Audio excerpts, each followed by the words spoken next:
谁转动这个地球？说地下的音乐都是逆流，都逃不过，看不破，挣不脱，被大人物代替着地球。但我想跟命运来扳手腕，不想只靠命运在混口饭。他走的 higher the level struggle the battle 是一贯的狠手段。别人一直颐指气使，谁都不能对我一直歧视。在这个地址，牵上我的旗帜 ，My sweat on fire， so 关你屁事。否则我是烽烟，真正阻止疯癫。多么按照如日中天，管你是老虎是老鼠，纸老虎都跟老子靠边。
想起那些遥远而坚定的身影。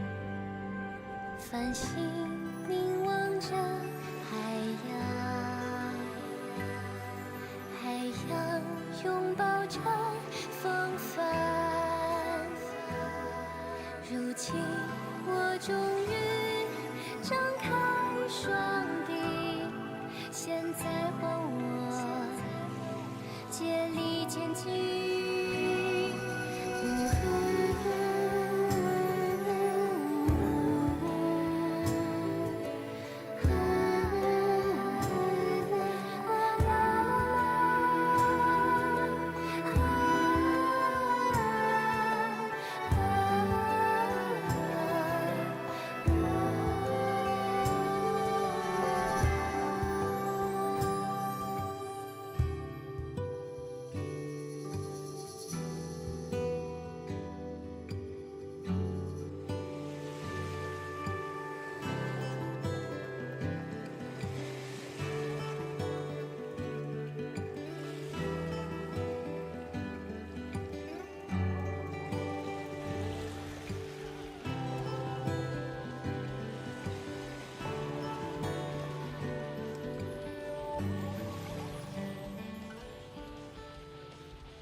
Just test. Okay. There we go.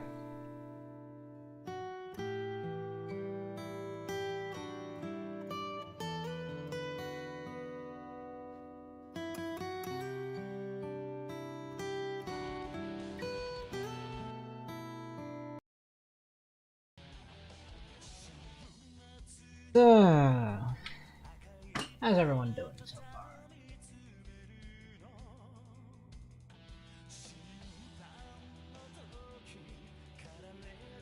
Yeah. Son.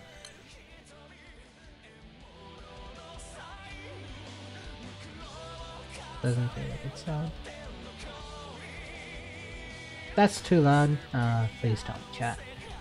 But if not, then we'll be good. So, it has been a very long time coming, but we are finally at the end of the MSQ for Grand Blue Fantasy's main game for part 1, potentially, because usually is a part 2. Probably they have cooking. But it's been going on for the past 10 years, lots of history, and now we are basically in the end game. So first, I guess we'll start with taking a look at our journey timeline. Because why not? Sorry. So we'll take a look at that in a second. First, let's watch this sub-trailer, sub-teaser once more.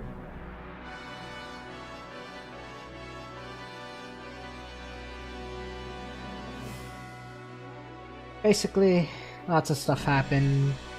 We are going to Estalucia. It's gonna be fun.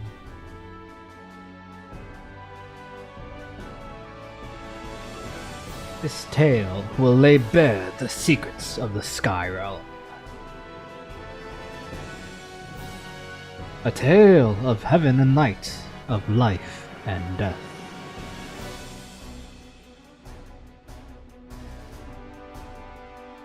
All the different events. See if we can go, blah blah blah blah. Just gonna go. I can't read all that. It's gonna go too fast.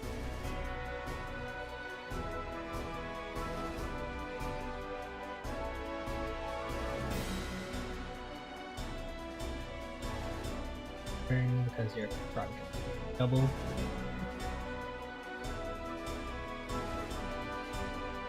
That wasn't even showing the. Sorry, I didn't notice.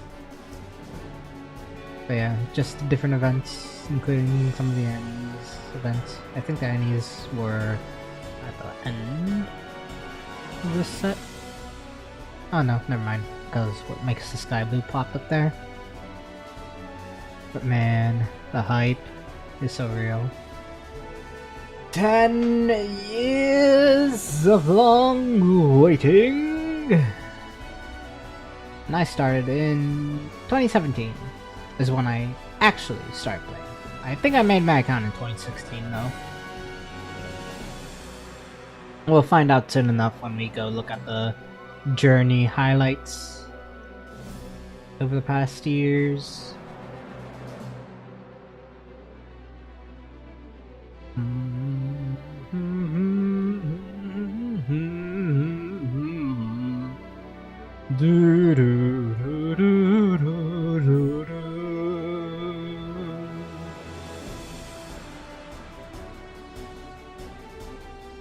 Belial. No, Siete, yeah. I think we're already past Belial and the other gang. But yeah, Cosmos, Siete, Logia, I think. Yeah, I think it's Logia. That's their dragon form. Yeah. Yeah, Logia. Urojaya. This.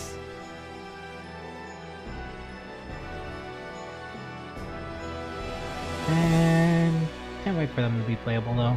They are really hype あ characters. またの冒険彼方の出会い幾多の戦い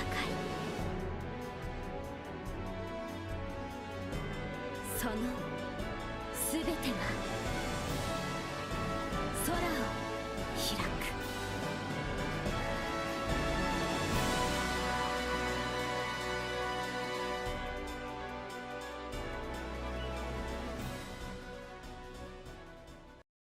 Okay, so, and that is that.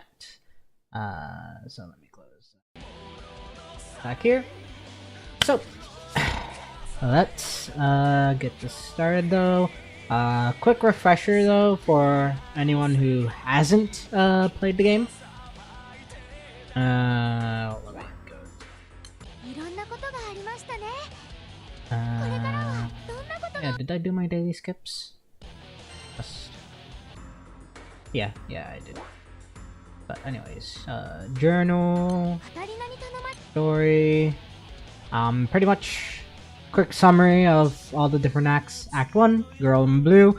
That is the act that was covered by the anime, mostly. Season 1, Season 2 got through most of it. The last bits in Augustia and stuff weren't really covered. Augustia and Numacy. Because Season 2 only went up to her Galonzo. So it didn't even show Amalthea if I remember correctly. Or Mefredash. Pretty much summary of those chapters. After Galonzo happened and stuff, you went to the Amalthea Island and met up with Licia and the crew of Skyfarers, also Monica too. Basically the whole shit going on there was like a sort of like civil war between the different factions of the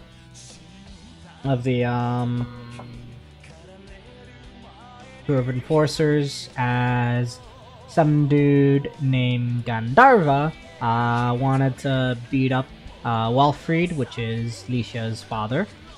We beat him up. He sort of disappeared from the story for a while. Mefredash is where you get to learn about the history of Black Knight and her whole story with Orchid, and stuff. And that whole deal was basically just learning more about like the history of Erste and figuring out like, oh, Erste used to be a small kingdom in Mefredash, but then they expanded to be an empire.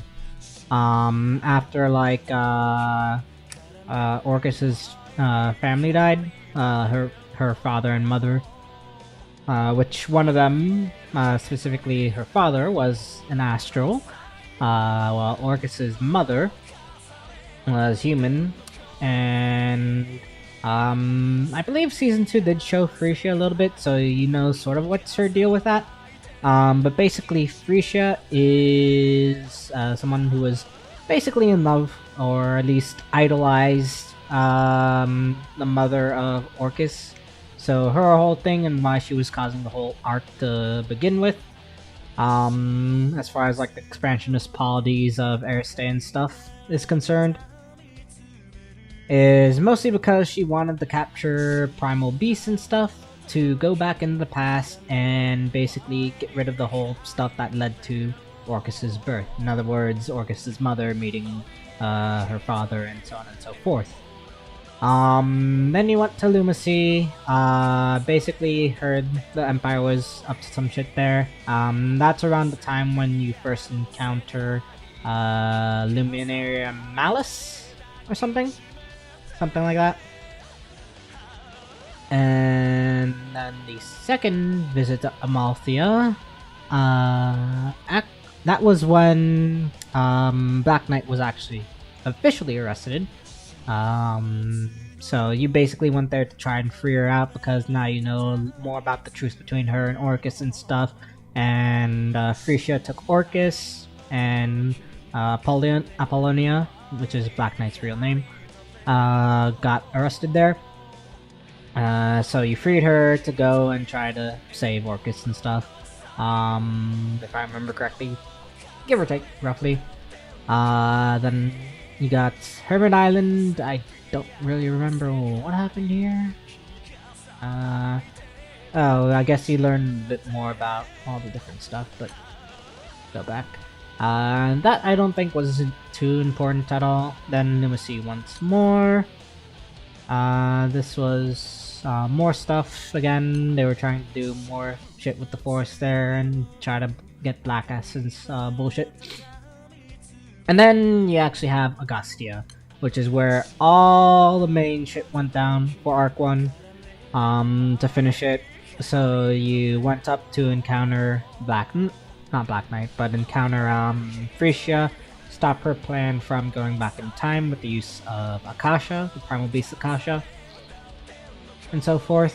So we do that, we stop him, and we break up the Empire, so now it's just effectively two different nations that are mostly independent of each other, but still work together for the most part.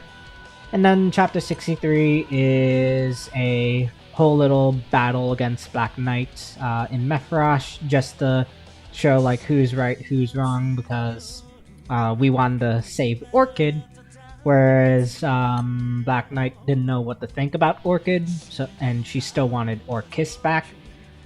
So she was still resolved to try to do something that would basically control alt delete Orchid. So we ended up doing that, changing her perspective, won out, made Bellaman win, and ended up saving both Orcus and Orchid. So like, yeah, no different recaps there. Now, if we go to Act 2, Dawning Sky, this is the Nala Grande arc. Main takeaway for this is lots of shit happened, but the most important stuff is you go to Nala Grande, and pretty much what was going on there is basically sort of like coup/civil war of the Skydom going on. So he runs around traveling, collecting sky map pieces and stuff, and trying to help Folia's country, which is Graz, the Graz Island, Graz Kingdom, or whatever. So like we got introduced to characters like Folia, Kane, Leona, Reinhardtzer, etc., etc. And basically there was sort of like a whole coup going on behind the scenes with the Istavayan kingdom that the true king is behind, where he was trying to basically take control of the Skydom of Nala Grande by causing disruption and civil unrest between the different nations in it and so forth. And basically we stopped that whole plan. And I was going through on this, you had some characters like Gilbert that were noticeable, who were kind of an asshole, voiced by Nobuhiko Okamoto, which some of you might know as Accelerator, or others might know as Bakugo. And yeah, also got introduced to like a couple different islands, Raiha Island specifically, which is the home of the Violet Knight. I forgot what his name is. It's not Luger, because that's the false identity, I think, of what's it good? Whatever. But it got introduced to like them introduced to Shitori and Mikaboshi, or Mika for short. I believe maybe not in Stark Island, but like right after it, and so forth. And yeah, it was a wild ride. Also, we met Alia, aka the Golden Knight, and so forth, and it was an interesting story. I highly recommend going back if you're a new player or whatever, and doing that for yourself. Now for Act 3, which is where most of the events currently take place, where the current story is currently at. So this introduced the whole, or rather it introduced like a whole Otherworlder arc issue in the actual main story. Before they existed in like events and stuff, and they're sort of like enemy of the week kind of type of enemy style going on. But basically, this is the story that introduces them and gets on a real thing. So like after the events of Arc 2, we fall into the Edgelands on the primal beast known as Ebisu, who sort of like walks in between the Skydoms and the Crimson Horizon. And Ebisu is where we met Shitori and Mikoboshi and stuff and learned about a lot of things regarding like the astrals and stuff and the history and stuff with the war. Like 500 years before the events of the story. But basically we go through that, find a way back into the Skydom through Ebisu, and that's where we get plopped into Port Breeze and stuff, where we find out that the Erste Empire is back doing Empire things again. Colonialism, yay! Except not really. So we try to figure out what's going on with that, so we go over to like Galonzo and then Mephiros to see what's going on, and that's where we learn that, hey, this isn't actually Erste from Mephiros or Agustia that's really doing anything, but rather a fringe group that was taken control of by the true king of Istavayon, to try and cause, again, civil unrest and stuff, to basically get rid of like all the political powers in Fanta Grande. And he was doing that through a certain guy that you might know from Arc 1, known as Furious, a Harvin. Except Furious this time had a completely different personality. Instead of being like an asshole and stuff, he was actually kind of chill.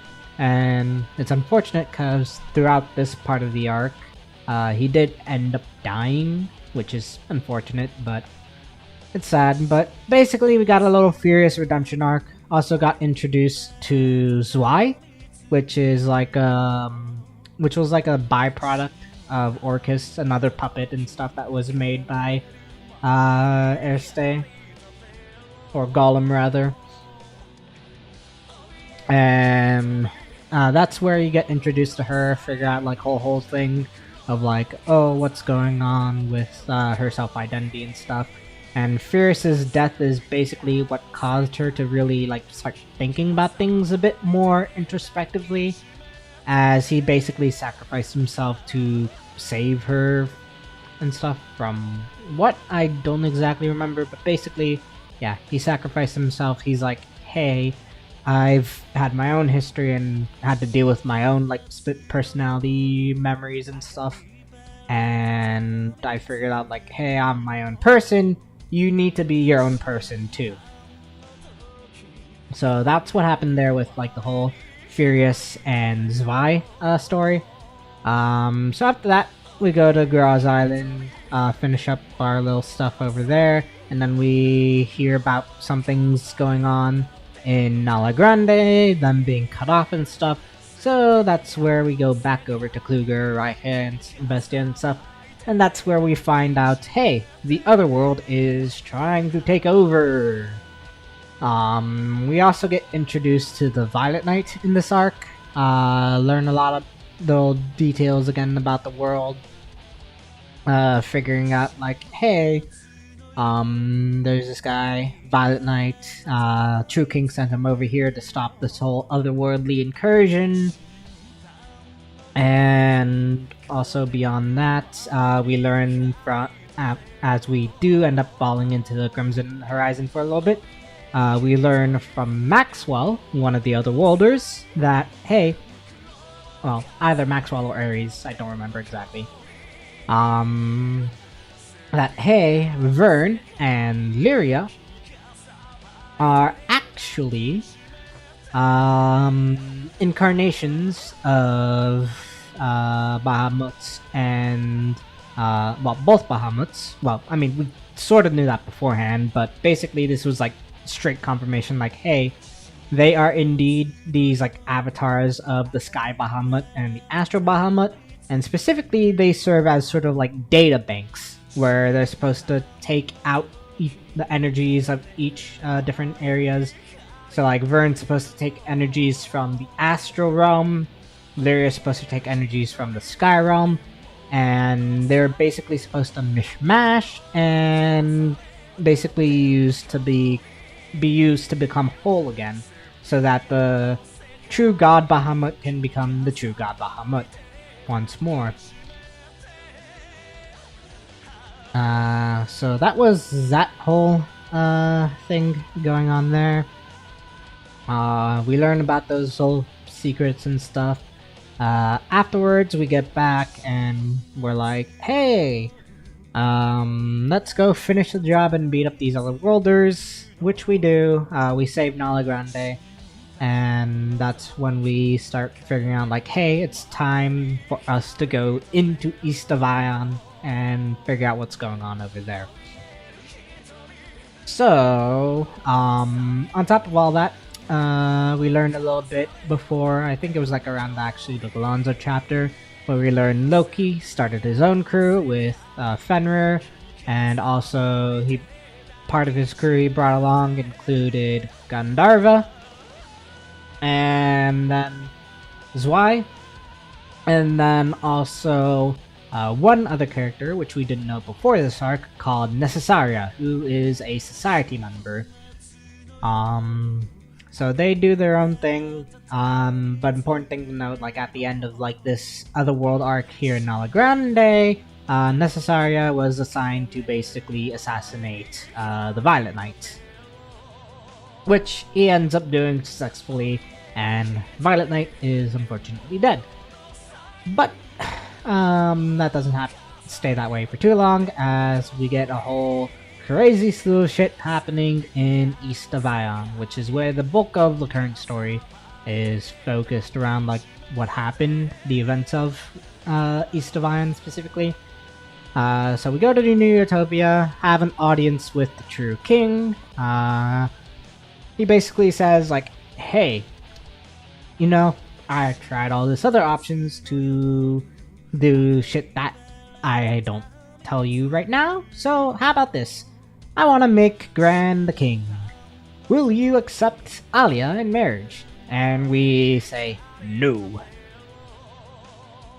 And so that's what happens there. We figure out like, hey, there's a whole liberation front going on where they're trying to basically resist against the Blue King, resist against the True King.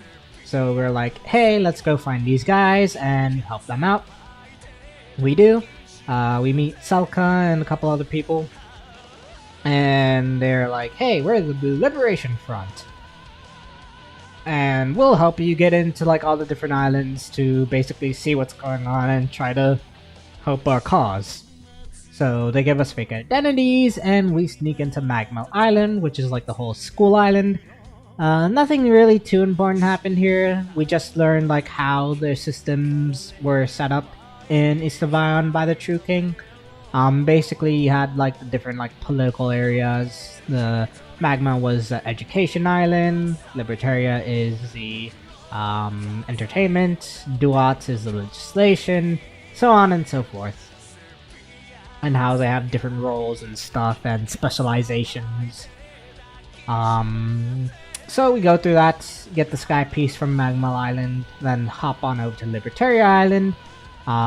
There, again, nothing too interesting happened besides us meeting Repti, who's a former Astral who once actually gazed upon Bahamut's, the god's true form, which made him blind, and his whole thing is being obsessed with recreating that.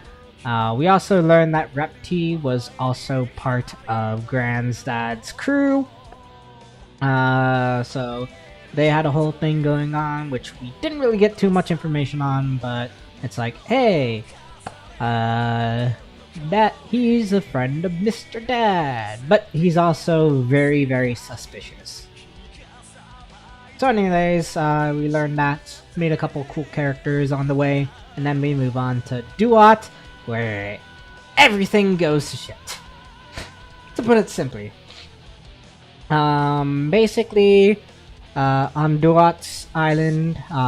We go there, trying to figure out what's going on, and we learn that Heraclitus, one of the guys from Magma Island, the school and stuff, is on trial for like different stuff or insurgency or whatever. I don't remember exactly what. So our whole deal is trying to figure out what's going on with that and try to save him in a legal court case. So we team up with Zarathustra, who is also in Magma Island, the prefect of Magma Island, as well as a lawyer named Yata. Very adorable character, very cute. Also voiced by Best Girl from lots of other animes.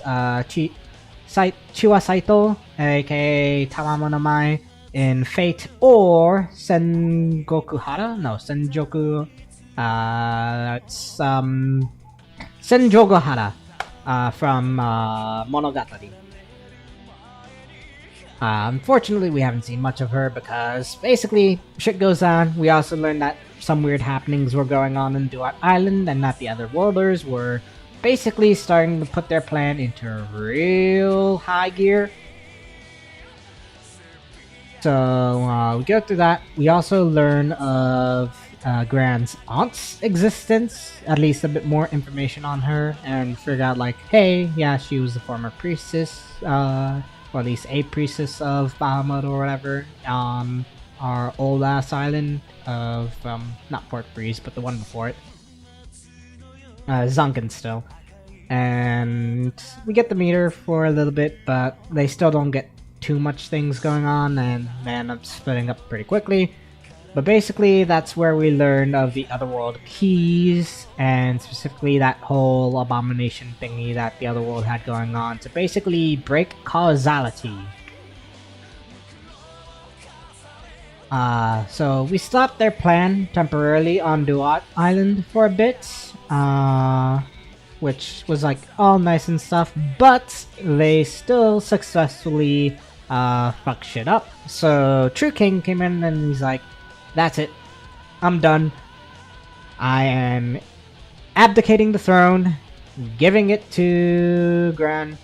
Gran is now married to Alia against his technical will and stuff. And the reason why he did that is basically to stop.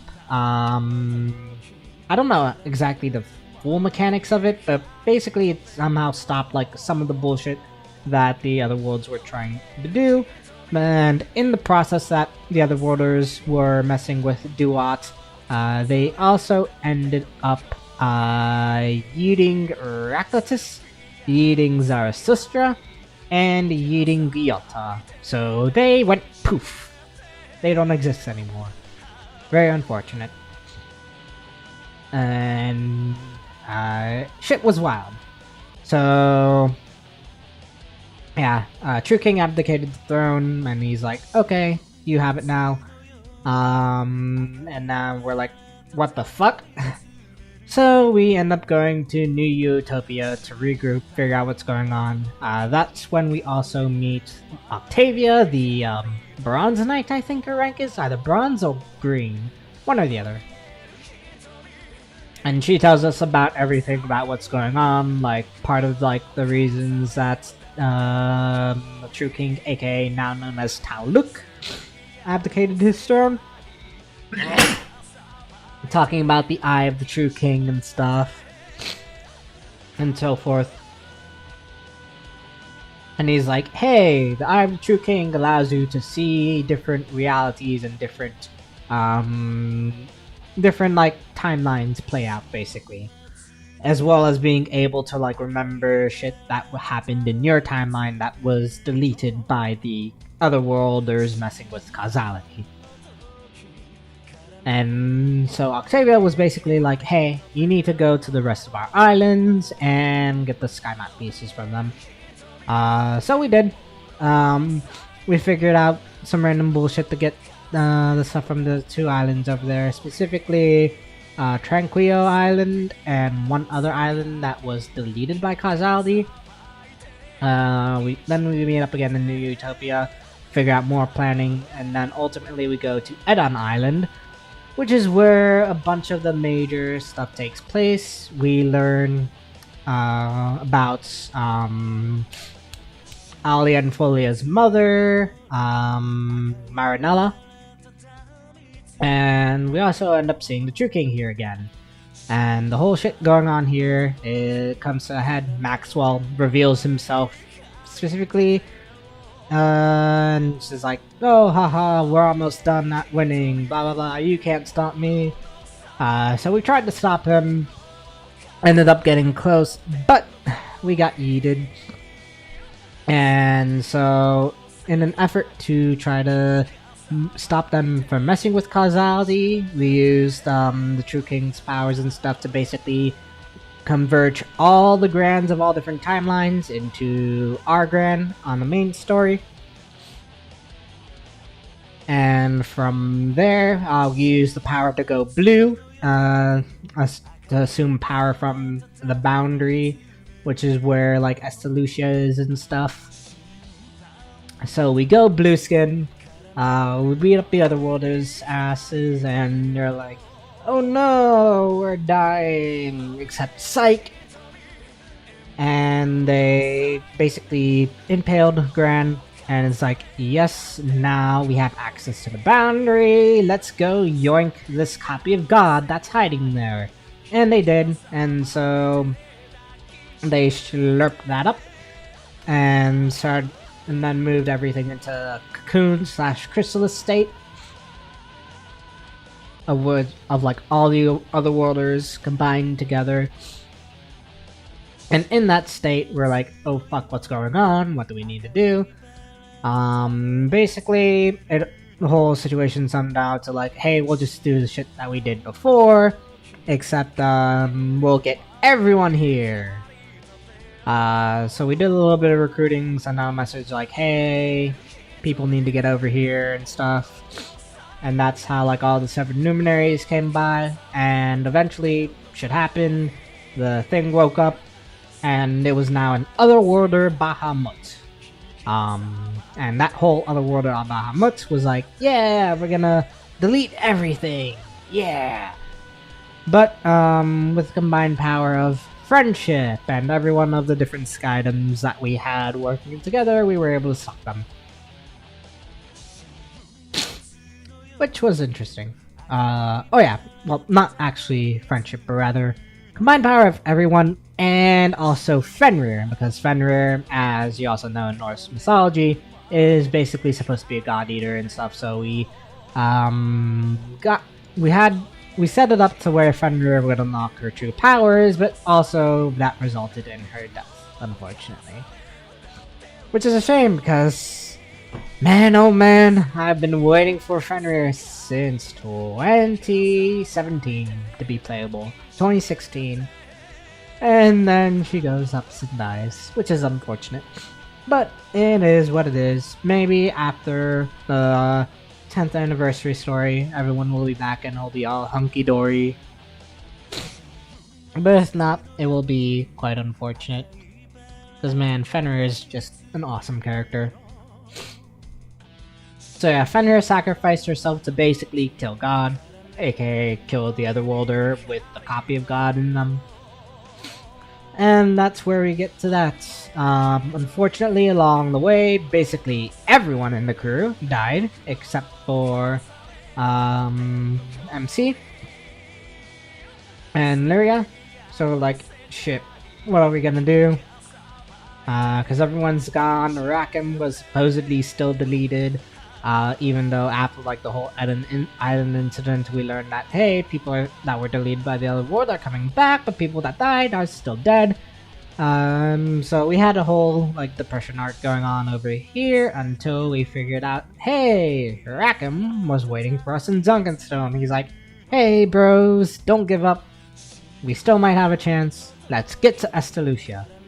So we spent that time figuring out what's going on in the last couple areas, how to finish the sky map and stuff, to be able to code the Estalucia. And we figured like, hey, maybe there's some timelines where our Gran did end up going to Estalucia, so what we need to do is fully finish converging him completely between the Gran main timeline and the Gran of other timelines that might have gotten the sky maps from other places, and then just fully, perfectly converge them into a stable being, as right now Gran's existence was unstable due to effectively becoming something like a primal.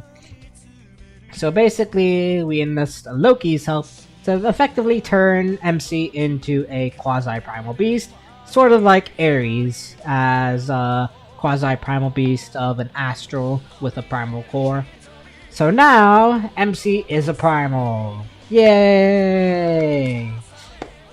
And we use that to finish the sky map, and that is where the end of the story left off. So, with that, let's see what the Heart of the Sun, the katana, clearly. Just kidding, but like, weapons, they literally named the event after the same name as the New World Foundation weapon, and I just find that funny. Well, almost the same name. Heat of the Sun, Heart of the Sun. It's literally a one character difference. But still, I just find that funny. So let's see what this has in store for us. Okay, yep, the trailer.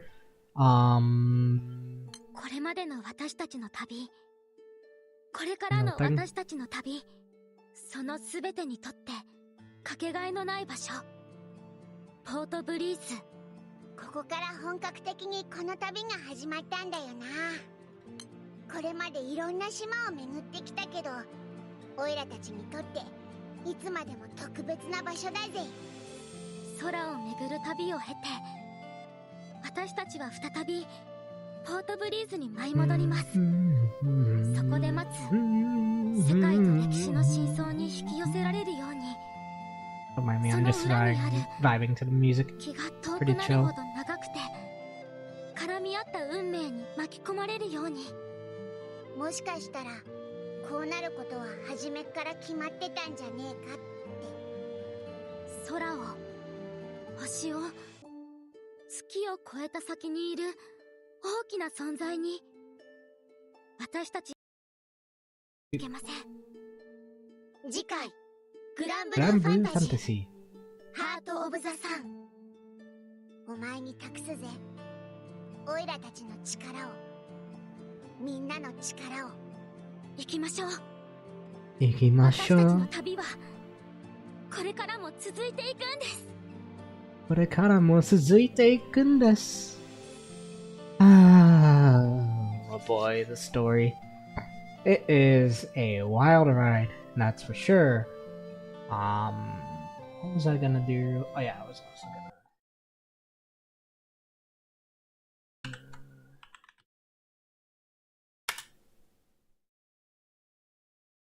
There we go. And now, since the actual Japanese text is different from like what Lyria and Vern were just talking about, I'll read it for you. In the beginning, God created the world and man. The land took shape and fed man its abundance.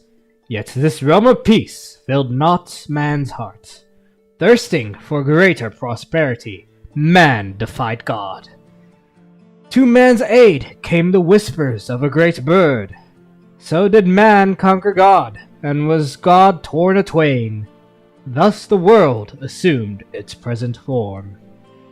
But within this realm, devoid of divinity, a foreboding light now flickers to life, showing signs of flaring into an untamed blaze. O beings that resist thy fate! O tome of wisdom that binds the enigmas! Gather thy wishes and wills into one place, and of them an immortal, invincible force make. Heart of the Sun. An almighty spirit dwells within thee. Story. Each and every one of your memories is correct. All of them comprise your own unique truth. And before we actually start the event, let's actually take a look at some of the stuff. So just also giving some important event information stories and stuff, which I believe if you click sort to this time, it'll probably take you over to a quick, cutscene. Just reminisce. That's kind of cool. Yep. Is it the whole thing though? It is the whole thing. Okay, let me get out.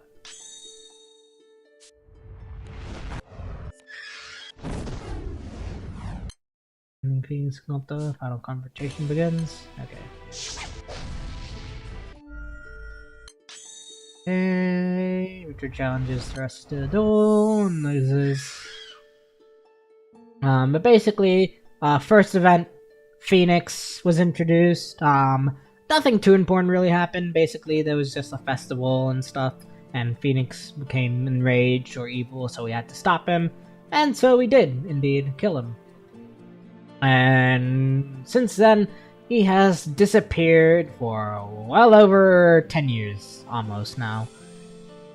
So something clearly is going on with Phoenix and stuff, and considering all the events that happened in the main story, it's probably why we sort of are focusing on Phoenix now a little bit, because it is the primal beast of resurrection.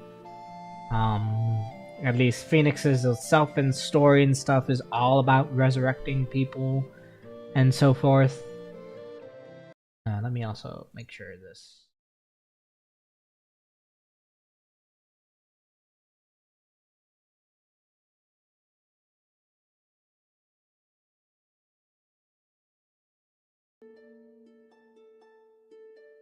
So yeah, that was that whole story there.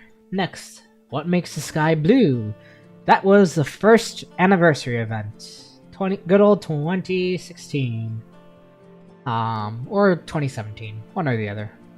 I think it was 2016, because I skipped it the first time around, so I had to do it on the rerun in 2017, because that's when I actually started playing the game. But what makes the sky blue? Pretty much, that's where we get introduced to Sandalphon and the Archangels, Raphael, Michael, Gabriel, and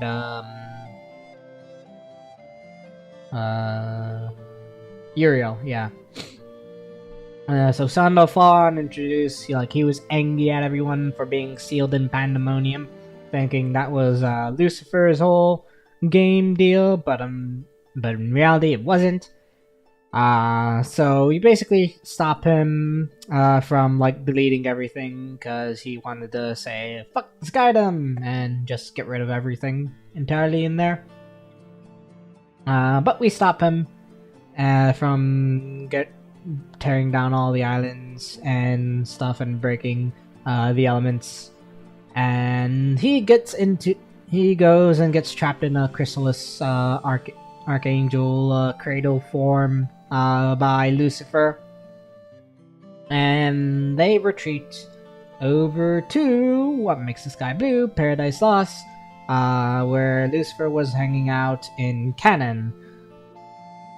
And basically trying to be good to Sandalphon, make him remember their good times and stuff, and that he wasn't, and basically trying to get across to Sandalphon that he wasn't involved in the whole issue that got them trapped in pandemonium. And this is where we learn about Beelzebub, his existence, as well as Belial and Lucilius. So this whole event was basically, hey, something's going on in Canaan, let's try to meet up with Lucifer and see what's going on. And yeah, Belial also finds us and introduces himself as a tailor and stuff, sees Lucifer's feather and almost horny steals it from us. But we're like, no, give us back that feather. And so he did, and then that leads to events of the crew going over to Canaan, because they hear that something's going on over there. And So we try to get up to there with the help of Hallow and Maluel, the primal beast of They are the primal beast of guidance or messengers or whatever. So they were trying to guide us to Canaan to basically go help out Lucifer. But unfortunately, we were too late. Beelzebub, using the powers of chaos that he acquired while getting stuck in the Crimson Horizon for so many years, just yeets Lucifer, slices his head off, and then is like, yep, peacing out, bye-bye. So we get there too late, Sandalphon wakes up and it's like, what's going on? I remember like all the good times I had with Lucifer, and it's like, oh shit, Lucifer's dead. And he also learns that he was basically also sort of like a backup / replacement for Lucifer to serve the role of the true Archangel. As the true Archangel. So he takes up that role as the head, leading like Mikhail and all the others. And is like, okay, guess I'm the Supreme Primarch now. So we had that whole event going on. Then what makes the sky blue 3 is 000 000. That's where we finally deal with all the Lucifer, Lucilius, Beelzebub bullshit. Because basically they started causing problems again with Pandemonium. And their whole shtick was trying to basically revive Lucilius, which Beelzebub successfully did by attaching, at least I think it was Beelzebub. It was either Bubs or Lucifer or Belial together. I think that might have been it. Yeah, they were working together. They revived Lucilius. For different reasons, of course. Belial being horny for Lucilius and stuff, while Bubs just wanted to see him because he technically still considers Silius his friend, but he also wanted to beat Silius up and show him like, hey bro, stay there, watch me become king and take everything that you wanted to take. That unfortunately doesn't go too well for Bubs, and Silius basically is like, yeep, like get out of my sight. And so Silius and Belial work together to basically fuck shit up and create the road to Esamananki, which is where good old Lucio, aka Halal Ben Shahar, or Sahar rather, was holding up. And basically they were trying to go there to basically meet up with God, and unfortunately God, aka Bahamut, wasn't there. So Silius was like, oh fuck it, wasted my time with this. But he still goes on to take whatever power was lying there and was about to destroy shit. But we made up with Lucio, who somewhat thankfully survived from being attacked by Lucilius by just doing a cop out and stuff. I don't remember exactly what he did. They either fought and he escaped in Shahar, aka Lucio, escaped in the nick of time, or Lucio just like, okay, I'm not gonna get involved with you because I don't want to lose. And he just waited around for Gran to come and is like, hey Gran, hey Sandalphon, you guys need to beat this dude. So Lucio gives us a little bit of encouragement, and we go on to defeat Lucilius and seal them in a void between dimensions and stuff. It's sort of weird what's going on. At that same time, also, Bubs was sealed in a primal core, basically, or something like that. Thanks to Kag. And Kag is like, try to get out of this one, buddy. And he eventually did. He broke free of the primal core prison or whatever. And that led to the whole Tower of Babel storyline, which I don't think is probably super important for this, but it's something on to keep in mind for like some other stuff. And then Old Bond is where we got a formal introduction to the 6 dragons. Well, actually, no, it wasn't Old Bond, but rather it was the Ulster Island event with Skahaka and stuff. That was where Fediel was introduced, and we started to get an idea of like who the 6 dragons were, and their mortal forms now, because previously we only barely knew shit about them. We just had a little introductory quest with Lindvlurm, which is one of the ancestor dragons or whatever, or true dragons, but not like the 6 dragons. It's sort of weird. Like, there's 2 different like tiers of dragons, but the 6 dragons, of course, Luo, Fediel, Awiar, Wamdus, and Galleon, and Wilness, basically introduce themselves now in Old Bond, and it's like, hey, we're the 6 dragons, and we're trying to basically save the world from being fucked up. So they propose a whole little game between us and them to basically protect Vern, or like see who could use Vern to basically make Bahamut complete and try to fix the world. And our whole deal was to basically beat them in the little games that they proposed to, so that they don't take away Vern and try to fix the world through that. And each dragon had like their own vision of like how to fix the world and stuff, using Vern's powers and connections like the astral realm sucking and sky Bahamut or whatever. But we didn't get anything too detailed in that. But just got some basic information about like what's going on, world's fucked up, and so on and so forth. And we got introduced to the 6 dragons. Beyond that, also, as part of the whole journal entry from beating the event, it's where we also first learned of Orologia's existence.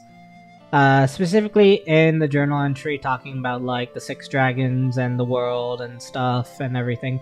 Orologia is like, hey, I'm this dude, you don't know who I am exactly yet, but this is my narration about like what's going on with the 6 dragons and what's going on with the world and all the bullshit and stuff in the journal entry, which was kind of funny because normally the journal entries are supposed to be done by Lyria rather than anybody else, because it's called Lyria's journal. But that was a little funny thing going on. But we learned of Orologia's existence. They kind of sounded like a chill dude, but we didn't exactly quite know until Wamdus's Fate episode was released. That's when we learned of male Orologia. We saw his form and stuff, and he's like, hey Wamdus, I have this potion for ya, go try this out, make friends, or some bullshit. Well, not really make friends, but rather she wanted a potion from him to basically revert the age of Mugen, so that he could be small and have fun times with like the kids of Stardust Town. But basically, we got some information there about like who Orologia is, but we didn't get the whole meat of it until End U. Great events. Really great events. I want the Orologias, both of them, to be playable so fucking badly. Like, those guys are very chill, very fun, best adoptive dad and mom ever. But basically with this story, we get to learn about Orologia, what their role is and everything in comparison to like the 6 dragons, and what basically they did to make the events of the story happen. And we learned that they used to previously be a surrogate father or mother in the case of female Jita Orologia, as well as male grand female Orologia. And they were basically taking care of MC because they knew MC was going to be the singularity. And they're like, hey, let's make sure these guys have a good life. So basically they tried babying us. They worked with Vern and helped us out through all the early stages of life after Granddad left Zonkenstill. And ideally, like, it was gonna be like, hey, we'll help you out, you'll get the Zonkenstill and stuff. But then they figured out, hey, the timeline isn't really working out with us involved. So unfortunately, they had to basically get away from Gran and let him basically grow on their own, so to speak, come of their own time, which was a very, very, very powerful sentiment to see in the actual story, because you like know how attached Orologia got to Gran and Jita, and how they didn't want them to suffer, but they're like, okay, these timelines aren't working out. Unfortunately, we had to let them suffer a little bit in order to get the ideal timeline to where the world gets saved. And that basically gets us more or less caught up to where we are right now in the event stories. So, with that, also get little character stuff. I guess I could quickly read these out for you again, just for information's sake. Skyfarers, Astrals, and all that bullshit. So in the Sky Dwellers, you got Shiete, the leader of the Eternals, a skyfaring crew seeking to deter conflict through overwhelming might. His incredible swordsmanship knows no boundaries. Bro's a certified badass. In every single situation that he's ever fought, we've seen him fought in, he has always held back, surprisingly. And we learn, and you, in one timeline, he actually ends up, sort of becoming a god, reaching the boundary and either getting the copy of Bahamut and or God that was there, or something of another sort. But basically something weird is going on with alternate timeline Shiete, which is kind of interesting, because you have to think, like, what actual Shiete is like, because technically, if he's a omnipresent, omnipotent god in one timeline, he could technically work with himself in other timelines. Albeit he might not get involved directly, but there's definitely something sus going on with Shiete. Now you got Richard.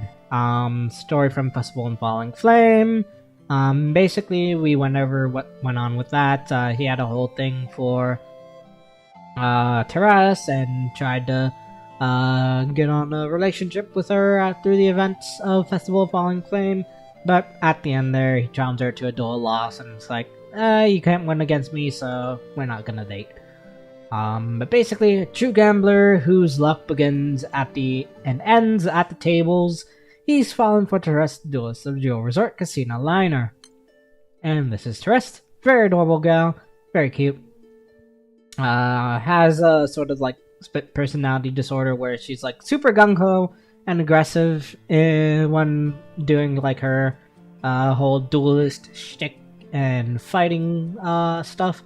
But she's super shy when she's not dueling. It's a very cute like Gat Moe sort of thing going on there. But this master duelist of the Jewel Resort Casino Liner has a huge fan following, bold and confident in the arena. She's extremely shy outside of battle. And then you got Ladiva, also Hall of Fame duelist. She's pretty cool too.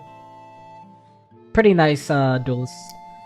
Hall of Fame duelist of the Jewel Resort Casino Liner, whose winning record is as big as her heart. Spreading the virtue of love is her calling. Tayo. Then you got Stan, Aliza's boyfriend, and bodyguard Aliza, heiress of noble Valtz Duchy family, once seen as cowardly, a small spark of bravery, now lights his eyes. He still melts in front of Aliza, however. They had a wild story. Basically, he's sort of now like a protege of Mikhail in a sense, sort of. Basically, there was a whole thing with him and Mikhail and What Makes the Sky Blue 1, where she sort of like tries to be like a mentor role for Stan, and as far as like relationships are concerned and stuff, which is kind of ironic considering the whole event was also about like dealing with relationships and how to like get like a working situation going on for her and being a productive member of society after getting rid of her role and abdicating it to Sandalphon. But that was a whole story there, which is kind of fun. Now you got Aliza, heiress of a noble dust family, also girlfriend to Stan. This headstrong young woman seems to train nearly every waking hour, chasing after even greater strength. And then you got good old the Wayne Bros. Very chill dude. They had their own events. Mostly just fun, comical events, nothing too serious. But he is the chef of the Grand Cipher. Basically like our little Sanji, for Grand Blue. And the ever bodacious, ever chill master chef of the crew, with his bros Elsem and Tomoe, every day is a party day. His heart's devoted to Catalina. Yep, he does have a little bit of a thing for Catalina. Fun times. Sturmdoro! Two of my favorite characters, Drang and Sturm. As you know from the main story, there is a whole set of mercenaries who, in Arc 1, Black Knight hired to work with her. But Sturm, the reserve blade-wielding half of the dynamic America duo, she's a pro-clients can trust. Although Drang drives her crazy, she considers him a good partner. And good old Drang, very fun dude. Also, the great nephew of Fairy. So Drang Tramonte of the Tramonte Familia. So yeah, if you're unaware, the last name for Drang and Fairy is indeed Tramonte, which is based off the island that they come from. The whole island with Celeste and stuff. I guess Fairy's family actually, interesting enough, might have been like a local lord or something for the family, for the island. It's weird. We never really got any specific details about Fairy's family, besides just the relationship between her and her sister, and some vague information about her parents, but that's about it. But Drang is Fairy's great nephew, very fun dude, outspoken spellcasting half of the dynamic merc duo. His sunny disposition pairs surprisingly well with Sturm's no-nonsense demeanor. And then you got Christina! I still don't have this character, because I can't be bothered to grind chips in the casino. Specifically the poker. Because 77 million chips is yikes to get. But basically, she's the owner of the casino resort liner, and also the one, also old-time friends with La Diva, and the one that brought her in to do the whole duelist shtick going on. But basically, adept floor manager of the resort liner and owner. Everyone looks to her to get results. Though domineering, she does possess a nice side. And then you got in the Astrals, Silius, the Astral who created Lucifer, and basically every other Astral after. Well, not like all of them, but he basically created the tech to make more of them. But Lucifer was the first, and then came the 4 Primarchs, and so on and so forth. The Astral who created Lucifer, his grand scheme to destroy the world was thwarted by Sandalphon and co. And then you got Lucifer himself, the former Supreme Primarch who once led all the other Archangels. He was created to oversee evolution in the Sky Realm. And lastly, Sandalphon, the current Supreme Primarch. At one point fashioning himself as an enemy, he's now inherited Lucifer's will to protect the skies as peace. Enjoys brewing coffee for everyone. And that's it for now. They'll probably add more as we go through the different events. But that's an interesting cast to start out with. Mostly it's just backstory from like all these rather than anything else. So let's get... I like that, return to the cosmos. Oh, yeah, that brings us back up here. That's kind of fun. Funny. Interesting. I'm surprised they have that there, but they don't mention anything about Cosmos in this. Interesting. But first, before we start, let's go to our Journey tab. Look at our history. Oh no, I did start in 2017 completely. Huh, interesting. But day of departure, January 31st, 2017. I did start at an interesting time, because that was actually a pretty good time for like beginner ticks back in the day before they changed the system and how it works.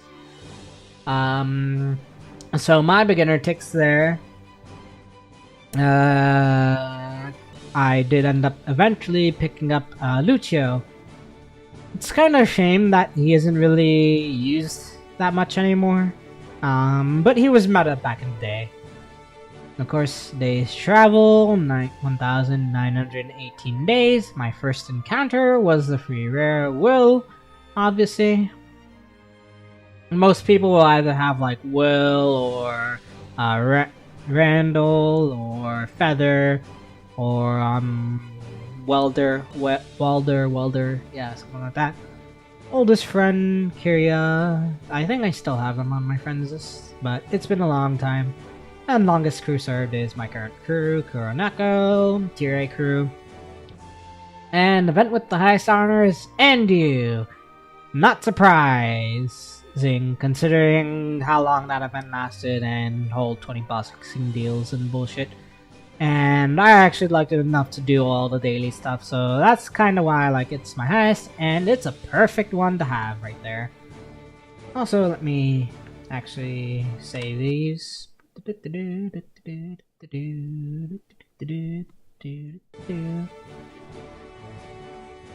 Now, allies fought alongside most. Obviously, that's EMP levels. This is basically sliming. Sliming. That's why my Sarasa was at the top, and followed by Lunatu, because Ground Zero doubling.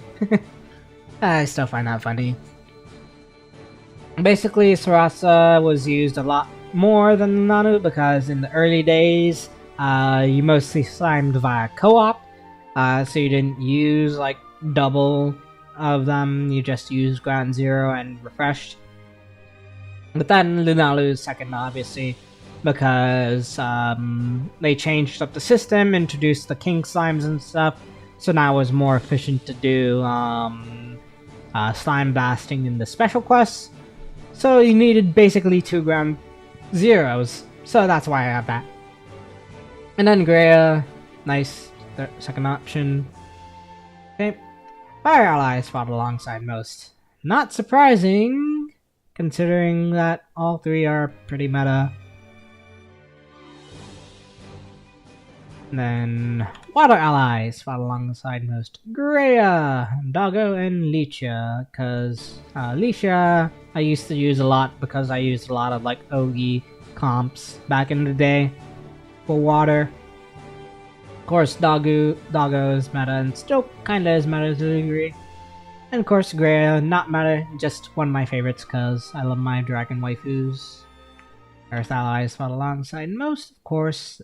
Sarasa is gonna be at the top, followed by Octo and Monica. For reasons that are self-explanatory. This one is actually kind of surprising, but also I've never really used my wind too much until much more recently. So yeah, I've only had you for like 3 months. Or 4 or actually no, 8 months I think. Surprising, very surprising. And you got, Vampy, very strong character. You got a Vampy. Vampy is core, all the good memes. I love her. She's very cute. And of course, Namaya, very strong character overall, bursting in wind. Light allies fought alongside most. That, not too surprising. I used a lot of old Ogi light grids back in the day. So I made use of Vera, and Vera was also pretty meta, that one like Guild War like a year or 2 ago. Pretty standard stuff though. Makura is really strong too, so yep. And of course, Dark Allies fought alongside most. Nothing surprising here. All of them really strong meta units, well, except for Lunalu. But Lunalu, again, I mentioned before, slime blasting. But you got Nier, and then you got 6. Okay, now first Perpetuity Ring request. I'll save that. But yeah, I love Shalom. She's very cute, very adorable, and hot too. Hello, Ben Shalom. And of course, event timeline. This is just the whole timeline, I guess, not from when I started. But it'll show like what I cleared and what I didn't clear. Most of these aren't side stories now from 2014, so yeah, you'll see cleared, cleared, cleared, cleared, cleared, cleared, cleared, cleared. That one is Unite and Fight. Obviously, I wasn't playing in 2014. Looks like that actually was the first ever Unite and Fight, and it was for Halloween, I guess. Yeah, interesting. So then it was against Jack. Winter Night Stardust Memories. Oh yeah, that was the event with that was the actual story event that introduced Fenrir and Cerberus to the game. Or maybe not introduced either of them, but we had a little event with Fenrir and also introduced Cerberus as a result. It was the first Christmas event. It was kind of weird. They sort of redid the story, at least reintroduced the story, in like 2017, 2016 or so, and 2018, but they stopped, so like I don't actually have that complete because I never did the original, because they never reran the original, they just republished the story for it, which is which is weird, but yeah, it is what it is.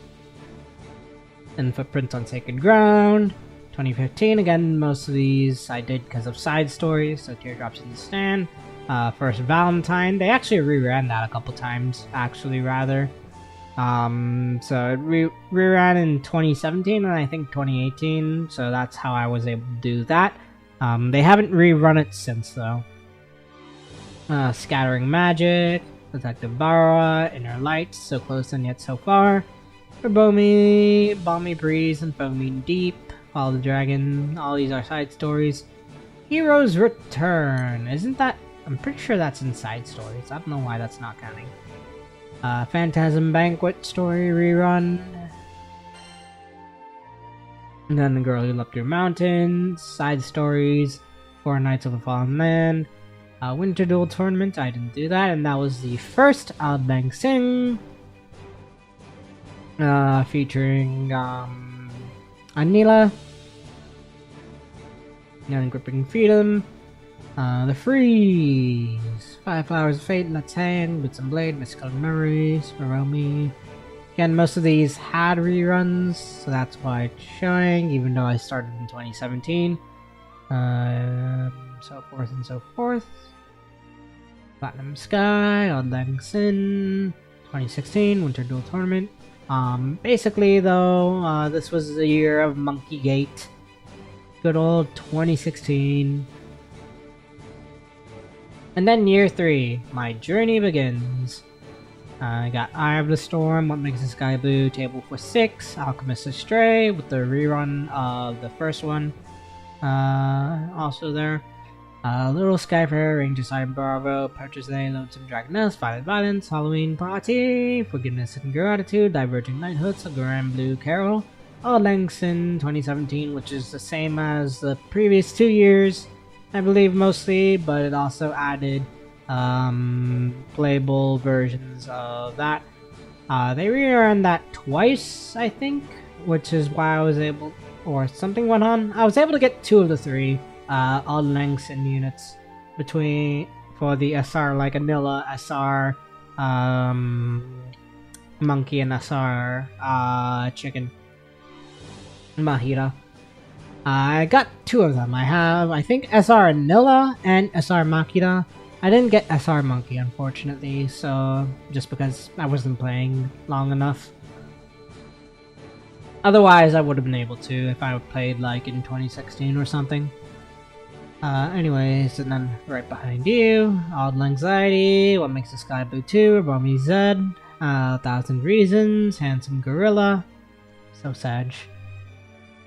Together in Song, Amped Up Summer, Other Sky to the Sky, Make Up and Go, Halloween Night, Distro Fendalaje, Reflections for White Clover, Auden Sin again, second event, Many Lives of Cats. Pretty much I did every event since, for the most part. 00, Welcome to Wildside, Primal Residence, No Rain, No Rainbow, Cap Summer Chronicles, Dancing Avengers, Secret Co, and Hollow Existence. Platinum Sky 2, LG for Lang Sin. I did actually miss up the Co event and the last Knights event, Dragon Knights event. Those are actually the only two that I missed, I think. Just because I was caught in at that time, kind of was getting a bit burnt out from Grand Blue, so I took a break. And as a result, missed that event. Which I kind of am beating myself up for because the what's her name's event in, like, what is it? I think it was like around here somewhere. Yeah, to Falsetto in the Autumn Gray or something. Yeah. Oop. Internet.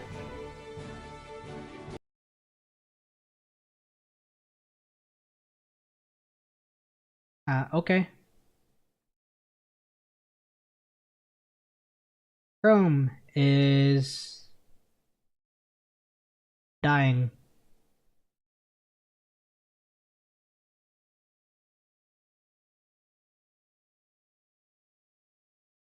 Oh boy.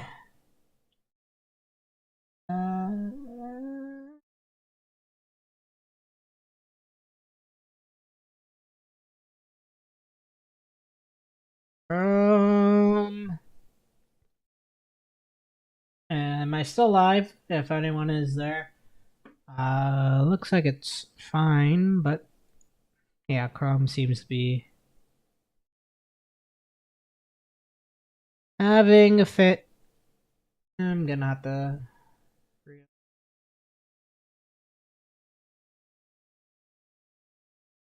relaunch Chrome, so give me a moment.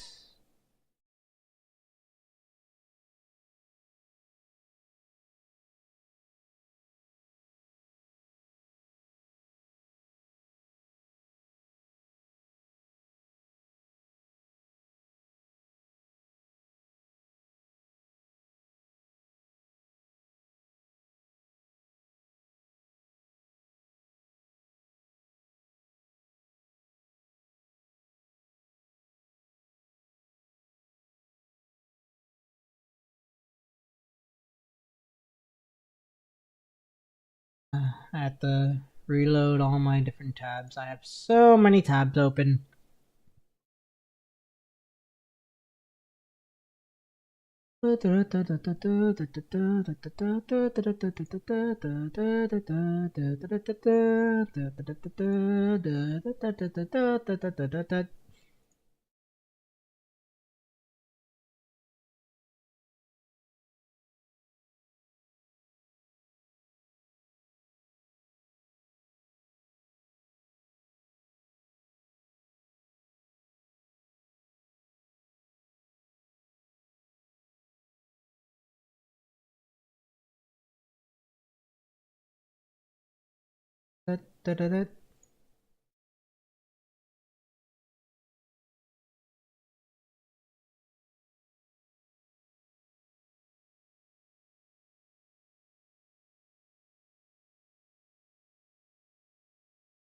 Actually, I don't need that open anymore.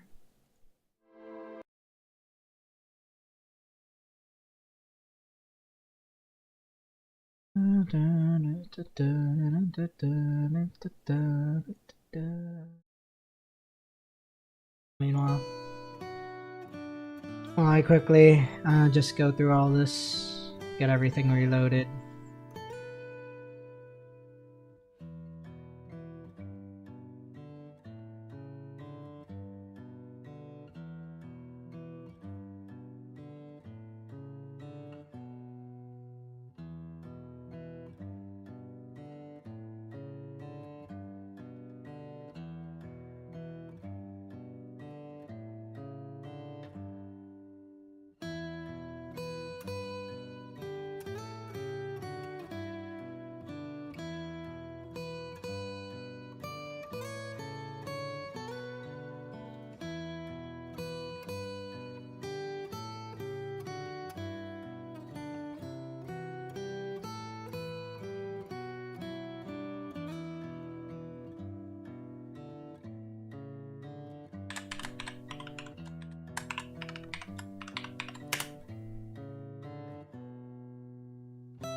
Hey friends, in this video, I'm going to take you through step by step.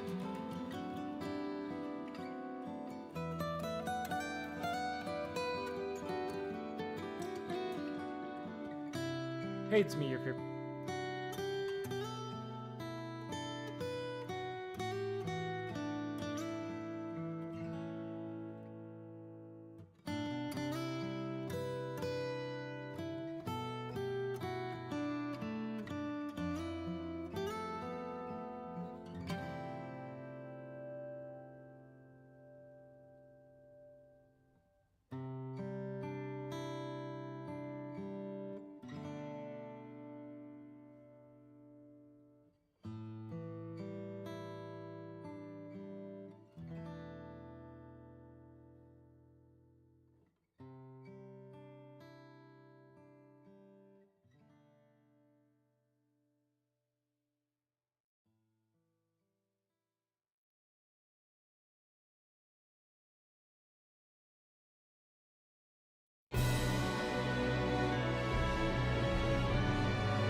Pause that.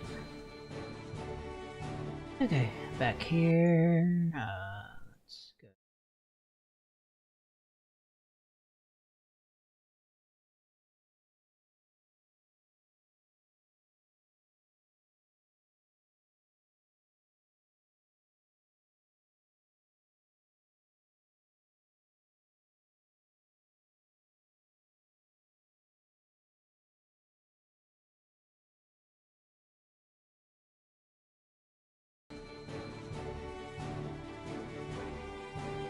Whee, all the way down.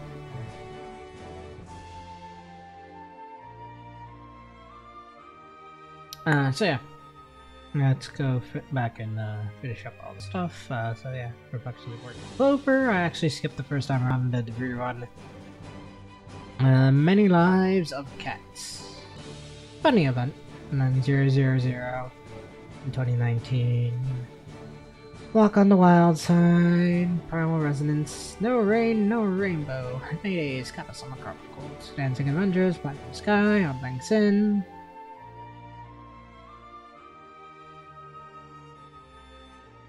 Oh yeah, Meteon and Fair, yeah, platinum sky too, yeah. Daddy Syndrome, Seeds of Redemption, kinda Yikers event. Sturm and Drang, Mercenary's Life, Art of Mercy, the DOS, which we still haven't gotten much information about, like, what happened at the end there. More details about like the past civilization and Shalom's whole relationships. I mean, we know like some relationship of like what was going on with like Shalom and stuff back there, but they haven't really given us more content on that. Which is a shame, because I really, really want to see more content about what went on with like the past world and everything. And Shalom's whole adventures back in the day. The DOS, end of the line. Farewell tour. Eating Bonanza, Beloved Auguste, Good Night, Savior Dalmor. Basically the mega event. And yeah, Savior Dalmor, Alchemist Desire, Palioli Paradaiha. Very fun, cozy event. And featuring the Lucas sisters. Got Feluca, got Nemone, and Mello. They're all very adorable, very cute. Heroons. Then you got Outlang Fry Premium, the final actual Premium Friday event thingy thing that they just gave the treasure wonder for having Premium Friday happen eternally without needing to do like unique stories or fights or anything before each one. And then Robomi Epic Clash, Tale of Kindled Bonds, Home Sweet Moon. Pretty fun event, not as good as like some of the older events, but still better than Seeds of Redemption. Divine Generals Assembly, fun cozy event. Please give us what's her name as a playable unit someday. The Hula Lady.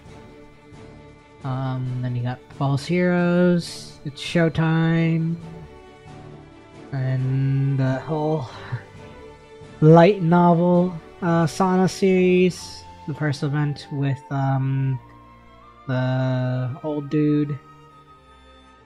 And then Goose Day of the Dead. Second Mario event. Dragon Blood War. Strength to Wield, Imagination Overdrive, Marionette Stars, the first actual event for the characters with the 30 Gold Moon weapons. The vintage weapons, rather, is what they're called. Really wild event, introduced us to Ragazo, introduced us to, well, it didn't introduce us to, like, the organization, Novice, or anything, because that was in Fiorito's Fate episode.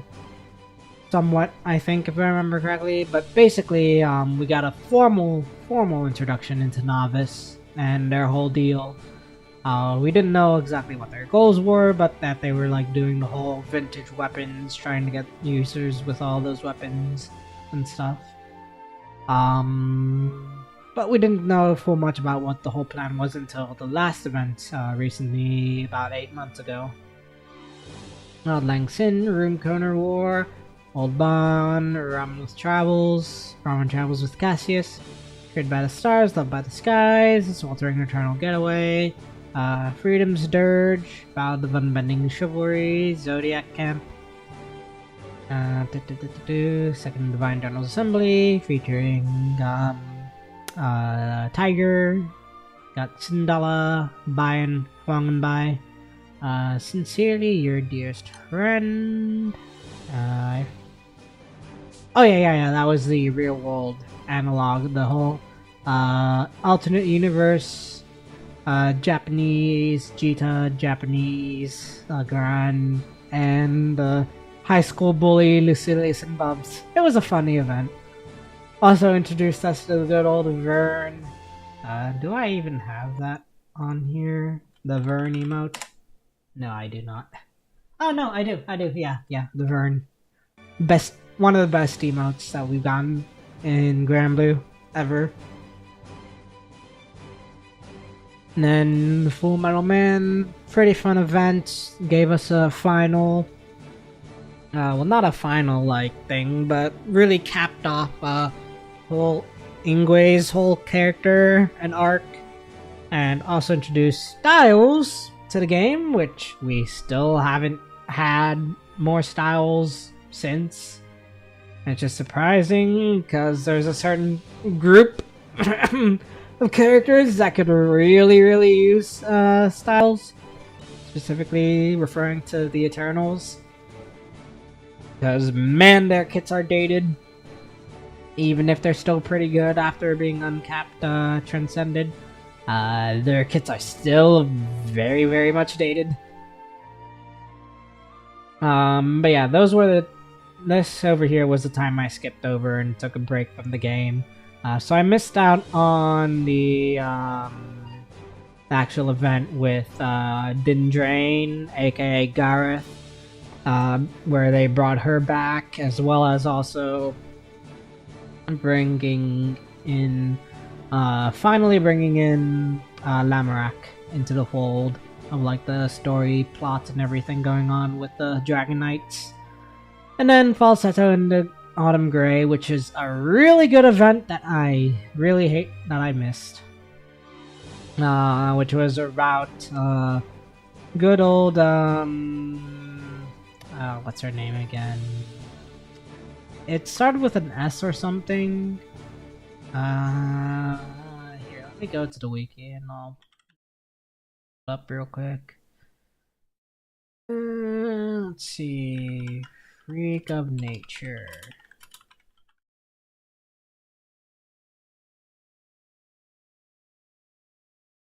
Wait,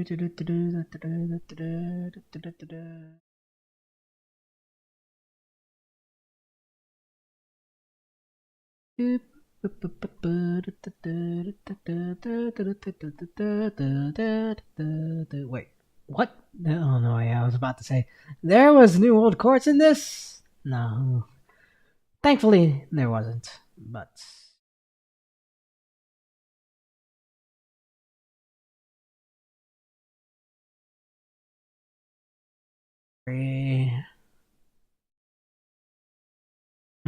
it introduced probably my favorite of the Fox characters now.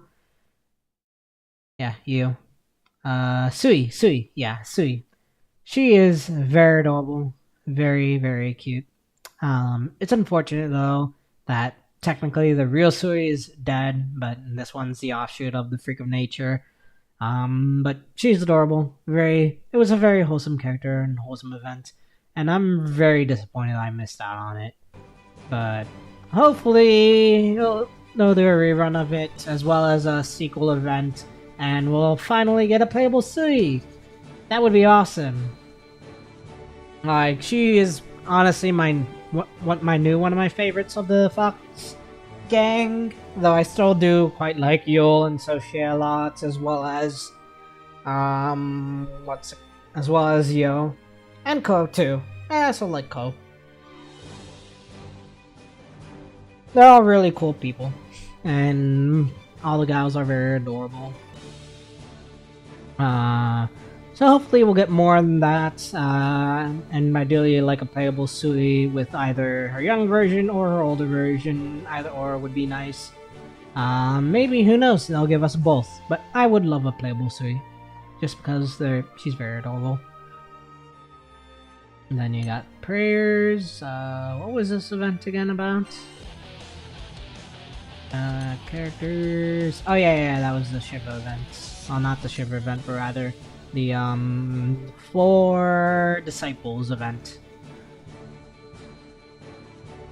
which introduced us to amulets and stuff, as well as I think none. Yeah, there wasn't much backstory with actual Primarchs involved in that. It was still a pretty fun event though. And Amulet is adorable as well. I also liked her. Hopefully she'll be playable one day. And besides that, you got the Age of Tyranno, the Oddling Sin Day time, which was a war between the different Tyrannosauruses to see which one we'd end up getting in United Fight, and we got the other United Fight or Jet Barrage, one or the other. And also introduced us to Machiko's character, Tira! Which she's adorable, but basically she caused some shit there and it was pretty funny. overall, nice, comfy event. Then the Magnificent Mole Troop. That was the whole event dealing with Michael and her trying to fit into society. A very fun event. Lots of great characters in there. Great character moments, including the NPC Falsh. He's a pretty chill dude. Maybe not a good dude, but still a pretty chill dude. And then Share Mascots. That was a fun little January event. Introduced us to Cendrillon, which she is very adorable. A very funny girl fail robot lady chick. And then you have, of course, and you got our full introduction to Orologia, as well as introduced the female Orologia, and very great anniversary event. Honestly, one of the best. I'd say it's about equal with what makes a Sky Blue, because I wouldn't put it above any of them, but still very, very fun. Then you got Definitive Dandyism! Basically the third event of the Loine Bros series, featuring Tomoi, I believe it was. Yeah, Tomoi. Basically a whole macho mini-story fantasy thing going on. Introduced us to a fun little Bubs alternate reality meme version about being macho. And the King Macho of the Skies. It was very funny. A very comfy event. And then you got Song of the Strings, the sequel to Karo's event. Introduced us to the adorable Stutter Gal Cantate. And overall, a very fun event. Finally got playable Karo after so many years. Very comfy overall. Also, the Drusilla event, also very comfy as well. Introduced to that chick. I can't remember her name at the moment for the life of me, but yeah. And then you got the second Delhi Ford Osana event. You got that event, which I honestly didn't really care much for. I skipped through it. There was a whole like macho love story between like macho mermaids and stuff. It was weird, to say the least. And then you got the second of the Vintage Weapon series characters events, Unbound Astrum, the whole novice bullshit and stuff. Really great event. Hopefully that might be like next year's anniversary event. If not next year, maybe the year after. Who knows? But basically, this whole plot line with novice and stuff is very much anniversary event material. So it would be cool to see what ends up with that, especially as we're getting near the end of that series, with after having gotten like most, if not all, of the constellations now. And so far we got like 2 or 3 of the planets, or at least the identities of the people who are the planets on their whole little star chart navigation bullshit that they got going on for the Primal Beast Argo. And then you got the latest, I think that was a Siegfried event. Pretty sure it was the Siegfried event. But that was pretty okay, I guess, and stuff. We learned, I think, a little bit more about Siegfried's old nemesis and stuff. It was a pretty interesting event. Rather, well, yeah, I don't know. I don't remember too much from that event, honestly speaking. Then you got Hope of the Snowdrop, the actual good sequel, very fun event of the Harvin Samurai plotline. Pretty good event overall and pretty awesome. Yeah, I enjoyed it a lot. Then you got Detective Bar. It is a bit disappointing though that they'd made the older antagonist of Carol Barra, no, Seville Barra, Carol Barra, and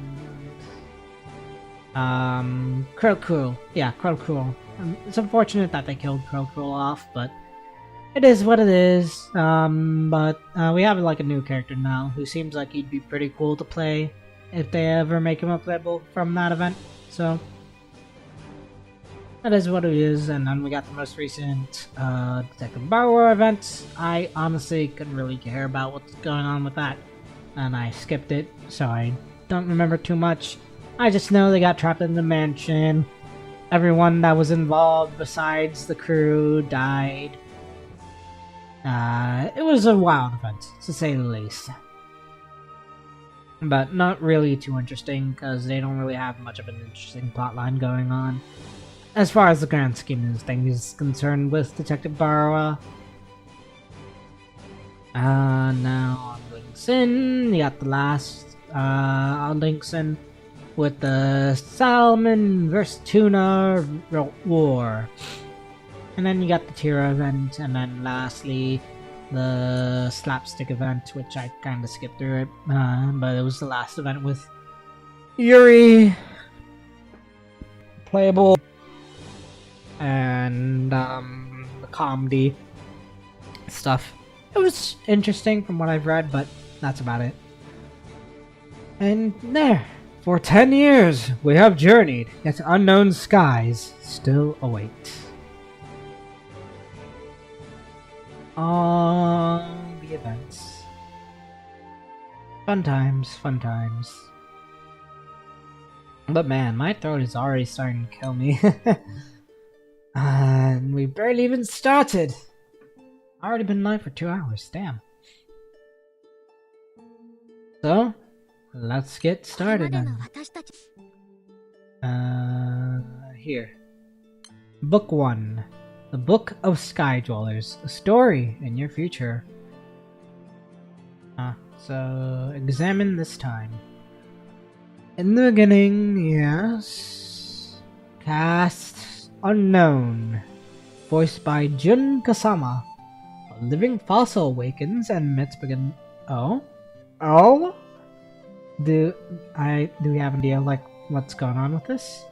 Of course, Richard Yohei Kimura. But honestly, I'm kind of curious what they got going on with this guy over here. They have that living fossil. Event mood, yep, ultimate weapon on cap.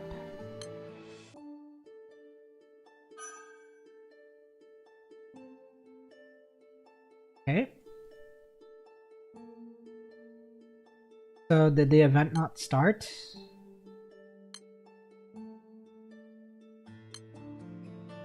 Available from 7 p.m. February 27th. Oh, that's why. I'm a fucking early. God damn it. Sorry, excuse my language there. So yeah. Never mind. So, that is what it is. I guess we'll figure out the rest there then. But I just wanted to get this done, I guess, and then now. So we'll have to wait for tomorrow and see what's going on there. I won't be able to play immediately as event starts, as I got a couple things to do tomorrow, but after I come back, we will definitely get into it. So I apologize for debating everyone. My brain was a day off.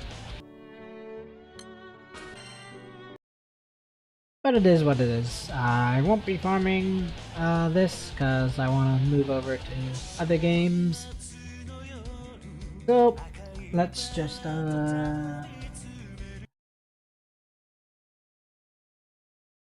PGR story.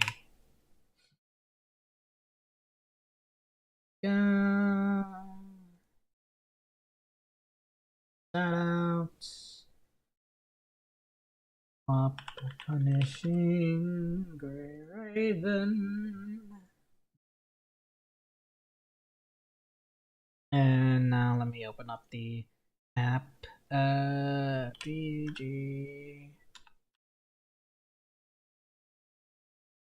Well, actually, before, let's stay on this, actually, because I need to actually, look at a couple things. Meanwhile, let me open up the thing. Yes. I'm gonna need to download the updates and stuff. In the meanwhile, though, let's watch some stuff that I missed out on. So, let's pull up the Engraven channel videos. Let's start with, because I missed a couple. I missed stuff since the this event. Because I basically lazed around Bamanata. I did pick up Bamanata, but I just didn't do the shit then. Is that in? Is this in CN or is this in English?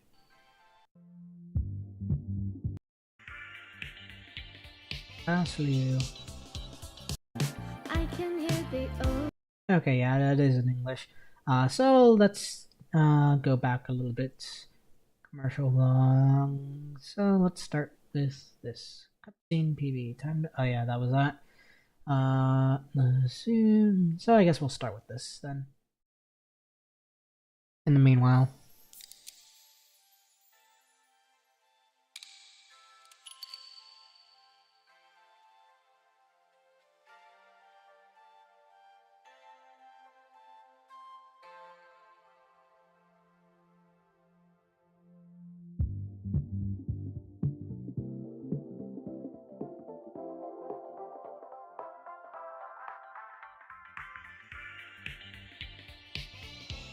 So I haven't actually heard this yet, the English version of it. And that also means there's maybe a Japanese version. I'll have to look into that later.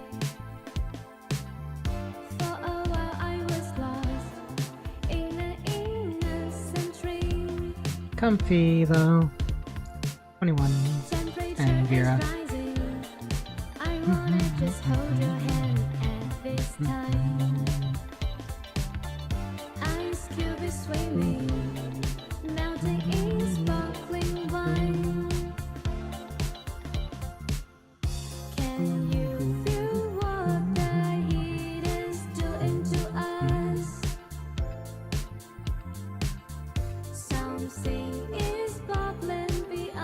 Also, while I'm at it, let me.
Okay. Oh, that's that. Fun little event. Now I got the left unsaid PV. Just remind me like what I missed. I did get Bamanana though, at the very least. 私もこの任務に加わるわ。バンビナータの監督者として。Oh yeah, that's kind of weird. 最近起きた隊員の離反を考慮すると、As 残りの隊員であるバンビナータを指揮官に同行させる方が安全だわ。her name Veronica, I think? No, not Veronica. ホワイトスワンの指揮官？あなたの隊員は社交辞令さえもできないの？ Of course, yeah. どうでもいいやつと話す必要がある？あら、あなたたち二人って本当に親密なのね。Bambinata. あなたが妹なんて認めない。バンビナータ、バンビナータ。 Yeah, that's definitely kind of weird. 悪い子ミナお仕置きよドロシー言うことを聞きなさいドロシーいい子家族になりましょう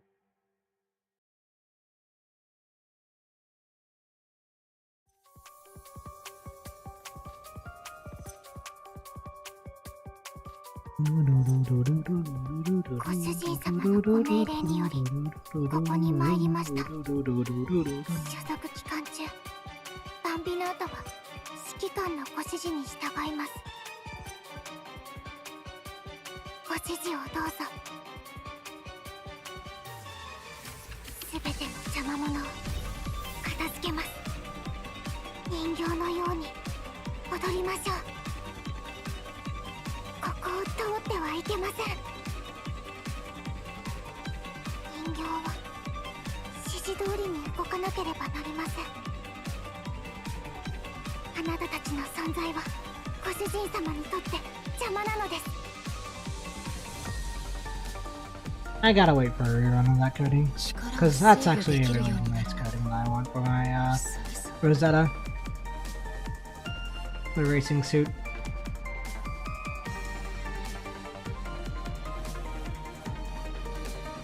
これが指揮官の好みですか？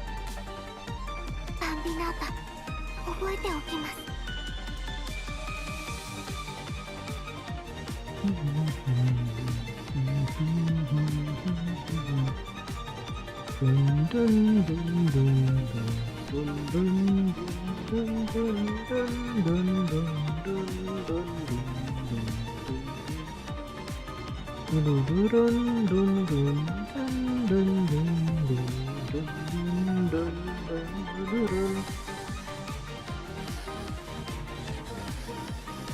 Mutated Mechanoid, Adoria.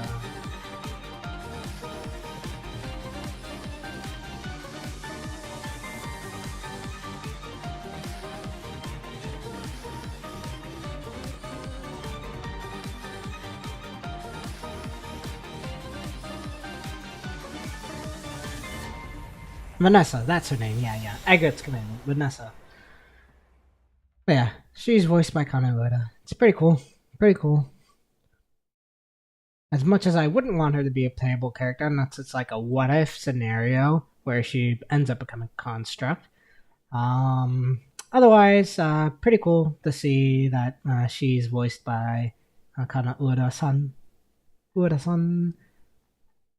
And you got... that was the PV. Of course, the PV, I don't really need to look at that. Bamanada's music box.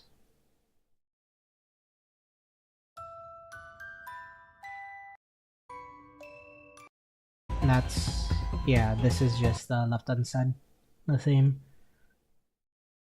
No, it's just the music box pushing. Time to rest, we won't look at that. Now, Spiral Chronos. That's the English version. Let's watch the JP dubbed. Because I prefer JP. 待っている。彼らは待っている。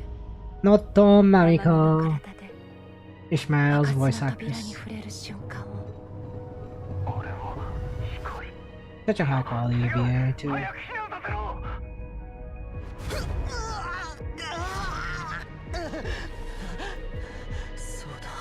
Chapter 20.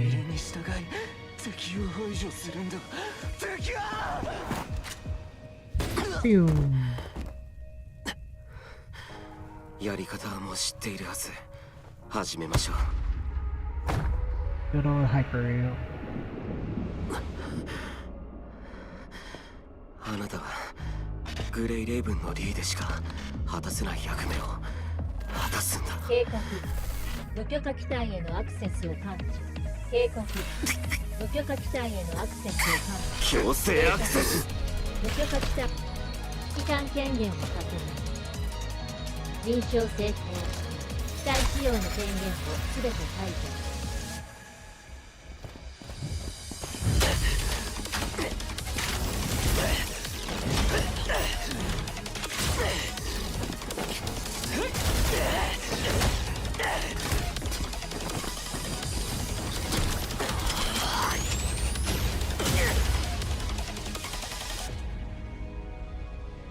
いつの日か彼らは塔の頂まで登ってくるでしょう。 Mm-hmm. 教えて君たちの答えを。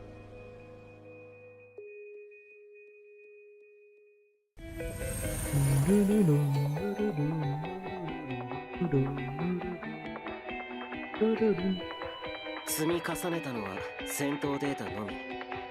本当の成長とは言えません。まだまだこの機体の限界までは程遠いです。安心して僕に任せれば大丈夫です。シミュレーション完了。指揮官、我々が勝者です。僕の視界からは逃れられませんよ。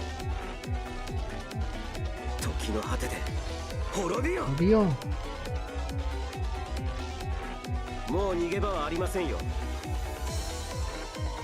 あなたたちの時間は僕が制する。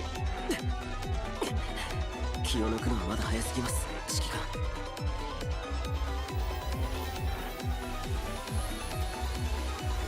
ホーク隊の隊長クロム、参上いたしました。これからしばらくの間は指揮官の作戦任務のサポートを担当いたします。よろしくお願いいたします。お会いできてとても嬉しいです、指揮官。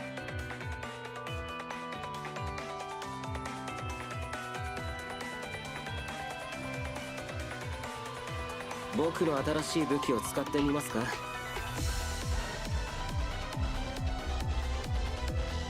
重ねてきた経験が実力になるというのですね。肝に銘じておきます。 Yeah, I need to get the skin for him as well.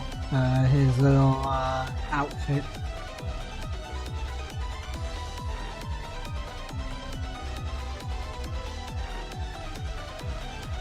The hunter outfit is.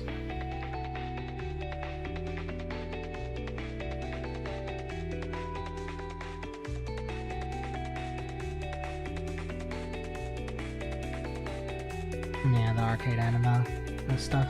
I also need to do that after. We'll do that after we go through Bamanada's event record.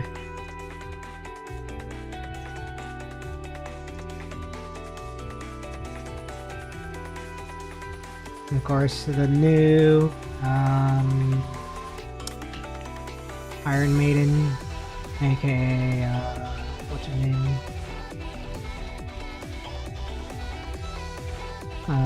Chick from Suzaku squad.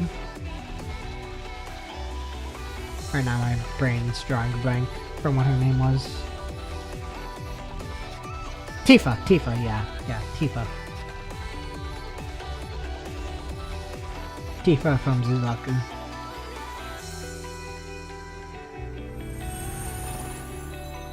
Earl of Crumbs.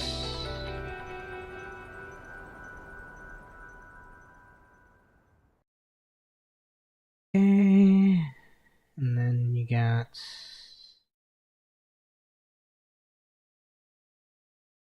Oh, that was just like a teaser, I guess.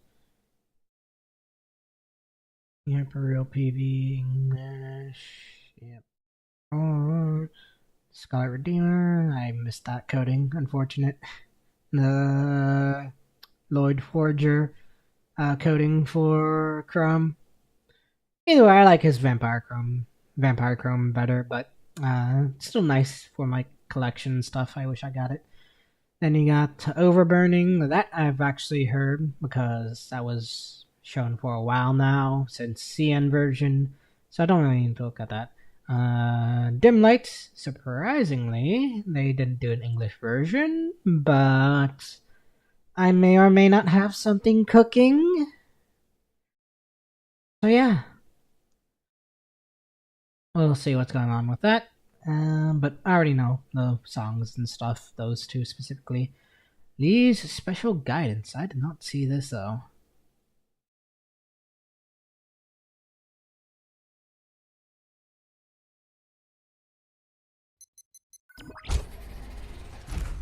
Huh?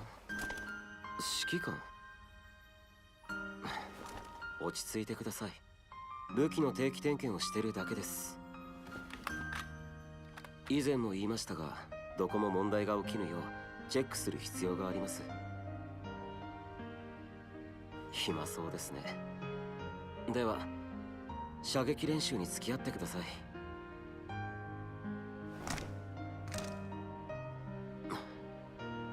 練習は久しぶりだ。やはりこれがしっくりくる。僕の腕前はまだ心配されるほど鈍ってないでしょ。指揮官、あなたはこの機体のことよく知っているはずです。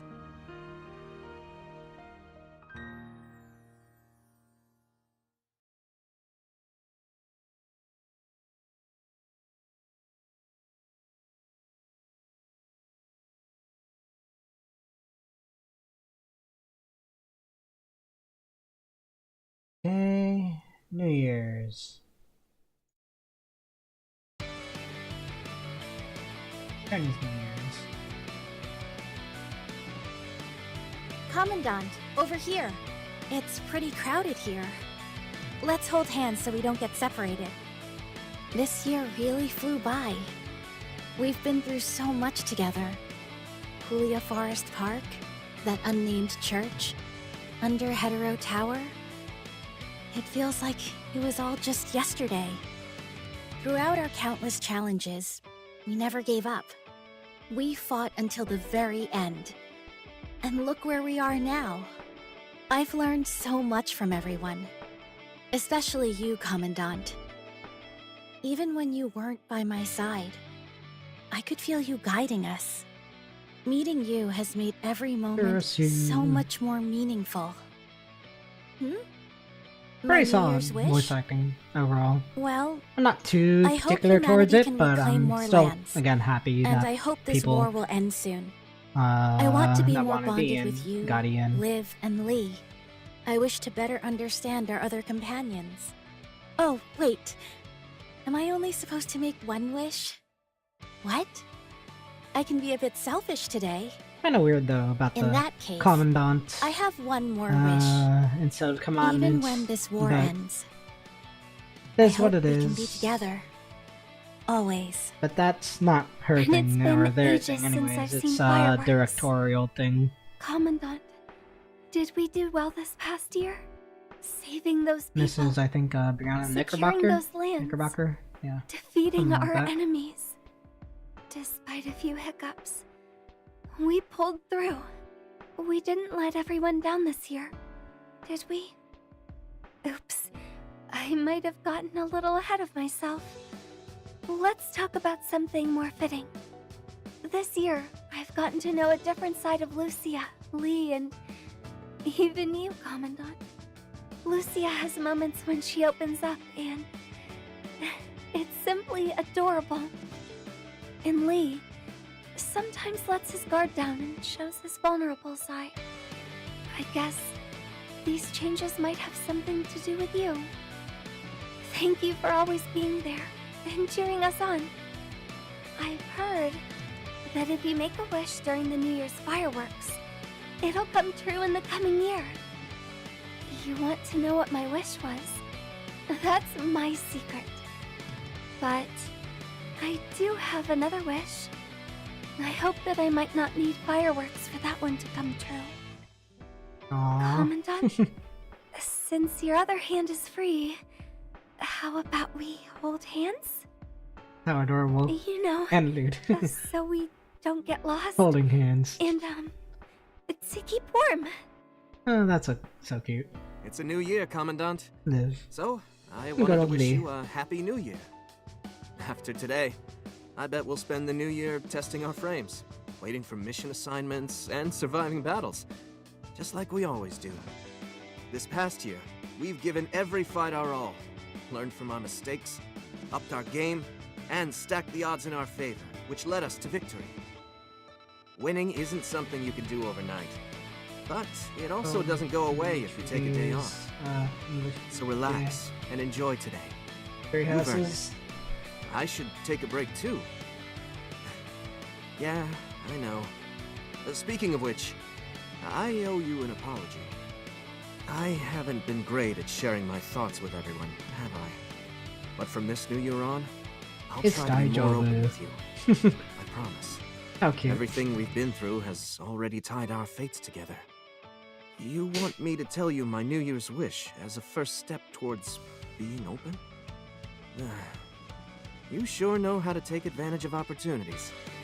That we do. That's one of your many talents. I wish, no matter how tough the journey gets, out of all the possible outcomes, that we will reach the one we truly desire. Aw. I'm sure Abby Don't melted look at me like hearing that line. Yeah, I know it sounds a bit over the top. But Good wishes are old meant to Lucio, be Abby. like that, right? Plus, with you and the others by my side, I genuinely believe this wish will come true. 来年明けましておめでとう as they would say in Japan. But obviously, I don't know the Chinese phrase for Happy New Year, but it is what it is. Okay, now is this? Yeah, I think that's from the story, so we'll skip that. Then Renaissance du Fantastique.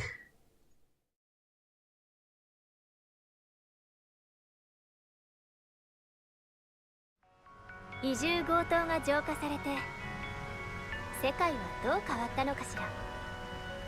got Ito, Ayla. そしてとある機械体からの正体。ここにはどんな秘密が隠されているの？あなたたちはここで何を探しているの？オッケー。芸術協会所属アイリス・ウォーブラー隊のアイラ。この挑戦受けて立つわ。Sometimes. And then the trailer for Renaissance du Fantastique, the JP.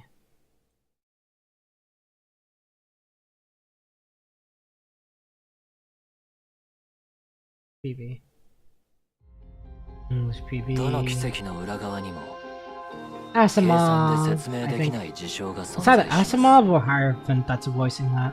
新たな物語の幕はもう間もなく。世界を描く人よ。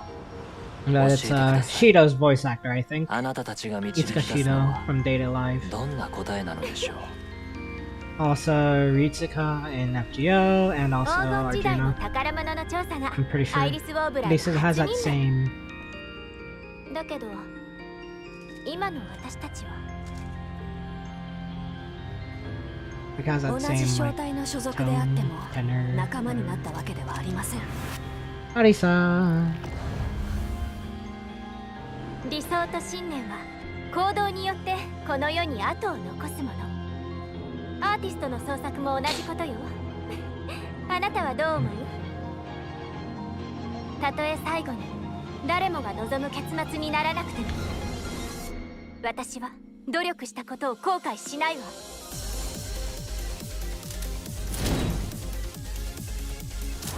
Banger theme. 失敗する定めだとしても、あなたはまだ同じ選択をしますか？ Okay, yeah, that's not Asimov. That's definitely Hierophant.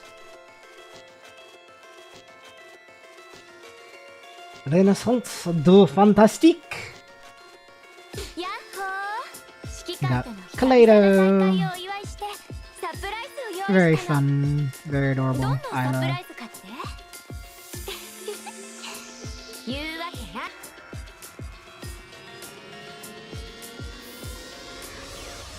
More weapon. 自由に創作を始めましょう私の神髄見せてあげるインスピレーションエクスプロージョン Explosion! 共感しなさいキャンバス準備完了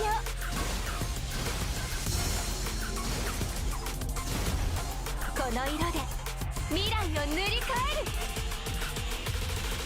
Oh yeah, I gotta wait for a rerun of that coding now. あなたからプレゼントをいただき But yeah, なんだか言葉までいただけたようで good. Capriccio coding. Shrine Nico. Vox Solaris. 私これからも Oh yeah, that あなたのそば one. にいる人の気持ちは I'll have to pick 目 that を up 見れば again 読み at 取れる at a later point when it reruns. そう望んでいる It's not my preferred though, because I prefer her goth version, but it's still pretty cute. For Luna. Laurel. Gilded Glamour. Amplifier. Dawn's あ Judgment. りがとう指揮官どんなお返し Oh yeah, がいい that's coding. I think that's her regular coding, so I could probably pick that up whenever. It's actually a nice coding though. I actually quite like it. Okay, that's where that coding was, in this patch. This last patch. Oh, that was from a sign-in event. Well, I guess I'm gonna have to pay for it then. When it gets re-added.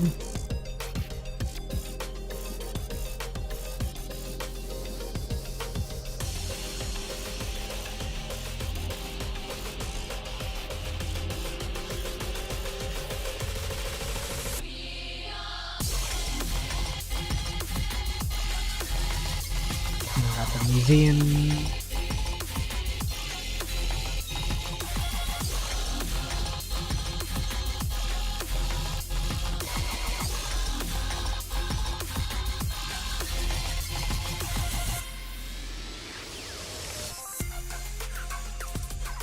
Forest events that I missed. Honestly, the Trailblazer event was cool for like the first couple stages, but then it got really old as well because you think it would play actually pretty well, but he was actually pretty kind of clunky. Like I played it on the Taiwan server, and it wasn't as good as I thought it was. Animations are still dope, but yeah, it wasn't as good as I thought. Okay, so that's that. That's frame PV. Wait, are these actually unique now? They have unique aspects to them now? Like the PVs? Oh yeah, they do. I guess. 芸術が育つ土地にふさわしくないと私はそうは思わない文明は最悪に潰されないし芸術も困難に負けはしないの機械体が作り上げたこの芸術の都コンステリアだって自身の芸術を探求しているの私も頑張らないとたとえ最後に努力が実らなかったとしても私は絶対に後悔しない色鮮やかな道を求め歩んだことをこれからも私はこの大地を歩み続ける芸術の新たな未来を想像するために Then you actually got the gameplay section? Yeah. この新機体は私がデザインしたのこれから詳しく教えてあげる Animations, I'll figure that out. 彩りある爆発 Basically, you build the colors and stuff and use it for that. 未来を切り開く力よ私たちの物語は始まった Okay, let's go back and take a look at Lee's then, real quick.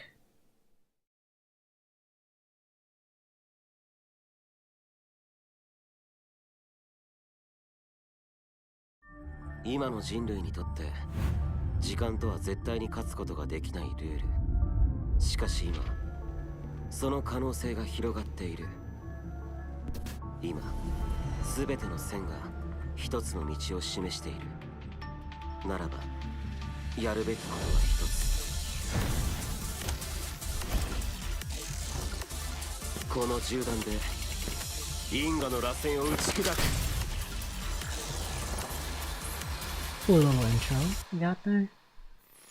And then, yep, moving into gameplay, I guess. 見知った間柄なのですから面倒な挨拶は抜きにして本題に入りましょう。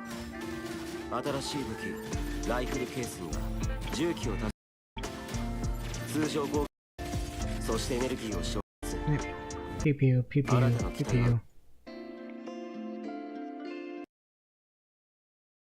Okay.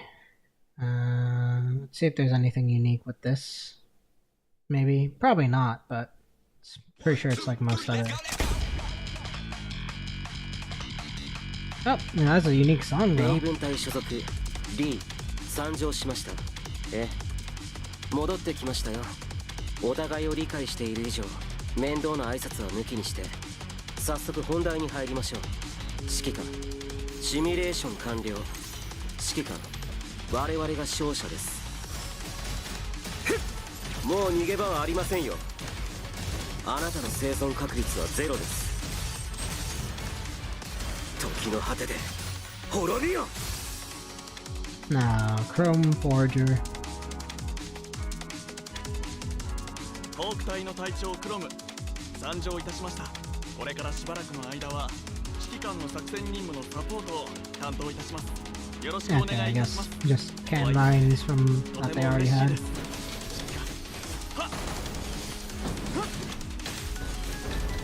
落ち着いて考えましょう。予想通りの砲撃ですね。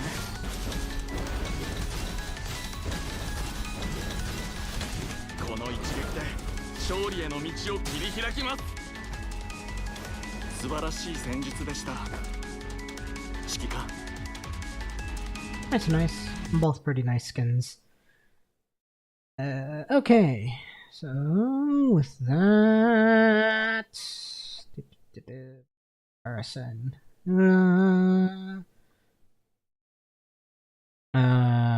Here. Their memories. This is, I think, dubbed now.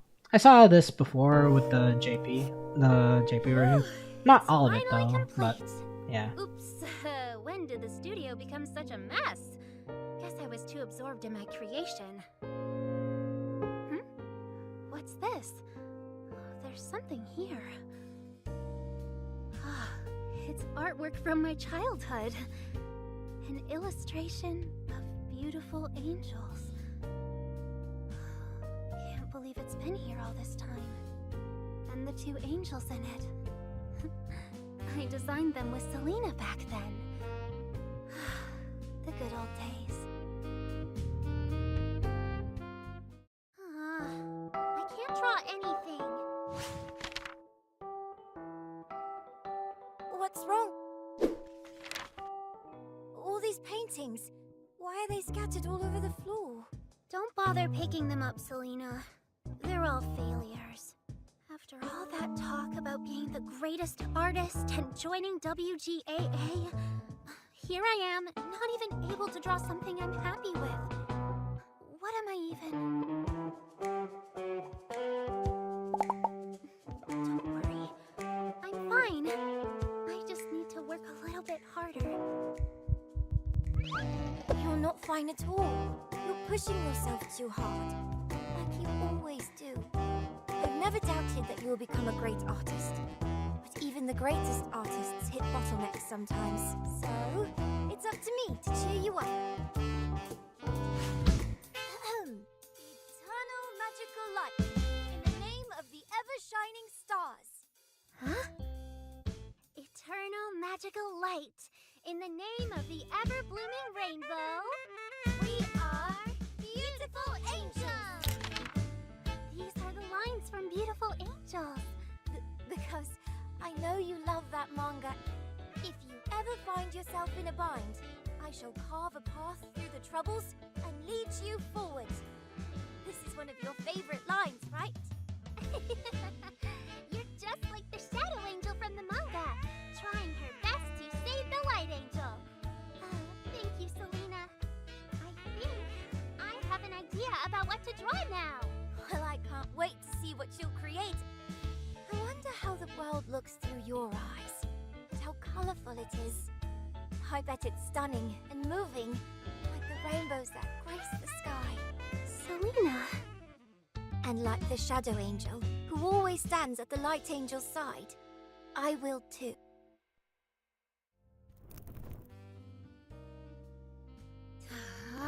Shoot, I got carried away there. Get yourself together.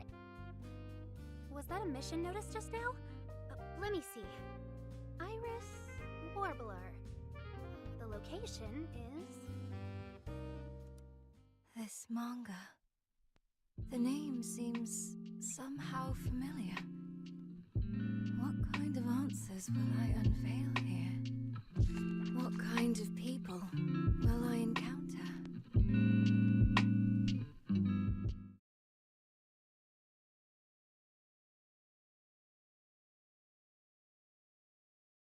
Okay. There is now another journey begin. Oh no, that's cutscene, I guess. Then Infinite Gallery, Shared Burden, PV, Resurgence.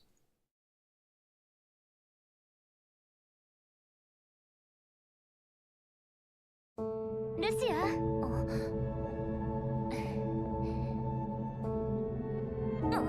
Lucia, どうしました？ルシア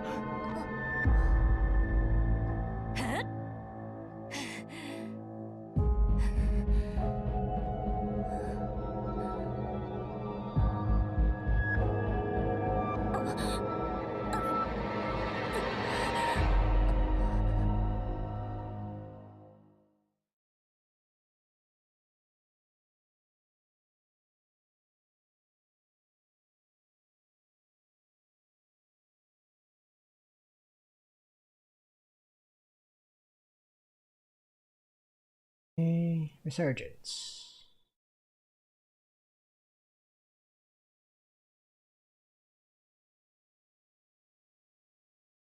Lucia. Lucia.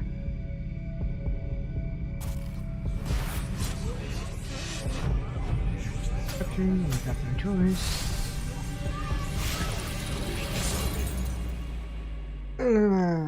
Comes in Abyss. And the little teaser for Crimson Weave.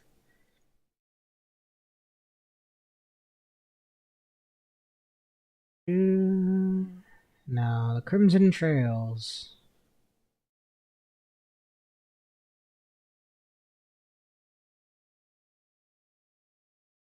Lucia, 過ちはここで終わらせないと。 Just a memory, I guess. あなたは彼女のために自分の身を差し出すことはできる。でも私はいつでも指揮官を信じている。もういいわ。期待して待つわ。あなたが真実を知った後の選択を。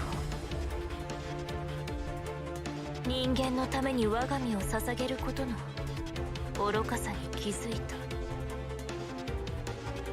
させません。その日が来るのを待つ。仲間を殺すことに一体何の意味があるんですか？なぜあなたはそうなってしまったんですか？答えてください、ルシア。裏切られることが定められた信頼にいつまですがっている気？今の私はあなたとは違う。私は違う道を選んだ。何も知らないくせにアルファ、後悔を乗り越えられずにいるのはあなたの方です。私に迷いなんてない。何を後悔することがあるというの？あなたはただ後悔を憎しみへと変えただけ。私は過去から逃げたいわけじゃない。裏切られた事実を受け入れたからこそ変えたいと思ってるんです。あなたもそれを変えるために昇格者になったんでしょ？人類に未来があると本気で思っているの？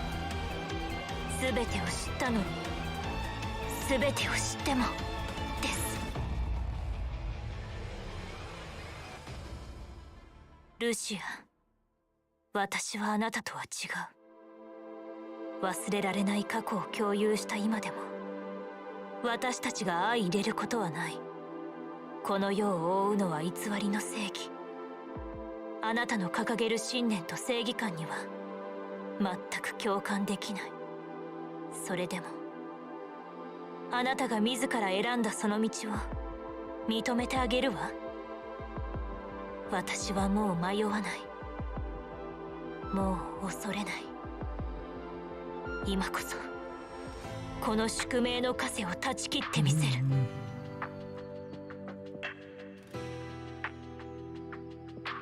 There we go. Okay. See if there's any cute skits that were in here.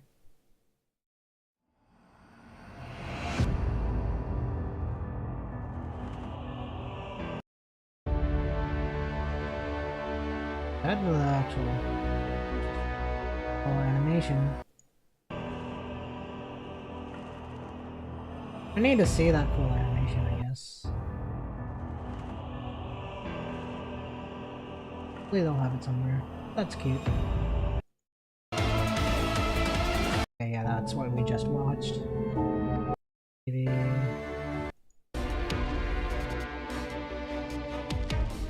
yeah, that animation, which I gotta take a look at as well.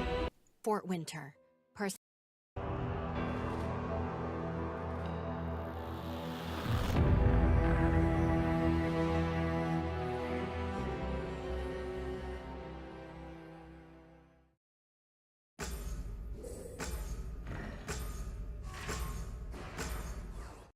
You weren't expecting me?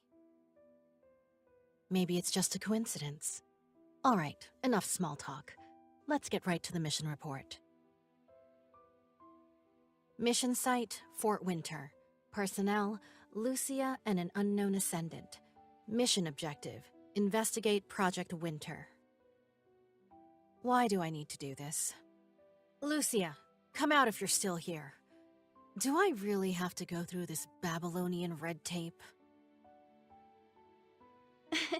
Well, we make this special mission report mainly for Commandant, and it doubles as a gift to commemorate this important day. And I think Alpha is the real main character of this mission. A mission report as a gift? You Babylonians are total workaholics. Fine, I did agree to do the mission report, though I thought it would only take me 5 minutes. If it is a special day, as you said, then I don't mind staying behind to give your Commandant a little surprise. And I'll help Alpha complete this mission report on the side. Before we formally begin, I just want to tell you that we've known each other for over 2.5 years, Commandant, and I've never forgotten that. During these past seasons, through our countless battles side by side, Grey Raven now holds a special place in my heart. Whatever the future holds, I will remember the times we shared. Fighting alongside you is the reason I awakened once more. This is a small token of appreciation Grey Raven has prepared for you. We hope you like it. Oh, by the way, Lee took some time off work after he returned from the last mission. While he was on break, he compiled some data about you and made it into this gift. Typical Lee, right? Let's check it out.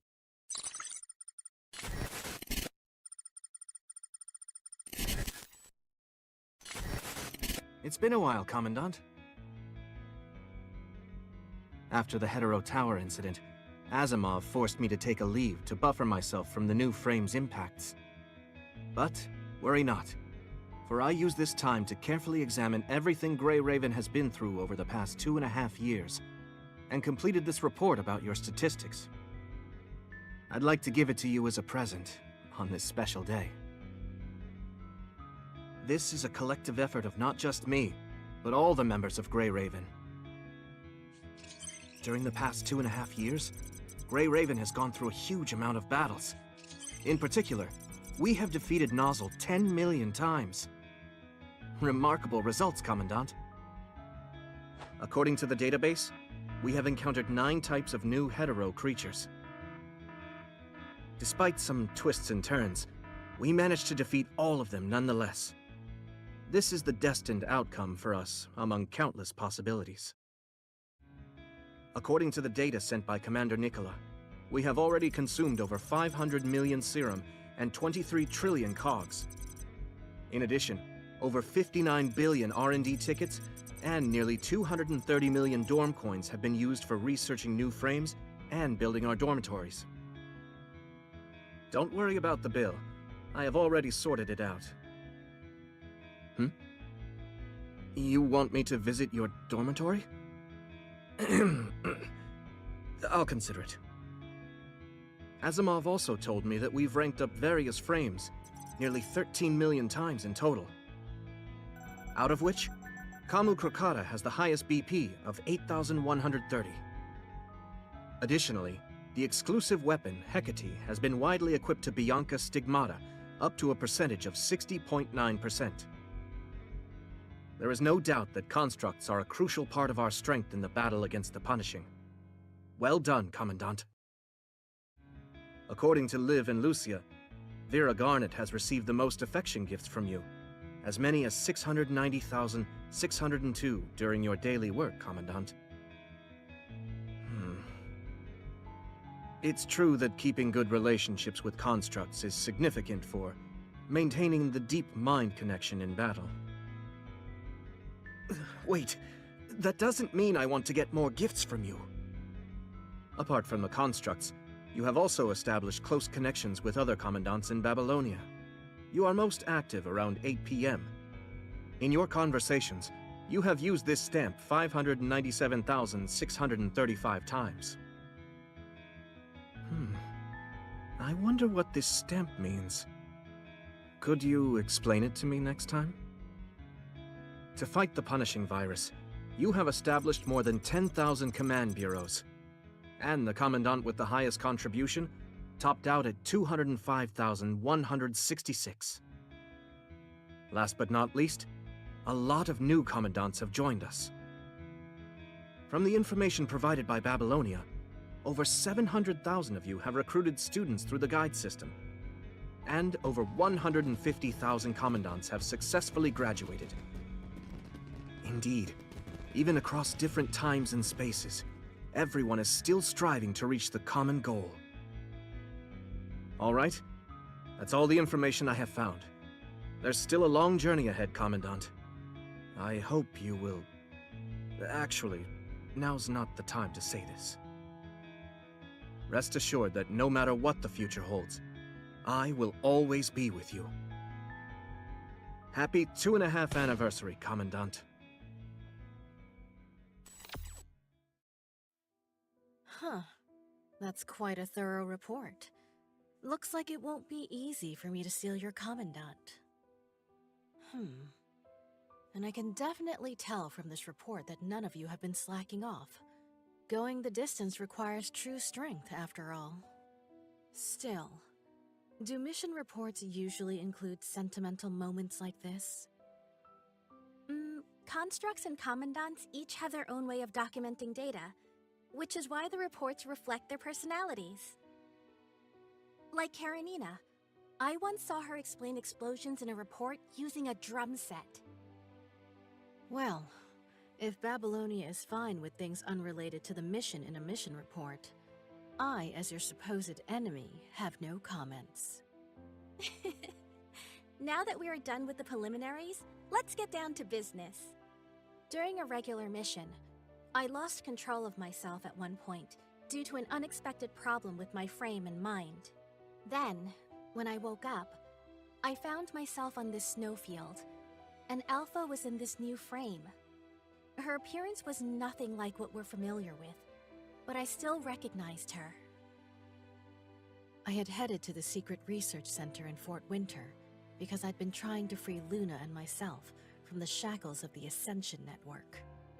Apparently, the classified experiments being done there were the key to solving my problems. I needed this chance to confront the Ascension Network, to find a means to break away from it. Human civilization has come at the cost of countless sacrifices. Bloodshed is merely part of the process. A new round of filtering has begun. The future of Ascension Network shall be unblemished by the weak. Is it clear now? This is the truth of the construct experiment.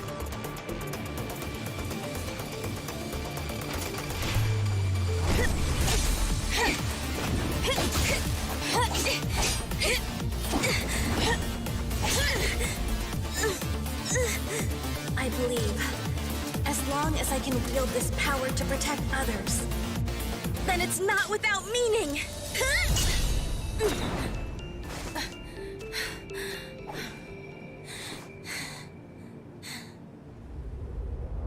Victory is our only meaning. This gamble will only leave one winner. Trying to play me as a card? We'll see. If you've got what it takes. This is some footage extracted from my mind. It should be enough for you to learn about this mission. But what these clips show is nothing close to the most difficult part of this mission. If you think you're mentally prepared to confront the Abyss, go ahead and see it for yourself. Even after pulling through so many dire situations with Commandant, what I saw in this mission still sent shivers down my spine. May the suffering souls find peace. We'll end the mission overview here. But I wonder, will the end of war and suffering ever come? Alright, next, let's look at the main personnel for this mission. You should know me very well by now, but I think you would like to know more about Alpha here. Have we not fought each other enough? Is there really a need for introductions? Our relationship is no longer as simple as enemies now, isn't it? As new partners, I want Commandant to get to know you better through a proper introduction. Alpha was already in her new frame when I met her at Fort Winter, but I could still tell with just one glance that it was her. As a bystander, I do not know the story behind your new frame, even though we worked very well together on the battlefield. So I think only you can tell us details about this frame, Alpha. As I mentioned before, I wanted to break free from the Ascension Network's control, because I had to constantly deal with their harassment while I was traveling alone. When I saw the Hetero Tower at Fort Winter purified by humans, the Ascension Network was once again on to me.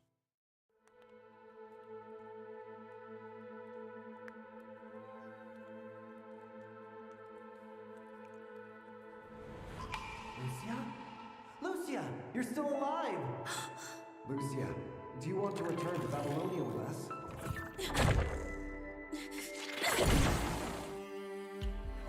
Let's go back, Lucia. Lucia, are you alright? Great Maiden is my home. It's my...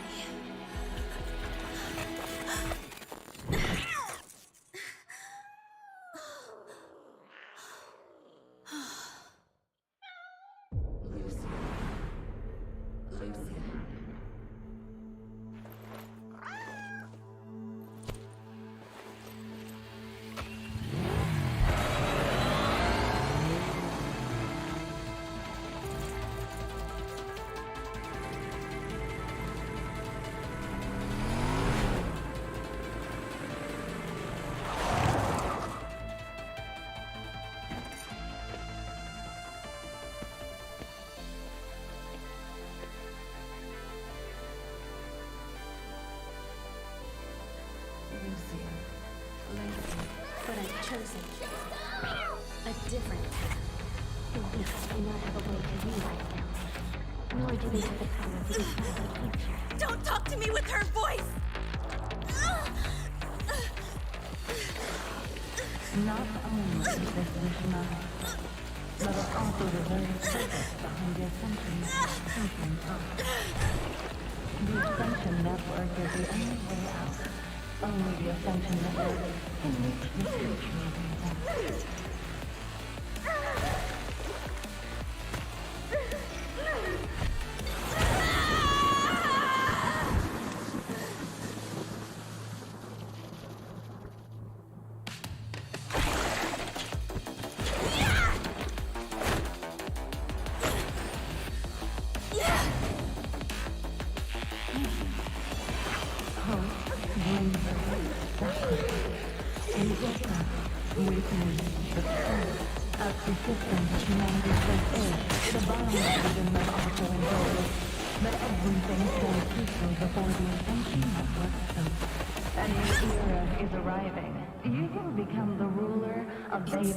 Just another page. Absorb, blood to endure, the pride, indulge, devour. I will witness the future myself!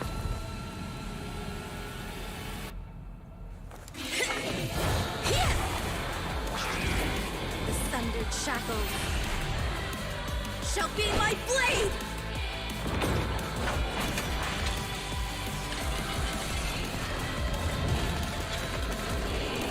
I will sever this prison of fate!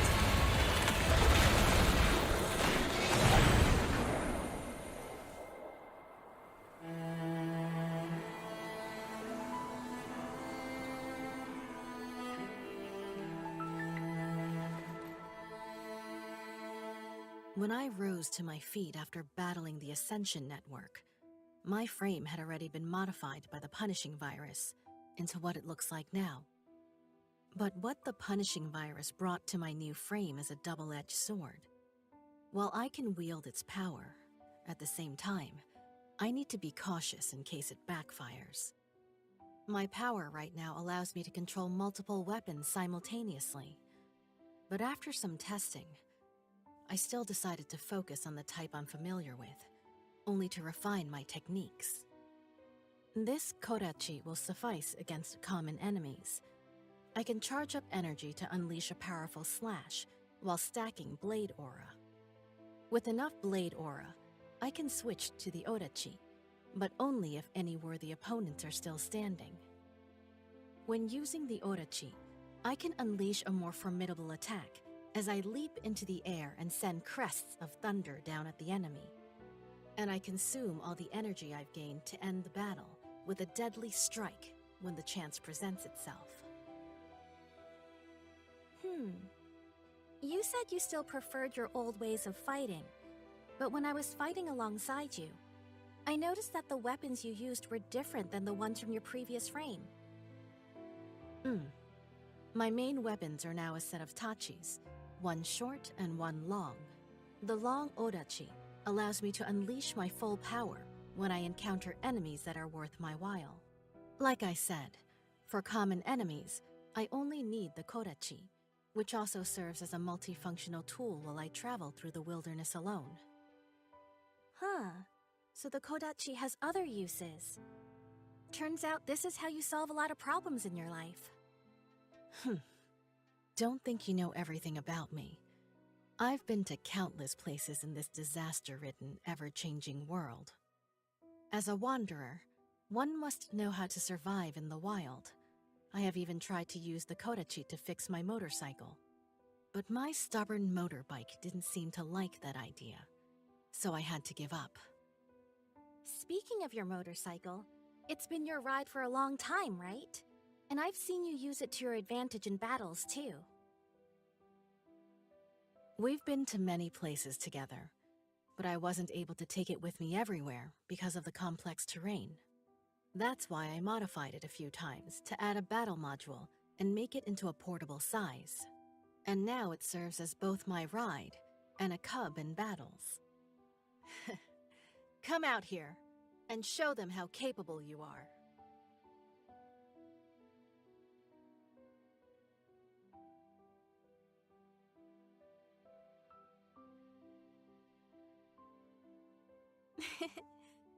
sounds like you are actually quite nostalgic. What makes you think that? Stop talking like you know me inside out. Well, from what I've seen, you stick to your old ways of fighting, bring your trusty motorcycle with you everywhere, and modify it with such a retro style. Also, I know that you've been collecting Froggy products, and will even fix old broken ones. And you still have the old Grey Raven insignia on your back, along with the name tags of your former teammates. That's only because Luna likes Froggy. As for the insignia and the name tags, they serve as a reminder and a warning, that's all. Besides, not everything new is the best thing for you, or else the filtering mechanism of the Ascension Network will become the rule of survival for humans. That is not what I want to see. So of course, I only choose things that suit me, rather than simply taking on anything new. Right. That is not what I hope to see either. As I learn more about your inner thoughts, I'm already feeling like we aren't simply adversaries anymore. If there comes another day for us to face each other in battle, I will protect Commandant with everything I have, and that is also Grey Raven's ultimate duty. I will not hold back when that day comes, out of my respect for you. Thank you, Alpha. One more thing. I seem to have lost consciousness at the end of this mission. What happened after? After that, I battled a strange Ascendant. She was sent my way by Vonnegut. I won't get into the details. Your Commandant should remember all of it. Commandant, could you fill me in on what happened afterward? And Alpha, I was also hoping you'd tell me something about that Ascendant you fought at the end. Please, this information will be helpful for both Commandant and Grey Raven. If you insist.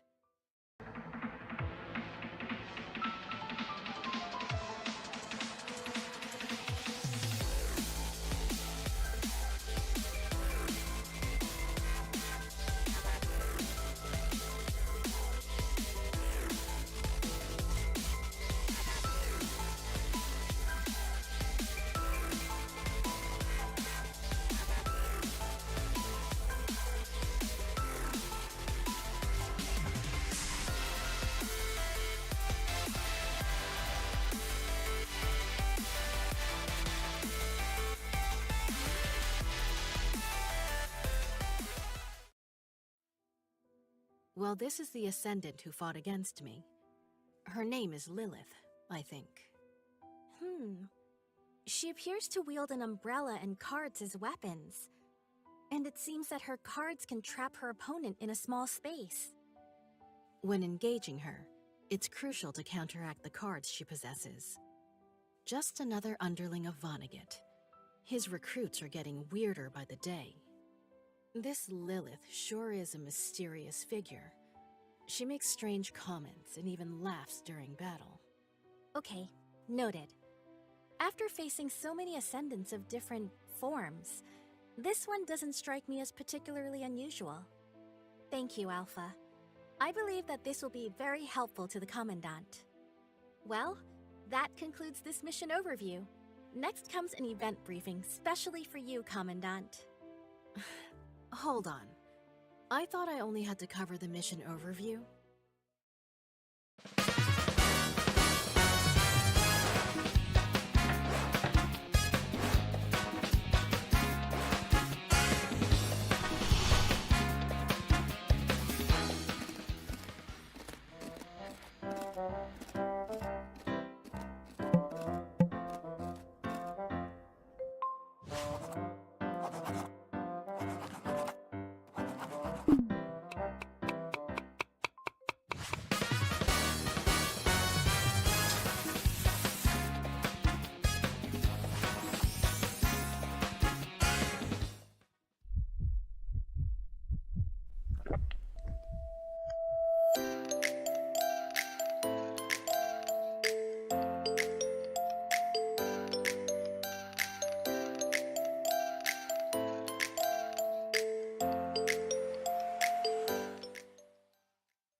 So, is this how you document things as a Babylonian? Exactly. During our previous squad meetings, both Liv and Lee gave their approval. Fine. Let's continue then. Give me a copy later, so Roland can learn about it too. Commandant, you have a short break after this mission, right? Though we still have a long way to go, I hope you can relax a bit after all the days of hard work. The Spring Festival of Kowloon is upon us. For the people of Kowloon, it marks a new beginning, a time to pray for good fortune. Babylonia is also holding various events to celebrate this festival, and everyone is eager for your participation. It seems like you Babylonians still enjoy lively gatherings, rolling out red carpets for ascendant infiltrators. It'd be great if you could join us, Alpha. It's been 2.5 years since we met Commandant, and you're surely part of our precious memories. Besides, you have also changed quite a lot. This spring festival should hold special meaning for you as well. Is that so? Doesn't sound so bad, I guess. Proceed. I'll keep quiet. You're really something else, aren't you? All right, I'll take the lead and introduce the festival events. Commandant, you may have noticed that both Alpha and I are dressing in Spring Festival-themed coatings, and I know you have already seen this coating of mine on our last visit to Kowloon. However, Alpha's coating is new for both of us, so Alpha, could you share with us more about this coating? Didn't I say I'll keep quiet? Fine, as you wish.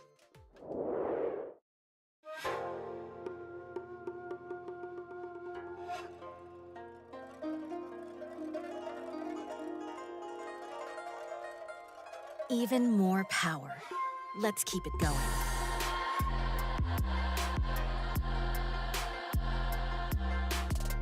You're moving away now that I've come to you willingly?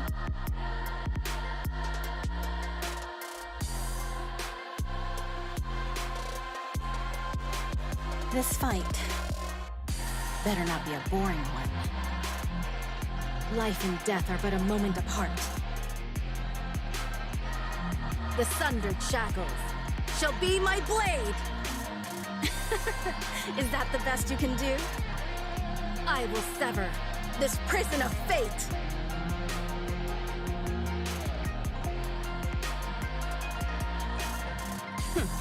Now you're on the other side of the line. Keep moving. This victory is not the end yet. This new coating draws inspiration from ancient Kowloon myths.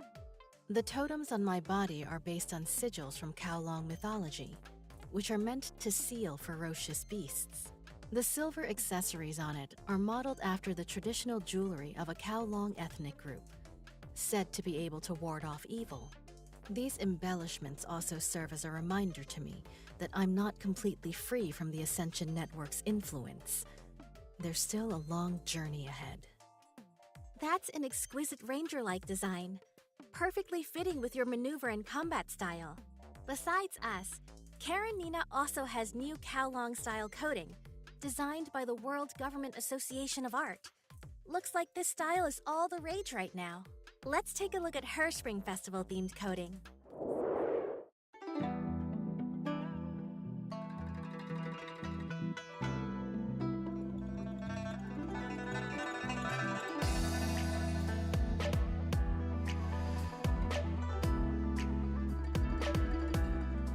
I thought you asked me to come out for an urgent mission. If you want to give me a gift, why don't you just come to my room? These things can't make me stronger, but still, thanks. Is this the target? Sorry for being silent so much. Going in. I'm just letting my voice I'll lead the recover, charge. and I was getting a couple things done. But the game is downloaded and everything. I'm logged in. Blast propulsion, I was just fire! grabbing a couple things. I'll knock you lowly scums away!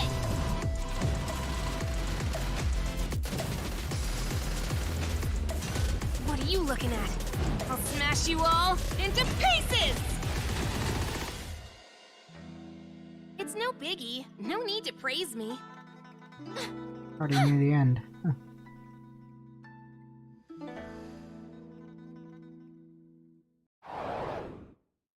Seems like Karenina looks even more like a bunny in this coating.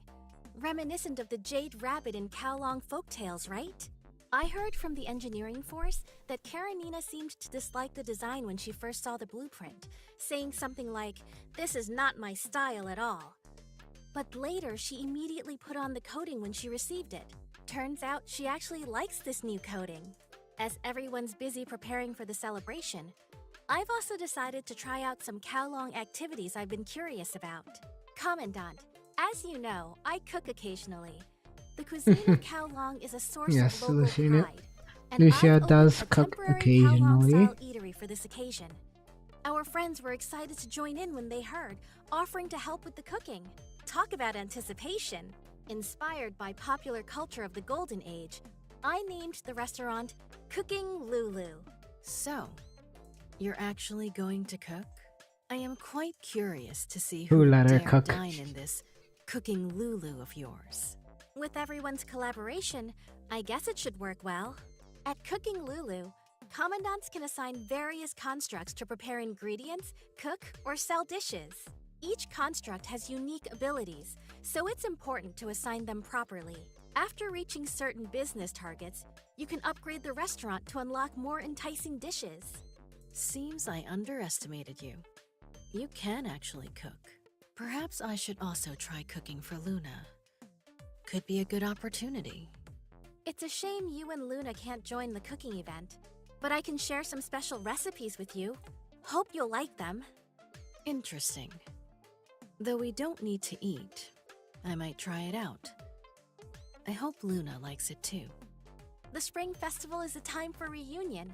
Besides Cooking Lulu, Babylonia is hosting other events that encourage collaboration and allow commandants to have fun together. In the Anchor Realm event, commandants will need to join forces to eliminate abnormal data. Defeating these giant formidable enemies requires teamwork from 3 commandants, the Mongols? each deploying one of 3 frames. That's Lotus, what went on with Blast, that. and Veritas. Participating in this Boom! battle offers substantial rewards, so don't miss it. Additionally, the familiar events Cursed Waves and Corrupted Battlefront are returning with improvements. The enemy data Alpha provided will be recorded in the simulation system, so that you can challenge the virtual boss Lilith and learn about her moves. And some other events will also be returning during the festival. You're keeping up your training during the holiday. Commendable. Babylonia remains vigilant after all. Things are getting more and more interesting. Now I'm motivated. That summarizes most of the Spring Festival events. Commandant, please look forward to them. And there's one more thing. Due to the technology used on Stigmata and Imperia, similar data residues exist in these frames. Similar to Liv, Bianca also had a dream during her coding change and frame maintenance. This time, her dream was set in the snowfield. Vesalius suspected it was a possible future deduced by the Ascension network. The frame's performance has been greatly enhanced. Rest assured, Commandant. I am confident I will master this power.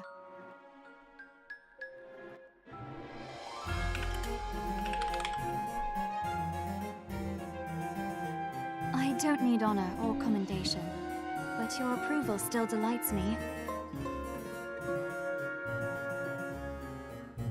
A long journey awaits us. Let's move on, Commandant. Here is my vow. I shall purge you from this earth. Stigmata's skin. Justice. That also comes with the Extermination. church. Evil will not be tolerated. Locale. It's too late to confess. Behold, the final light. Judgment. I declare the end of this nightmare. May the petals of this flower cover this snowfield in the end. Bianca's new coating really suits her. A perfect match with her holy and noble aura. She may bear the title of witch, but we know her heart is pure and unwavering. Her dream might hold clues about Babylonia's defectors. As the Purifying Forces captain, she'll pursue these leads on her next mission. Join her when you're ready, Commandant. The Purifying Forces captain? A witch? Or a holy maiden of Babylonia? Intriguing. All right, it's about time to wrap up the mission report. To welcome the Spring Festival, we've also decorated the dormitory, and it's really a joyous atmosphere. I believe the Spring Festival will bring many unique moments to all of us, and I'll always treasure them, along with all the other times we've shared, Commandant. Now that we're done, can I leave? Thank you, Alpha, for assisting with this mission report. I'm sure Commandant appreciates your effort as well. Not a big deal. Okay, and then it ends off with the PV. We've been adversaries for 2.5 years. 20G. Your future remains uncertain. If you can last long enough, we'll reach the end of this calamity one day, and witness whether your wishes will be fulfilled or crushed. So this concludes the mission report. Reporters Lucia, Alpha, reporting to Commandant. Oh, and a final note. Yeah, until 222. Grey Raven will always stand together, fighting side by side. And everyone will one day 4 bear days witness late. to what they hope for in the future. Thought there was a paid selector this patch as well, on top of the free selector, but I'm thinking that probably was the last patch that I missed. You're moving away now that I've come to you willingly? This power will be used accordingly.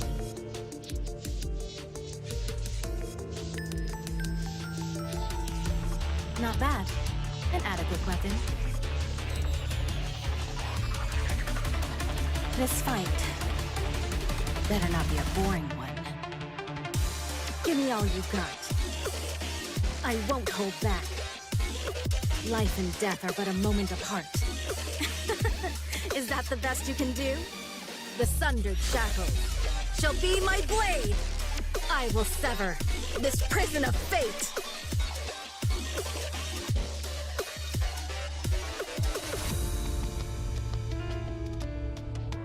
This is where I was abandoned when I was born. Where my dream came to an end.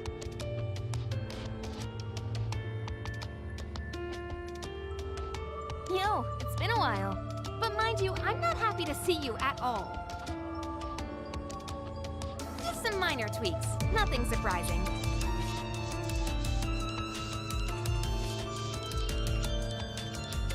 I will no longer be constrained by these meaningless titles. Don't slow me down, and don't get hurt by my strikes.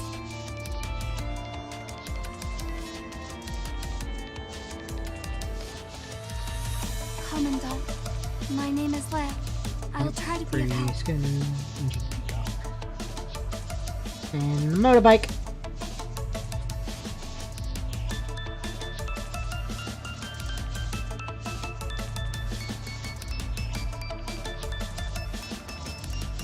Disrupted battlefront.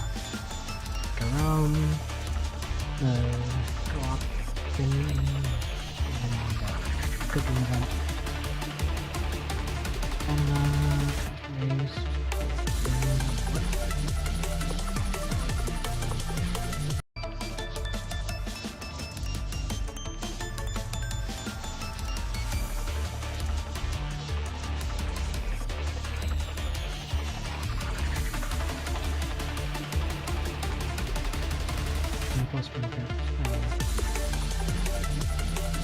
Of course, the Lord.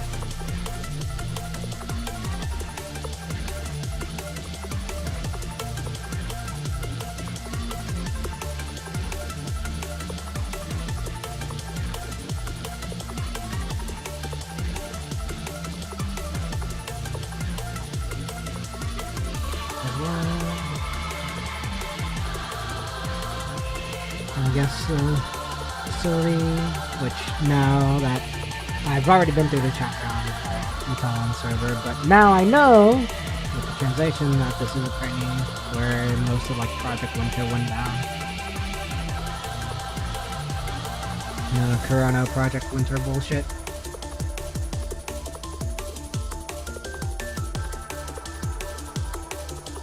that's gonna be interesting once we actually get caught up. Points.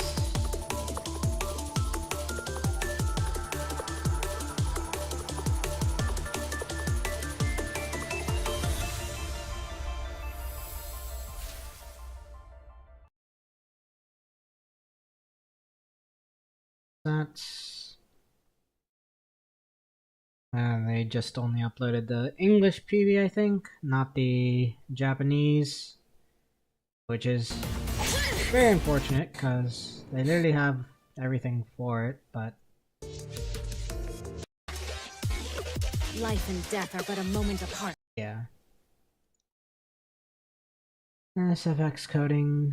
It'd be nice if they actually uploaded that. Fate Unchained, I think they only uploaded the English, not the Japanese. Again, which is disappointing, but it is what it is. But let's take a quick look at it. Again, I wasn't paying full attention before, but apparently this is when she came upon the Project Winter location or something. Lucia, you're still alive! Lucia, do you want to return to Babylonia with us? Yeah, good old Merle and son.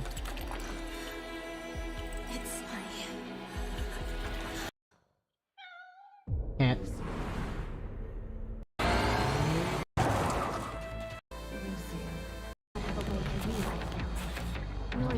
Yeah, the whole Ascension Network trying to force her again.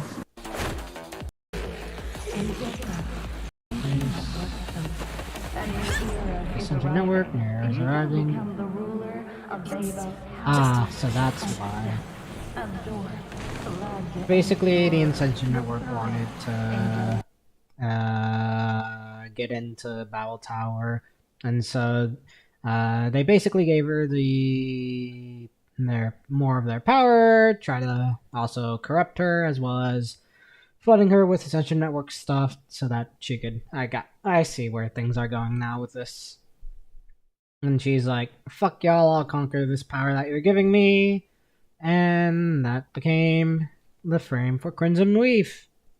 Nice. Interesting. So, music show trailer.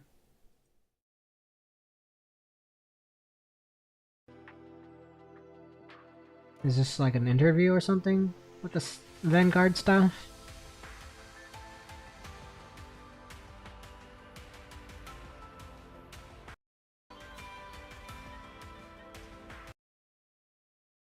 Anyways, let's look at this.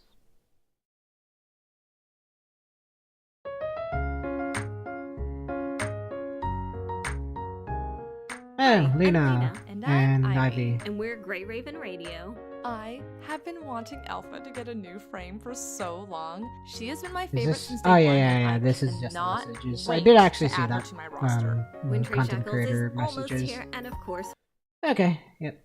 I already saw all of this on my own time. Resounding Storm official music video show. Let's look at this. And I guess they play this song, the English song too, as well. Caroline Wonder Murugala. I guess that's her in cosplay as well, or probably just a professional cosplayer that they hired.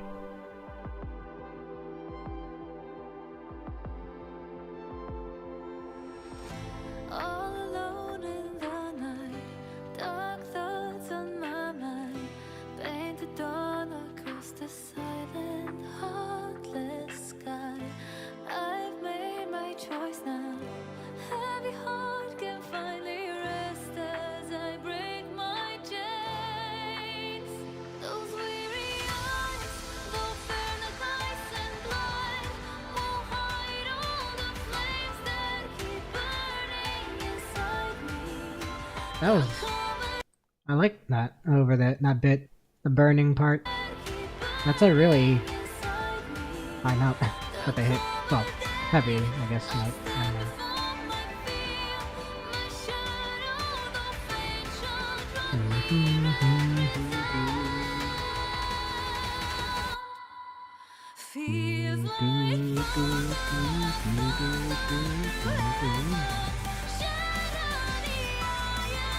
So far, she's done pretty good with this. Nice dub. I think all three are actually really good.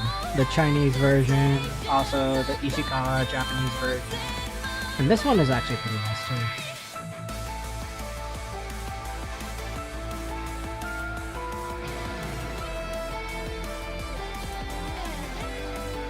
I think they also got a little bit of polyphony going on in some parts of it.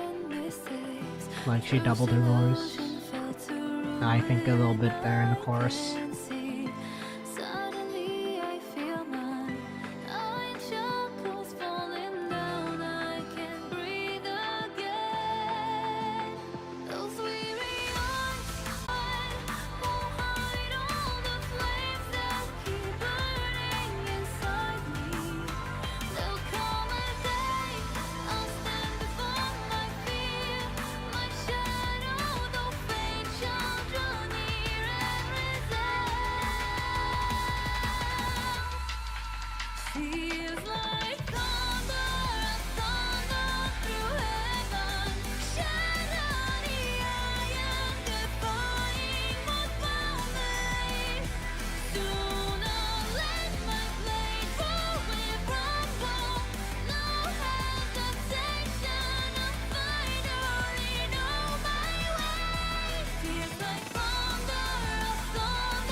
Nice.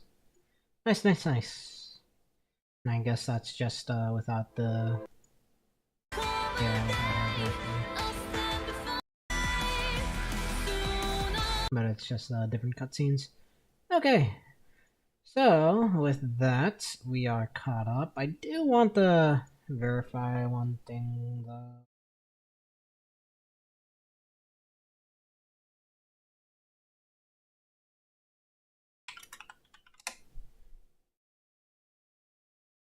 Want to look at the information from Renaissance du Fantastique.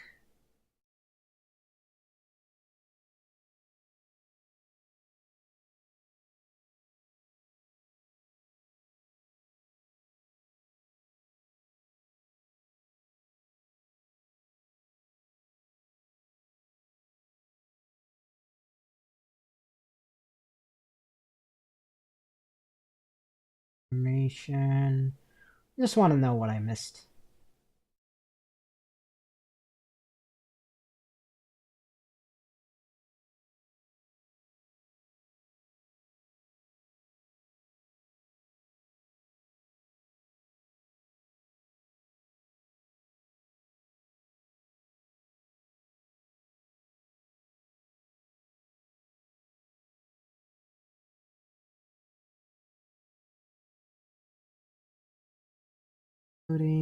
Codings. Wardrobe rerun. No, I missed that.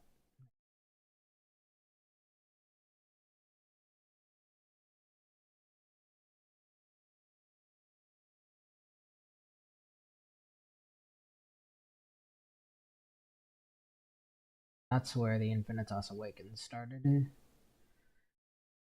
Dawn Dispatch. Okay, so that did get added within that patch.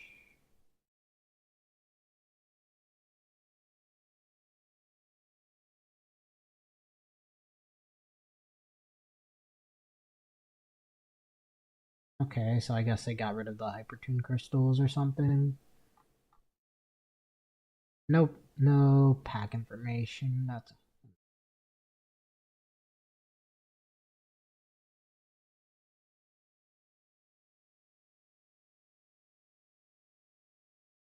maybe Grey Ravens has that.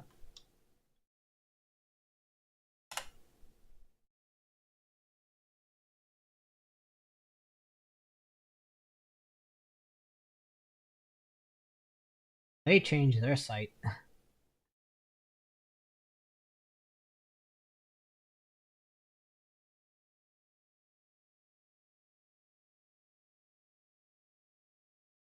Oh no, lol.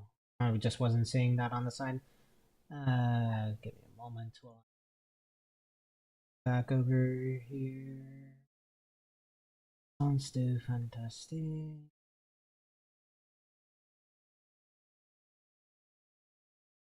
Don't have pack information. That's unfortunate.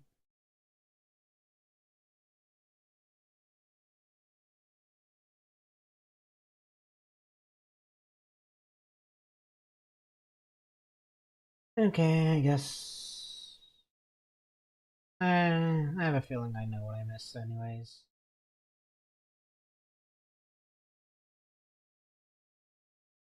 They update this? I think they did. Yeah. Nope.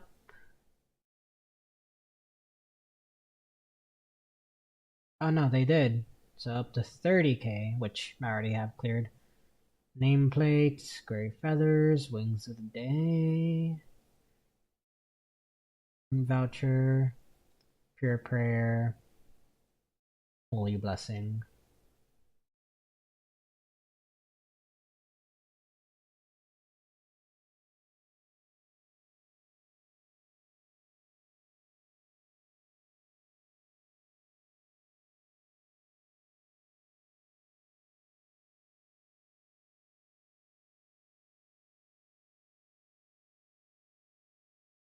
Nice.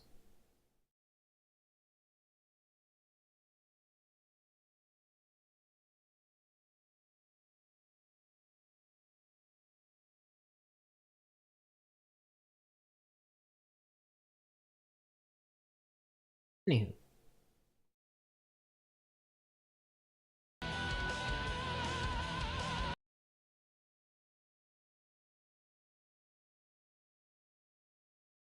I guess we could quickly look at a gameplay guide. So I made my own a while ago, but it wasn't like super detailed. Like I have this one over here, total plug, but it wasn't super detailed. So let's take a look at Rex's guide. Rexy boy. This is how you play Crimson Weave. I think this is the guide, or it's just a demo. Just a demo. We're pretty sure he published a full guide already.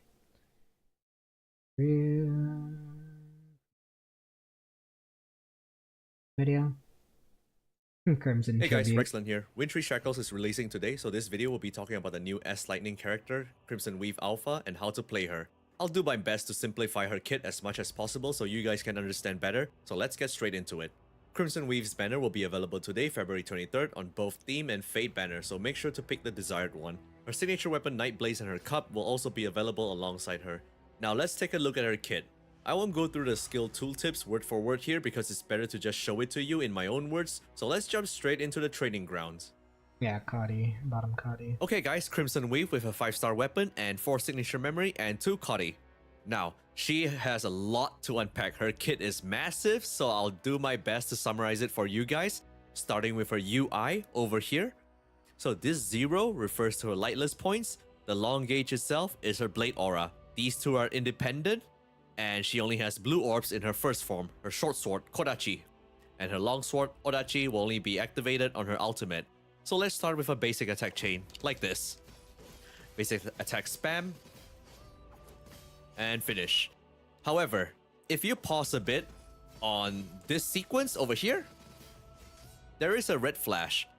What is that red flash? Let's find out. I'll pause and then press basic. Sword waves, her favorite attack. So you could That's also right. go into sword waves She in also that gets the combo. red flash prompt on dodging, like this. Yep. So you can sword wave as That much I as you did want. cover. Just dodge and attack. Sword wave. So we see that sword wave gives her lightless points. That's one source of it. Another source is by pinging orbs. So I'll show you 3 ping for blue orb. So it gave her 40 points and also half of blade aura. Blue orb can also be chained into a combo. Does slightly more damage. Now we have a full blade aura gauge. What does blade aura do?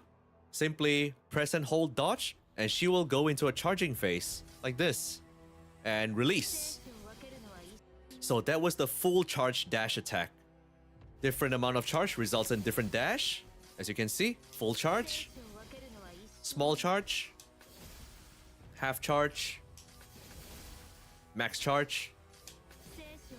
So only the max charge gives iframe and also energy. The first 2 charges don't have iframe, something to take note.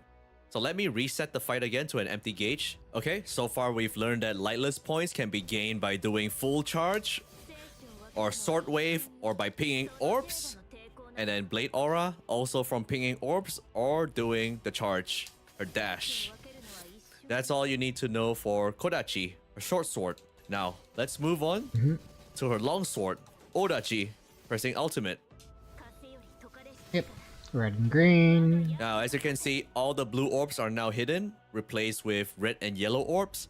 Any blue orb yellow, generated rather. during this time will be converted to either red or yellow. She still functions mostly the same, basic attack, and then there's also the red flash during basic attack for sword wave, dash and sword wave, and also red orbs and yellow orb pings will fill up her blade aura, like this. Yep. Pretty much what I've more or less covered. Also, he'll mention it later, but you could use a cub and stuff to go zoom zoom. The only difference now is that when she does 3 ping, there's also a follow-up attack. So I just did red orb. Now I press basic attack. So that's the red orb 3 ping follow-up.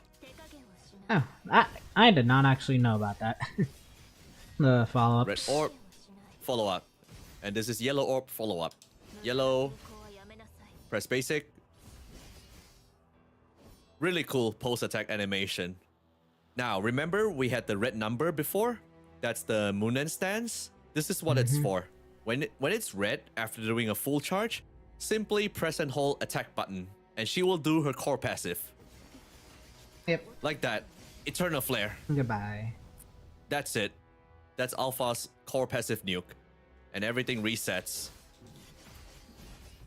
So notice how the digit is 0 now? All the lightless points have been converted to extra damage for that Eternal Flare. So every point is 1% damage. So you want to have a really high percentage to do your Eternal Flare. High points. It's also white now. So if you press and hold attack button, nothing will happen. It has to be red. And the only way for it to be red is to do a full charge. So we already have full blade aura. Just press and hold dodge and release. Now it's red. And then I'll press and hold basic attack. Kaboom.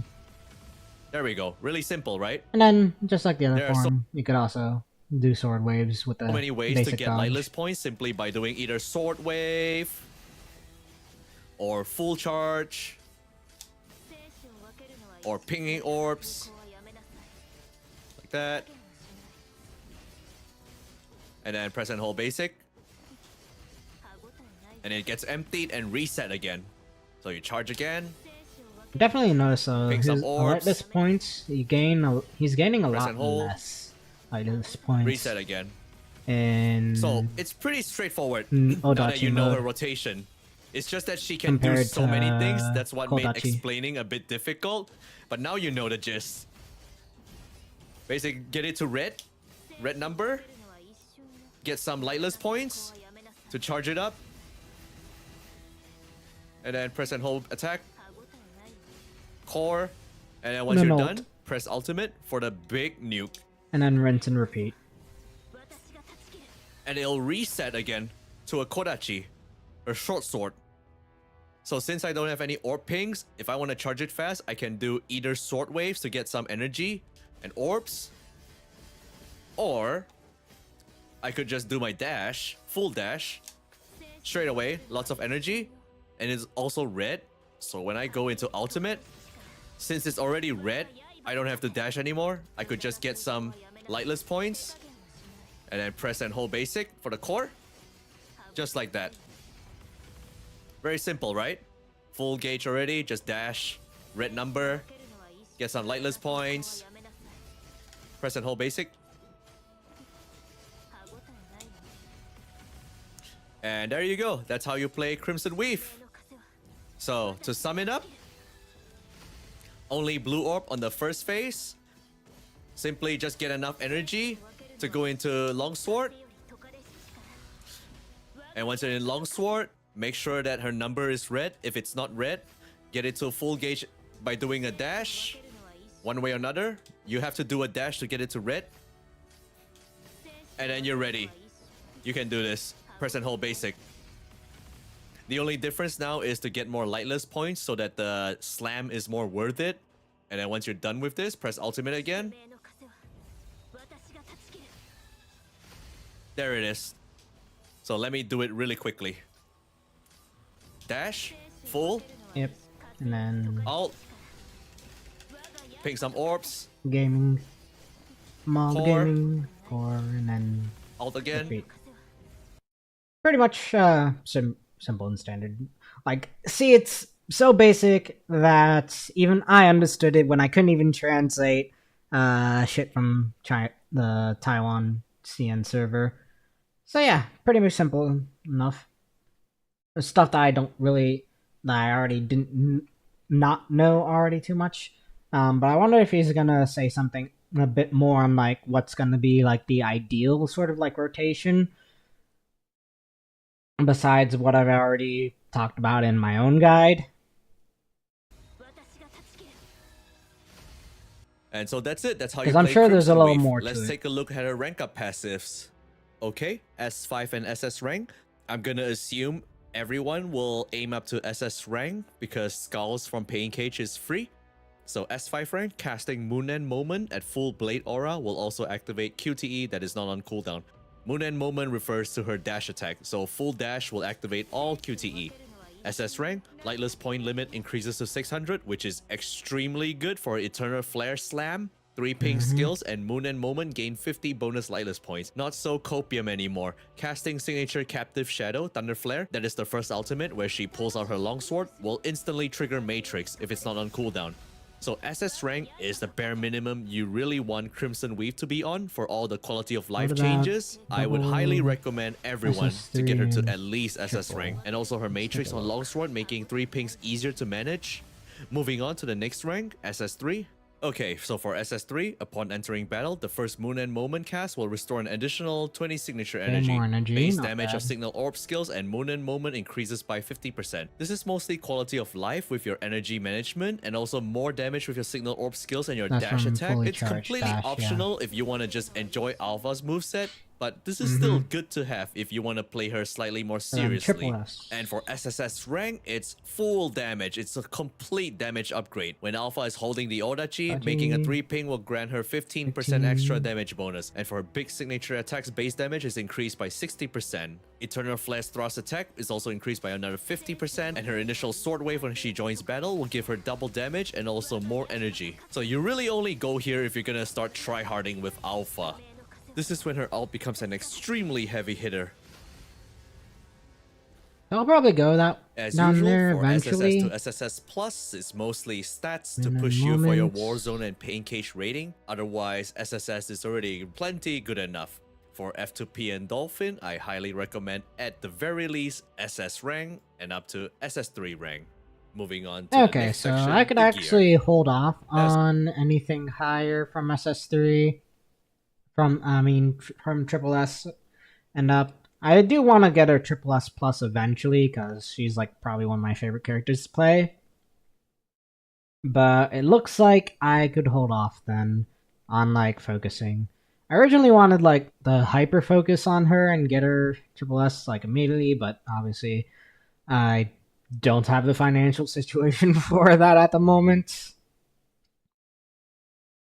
So it's probably more important for me to pick up Stigmata and get lead a triple S than it is. As for her weapon, it's between Sure. 5-star and 6-star. I highly recommend her signature 6-star weapon because it gives extra attack by 10% and also extra damage bonus during her longsword. And the best part of it all is that it has 40% extra efficiency for acquiring Lightless. Lightless is the point on her gauge for her Thunder Slam, Eternal Flare attack, and for the Resonance is Deadline Timing, Glorious Afterglow, and Matrix Lightning. For her memory, the general set would be 4 Diesel and 2 Cotty, but there are 2 different sets for her resonances depending on the rank of your alpha. If your alpha is SS3 and below, the top resonance would be basic attack level +1 and the bottom resonance would be attack +15. If your alpha is SSS and above, it's gonna be the same, Sig. basic attack level +1 and signature move. The only reason for this is because SSS rank has really huge signature move damage, and that's what you'll be relying on most of the time. Lastly, her cup. Motorbolt is really good. It has a pull effect, and for the second skill, let me just show you what it does. So I have the cup equipped with me. I'm gonna use ultimate here to go into Odachi and activate the cup. There we go. Now I'm gonna use my dash. Look at that. I can combo my core into this, and it does really huge damage. Also pulls so on that's enemies. Another reason why you want to get the cup is because that this skill here improves her Eternal Flare damage by double of the base damage. So I highly recommend getting it. Support, it could be Lux or it could be any other amplifier. For Vera, you would like to put Lingya on her, specifically for this skill, which gives an extra blue orb to the next switched in member. So you will start with Vera and then you will switch to Alpha. And you will use her all the way. It'll be like go into first alt, core passive, then the big alt, then rinse and repeat, full charge, go into alt, core passive, big alt, all the way. That's pretty much the gist of this team. You won't ever use the other two. They'll be just QTE support. And for their memory, Vera would be the same. 4 signature, 2 Da Vinci. But for now, her bottom resonance will now change to class skill. It was core before. Now she will change to support. It'll be class skill. So if you can afford it, change it to class skill. For the middle support, if it's Imperia, and if it's an amplifier, it's gonna be class skill as well. For Alpha, we've already gone through that. It's the 4 signature and 2 Cotty. For the middle support, Vera would be this. Would use her all the way. It'll be like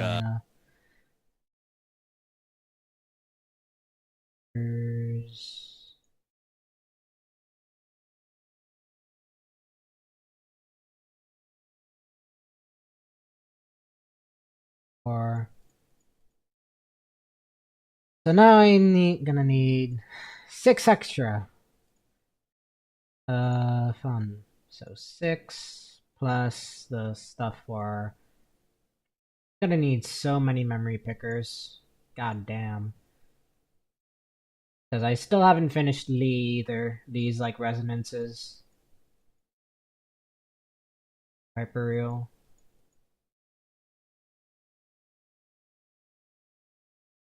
Sig.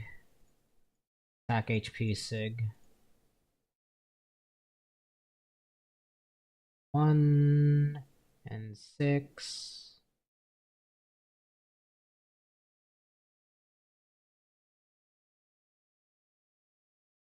Seven, 13,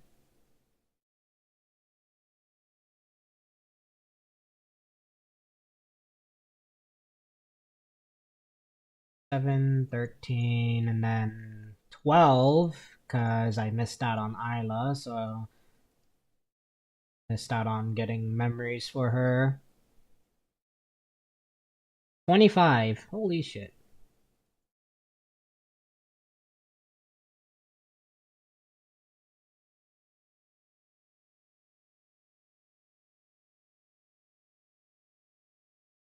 Moment, I'm just quickly going through. Okay.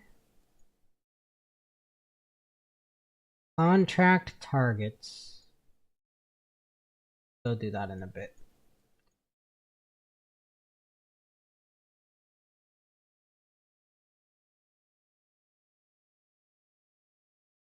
There's a lot I had to go over again.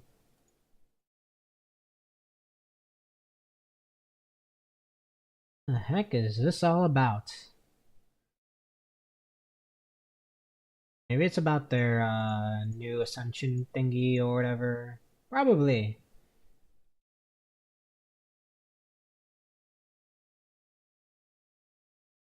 Go into first alt, core passive, then the big alt, then rinse and repeat, full charge, go into alt, core passive, big alt, all the way. That's pretty much the gist of this team. You won't ever use the other two. They'll be just QTE support. And for their memory, Viera would be the same. For signature to Da Vinci. But for now, her bottom resonance will now change to class skill. It was core before. Now she will change for signature and to Cuddy. Either plus 15 attack for SS3 and below, or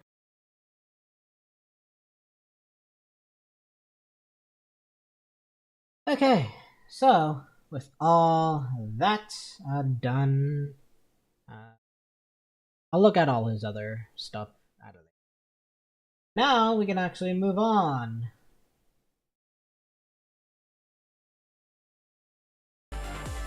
to the actual content. Yay!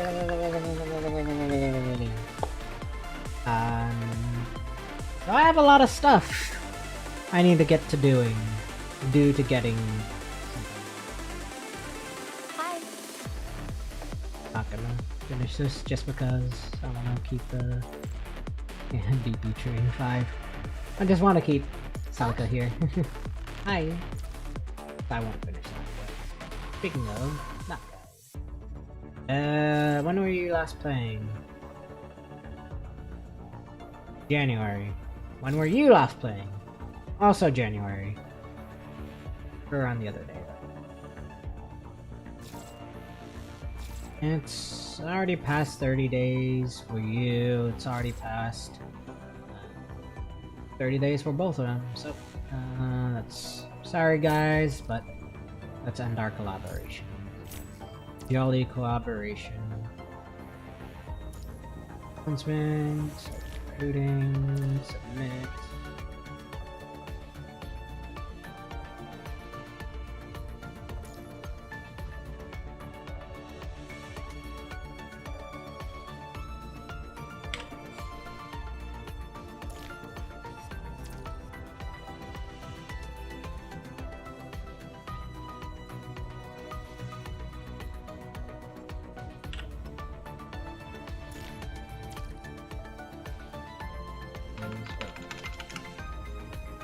Okay, whatever.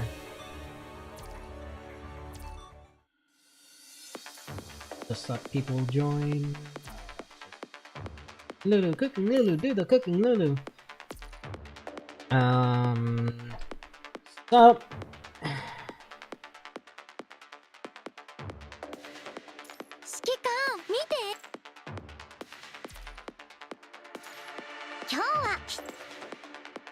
Swap. Move over to...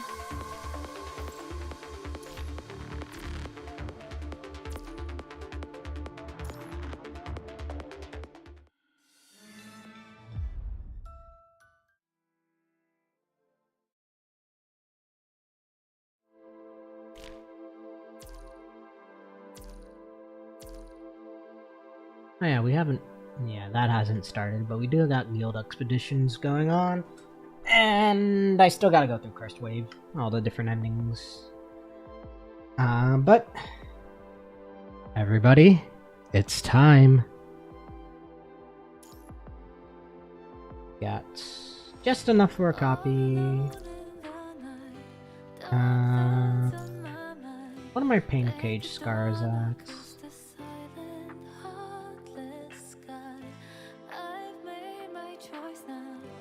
Oh, enough. Perfect.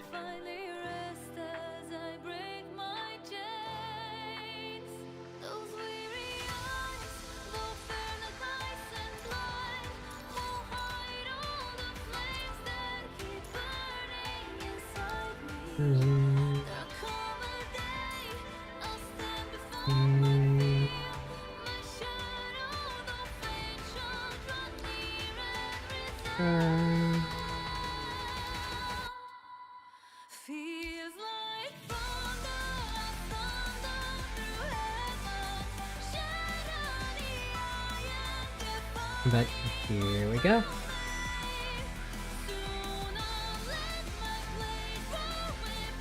Was 60, yep.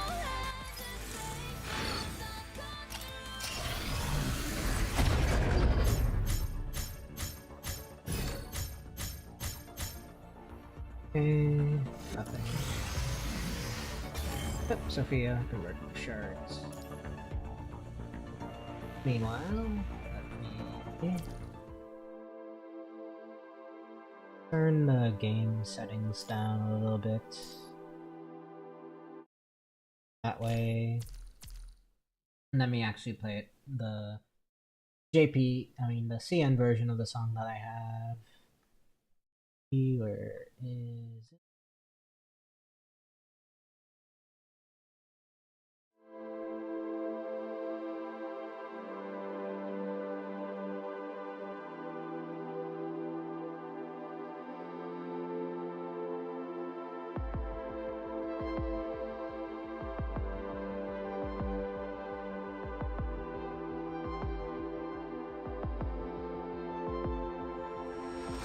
从停住开始，从怀疑开始，雪与雪描绘漫长冬夜，决断的瞬间，将所有规则抛下了深渊。冰冷的那像一双痛，却都听着手掌里重重的躁动。等待着，在自我之中，直到一切亡灵皆指出交融。那是划破了虚妄的冥想，沸腾在我风里的刀刃之上，请将碎裂的枷锁埋葬。我永不迷惘，永不回头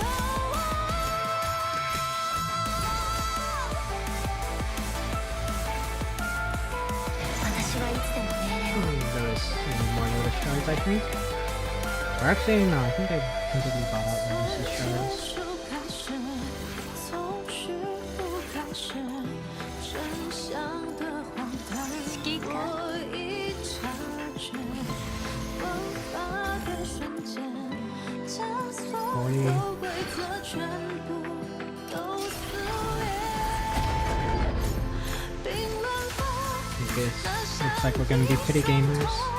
却都听着手掌里重重的躁动，等待着，在自我之中，直到一切亡灵皆指出交融。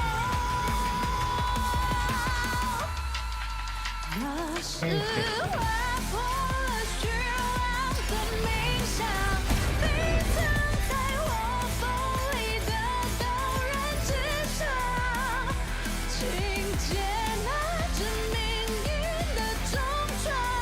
我永不迷惘，永不回头望。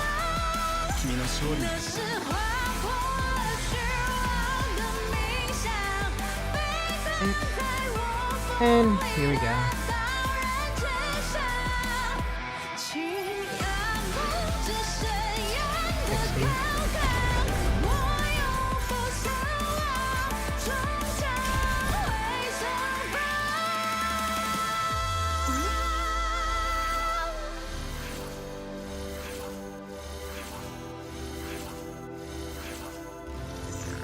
この左腕の本当の力を知りたい。そうね。ここを灰にしても構わないなら見せてあげる。でもやめておくわ。また今度ね。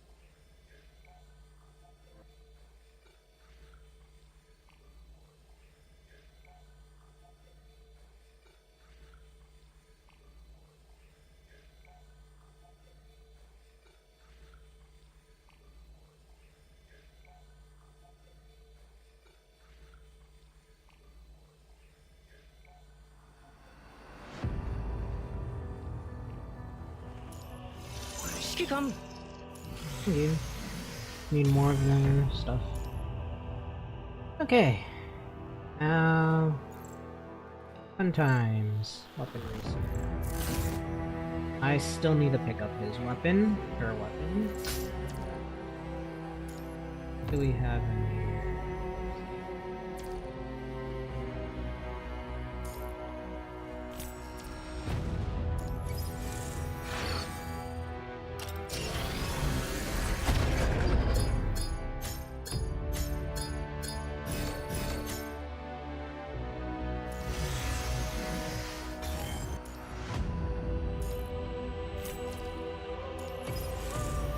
That's 30.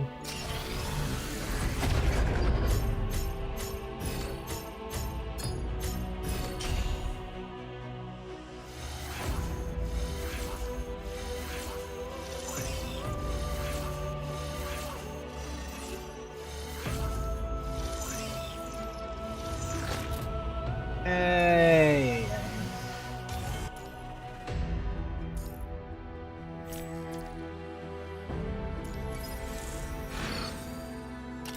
Also 20.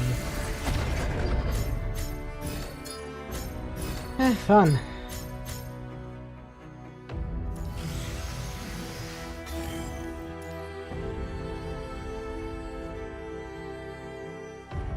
Yeah.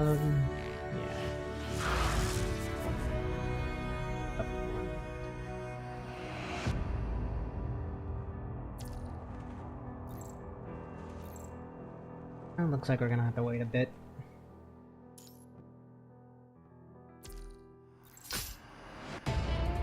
And the weapon.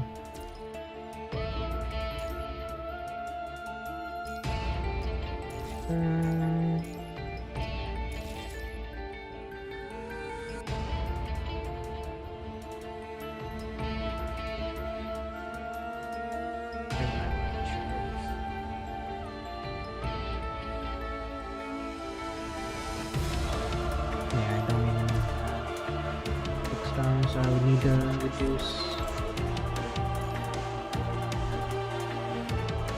Yeah, we need to reduce like our weapons.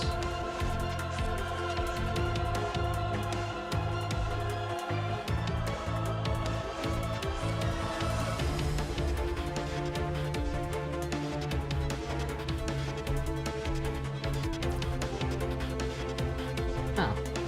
And meanwhile.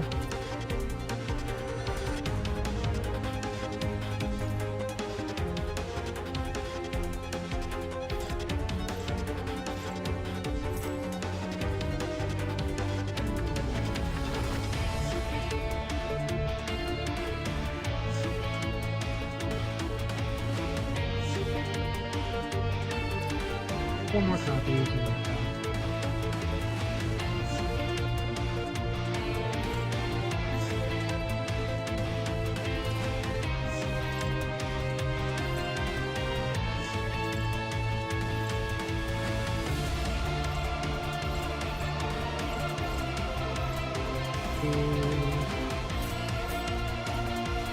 one more copy.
Because I may end up not needing it.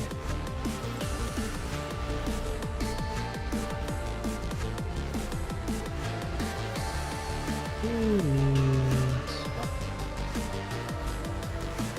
I have two.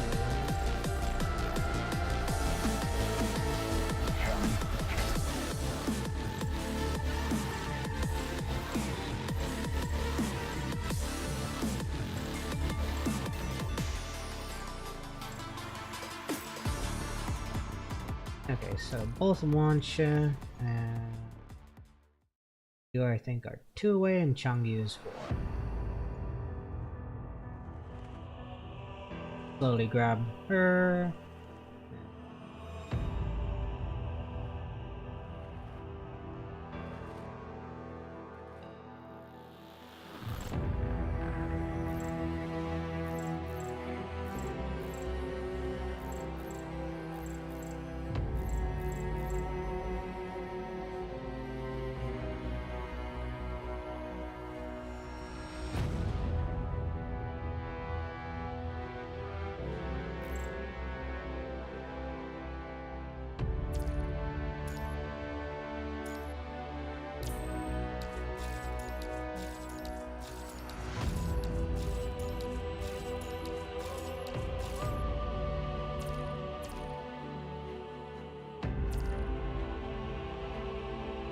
私と接触。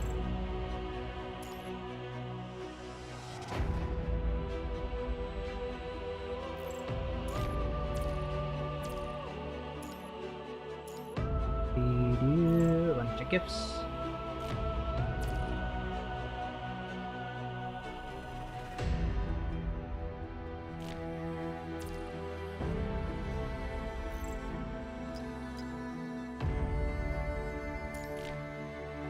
こういうものも飽きてきたの。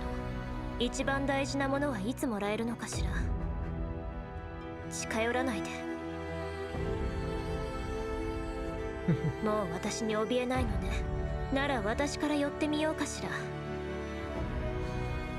逃げるのね。Speaking of, I need to do more of these stories. It's been a while since I last did those. 2, Secret 3, Secret 4, 65.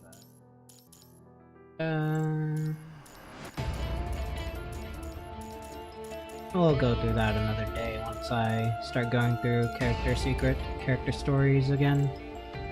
確かにウィン世界なぜ命はウィンだがこれはこういう私たちもここ一生が私たちあなたのそんなあなたは準備で今日もずいぶんそろそろ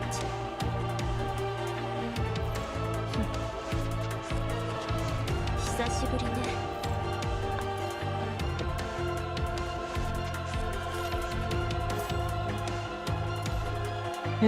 Skip the arenas.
he had a leap already.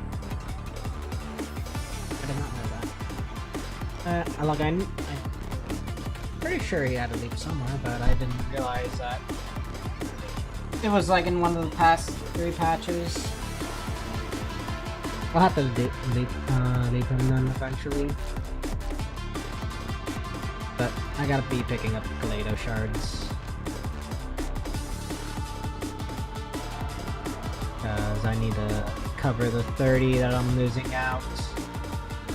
Or rather the 20 that I'm losing out from not pulling and skipping last event.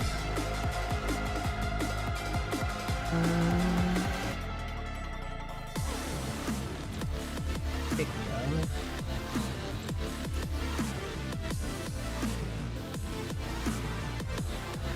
Okay, all the older ones count, but not the newer ones. In that case, I guess I'll give it to Liv.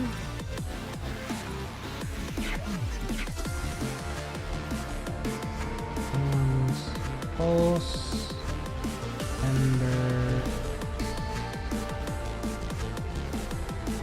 I'm getting her to triple S plus. Nice, but hardly necessary. Yeah, I guess just Liv then. And then, because I need to get her to triple S. The Ember tag.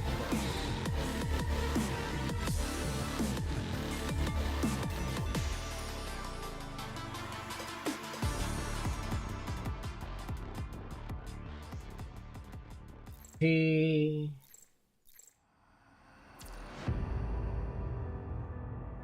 Ember is around here somewhere. Get 2 double.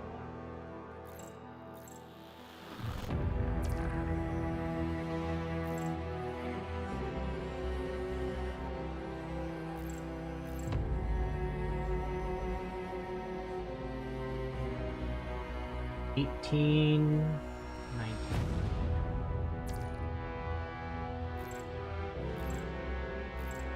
Okay.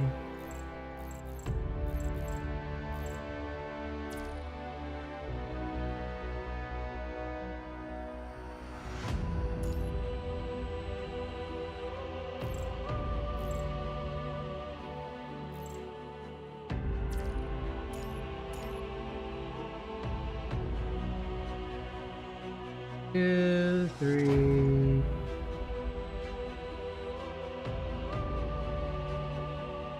Eight, 9. That puts me at 15. So I'm missing 4.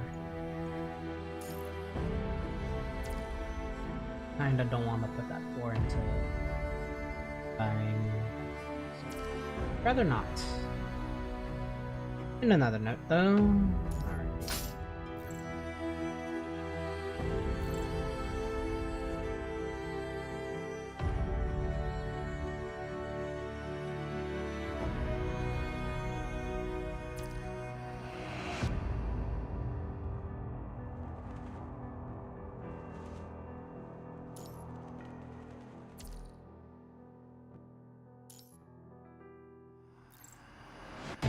Do I have any extras? I think I need 2.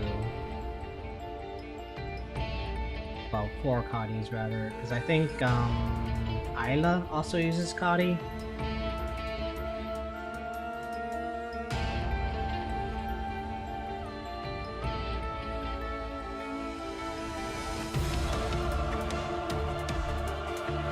You're on here. Have these. That's not because you want, yeah, 5 and 6 bottoms. 2B is the only one that uses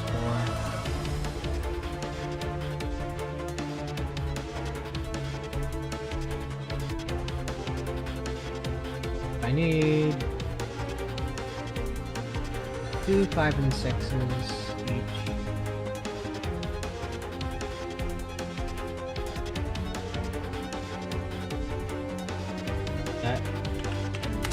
Rexon, I think, also had a video.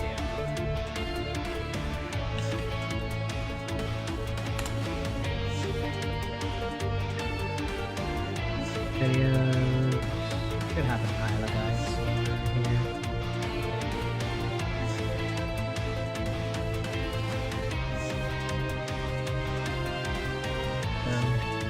Hey everyone, Rexton here. Welcome to the Renaissance du Fantastique.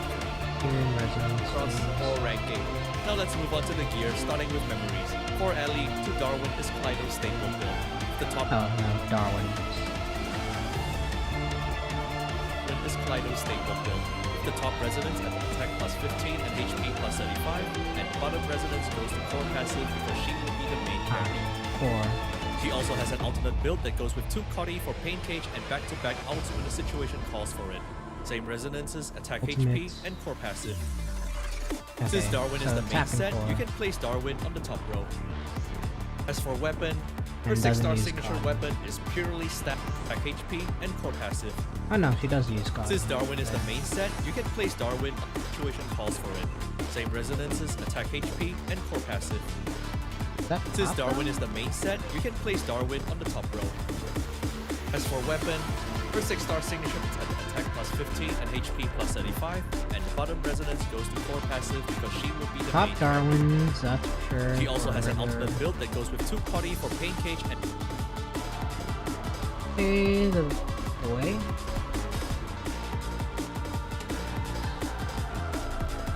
Also double check on Billy as well.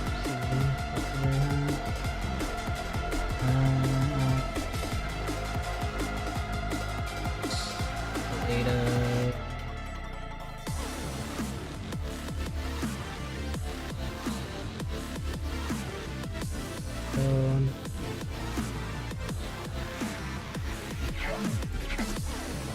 Vinci.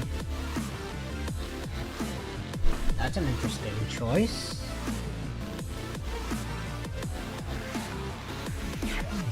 That's...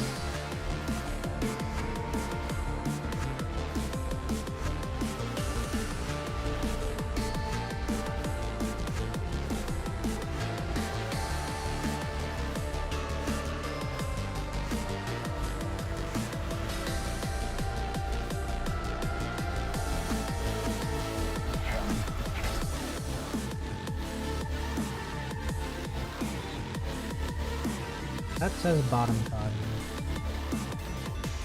And that's only for fan page.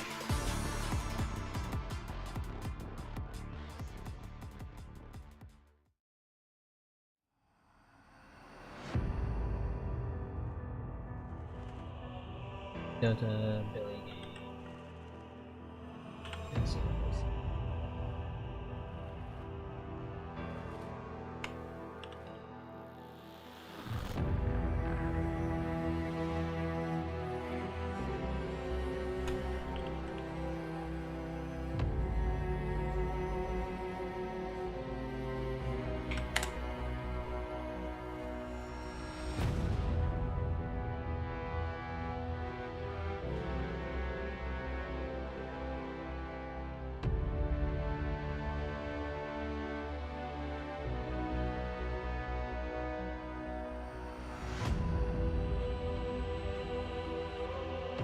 This combination.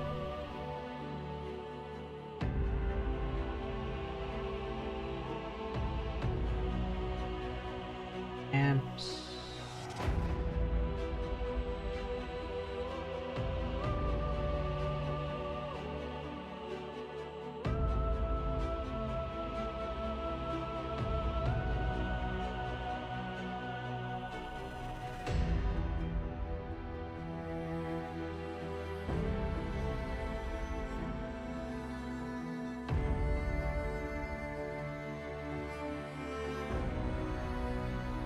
Like they changed up their system.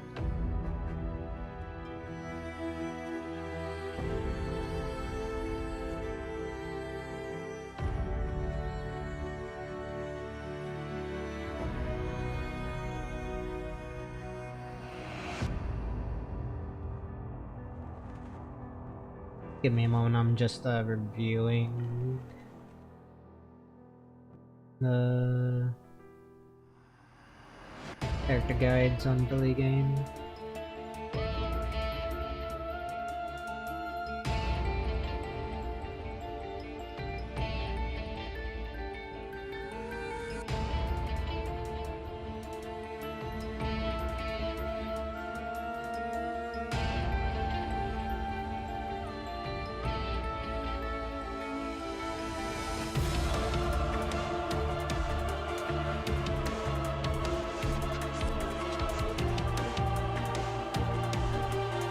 It used to be they had a little thing where you just select a picture of a character.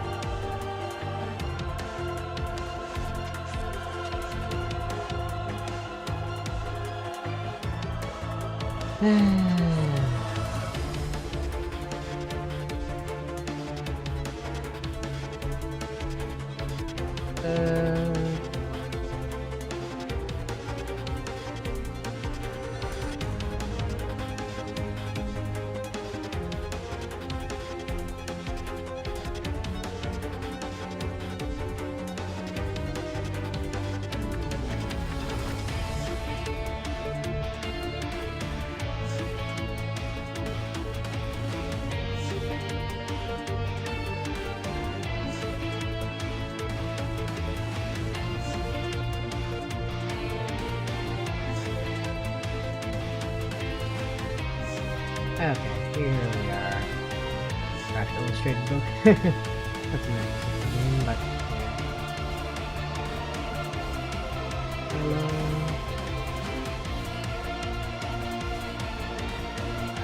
Okay. Party.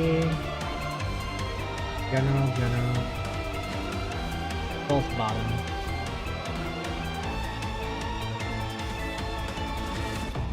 Build the Kadi set. I want one. As per usual. Fair enough. Or go general Darwin sets. Pain gauge is kind of important to do, so I guess I'll go with the... Probably build both eventually, but focus primarily on the Kadi set then. Because pain gauge is probably what I have most issues with.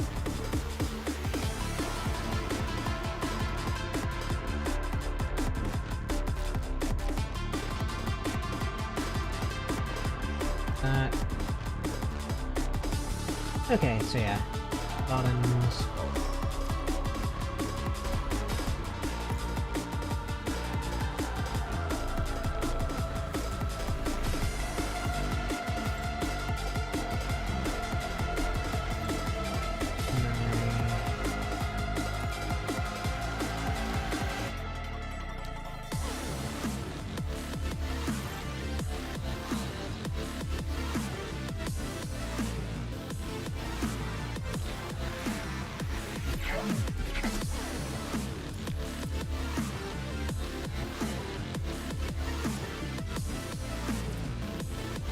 Okay.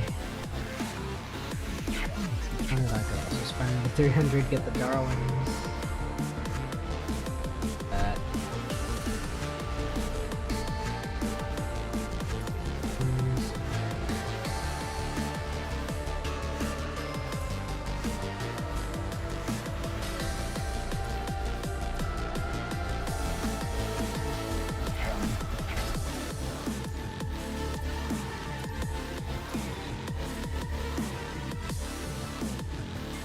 You need to actually pick up.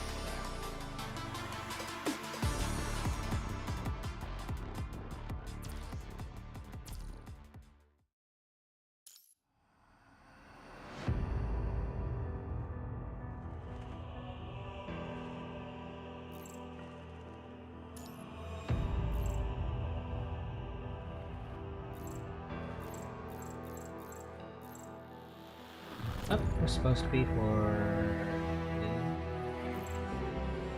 Yes, that was supposed to be 40.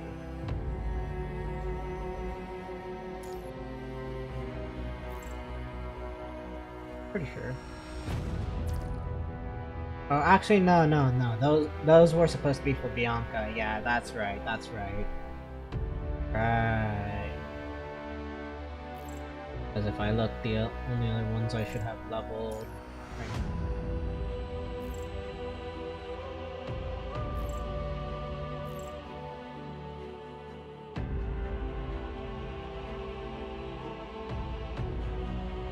What is this for? No, Guinevere.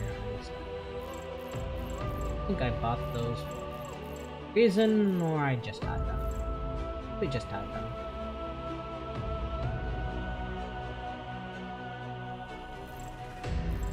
What tanks were released in the past couple? No. Attacker. Tank? No, attacker rather. And amp. And attacker again. So I don't know what I have those for then. Extra Einstein, Guinevere or whatever.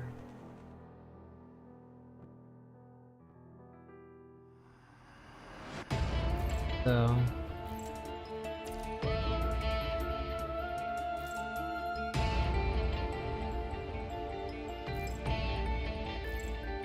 that I could use.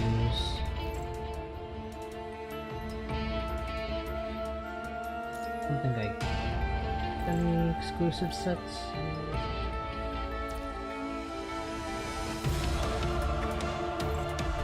Let me just double check.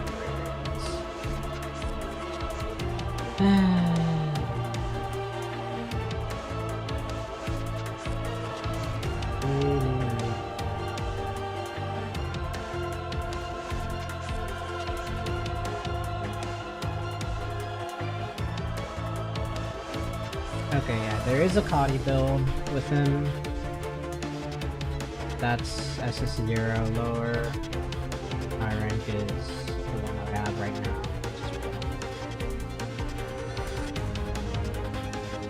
Bang cage and stuff. SS3 Joe.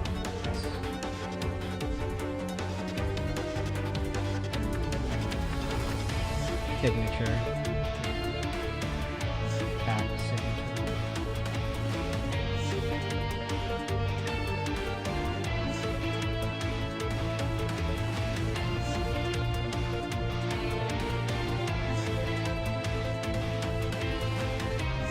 This is his father.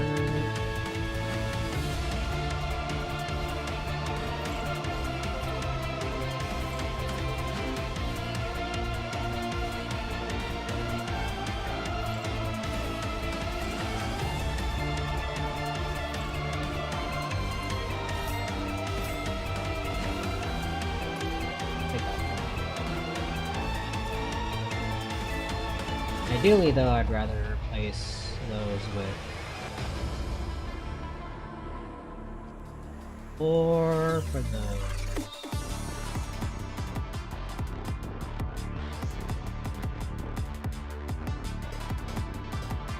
Technically, probably want to change that. 3 or something, or attack defense. So 4. And 1,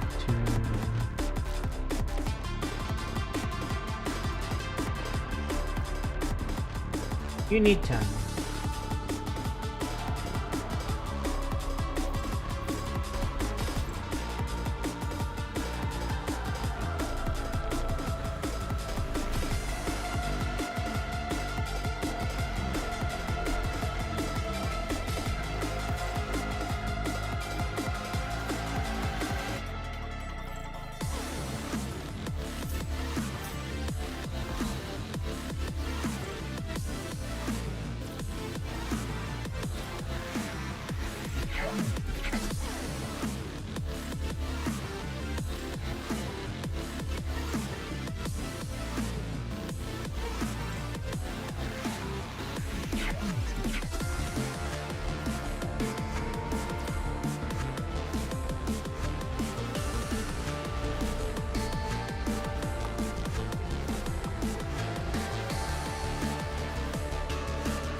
think I'll hold off on swapping gear until I get the returny bullshit.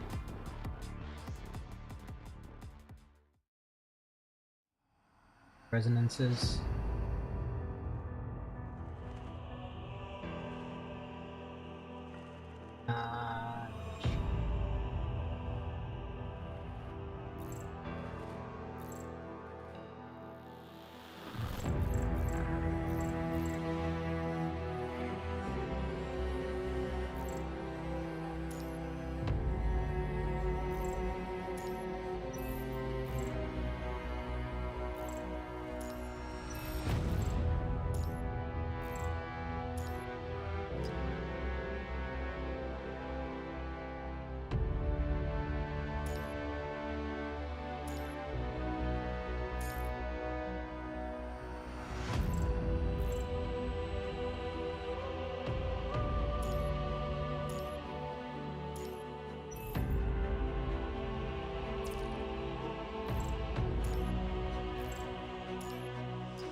Okay, okay.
Oh, she gets goggles. That's cool. Dog tags, change to goggles. Inner leg, and then final. That little headpiece. Probably do without that.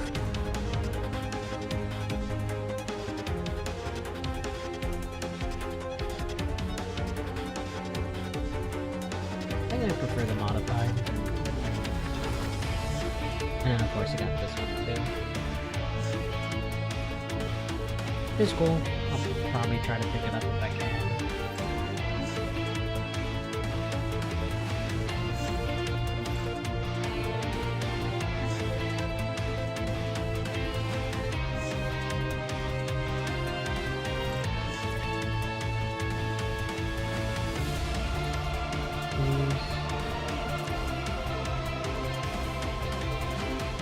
We need to... Hopefully I win this.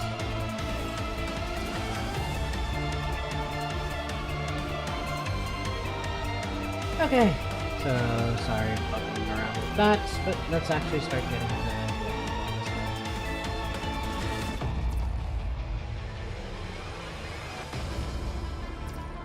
also, I probably should...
Gives me nothing.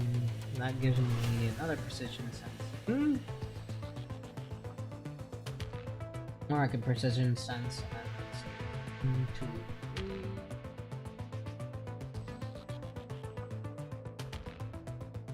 Oh, it's out. Okay, so now I know where to pick that up and do 1. And then probably 2 after. They might have both of the supply crates. Okay. That's...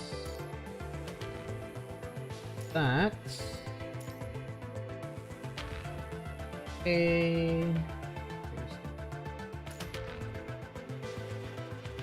The machine.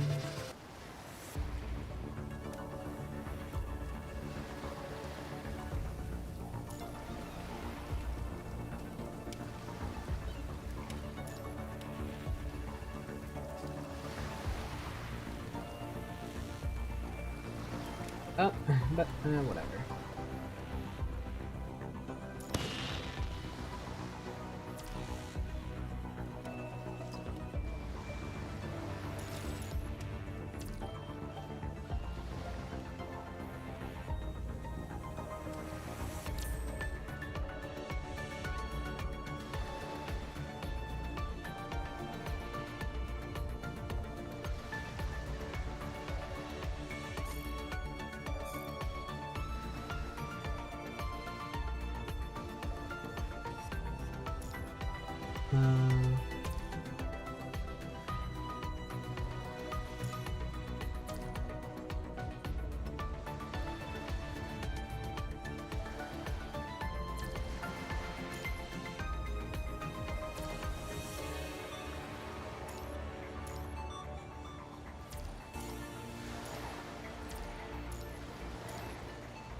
Viv is up right now.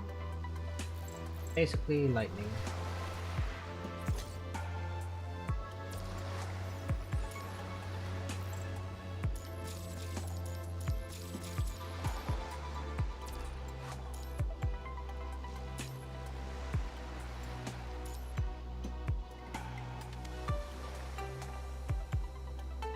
私が隊長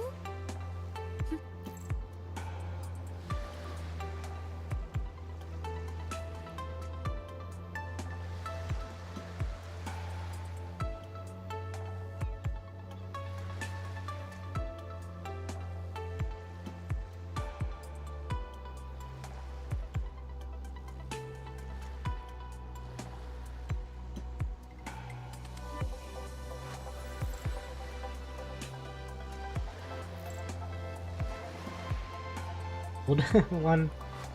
足手まといはごめんよ。私に切られないようにね。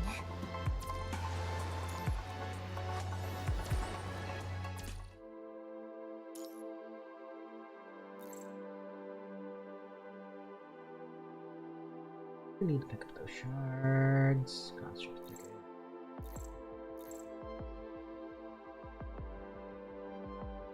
Bought everything here, so it's really just Hypertune Crystal now I can buy.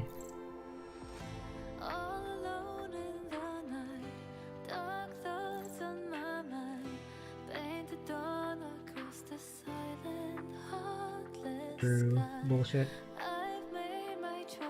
Probably shouldn't be spending those. So.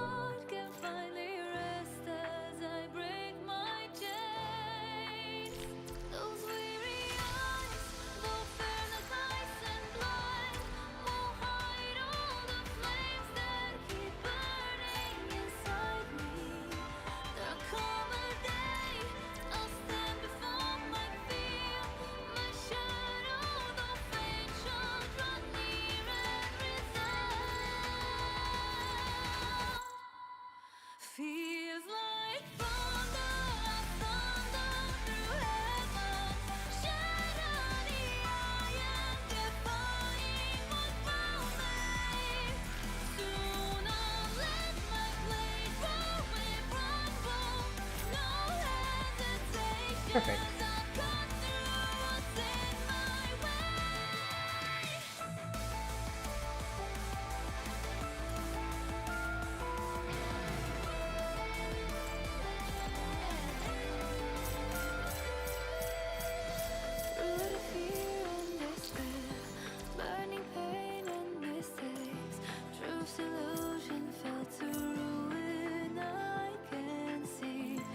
Suddenly I feel mine.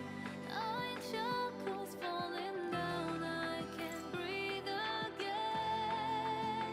Those weary eyes, though fair like ice and blood, won't hide all the flames that keep burning inside me.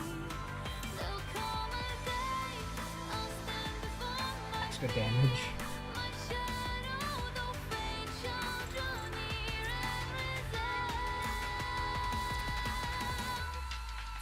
Feels like thunder, thunder through heaven. Shatter the iron, defying what found me. Sooner let my blade fully rumble.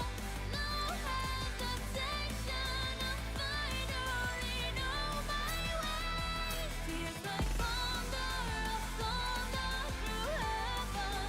Dispel the darkness, I'll fight it forever.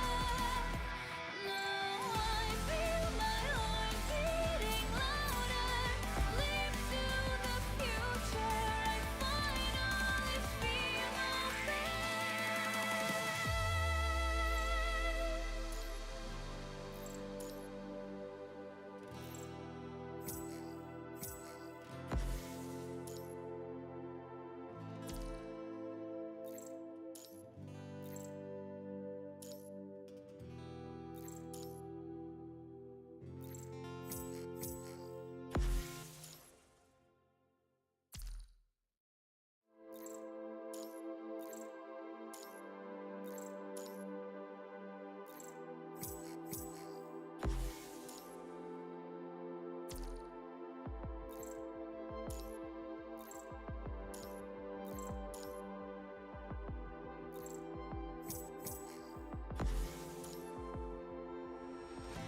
all alone in the night, dark thoughts on my mind, painted dawn across the silent, heartless sky.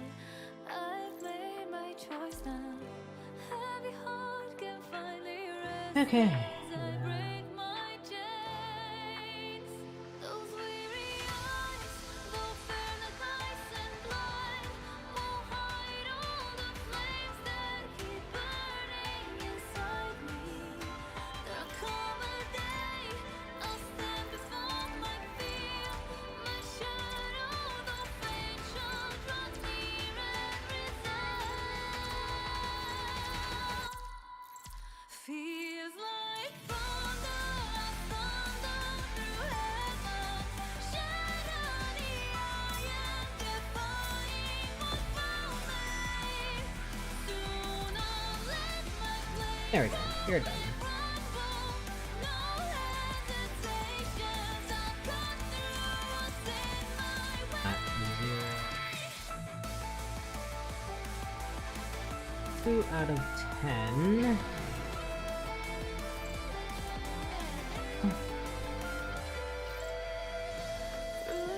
And probably around like 34. Yikes.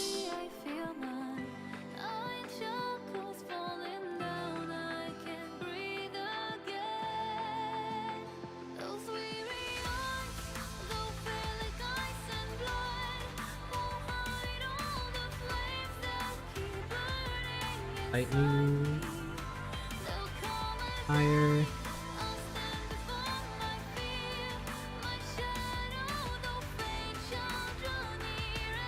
Fire, physical, and ice.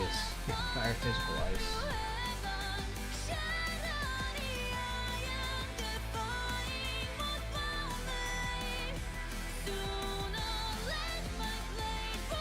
think I have you. Yeah.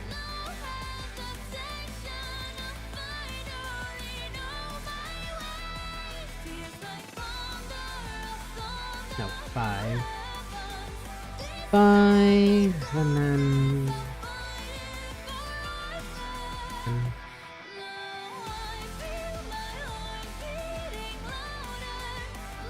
3, 4, just to get sleep. Yeah, I look done. And then 11.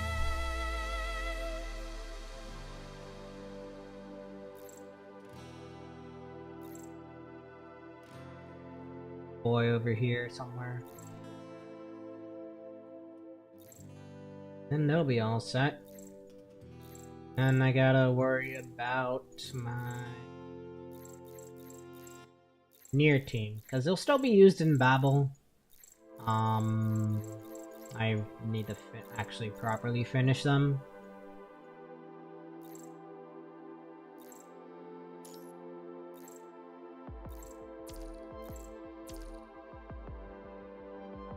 Five. Also 5? Yeah. 5 and 5.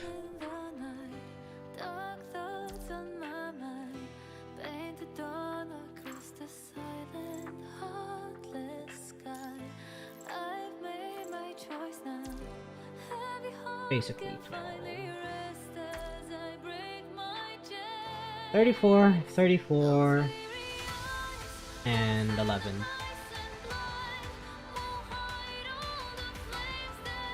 Lovely. All catching up to do.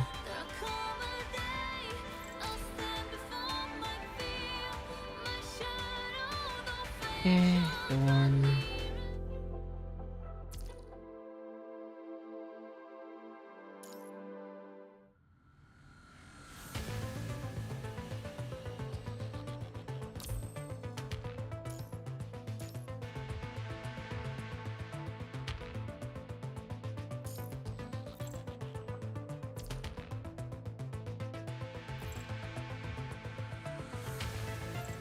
皆様と一緒に演奏できるとは光栄です。 And said something about the blue orb. Oh yeah, Lingya.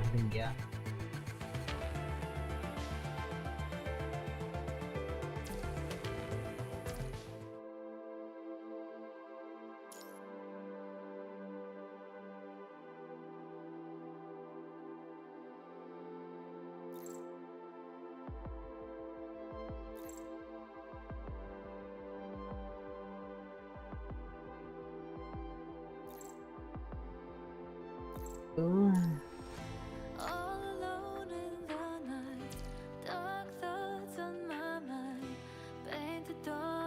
Ew.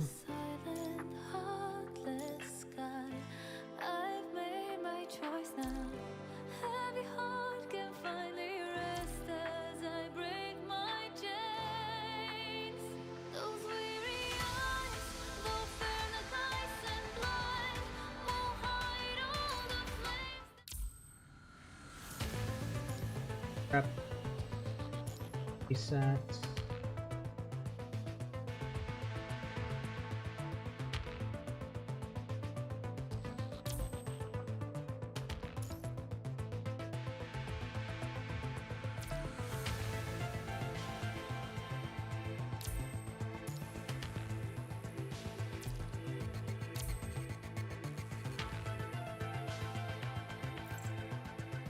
Carry.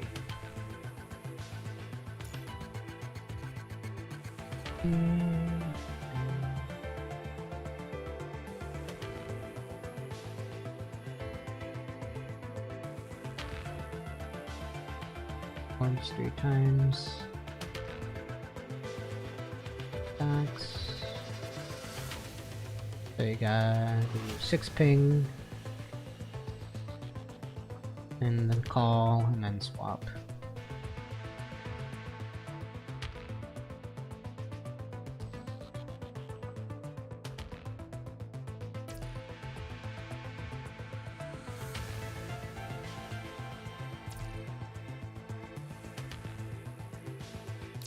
you. I guess I'll give you.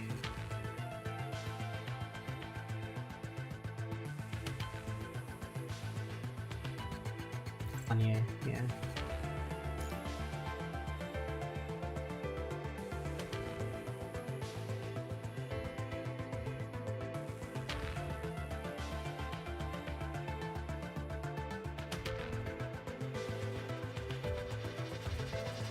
Good. And I.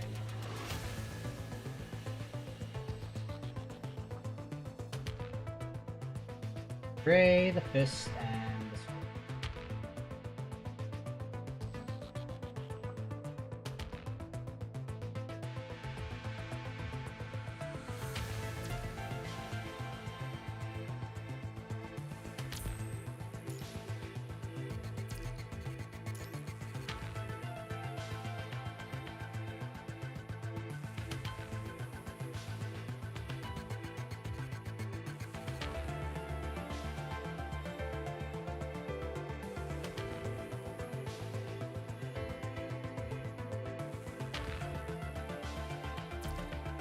There we go.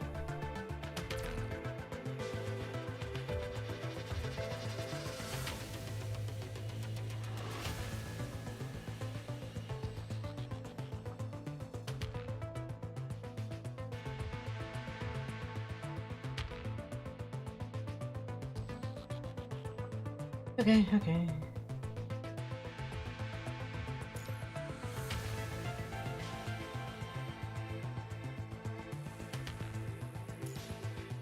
You.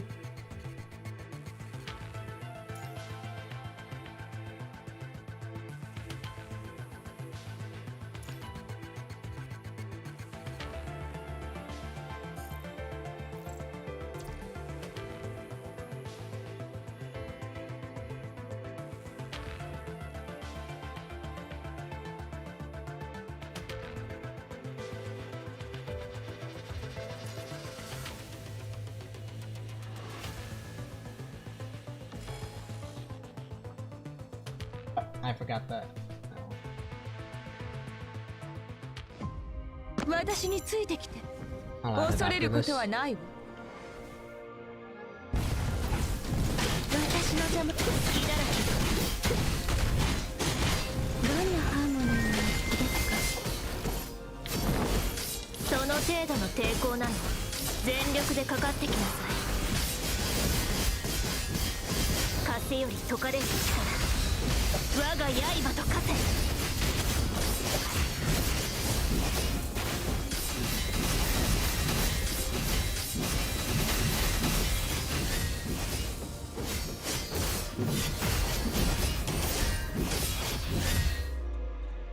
次に向かうわよこの勝利が終幕ではないわ Firm.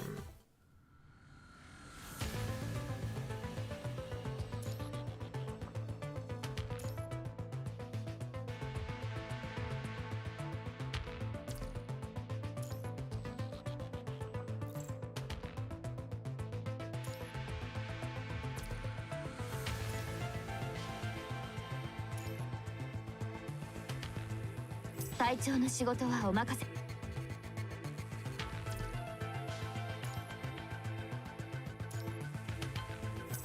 はいみん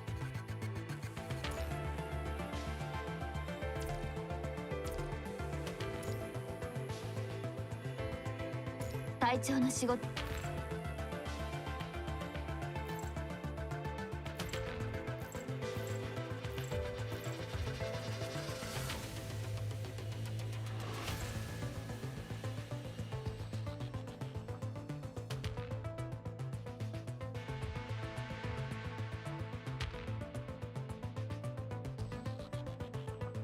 私の動きをしっかり見てきちんと合わせなさい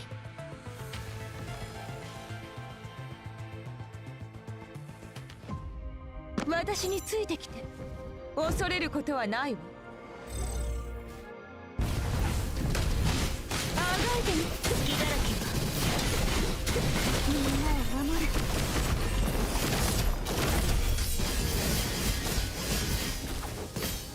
全全力でかかってき私もいけます。風より解かれる力、我が刃と化せ。手加減をしない。聖書を歯ごたつの私もいけます。宿命の風は私が断ち切る。 There we go. 次に向かうわよ。この勝利が終幕ではないわ。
Is just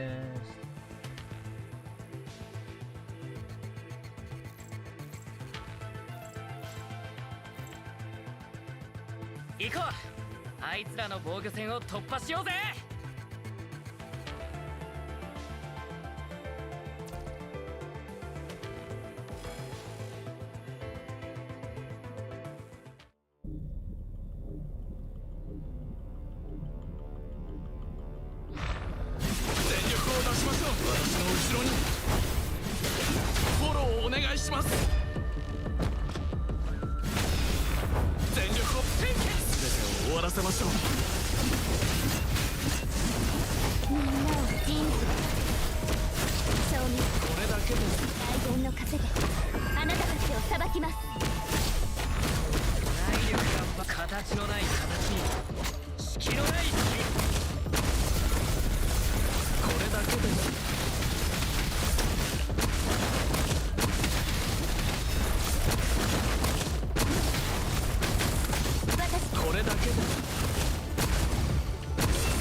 引っ張ってなかったですよね。decent amount.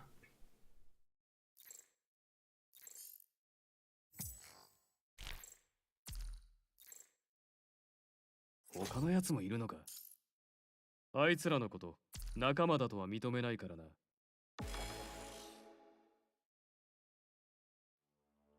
意味嫌うすべてのものをぶち壊す。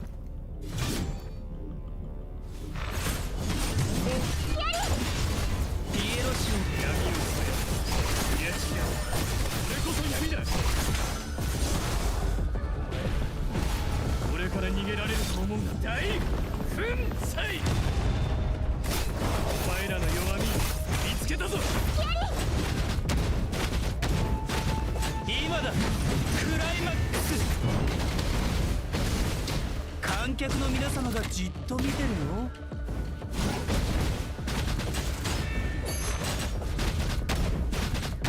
キュウリコロッケ加減はなく。大粉砕。楽一斉。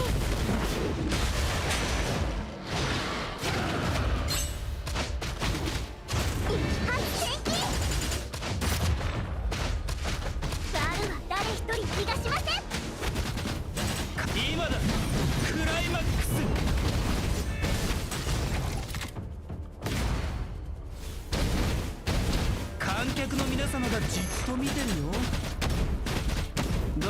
今だクライマック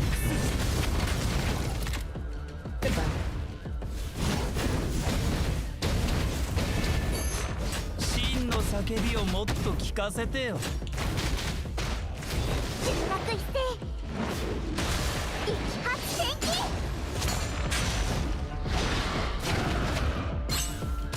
悪いな。ピエロショーを見て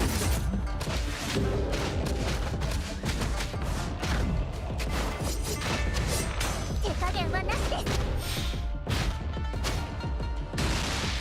ピエロショーを見て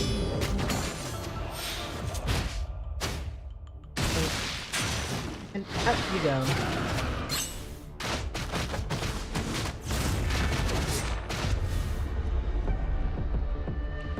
Then アクト after 邪道 Jado. 全部退散。 Jado's inside Tyson. Yeah. That's one. Okay. Pretty good amount. And Shakespeare.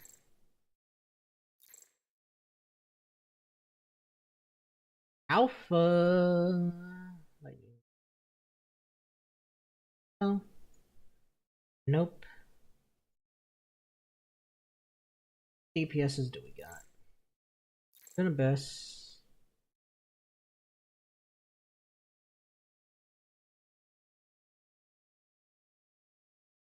Okay, we'll do this.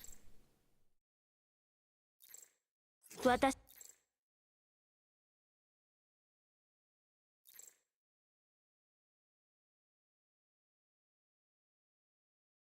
カムイ30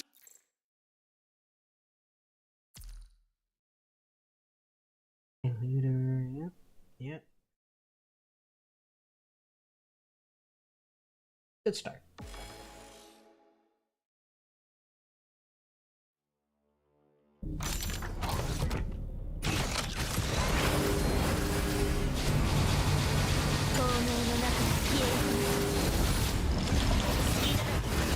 Kunan はここで燃やし尽くします。希望が怪人から生まれ変わります。お前らすべて粉々にしてやるぜ。全力でかかってきなさい。私に任せてください。風より解かれし力、我が刃と化聖書を歯ごたえない無駄宿命の風は私が断ち切る。最悪は全て私好きだら全部希望が怪人から生まれ変わります。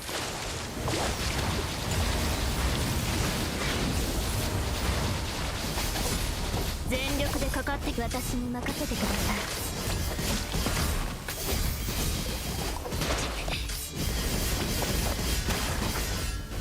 その程度の手私に任せてください。風より解かれし力、我が刃と風聖書を私に任せてください。宿命の風は私が断ち切る。最悪は全て苦難はここで燃やし尽くします。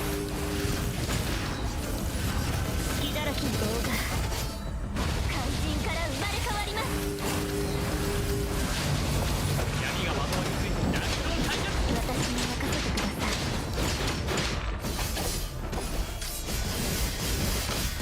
その程度の抵抗なの。風より解かれし力、我が刃と化せ。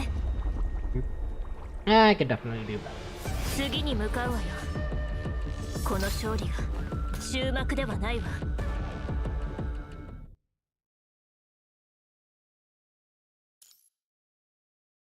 But that's actually pretty good enough.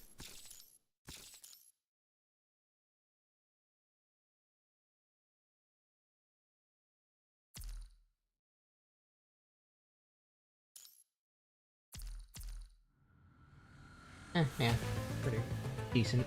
I don't know. Okay. That's done. That's done.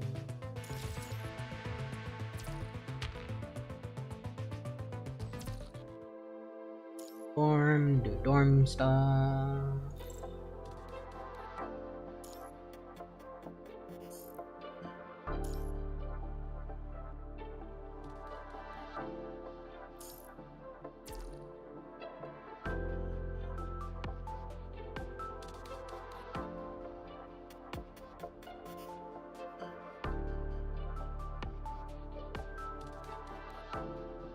We just want cartoons, Kaleidos. Guess these. I don't know if those are limited or if that's permanent. Oh wait. Oh, these are the old.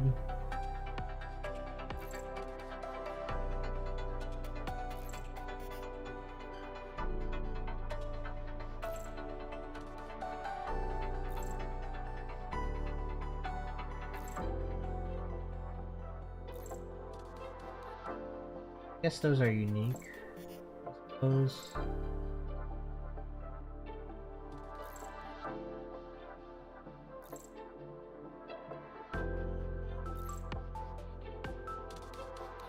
Hey, I could finally build this set. I think. Oh no, the set I'm thinking about isn't the Life's Luminance, but rather the other set. The Disco Party or whatever.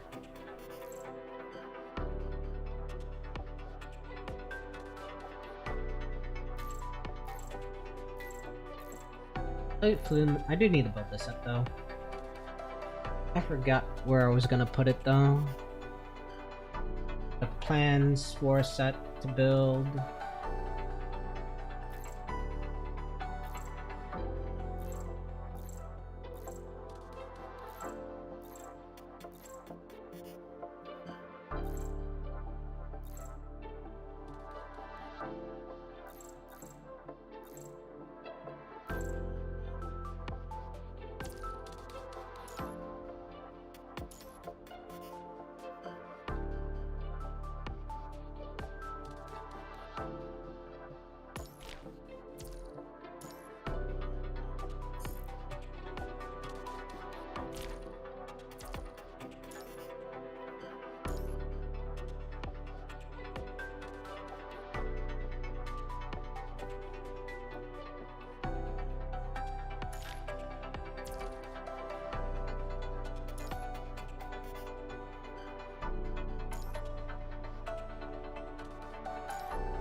Christ, the other Nina doesn't. Japri does, but apparently.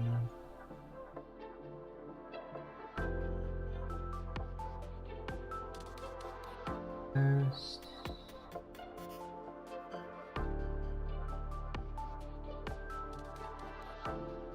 Here. Oh yeah, she does count.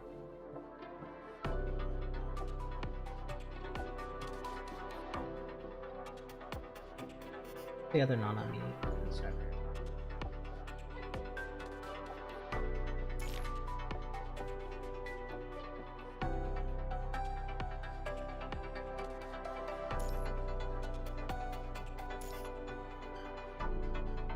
Okay.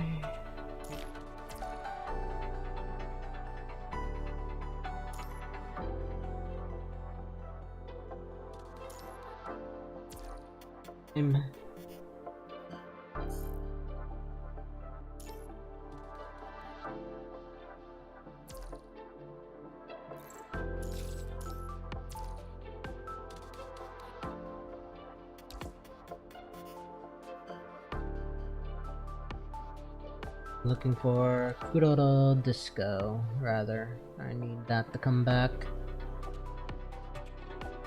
Which I don't think it will, unfortunately. I think there's a Disco 2 though. Not imaging.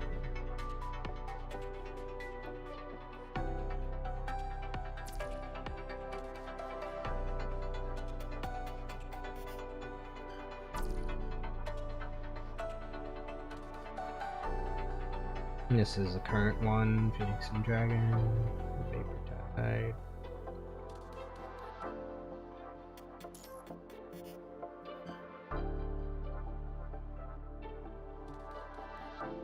I need to build this out. I don't know where I want to put it though. But I'll build one of these out. And then Kuroro Disco.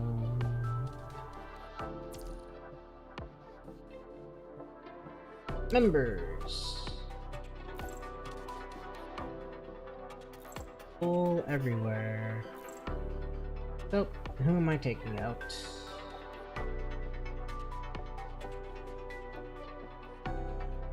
Let's actually go through, get everyone happy real quick.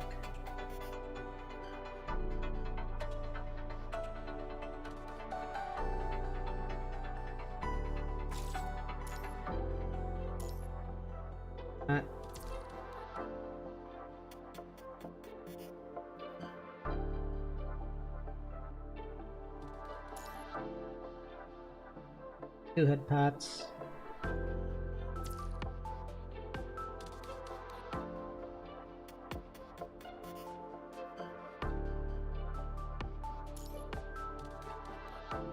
Three head pats.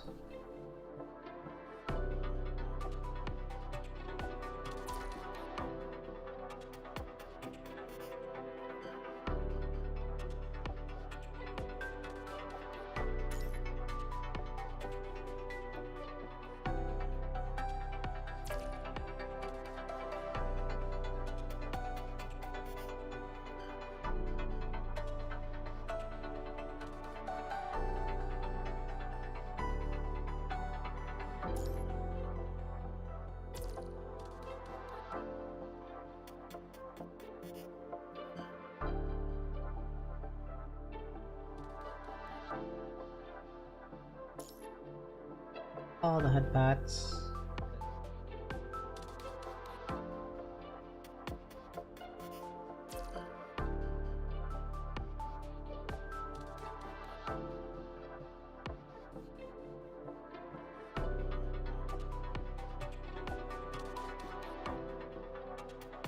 Here.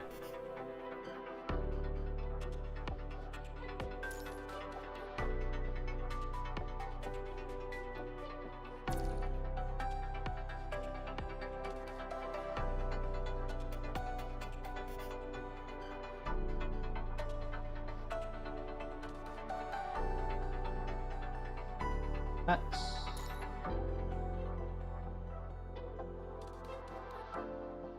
And you.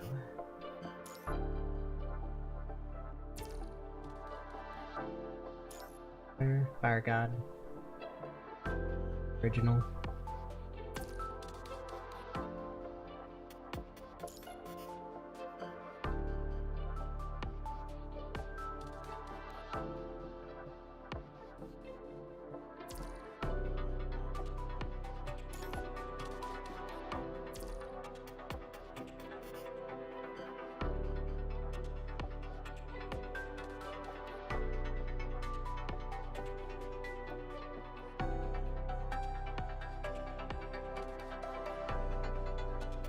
Okay, all you guys are happy and strike talk.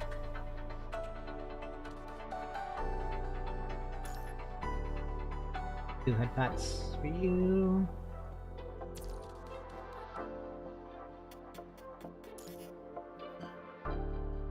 Moody, couple head pats. And Shakespeare.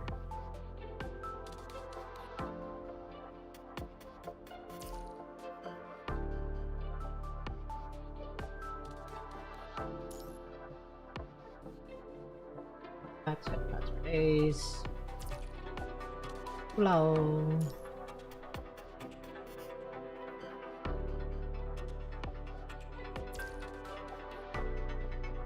Real, rather, is her actual name, but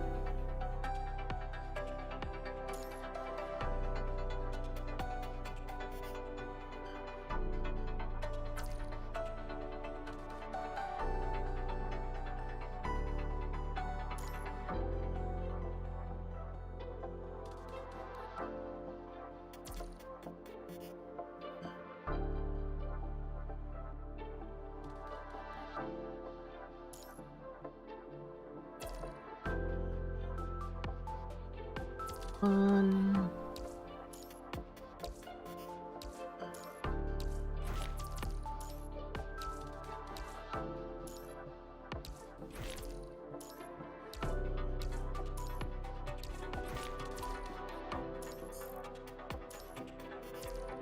Those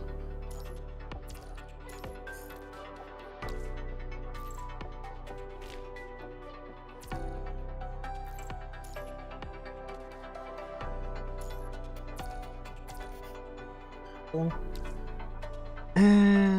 let's see. Moody.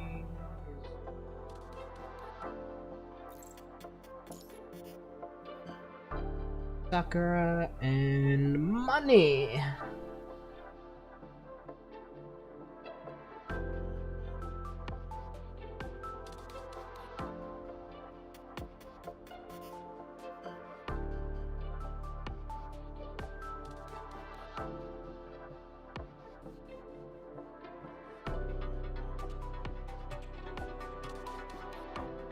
Who comes in me, comes in me, where is my comes in me?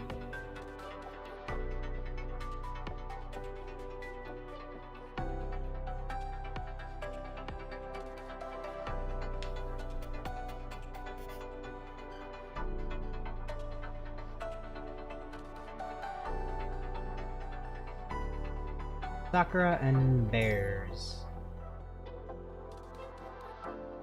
Is 18 with Lee? Possibly. Probably not ideal, but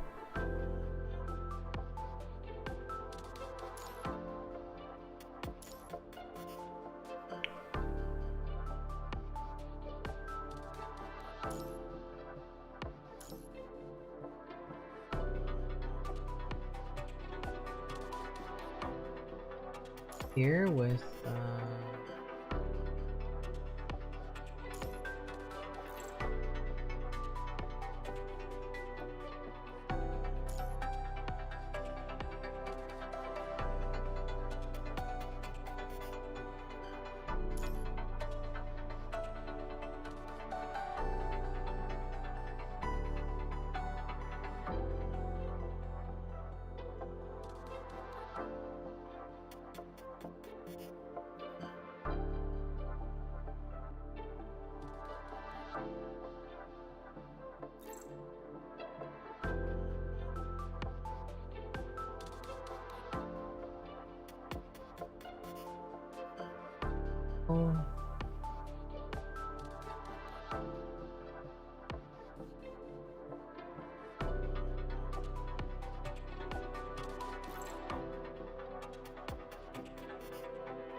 group there.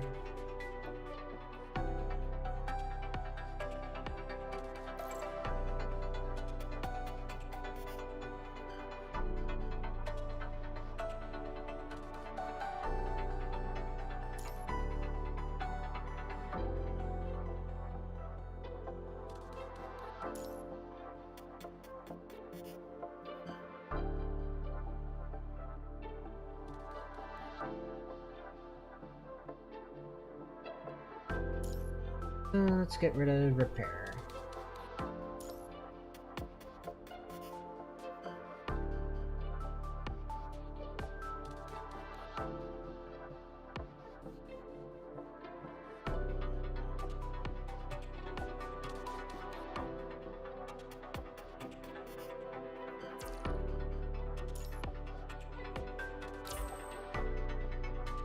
Head pets.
You.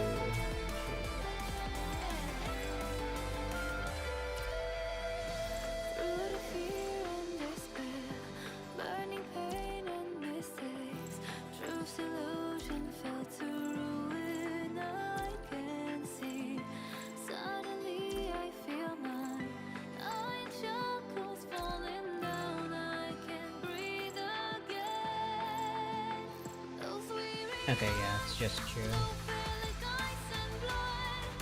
True, and then I gotta do.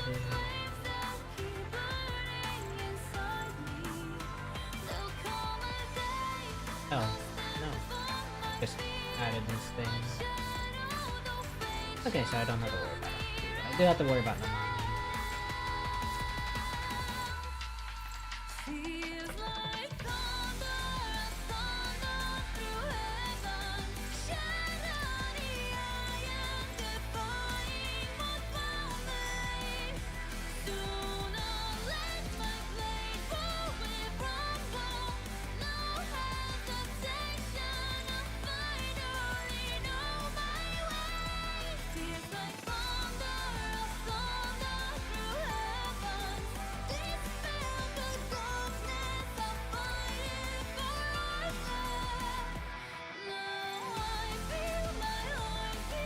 They haven't unlocked that yet?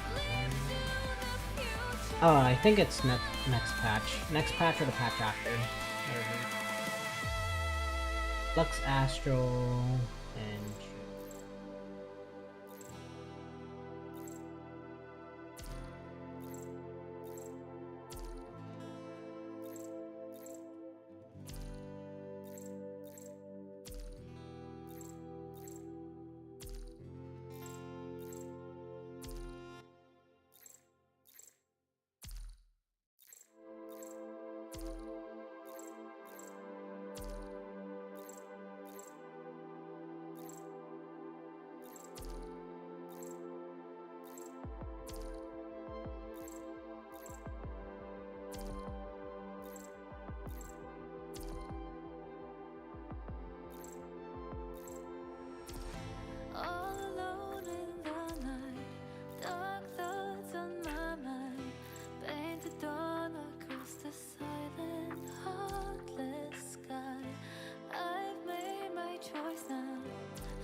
oh, so Lux Astral, Chew, and Vera. I gotta do Vera. Don't really use her, and she still probably won't really be used. I'd like to have her complete anyways.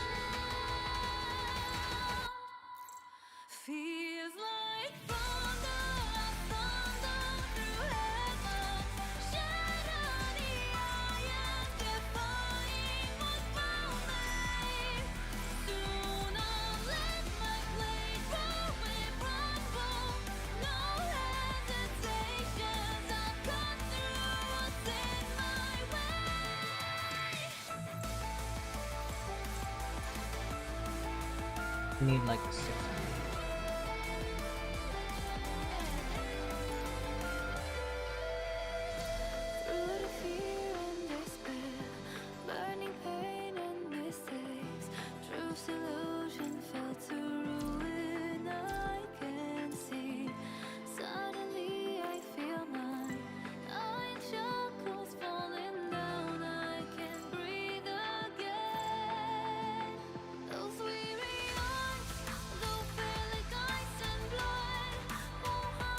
Again, because I think it uses another set of stuff. 55, and I think it was like what 65 or something. But I'm gonna go to the bathroom real quick.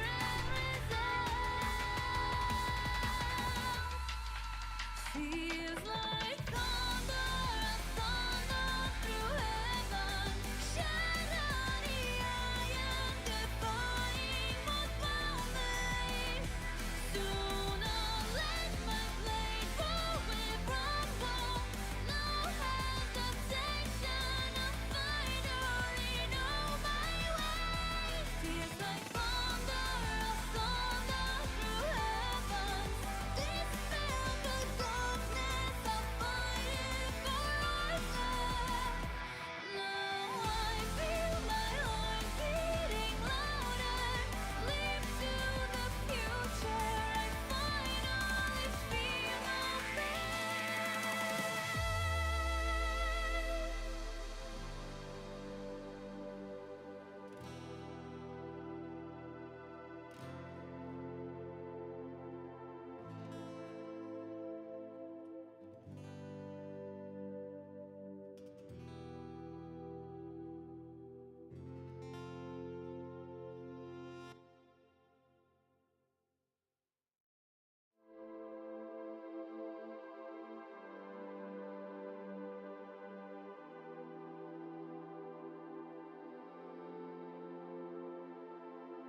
Okay, now, what was I doing?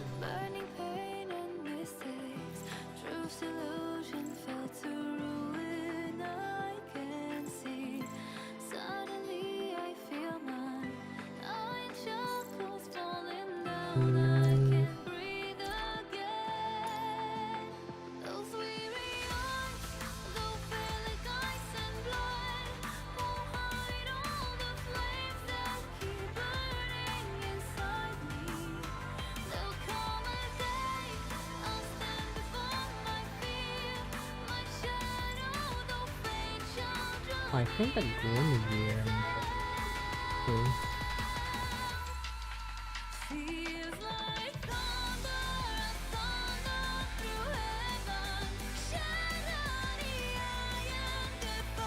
Or not.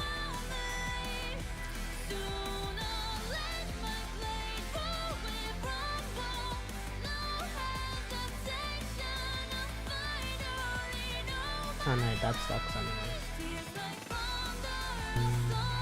Well, actually, no, it is Lux, so yeah, she would use Guinevere. Fill up is what?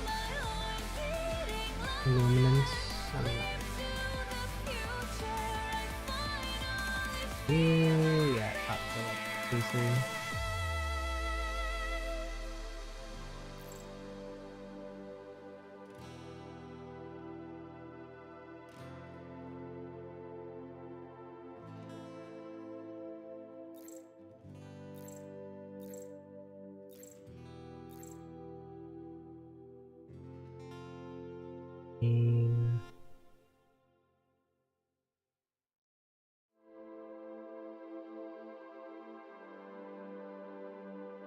Two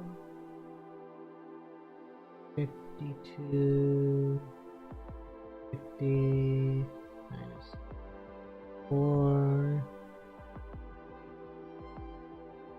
Oh, 144 plus 2, so 146.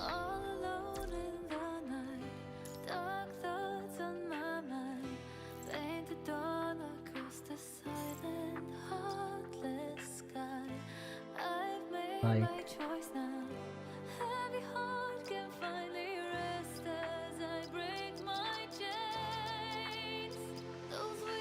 190. Literally 1,000 more. Probably gonna spend all this.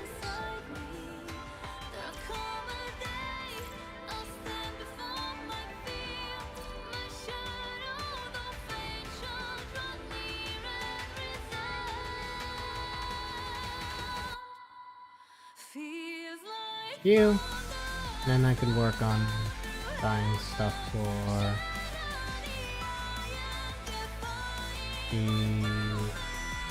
Watanabe, Xiangyu, and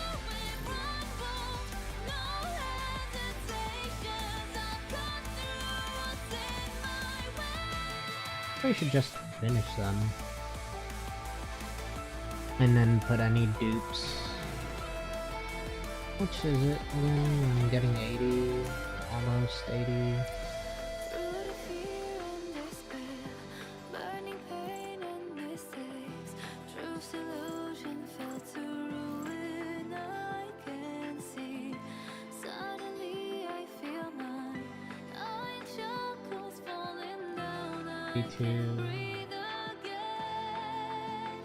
Like 50.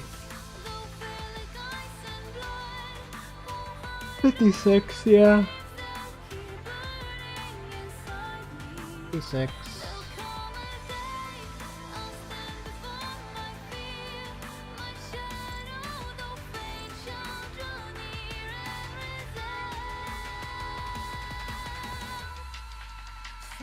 Nine 75.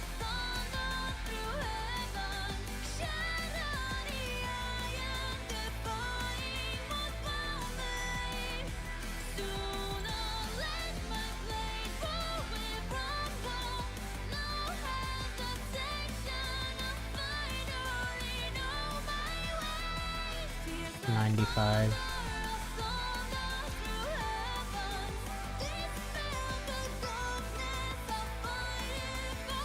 at 95, and then I can work on finishing.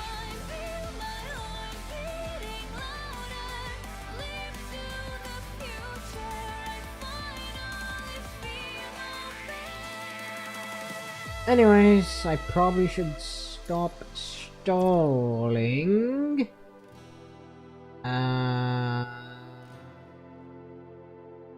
Go here real quick though. Have to set this up to do the thing. But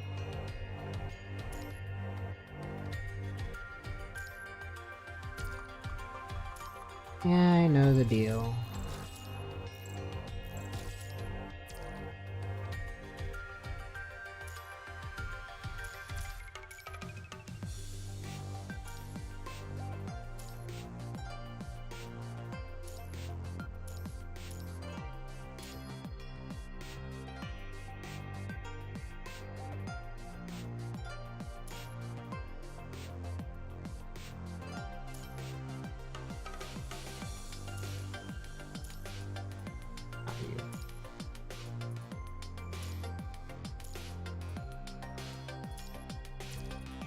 Specialties, stack. Veggies, meat, grains.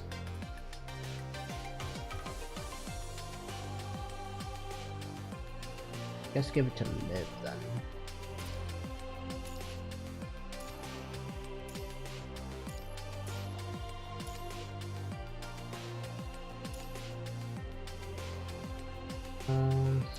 Bags.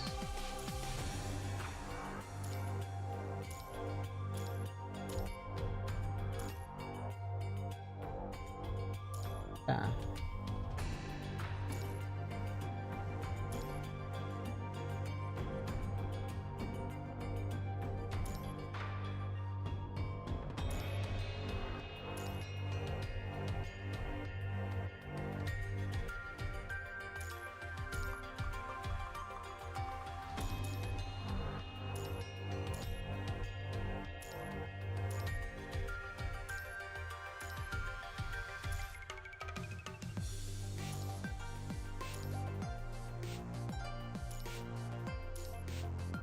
Okay, yeah.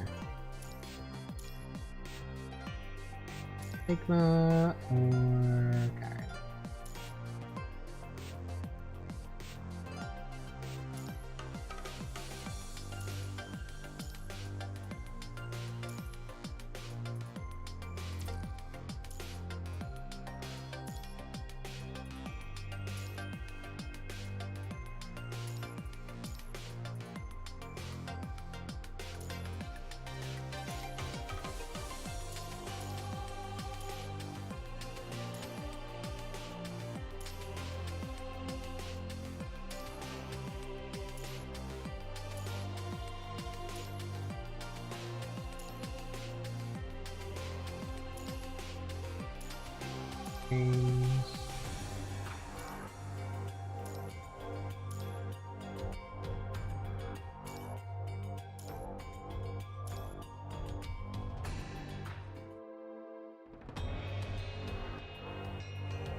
Married Spring.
Get spring rolls.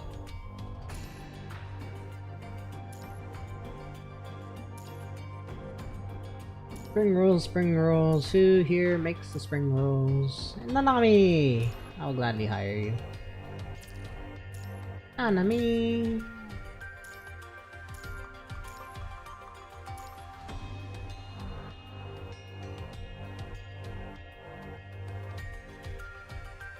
Them do their thing.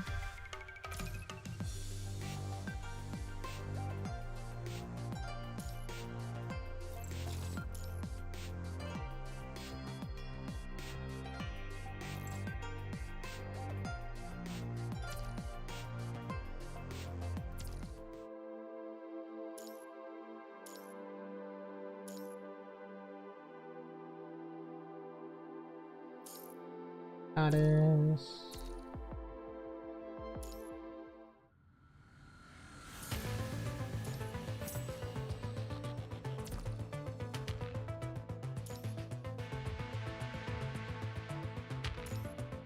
I gotta get all the way back up.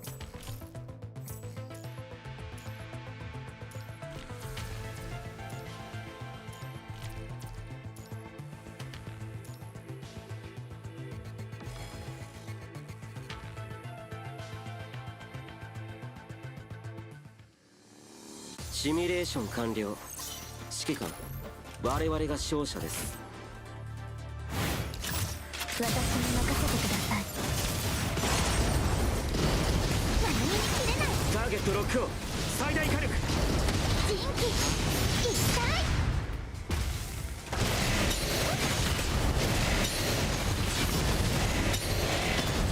これがナナミの最強の切り札だよ。最悪はすべて私と共に虚空に帰る。シミュレーション完了。僕の使いからは逃れられませんよ。あなたたちの時間は僕が制する。私に任せてください。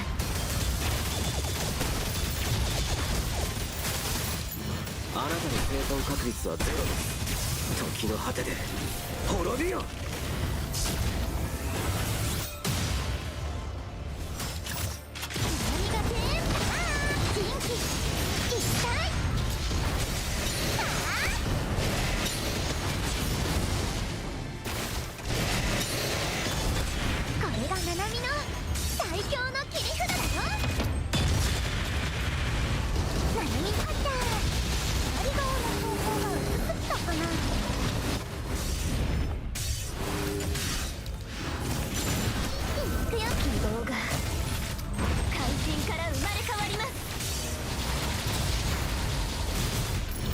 もう逃げ場はあります。私に任せてください。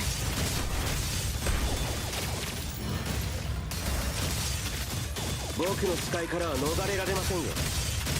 あなたの生存確率はゼロです。時の果てで滅びよ。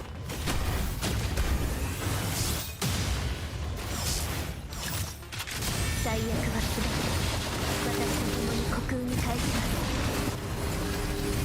ターゲットロックオン。最大火力。動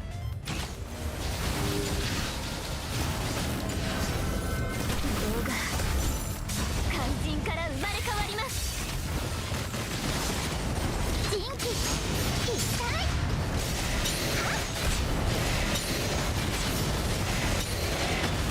これがナナミの最強の切り札だよ。加速してっと。シミュレーション完了。指揮官、我々が勝者です。僕の使い、あなたたちの時間は僕が制する。26 waves. See how high we got. 気を抜くのはまだ早すぎます、指揮官。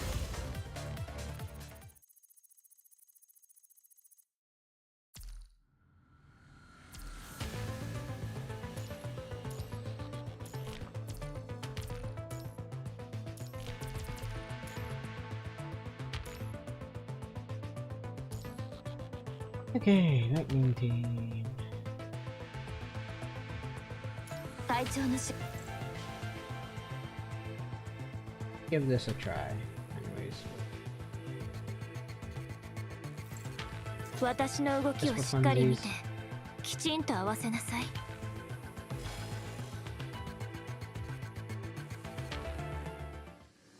私についてきて。恐れることはないわ。全てを粉々隙だらけ。私の邪魔をする。ずいぶんいい度胸してるわね。その程度私もいけます。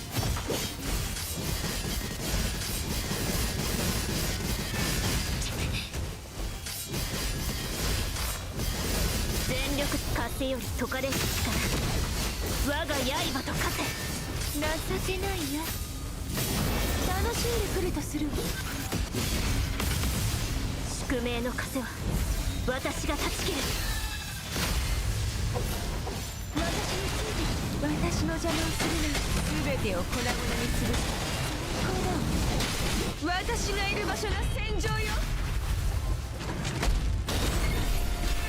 情けないや。楽しんでくるとする。全力でかかってきなさい。その程度の抵抗、私もいけます。風より解かれる力、我が刃と化せ。聖書を歯ごたえないわ。宿命の風は私が断ち切る。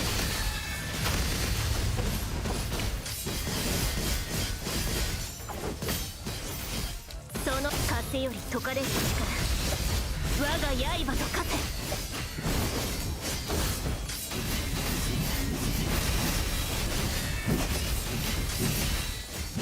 手加減はしない。聖書を歯ごたえないわ。宿命の風は私が断ち切る。みんなを守る。私の邪魔をするなんてずいぶんいい度胸をしてるわね。私がいる場所が戦場よ。あがいてみせて。私もいけます。全力でかかってきなさい。その程度風より解かれる力、我が刃と化せ。次に向かうわよ。 okay, but この勝利が great. 終幕ではないわ。 But she doesn't have her own target yet, so it's okay, I guess.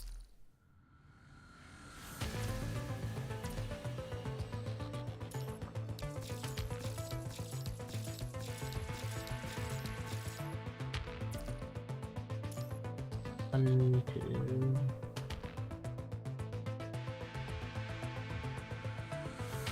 3 weeks. 40.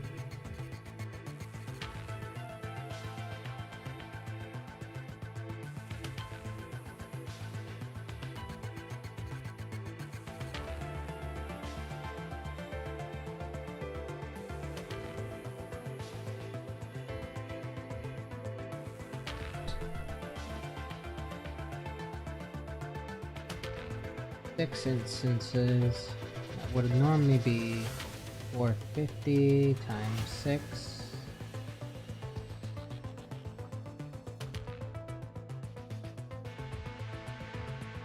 $2,400.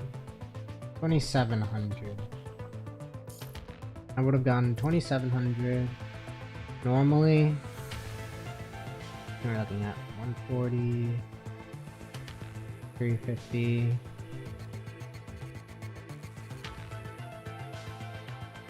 620,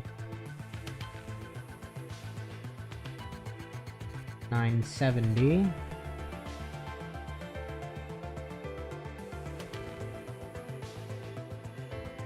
1390,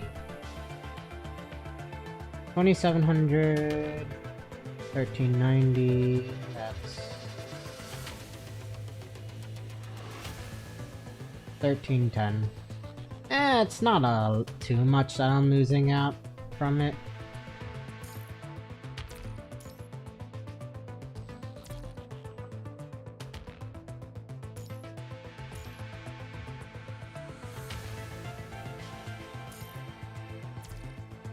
I won't buy another one though.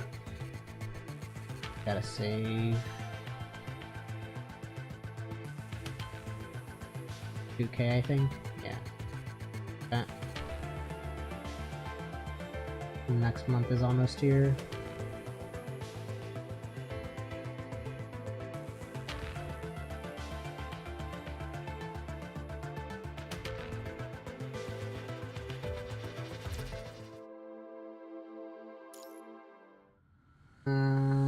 Engage.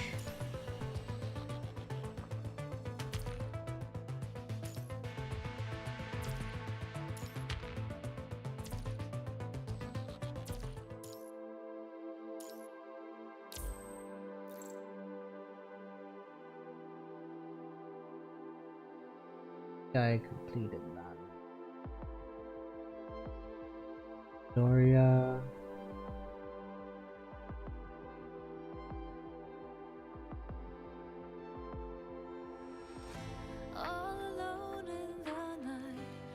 Dark Spear.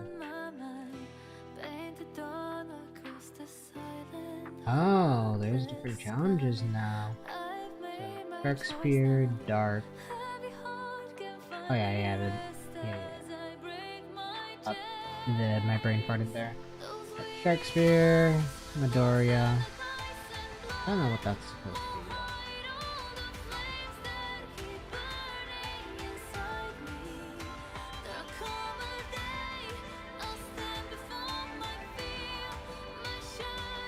Challenge. Guess Phantom, yeah, that's what it's called. So Midoriya, Phantom, Dark Shark Spear, Leader.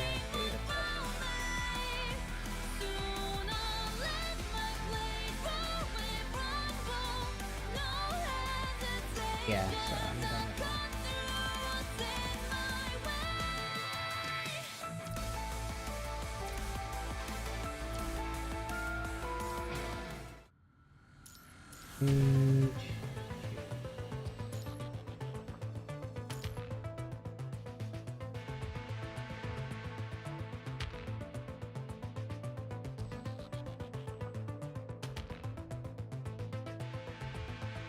どっちでもいい。倒しに行く。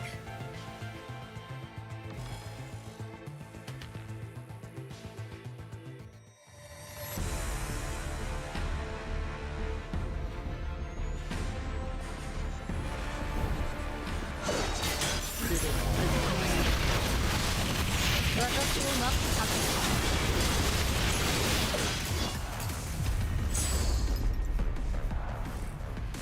大したことないな。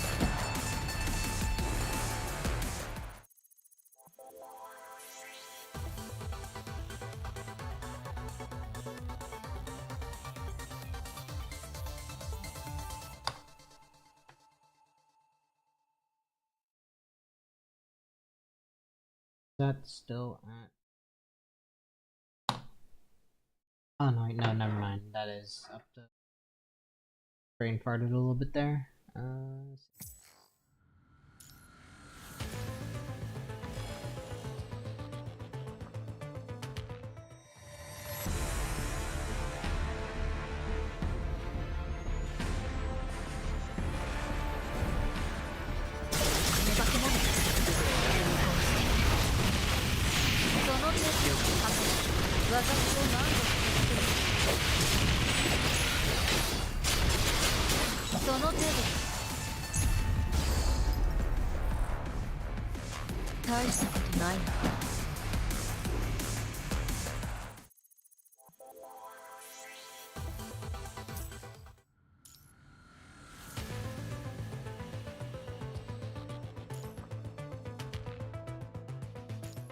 あなた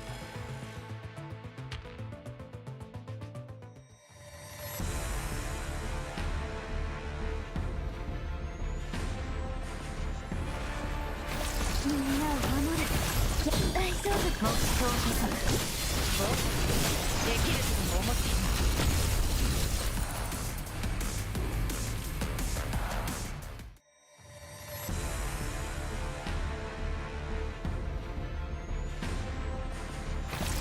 そう思う。私も行きます。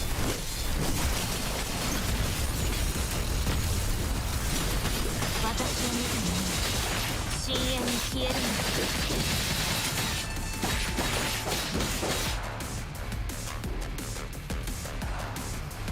だ。もういいかい、もういいよ。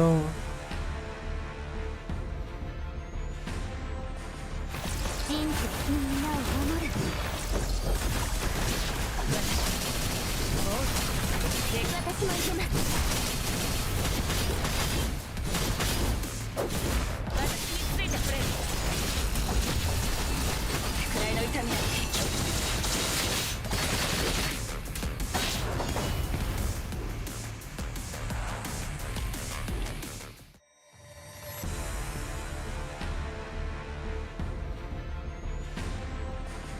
人生つくやってみせる。大丈夫です。目標を欲しい。私を見た者は遅い。私も行く。There we go. 私の力はどう？存分に楽しんだ。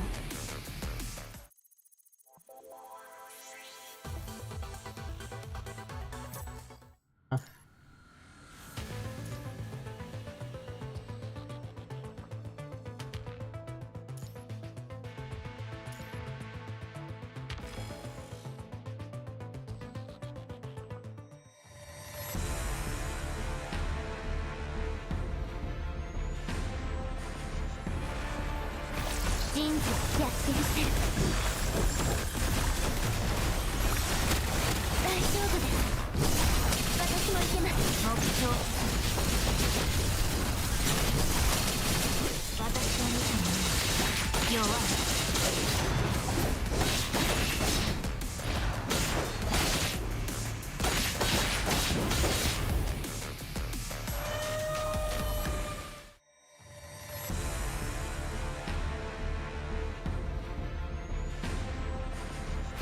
人生やってみせる。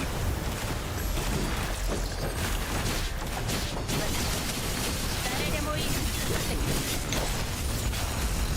私を見た者は深淵に消えるの。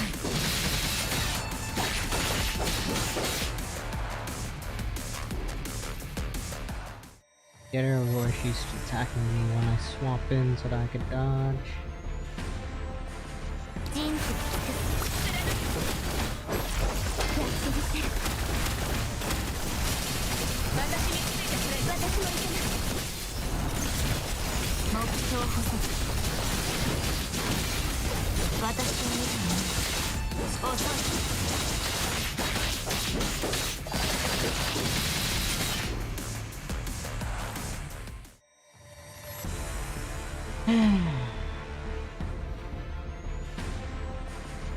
人生大丈夫です。私についてくれる。これくらいの痛みなら平気。そうできると思って貫く障害のやり。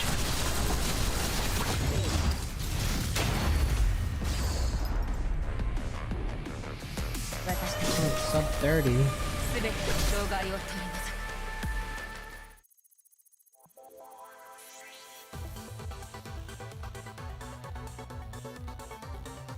Take it, I guess.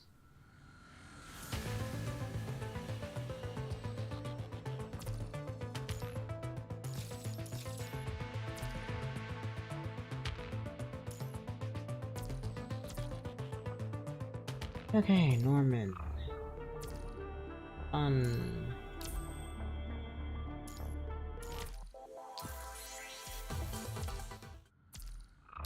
Soon. So gotta go quick.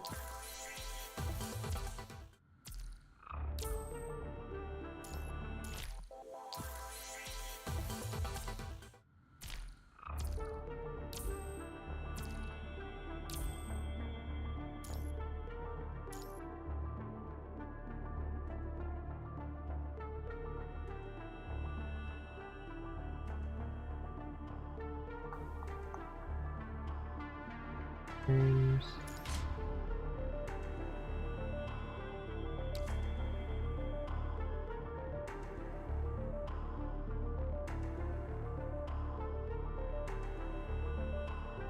Sure.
敵出現殲滅する。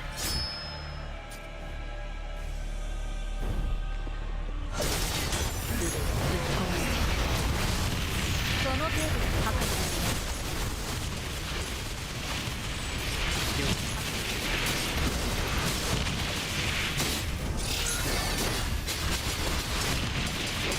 すぐに壊れないで。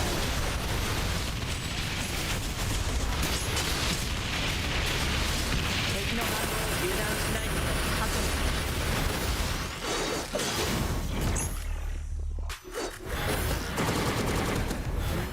油断しないでください。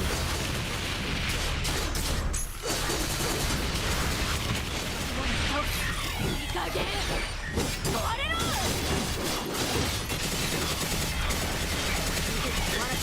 いい加減壊れろ。さあ始めよう。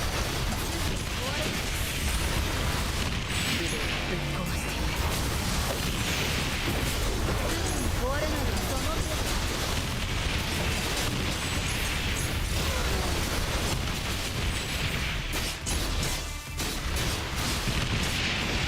すぐに壊れないでくれよ。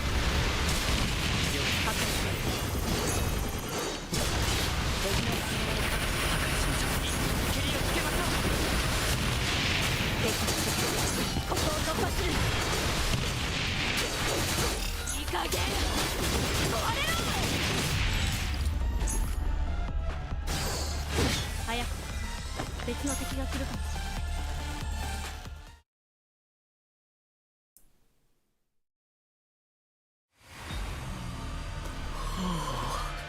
さっさと片付けないとね。激殺の時間。もう月見つけましたよ。勝たなければ無意味です。私の指揮影響切り裂く。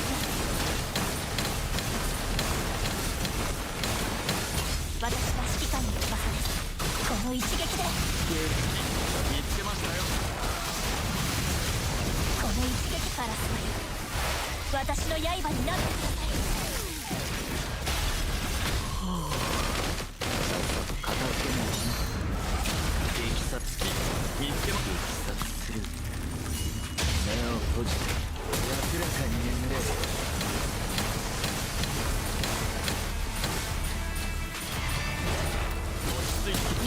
この一撃で勝利への道を切り開きます。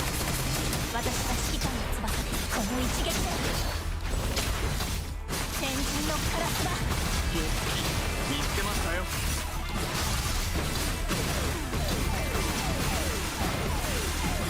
カラス私の刃になってください。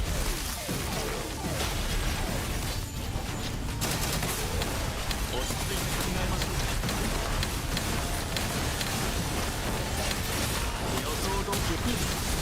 切り開きます。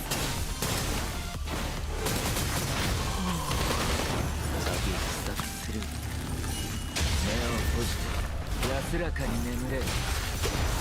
この一撃で見つけましたよ。先人のカラスバカラス私の刃になってください。この一撃で私の視界の人へ切り開きます。この一撃で勝利への道を切り開きます。さっさと片付けないと長く激殺する。目を閉じて安らかに眠れる。見つけましたよ。これが最後の戦いだといいですね。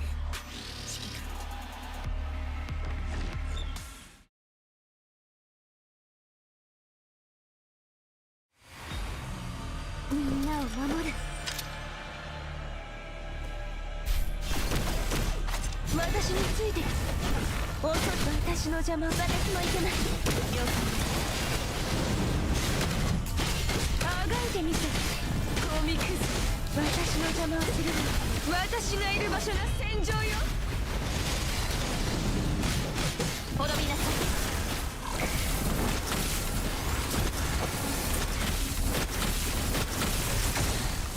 みんなを信じ情けないよ。楽しんでくるとする。人生尽くす。そうあがいてみせ私がいる場所が戦場よ。私の邪魔をするなんてずいぶんいい度胸をしてるわね。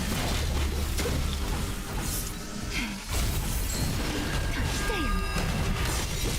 私がいる場所が戦場よ。みんなを守る。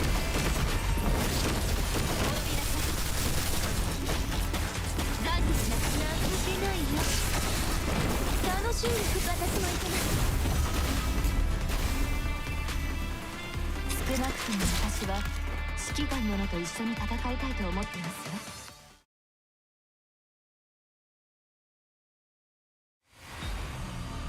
道具をどう使うのか見せてもらおう。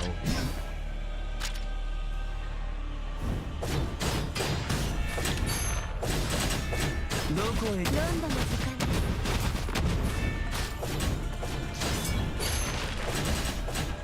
今だ。クライマックス。どこへ逃げるつもりか。どこへ逃げるつもり。4度の時間彼らの罪を清算しよう。夜を切り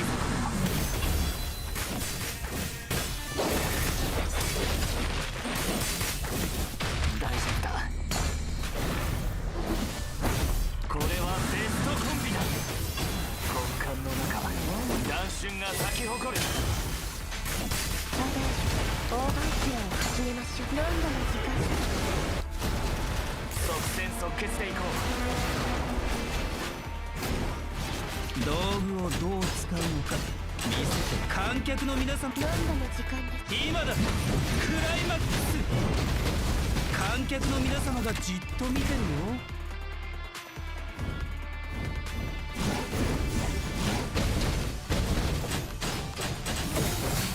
夜を切り裂こう。ロンドの時間です。彼らの罪を清算しよう。これはベストコンビだ。極寒の中断春が咲き誇る。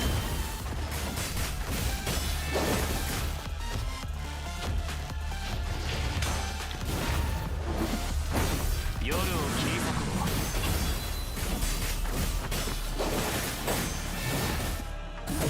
彼らの罪を清算しよう。ロンドの時間です。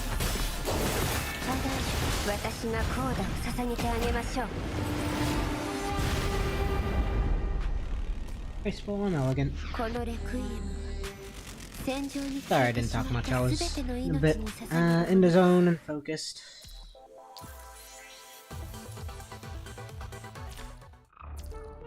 Fine.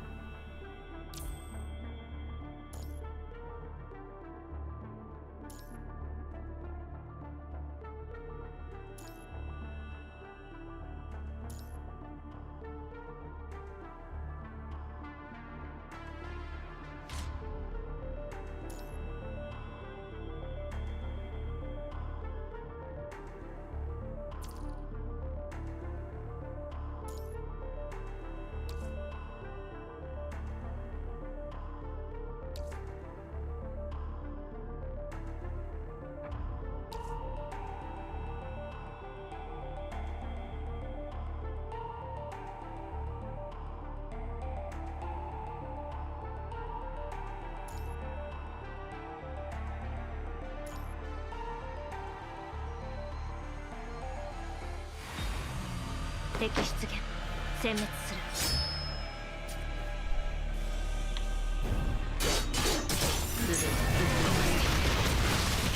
その程度発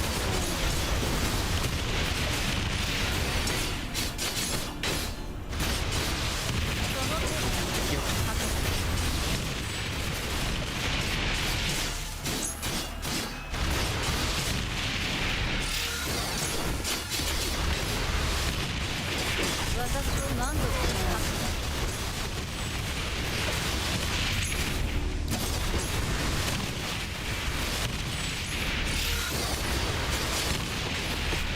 すぐに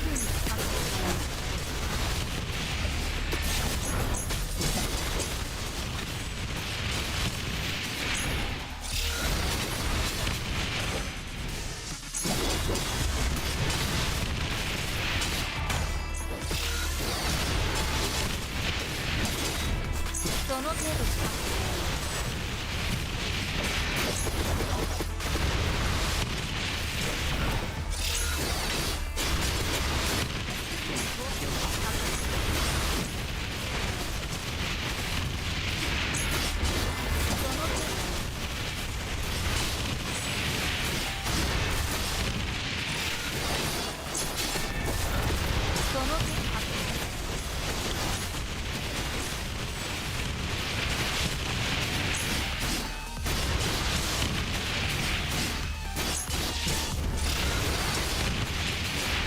私を発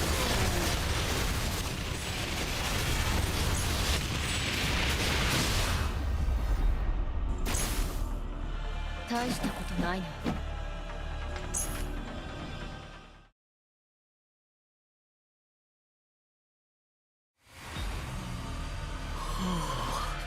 さっさと片付けないとね。もう寝るぞ。切り開きます。見つけましたよ。立たなければ落ち着いて切り開きます。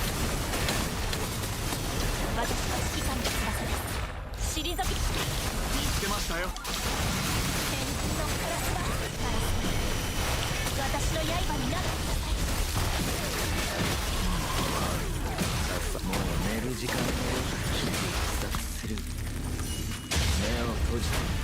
安らかに眠れ。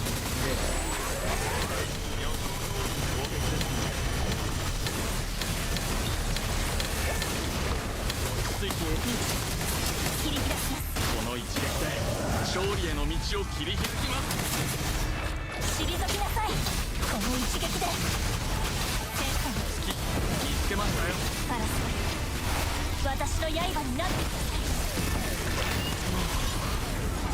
激殺の時間だ。激殺する。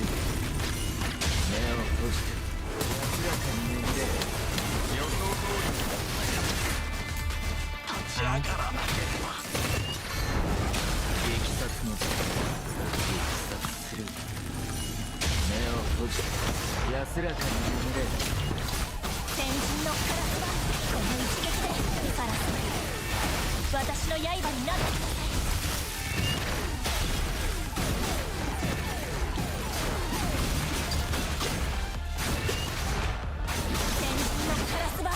ケーキを片付けないといけないようだね。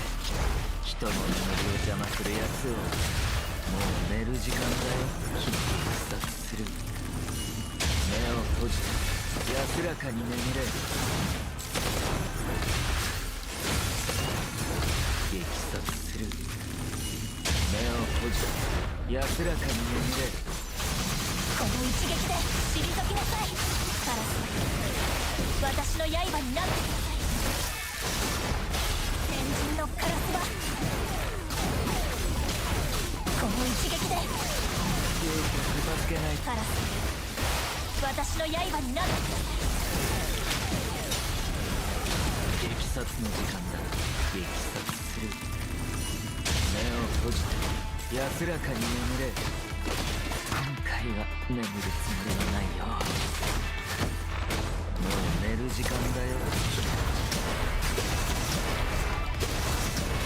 退きなさい。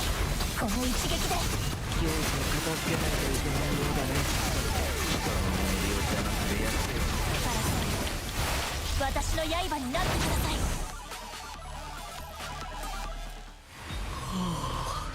さっさと片付けないとね。肩無意味です。落ち着いて。ケーキ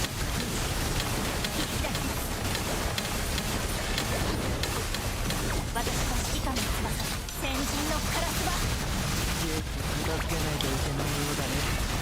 カラスは私の刃になってください。長く眠れることを激殺する。目を閉じて安らかに眠れ。私のケーキを片付ける。切り開きます。この一撃で勝利への道を切り開きます。退きなさい。先人見つけましたよ。カラス、私の刃になってください。先人のカラスは激殺の激殺する。目を閉じて安らかに眠れ。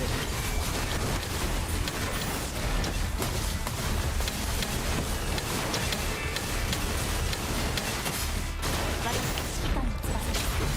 退きなさい。この一撃見つけましたよ。カラス、私の刃になってください。さっさともう寝る時間だよ。激殺する。目を閉じて安らかに眠れ。予想通りの攻撃ですね。切り開きます。この一撃で勝利への道を切り開きます。 There we go. 素晴らしい戦術でした。指揮官。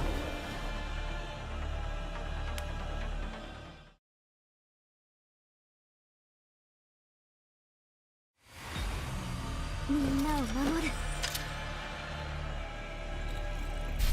ってみせる。私の邪魔をするな。あがいてみせる。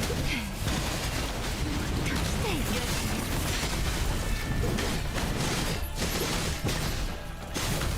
私の邪魔をするな。私がいる場所が戦場よ。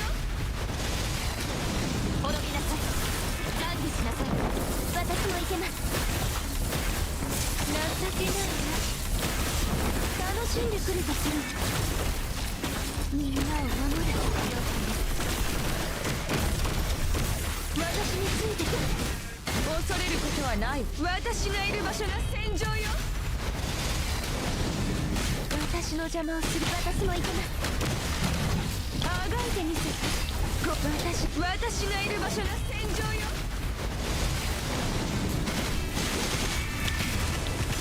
もっと来てよ。情けないよ。楽しんでくるとする。私も行けます。なんでしなさい。この矢はあなたへの哀れみです。みんなを守る。やってみせる。さっき私足引っ張ってなかったですよね。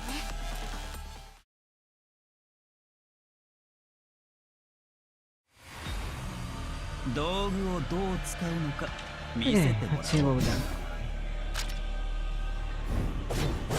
These guys. 観客戦いは苦しみから夜を切り裂こう。ロンドの世界。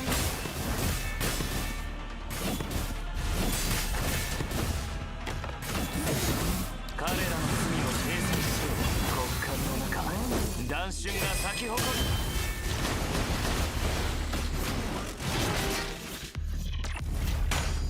ロンドの時間。慈悲は義務の一。即戦即決でいこう。ピエロ賞を。私がコーダを捧げてあげましょう。アリアの時間です。どこへ逃げるつもり？今だ。クライマックス。観客の皆様がじっと見てるよ。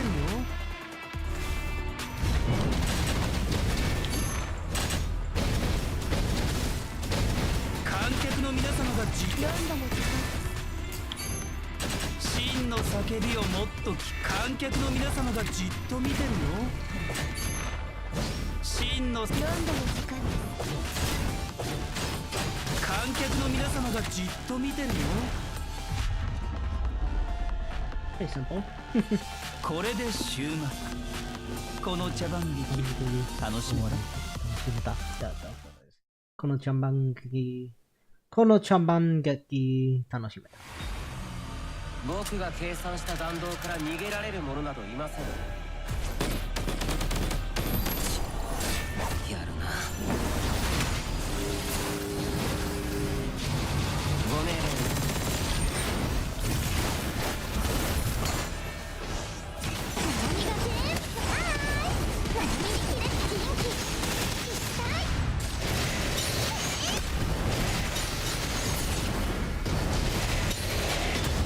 これがナナミの最強の切り札だよ。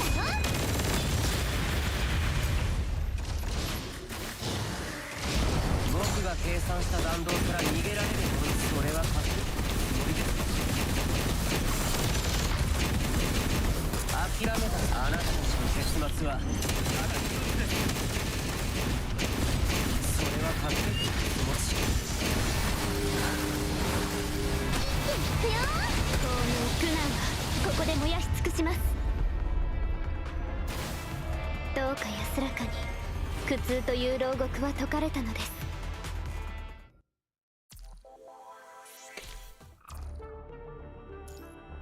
How we go through this?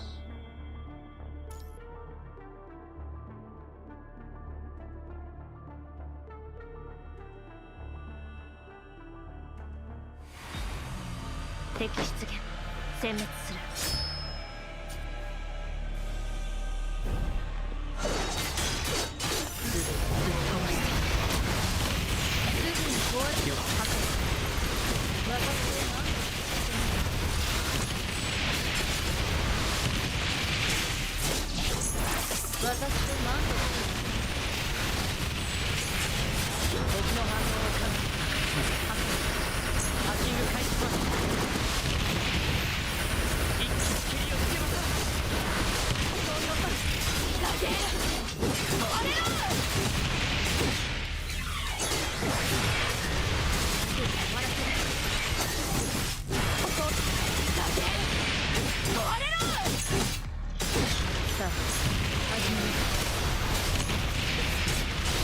その程度よく測る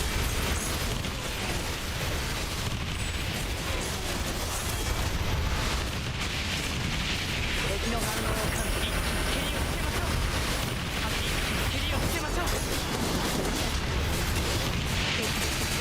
この化け物を倒す壊れろここを突破する私を待ってよしその程度すぐに確保する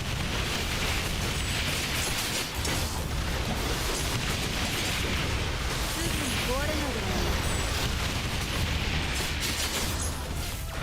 その程度確保敵の反応を確保油断しないでください蹴りをつけましょう敵この化け物を倒すいい加減壊れろここを突破するさあ始める私はっ There we go. 大したことないな Who do we got next? Probably the usual, like the Gabriels and the... さっさと片付けないとね。 Okay, boss. もう寝て切り開く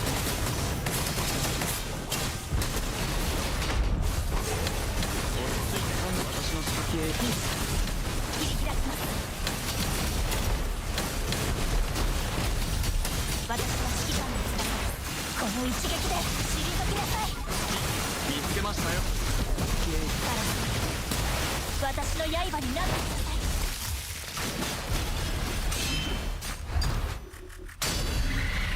勝たなければ無意味です予想通りの私の切り開くこの一撃で勝利への道を切り開きます予想通りの攻撃ですね落ち着いて考えましょう撃殺する目を閉じて安らかに眠れ私は指揮官の翼です指示をお願いしますこの一撃で見つけましたよゲージを片付けないといけない私の刃になってください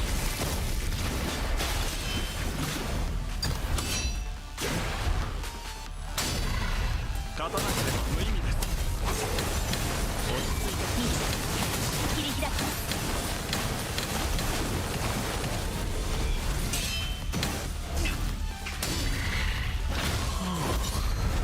長く眠れること幸せなことだ先人のカラスは退きなさいこの一撃片付けないといけないよ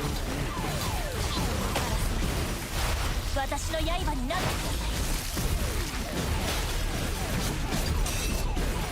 勝たなければ無意味です私の視界の人に振りかないでください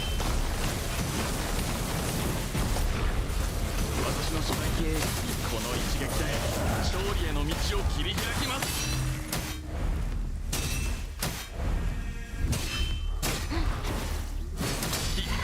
私は指揮官の翼退きなさいこの一撃で見つけましたよカラス私の刃になってください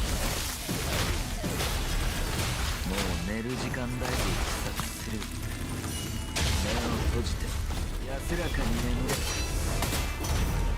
予想通りの攻撃ですね落ち着いて考えましょう切り開き There we go. 素晴らしい Just 戦 under a 術で minute. した指揮官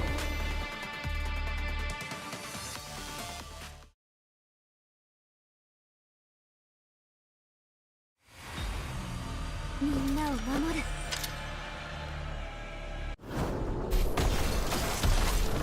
私についてあがいてみつよ私がいる場所の戦場よあがいてみせてもっと来てよ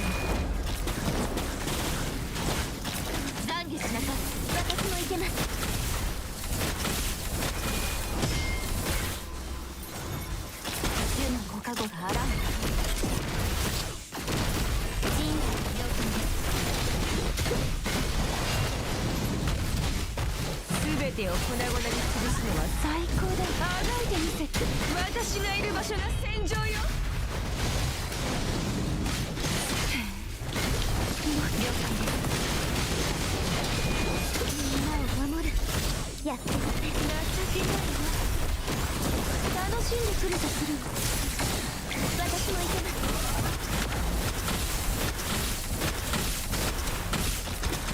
断じしなさい。死は許しません。この矢はあなたに哀れみです。指揮官の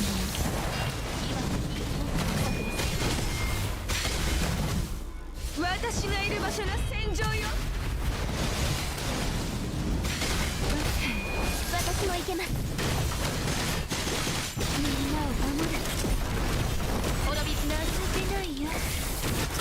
楽しんでくるとするよ。断じしなさい。私も行けます。私がいる場所が戦場よ。もっと来てよ。私がいる場所が戦場よ。 There we go. 勝利しても私には絶対服従よ。そうよね。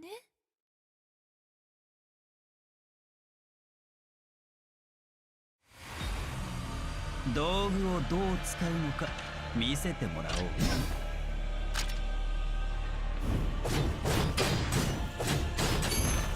真の先。ロンドの時間です。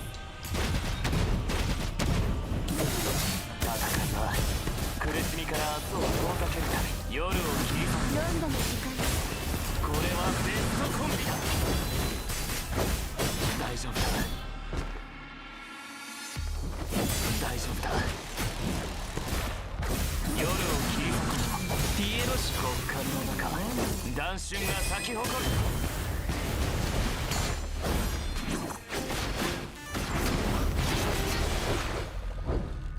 慈悲は義務のように。ピエロショーを見てみない？道具を今だ。クライマックス。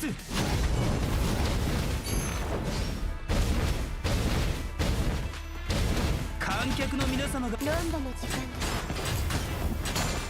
どこへ逃げるつもり？真の叫びをもっと聞かせてよ。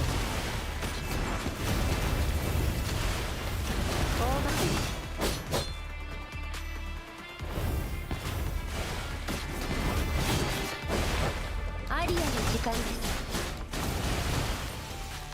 道具をどう使うのか真の叫びをもっと聞く。ロンドの時間です。どこへ逃げる？今だ。クライマックス。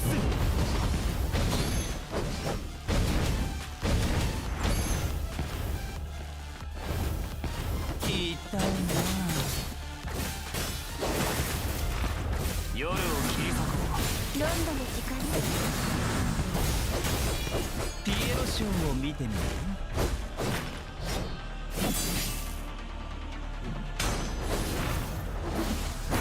これはベストコンビだ。ロンドの極寒の中弾春が咲き誇る。アリアの時間。即戦即決でいこう。慈悲は義務のように強制され、オーバーキュアを始めました。ピエロシュ。私がコーダを捧げてあげましょう。道具をどう使うのか見せてもらおう。どこへ？ロンドの時間。真の今だ。クライマックス。観客の皆様がじっと見てるよ。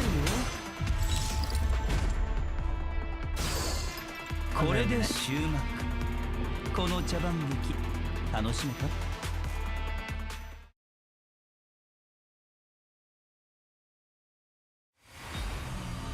僕が計算した弾道から逃げられるものなどいません。諦めた方が賢明です。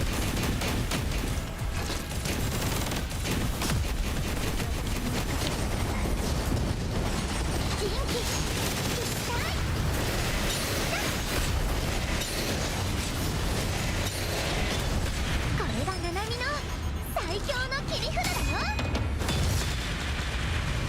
ナナミに切れ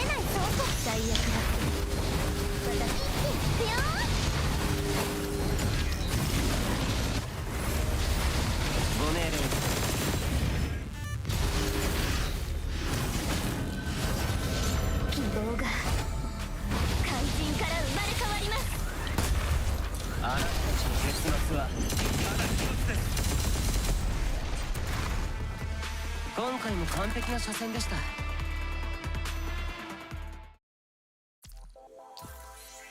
Nice and straightforward.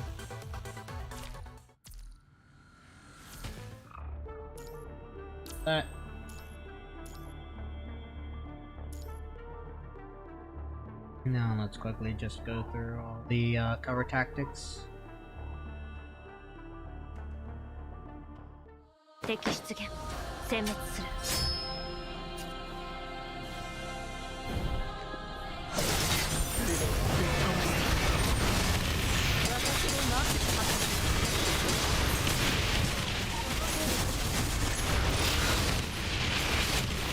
私を満足す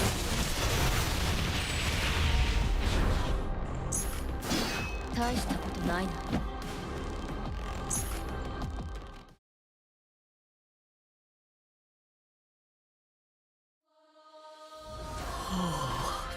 さっさと片付けないとね。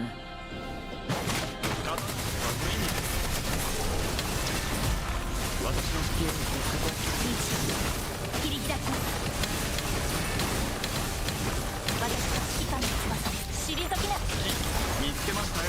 この一撃でカラスまで私の刃になってください。これが最後の戦いだといいですね、指揮官。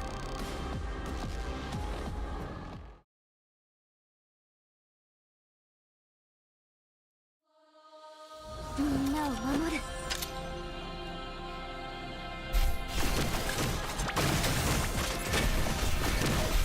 みんなを了解です。私について私の邪魔をするならすべ私がいる場所が戦場よ。滅びなさい。断じしなさい。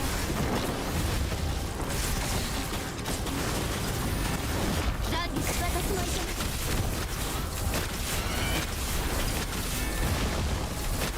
みんなを守る。情けないよ。楽しんでくるとする。勝利しても私には絶対服従よ。そうよね。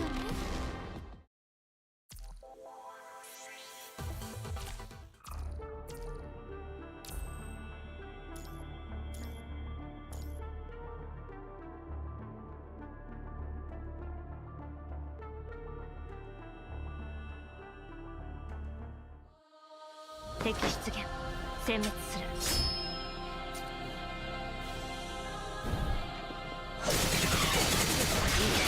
いい加減壊れろ。さあ始める。すぐに発砲。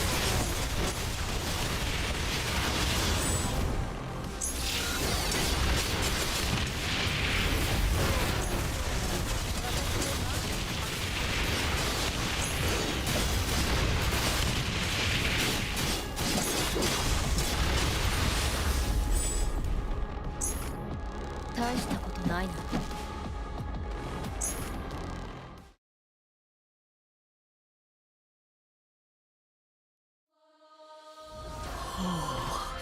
さっさと片付けないとね。片付けは無意味です。切り開きます。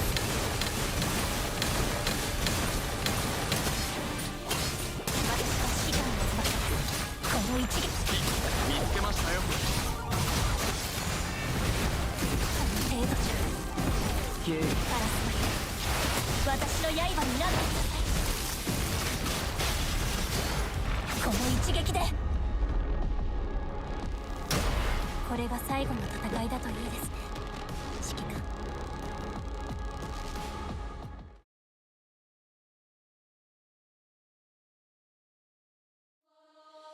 みんなを守る。やって情けないよ。楽しんでくるとするわ。あがいて私もいけます。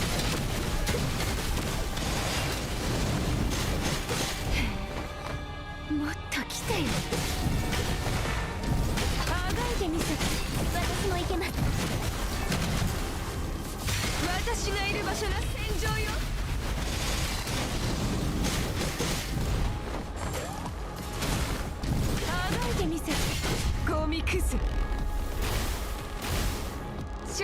しても私には絶対服従よ。そうよね。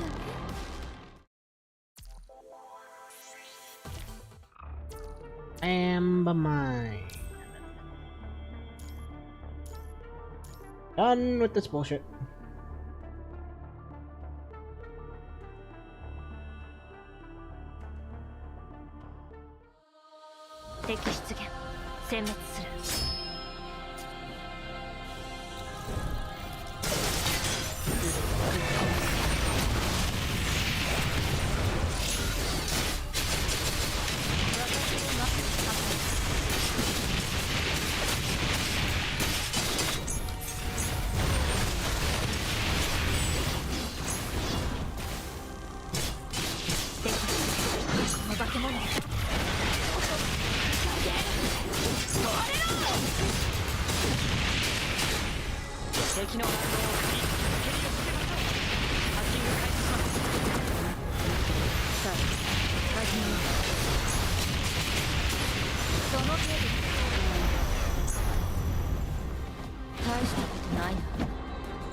Okay, two. さっさと片付けないとね。もうね。見つけましたよ。今回は目に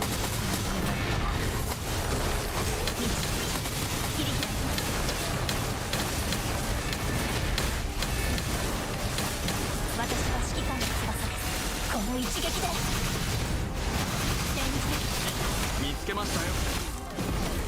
尻崎から私の刃になってください。片付けないとね。家を支度する。目を閉じて安らかに眠れ。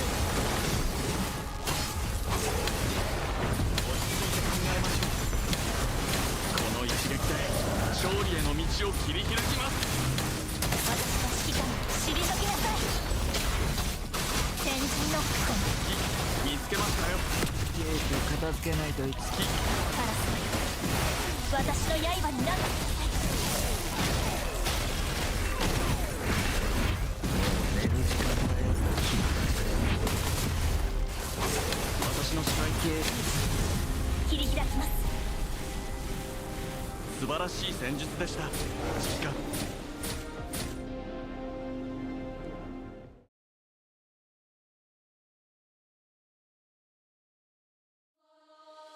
みんなを守る。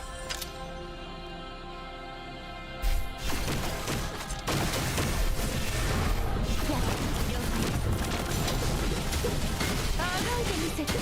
攻撃。私がいる場所が戦場よ。滅びなさい。主は許しに行く。団結しなさい。みんなをやって情けないわ。楽しんでくるとするわ。みんなを守る。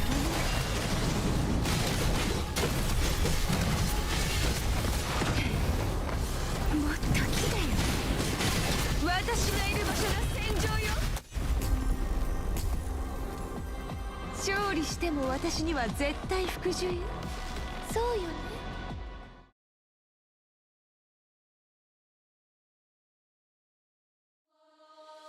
道具をどう使うのか見せてもらおう。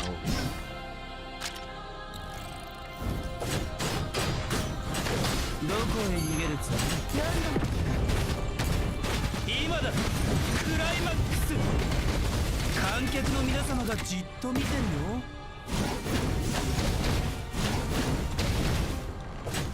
アダージュ、アンダー、演奏開始。Ouch. アリアの時間。ピエロショーを見てみる。アリアの時間です。これはベストコンビだ。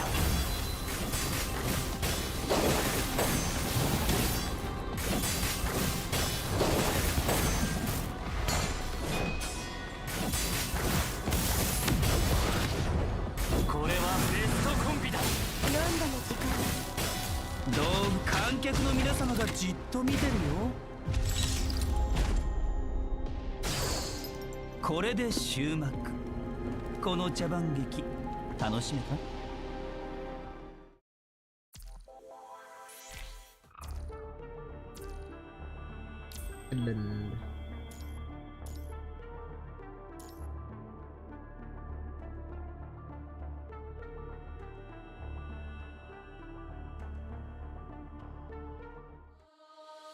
敵出現、殲滅する。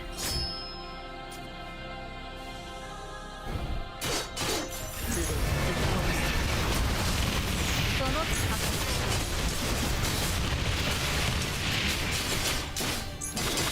その程度。私への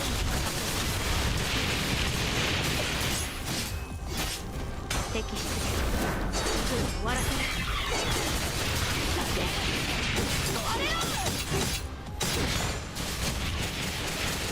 いい加減壊れろ。敵のさ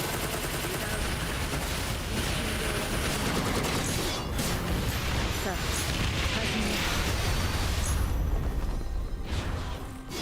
う。大したことないな。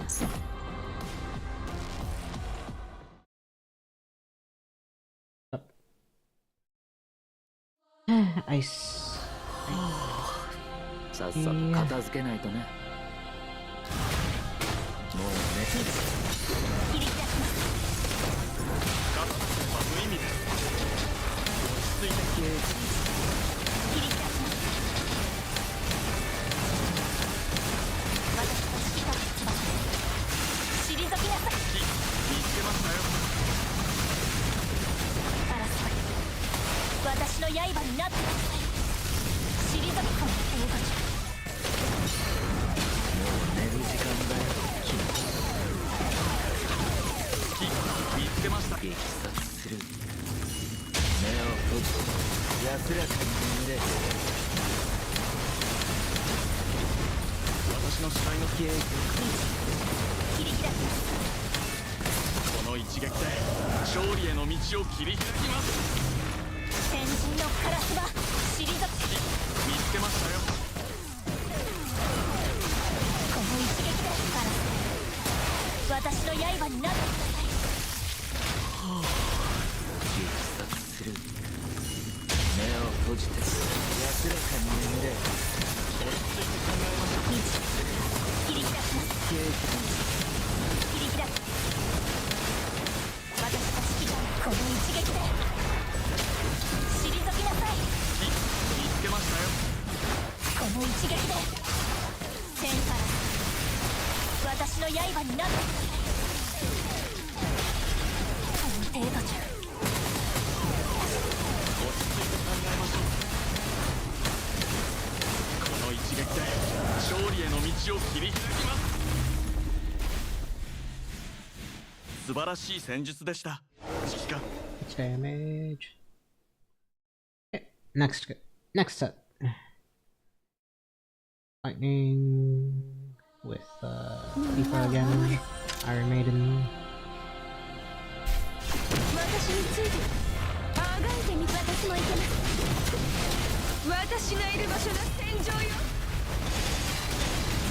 全てを粉々に潰すのは最高だわ。滅びなさい。ガンギス、私もいけます。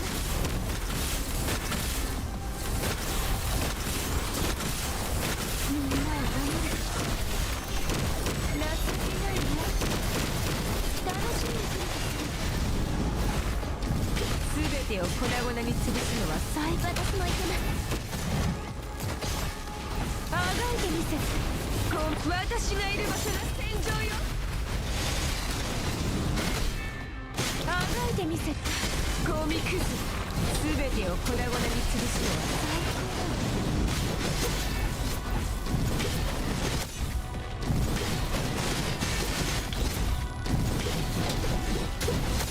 だ。あがいてみ。私もいけます。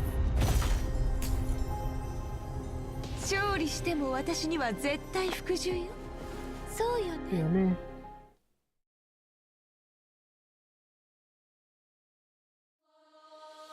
道具をどう使うのか見せてもらおう。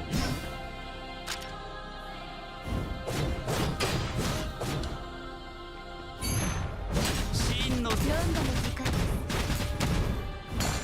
どこへ逃げるつもり？今だ、クライマックス。どこへ逃げるつも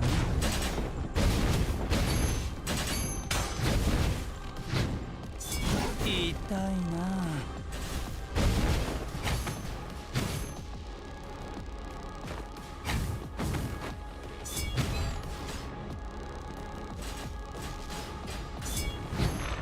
どこへ逃げるつもり？ロンドの時間で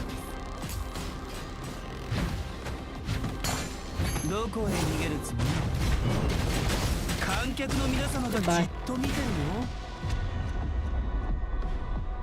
Finishing in これ style. で終幕。この茶番劇楽しめた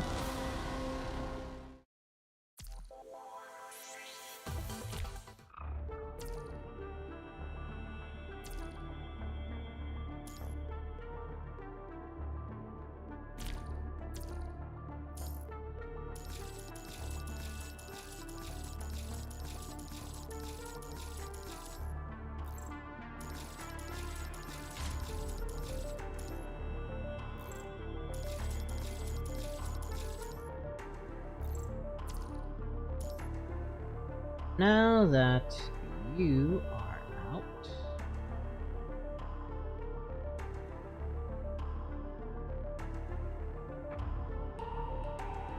Motorbolt.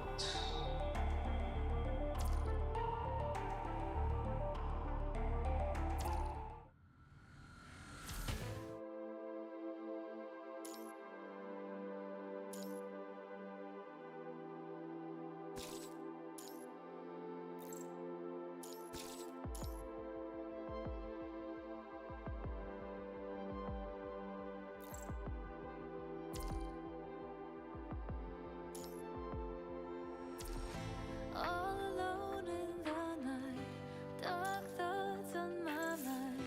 Painted dawn against the silent, heartless sky. I've made my choice now. Heavy heart can finally rest as I break my chains. Those weary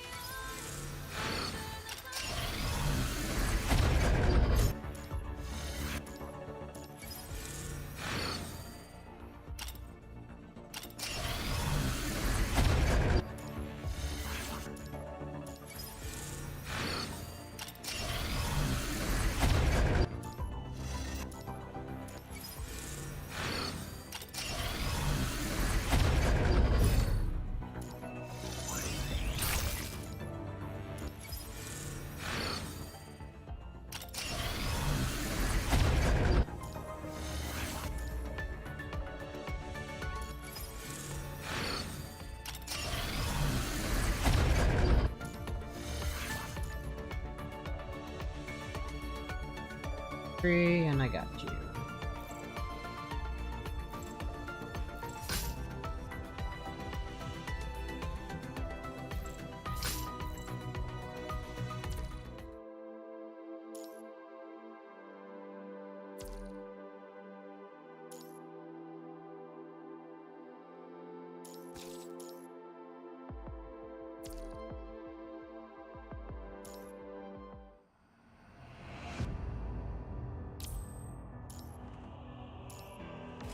He's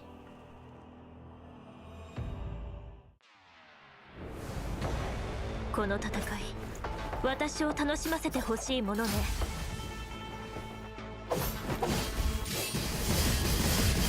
その程度の全力でかかってきなさい。風より解かれる力、我が刃と化せ。生死を歯応えないわ。不明の風は私が断ち切る。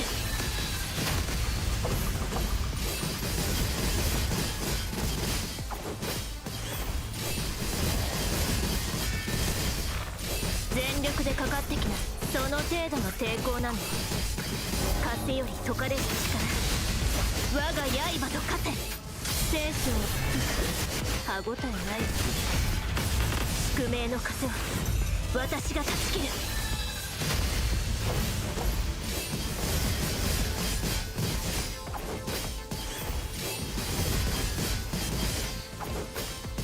その程度の抵抗なの。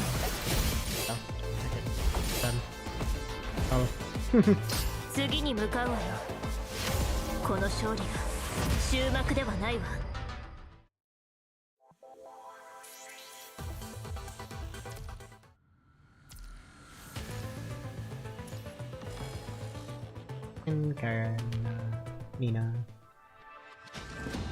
あいつがターゲットか。先陣を切らせてもらうぞ。クズめ、無駄な抵抗だ。無駄な抵抗だ。はあ、や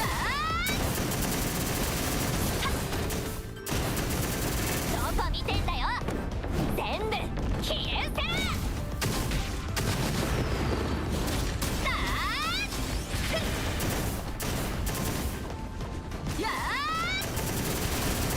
どこ見てんだよ。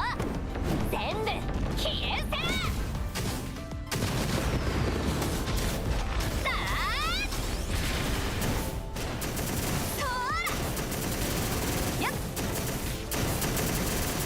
どこ見てんだよ。全部消えせ。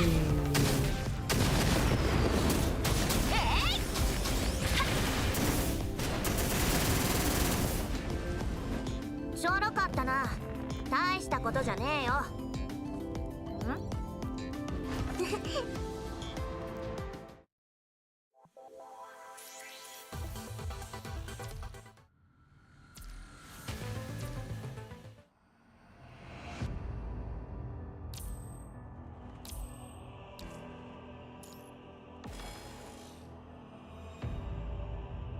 Ease real quick. この戦い、私を楽しませてほしいものね。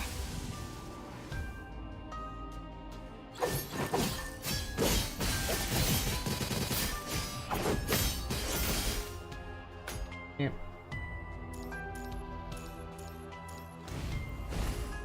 その程度の抵抗なの。生死を分けるのは一瞬よ。風より解かれし力、我が刃と勝て。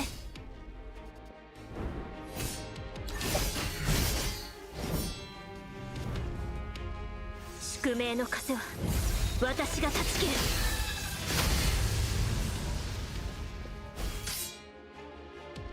次に向かうわよ。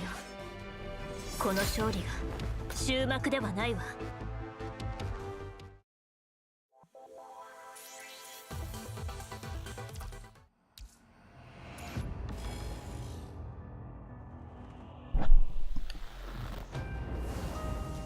この戦い、私を楽しませてほしいものね。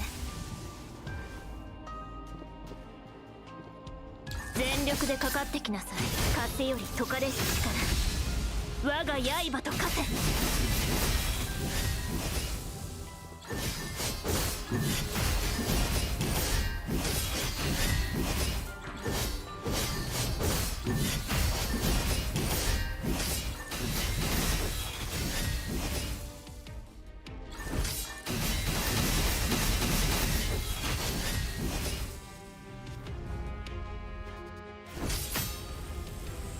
生死を分けるのは一瞬よ。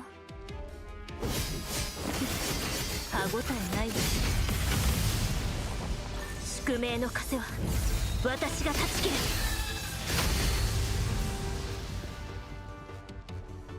次に向かうわよ。この勝利が終幕ではないわ。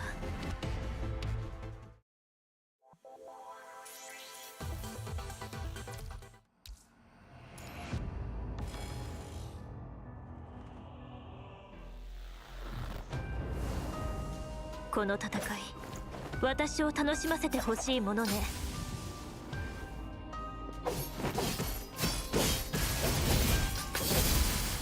その程度の抵抗なの。その程度の全力でかかってきなさい。風より解かれる力、我が刃と化せ。手加減はしない。聖書は歯応えないわ。宿命の風は私が断ち切る。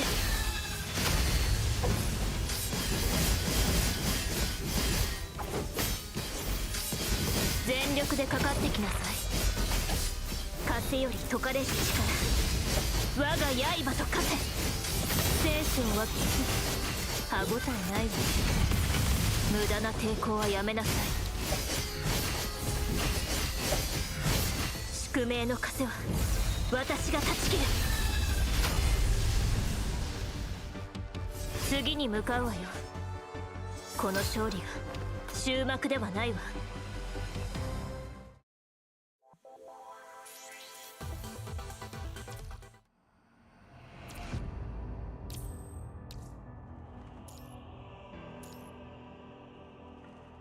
隊長の仕事はお任せくだ。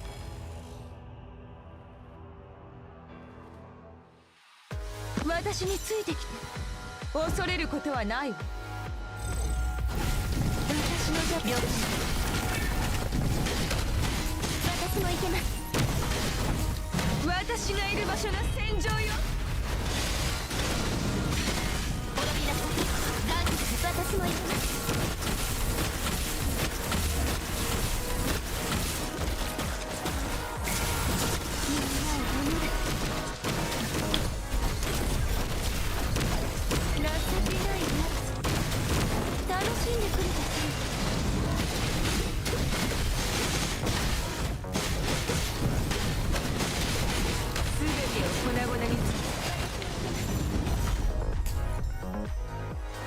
勝利しても私には絶対服従よ。そうよね。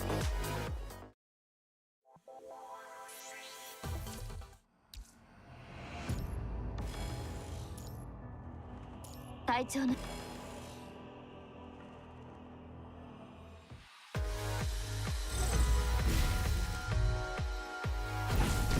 私の邪魔をするなんて全てを了解です。私がいる場所の戦場よ。滅びなさい。懺悔しなく私も行けます。情けないね。楽しんでくるとするわ。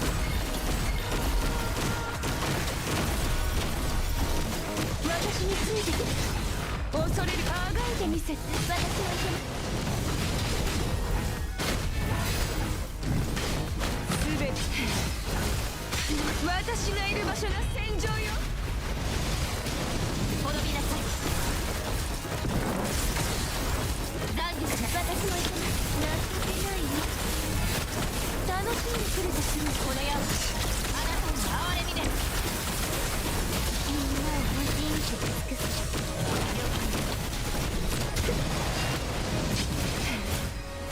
もっと来てよ。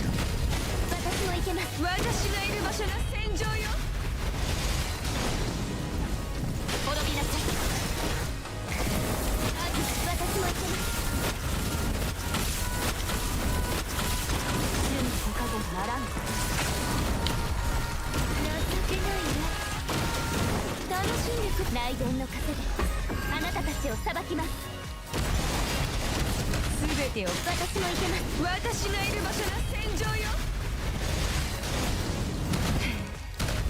もっと来てよ。私がいる場所の戦場よ。滅びなさい。懺悔しなさい。懺悔し私も行けます。この矢はあなたの哀れみです。了解です。もっと来てよ。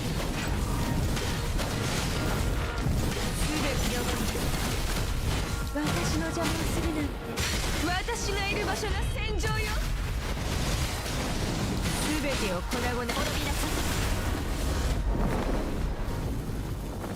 少なくとも私は指揮官殿と一緒に戦いたいと思っていますよ。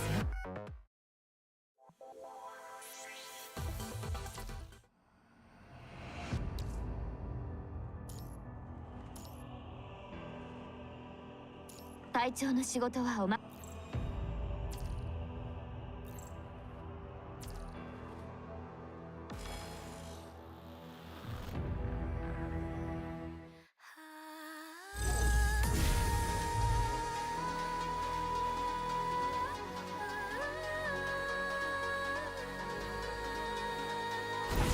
私の邪魔をする了解です。私も行けます。私がいる場所が戦場よ。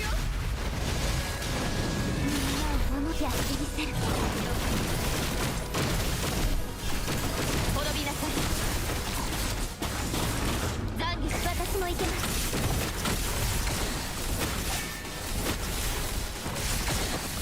私について恐れることはない。私の邪魔をするなんてあがいてみせる。私がいる場所が戦場よ。みんなをパチンと尽くす。滅びなさい。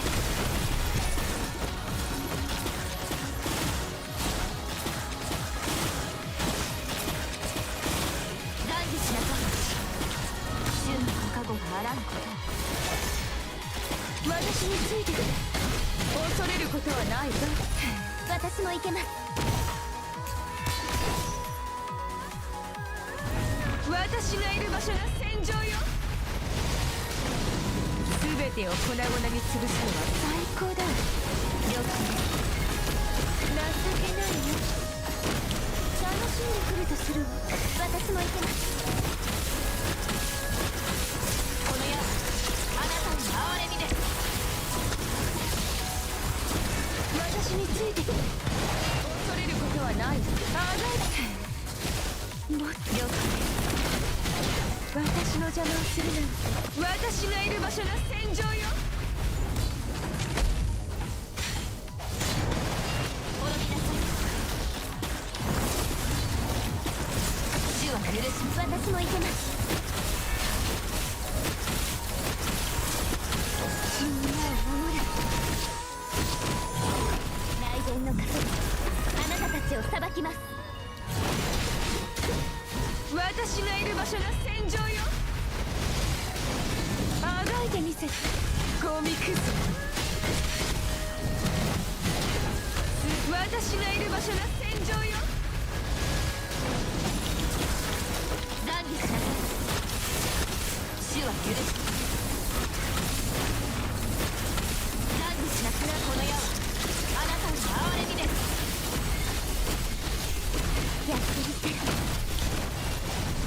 私の邪魔をするなんてずいぶんいい度胸をしてるわね。私がいる場所が戦場よ。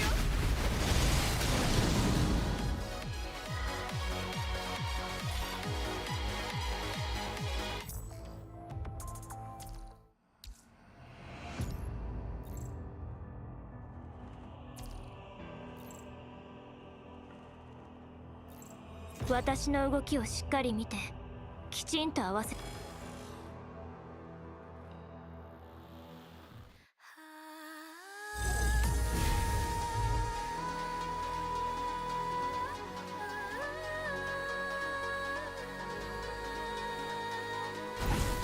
私の邪魔をするなんて全てを粉々に潰すの。みんなは隙だらけだ。その程度の全力で風より解かれる力。我が刃と化せ。聖書を歯応えないわ。私について全てを粉々に潰すのは私がいる場所が戦場よ。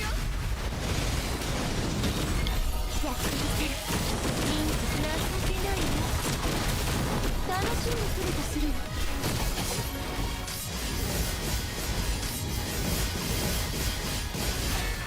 全力。私もいけます。風より解かれる力。我が刃と化せ。情けないよ。楽しんでくるとする。宿命の風は私が断ち切る。みんなを人気隙だらけ。私の邪魔をするなんてずいぶんいい強してるわ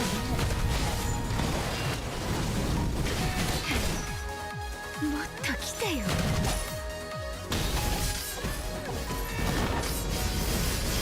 その程度の抵抗なの。風より解かれし力、我が刃と化せ。聖書を歯応えないわ。みんなを無事に雷電の風であなたたちを裁きます。私がいる場所が戦場よ。あがいてみせて。もっと来てよ。私も行けます。私がいる場所が戦場よ。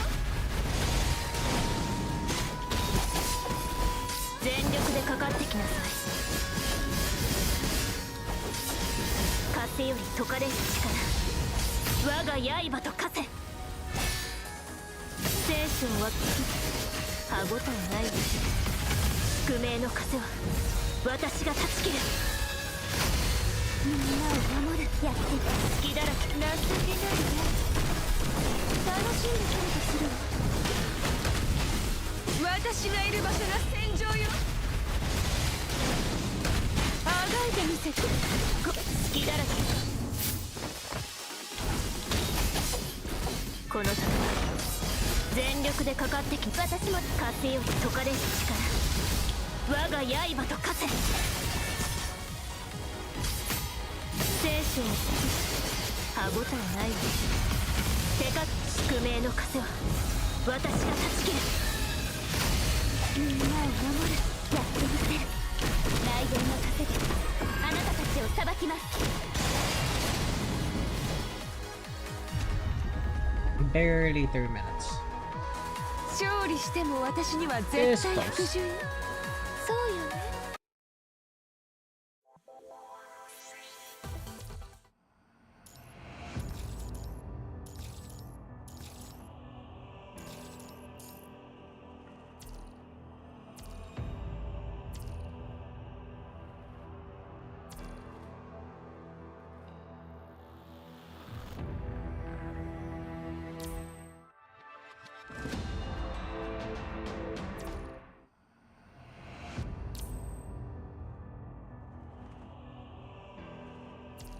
That in a bit.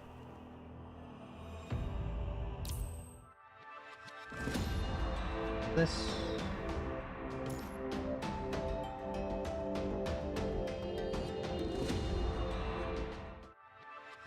Doing, but.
Same as before.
Fernand's encrypted battlefront.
あなたたちの結末はただ一つです。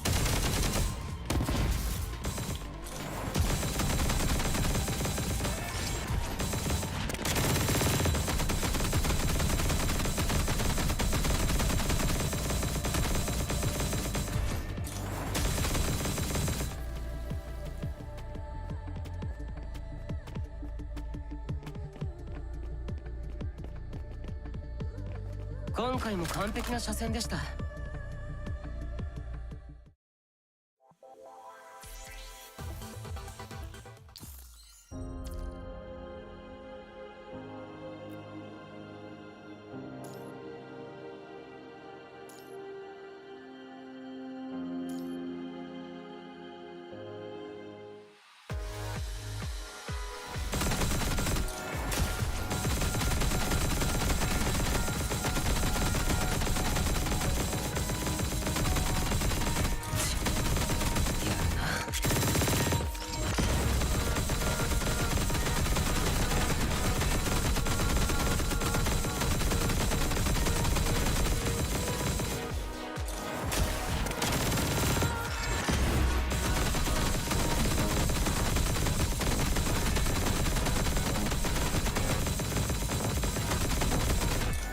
あなたたちの結末はただ一つです。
今回も完璧な車線でした。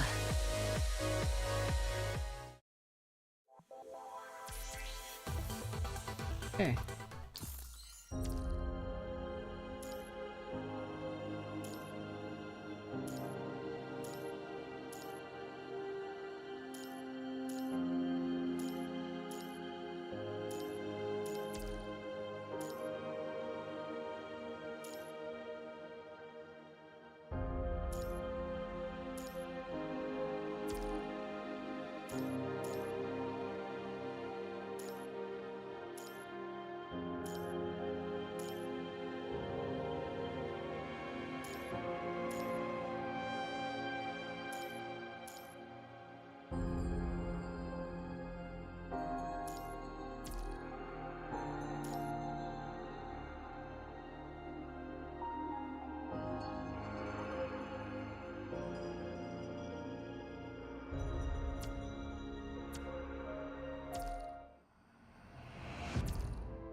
$100.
did this Saturday.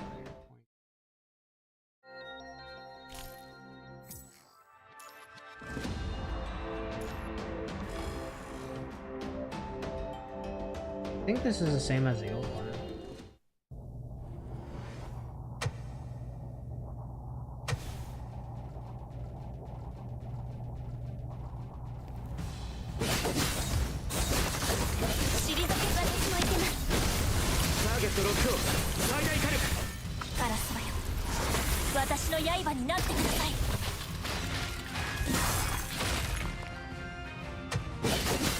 シミュレーション完了。僕の視界からは逃れられませんよ。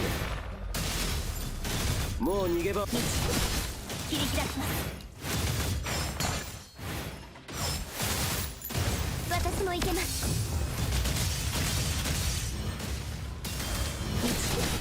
切り開きます。時の果てで滅びよ。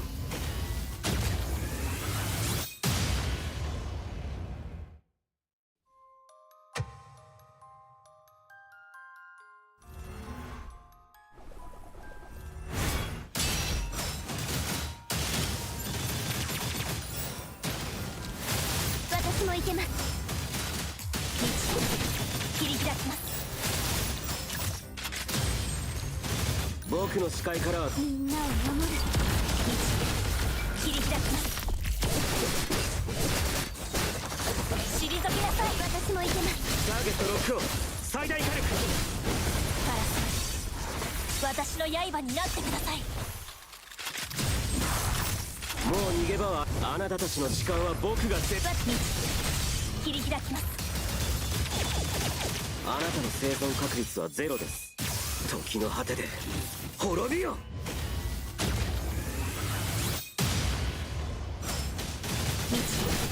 切り開きます。私も行けます。切り開きます。ターゲットロックを最大火力。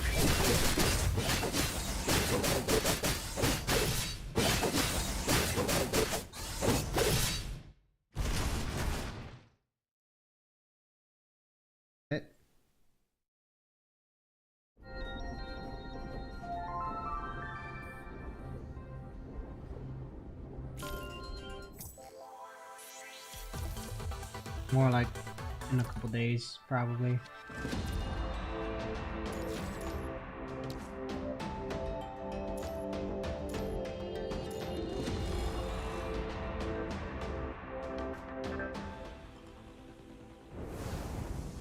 This battle, 私を楽しませてほしいものね。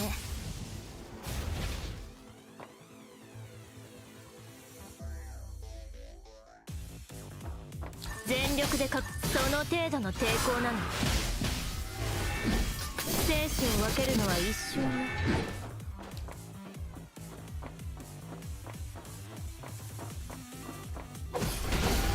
全力でかかってきなさい。その程度の抵抗なの。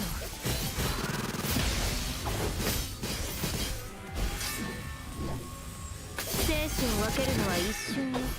全力でかかってきなさい。生死を分けるのは全力でその程度の抵抗なの。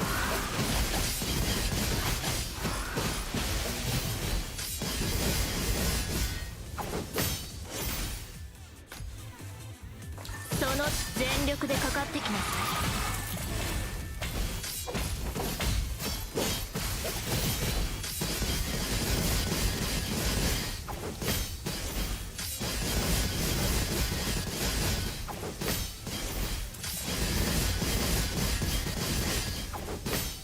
全力でその程度の抵抗なの。全力でかかってきなさい。生死を分けるのはその程度の抵抗なの。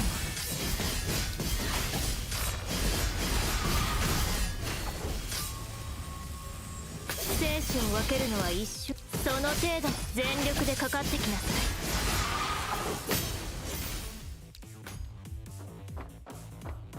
風より解かれる力、我が刃と化せ。無駄な抵抗はやめなさい。生死を分けるのは一瞬よ。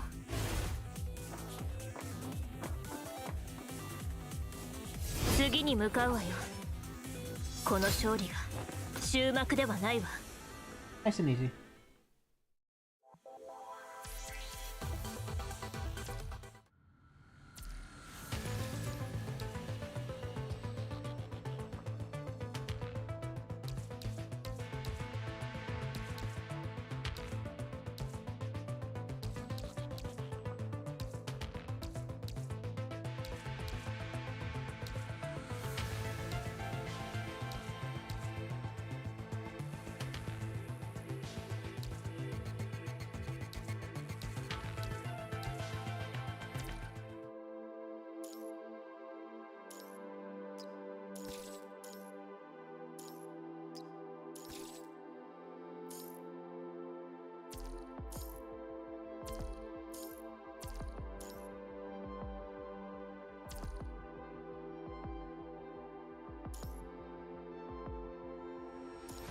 All alone in the night, dark thoughts on my mind, painted dawn across the silent, heartless sky.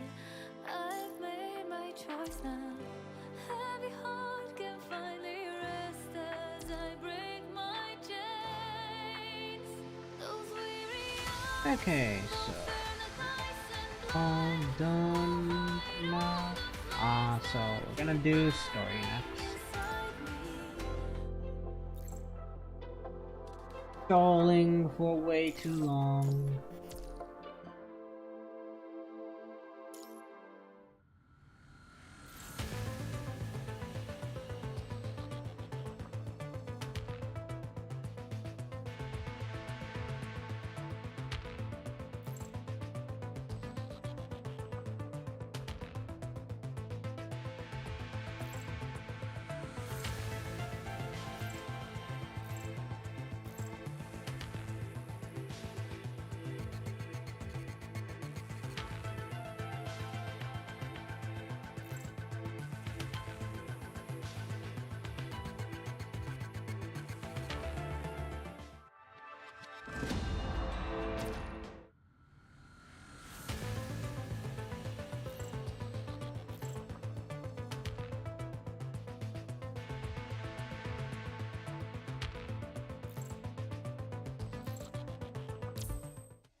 Oh well.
Because they made it a skin, and they never republished the weapon.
Goodness.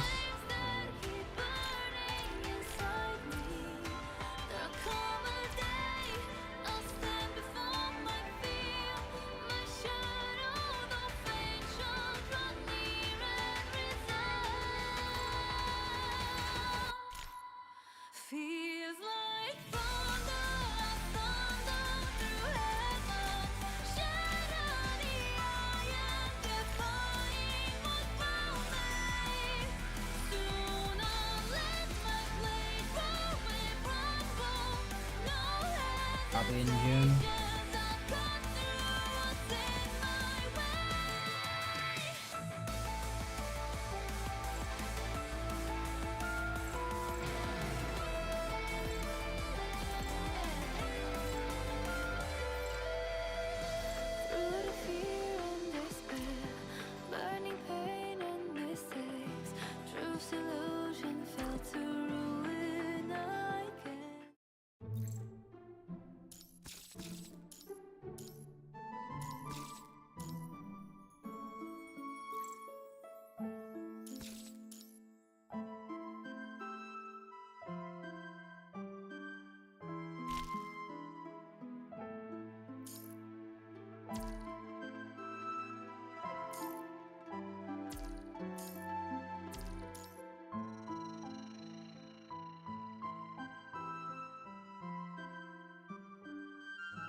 Okay, so give me a second. I just need to go figure out what I'm doing for dinner real quick, and then we'll start.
So it's gonna take a minute.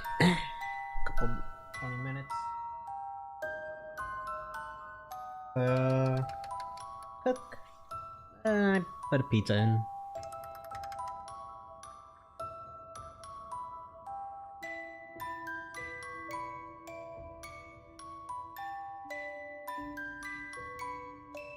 But anyhow.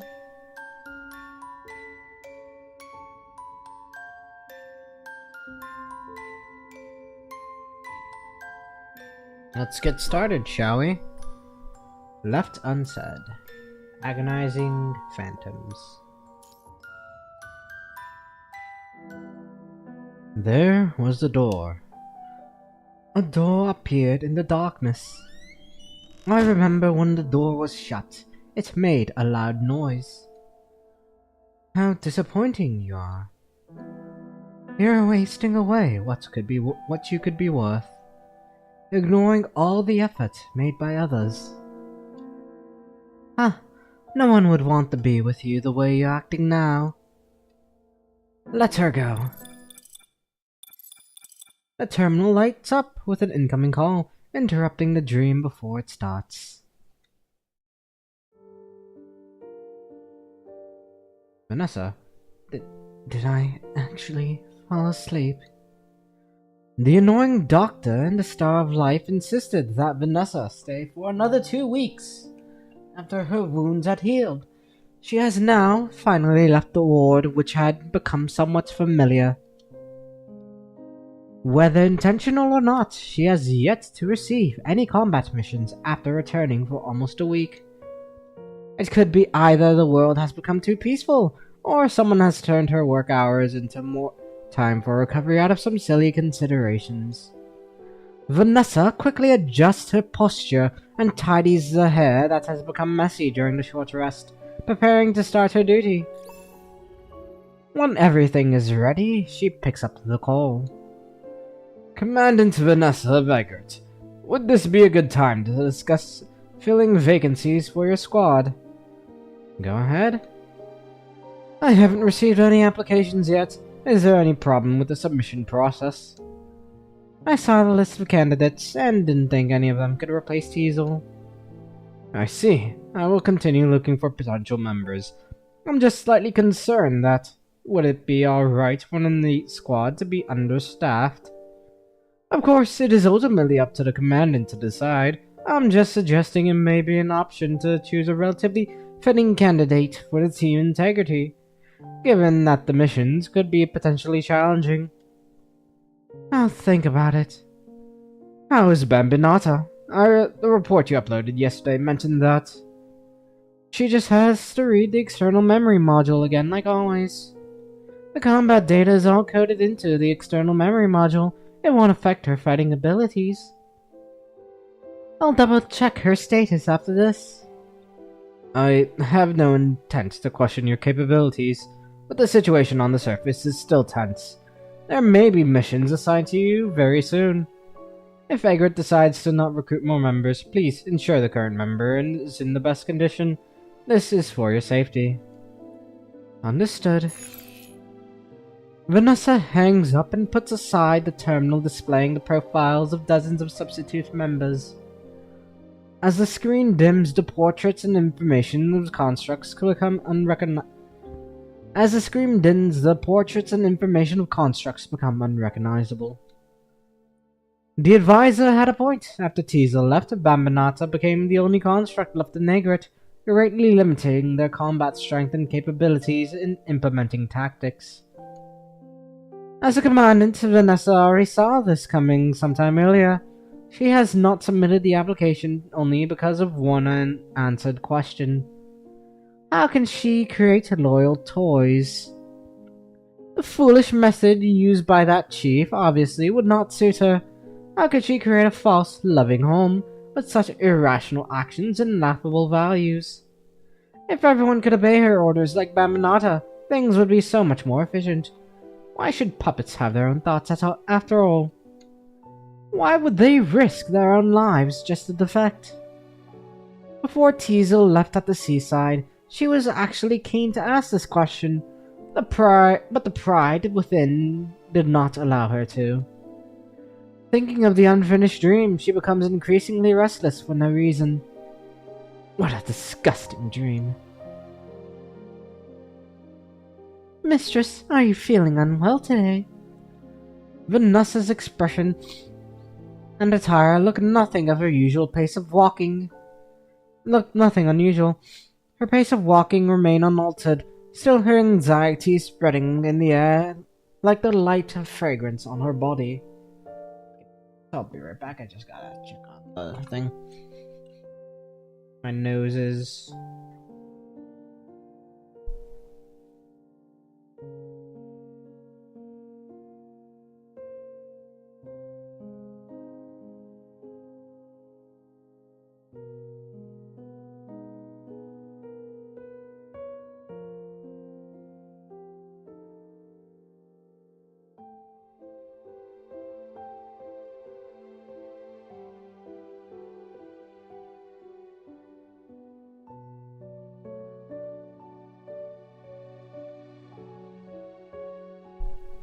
Okay, just a false alarm. Okay, let's get back to this.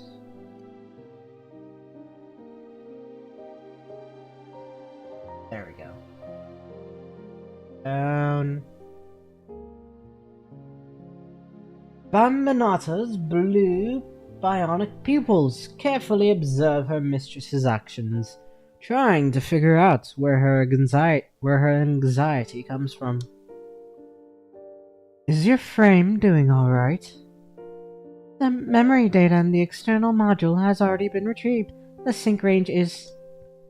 I'll have a look myself. Yes, mistress. Vanessa connects to Bambinata's external memory module to a terminal... Well, Now, Vanessa connects Bambinata's external memory module to a terminal and starts to check sector by sector. The retard of the combat data is slower than before. Could this be because it lacked regular maintenance while on Earth? Sorry, Bambinata should have discovered it sooner. After this, I want you to go to Asimov and ask him to check your external memory module. I'll send the request to him later. Yes, mistress. Bambinata's amnesia used to stir up some debate. In the early days, the construct operation carried greater risks, and the consequences were often revealed soon after the frame was activated. So researchers, particularly those whose main field of study included the mind, Bambinata was definitely an important subject as her condition was stable for quite some time before the inability to recall memory data began to appear intermittently. But as the war progressed, all of the unresolved construct symptoms and potential problems had to be put aside, and conservative measures were taken to ensure that the research subjects could fulfill their duties normally for the time being. After Vanessa took Bambinata into her squad, Asimov upgraded her original memory assist device and configured some built-in data that allowed her to read important instructions immediately at any time after her symptoms took place, so they would not impact her battle performance significantly. But apart from the necessary data for battle and missions, the external memory module cannot store Bambinata's memory infinitely. Once it reaches the capacity limit, the earlier memory will be wiped as new data is written into the device. This is all I can do for now. My guess is that her symptoms could be the after effects of the experiment, but I cannot make a more concrete conclusion without its detailed data. The key to solving Bambinata's predicament is to figure out how the invert device causes the conflict in her mind, and how to respond to it. But all the current research on the invert device is still in its exploratory stage. It is nearly impossible to find out the correct way to avoid or resolve her problem under the current conditions. Perhaps when we've finally deciphered the secrets of the invert device, we will be able to find the missing pieces that resolve her complications, but I'm quite certain that will be an impossible task for now. The good news is that her amnesia isn't due to memory loss. The data entered her deep mind and couldn't be retrieved. We humans also have many things we can't recall, but these memories still exist in the subconscious. In other words, if we can resolve this problem, she will be able to recall all her memories, in theory. If you think this is the most appropriate way to handle her situation, so be it. I don't care what happens later, I just need my contracts to obey me, that's all. Isn't that right, Bambinata? Memory data continuity is good. The starting date is... Vanessa's fingers freeze upon the terminal. That date, those numbers, is like a trigger in her head. Merely seeing them brings back the scenes of her past along with intangible pain. The unforgettable wounds, pulsating red tide, incapacitated chief lying in the basement, and the Grey Raven with her worn-out frames. Somehow, an indescribable feeling drives her to tap reproduce memory data on the terminal. Establishing memory scenes, 100%. Reproducing memory data, 100%.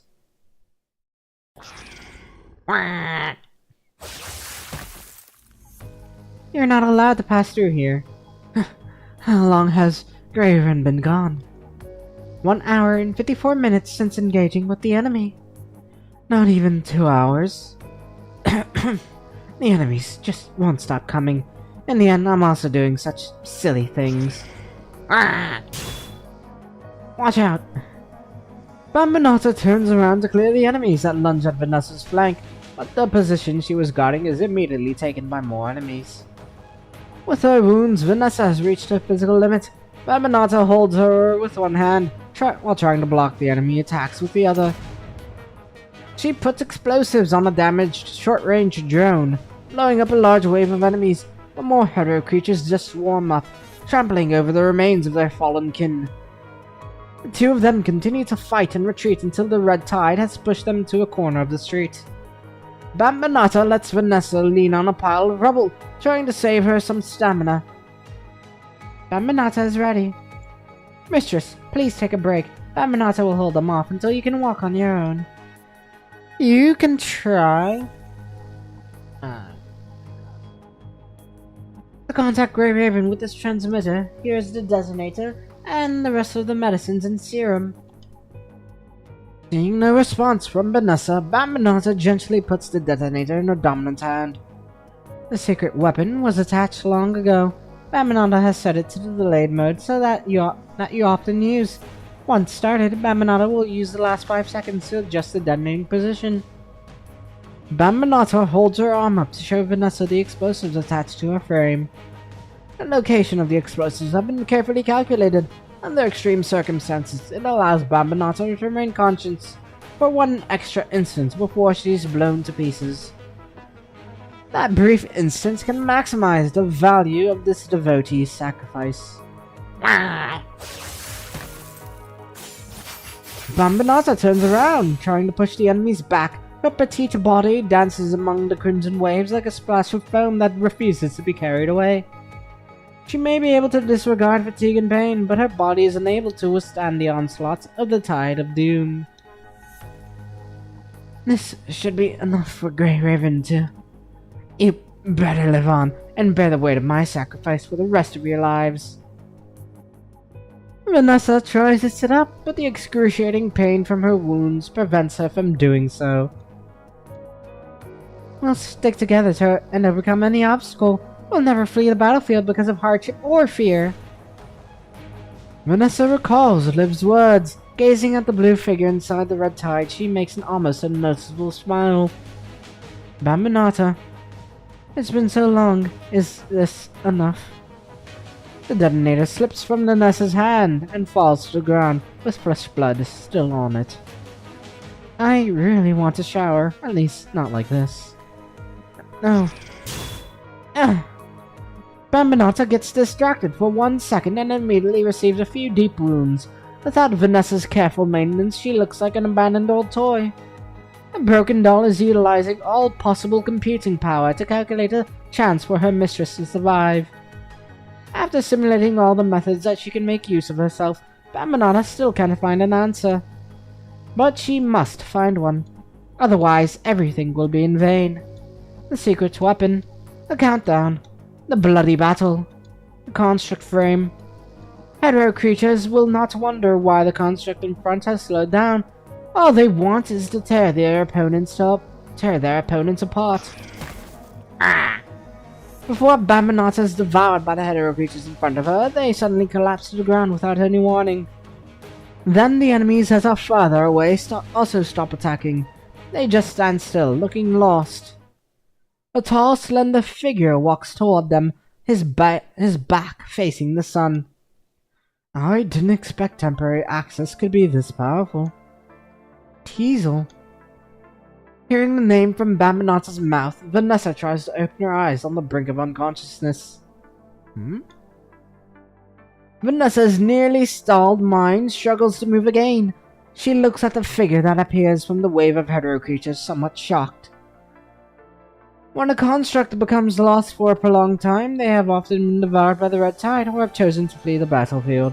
To any commandant, the least desirable situation would be to see their once comrades standing against themselves.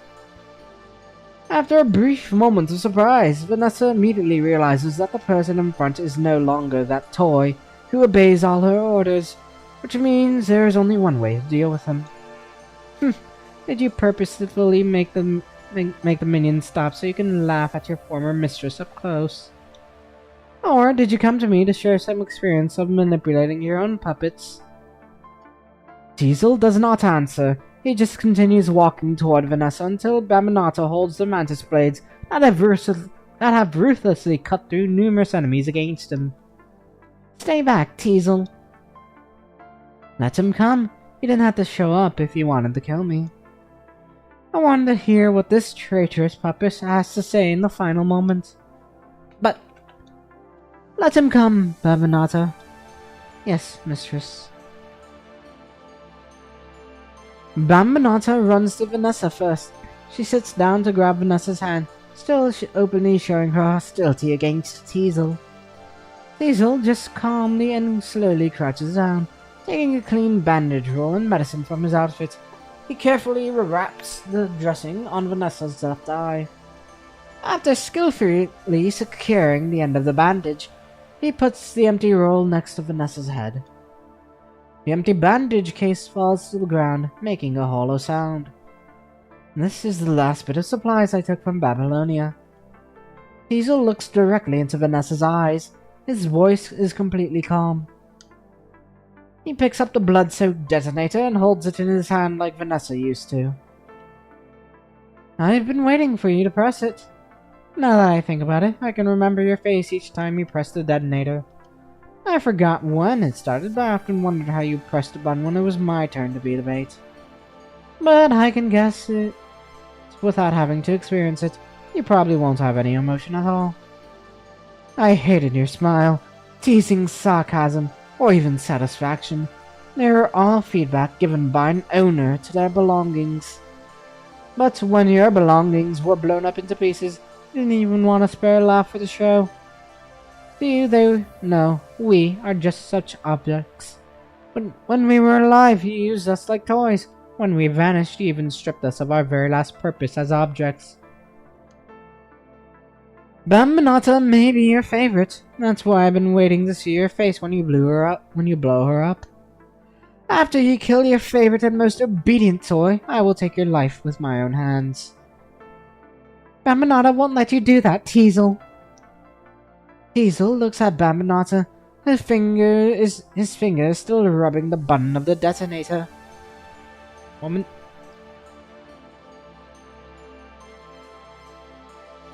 Gotta lube up.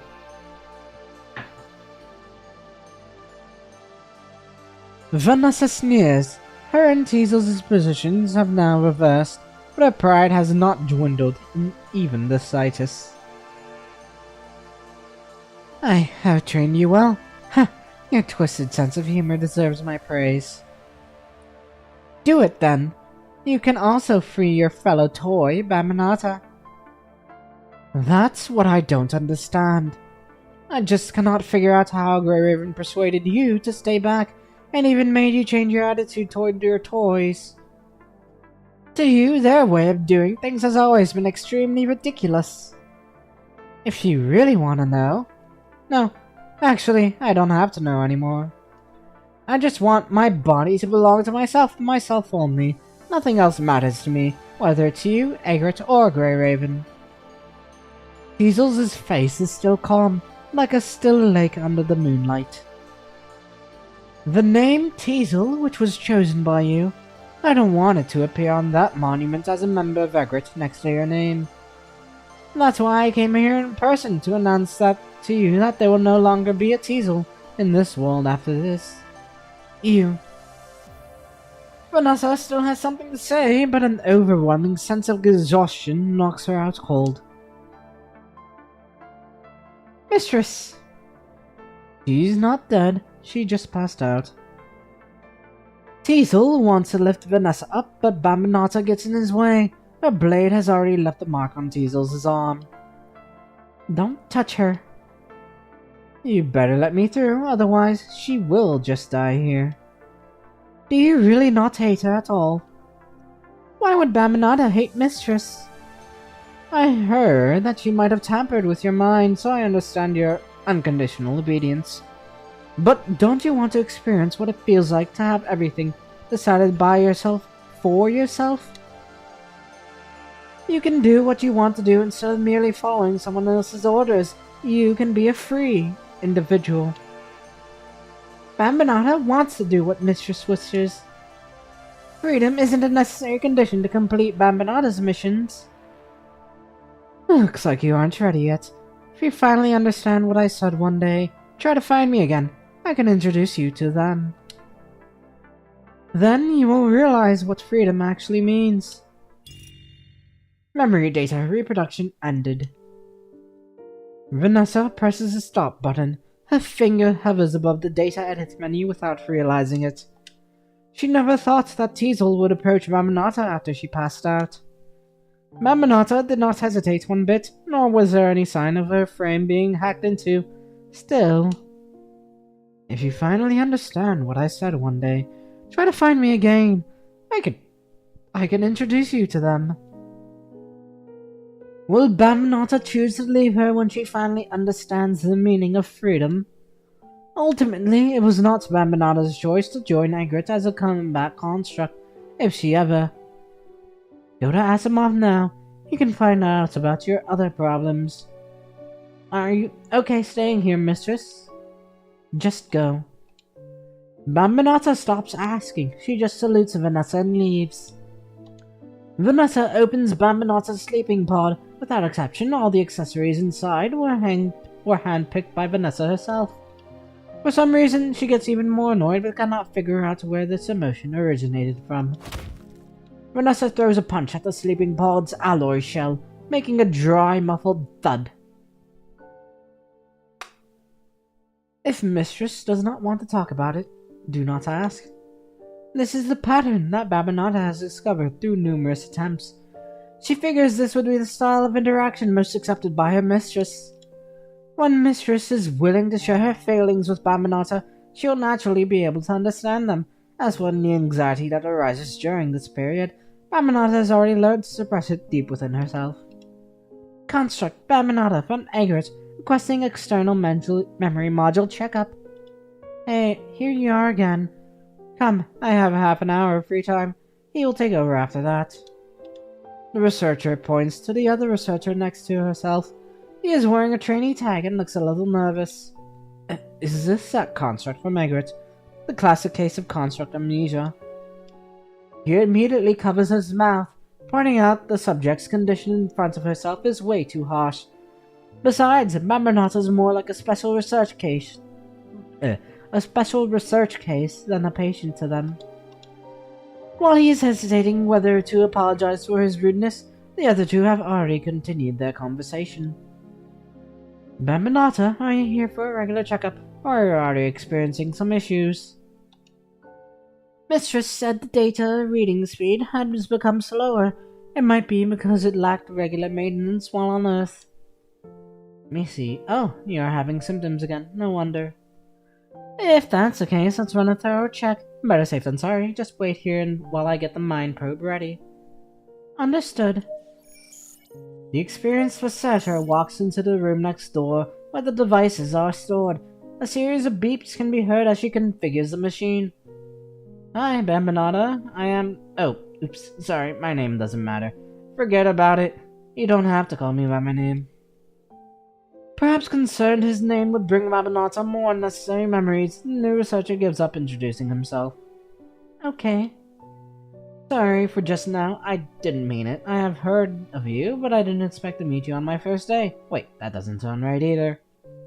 What I mean is, I'm sorry you're having these symptoms. Maminata looks down, but soon raises her head again. That's alright. Everybody has gotten used to it. All that matters is Maminata can still be of use. Used to it? The researcher is speechless for a moment. That does not change the sad truth. If even the empathy of others has been worn away, how many times has she suffered from these helpless moments? Alright, intern. Take this and set it up for her. Got it. The new researcher awkwardly sets up the device for Maminata, though he knows that connecting the device will not cause much pain to the construct, as it would for a human. He is still trying to perform the task as gently as possible. Maminata lies down on the metal bed just as she had done so many times before. Before closing her eyes, she takes a good look at the researcher. If he said his name just now, at least it would be stored in the external memory module for some time. With this meaningless thought in mind, Maminata follows the instructions, ceasing to think. You didn't see it in person. That monster was taller than a 10-story building in the end. Anyone would have freaked out. Oh, Why aren't you bragging about yourself this time? Individual capability means nothing on a battlefield like that. Can you demolish a building by yourself? Couldn't do much even if there were a dozen of me. A dozen of you would hardly have any impact. I heard that almost all the elite squads on standby were dispatched in that battle. Anyway, thank goodness it's all over. I was prepared to die in the ocean. So what? We can always start again in a new frame. Talk as much as you want, but can you swear you weren't scared at all when you got badly wounded last time? Do you think I'm lame like you? I don't brag about my glorious days. Anyway, you've been recovering for quite some time already. You're returning to duty, aren't you? Which squad are you going to? I haven't decided yet. I was actually thinking of applying to become an elite member. What? You've been working hard behind me, haven't you? What a coincidence. I just heard Egret was in need of members. Not too sure about the details, though. There wasn't any obituary either. People say one of them had gone missing. Egret? You serious? Hell no. I heard that guy defected. What? For real? Their commandant was top-notch. They never suffered any significant loss. There must be a reason behind it. Is that thing on your neck filled with trash? Can you at least use your brain? Rumor has it that those who have ever gone on a mission with Egret never came back with serious injuries. They either returned without a scratch or didn't return at all. Think about it. I'm definitely not going. If it is a good squad, how come one of their own defected? Have you ever heard of anyone defecting from Grey Raven? Impressive! Your great aspiration would probably make all the judges on the committee laugh out loud. Vanessa claps as she walks out from the corner. She has been listening to them gossiping about Teasel's departure the moment she left Baminata's room. The two constructs are visibly shocked. One of them quickly covers his mouth and pushes his hand down awkwardly. I don't know if Grey Raven will want you, but Egret definitely doesn't take trash. You. Shut up. If trash like you cannot join an elite squad, humanity's probably doomed. As a commandant of an elite squad myself, I can guarantee that you don't look like you can survive till that day. Better pray that you don't end up in a red tide on some surface mission. Vanessa sneers and walks to her own lounge, not even looking back. One of the constructs apparently does not want to escalate the situation. He pulls the other construct away to the other side of the corridor. Vanessa stops walking as the terminal receives an incoming call. Baminata, is there any problem with your external memory module checkup? No, mistress. Checkup is still in progress. Baminata received a mission order and needs to head toward the designated location for a briefing immediately. A mission? On whose order? It seems to come from the president himself. Hassan? Interesting. I haven't received any notice. Did he ask you to go alone? There's also the Cerberus captain. That woman from Cerberus? Why? Vanessa hangs up and calls Celica. Sorry, Vanessa, I'm just about to start a mission briefing, right? I want to join this mission as Baminata's overseer. Huh? Does her frame have any problem? No, but considering that one of Egret members recently left the squad illegally, it would be safer for Baminata to perform the mission with her commandant as the only remaining member of the squad. I just happen to be free right now.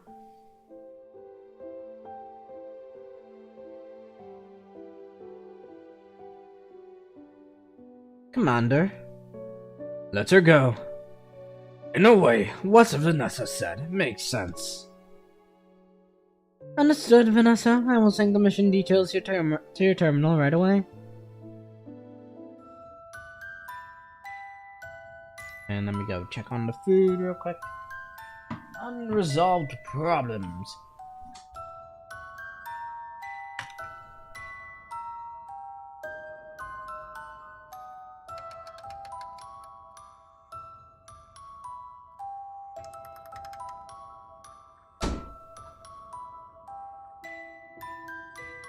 I got my food.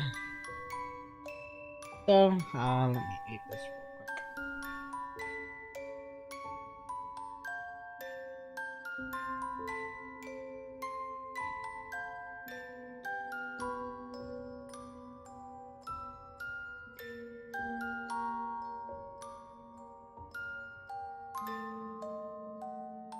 Pepperoni pizza.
Okay, I'm back.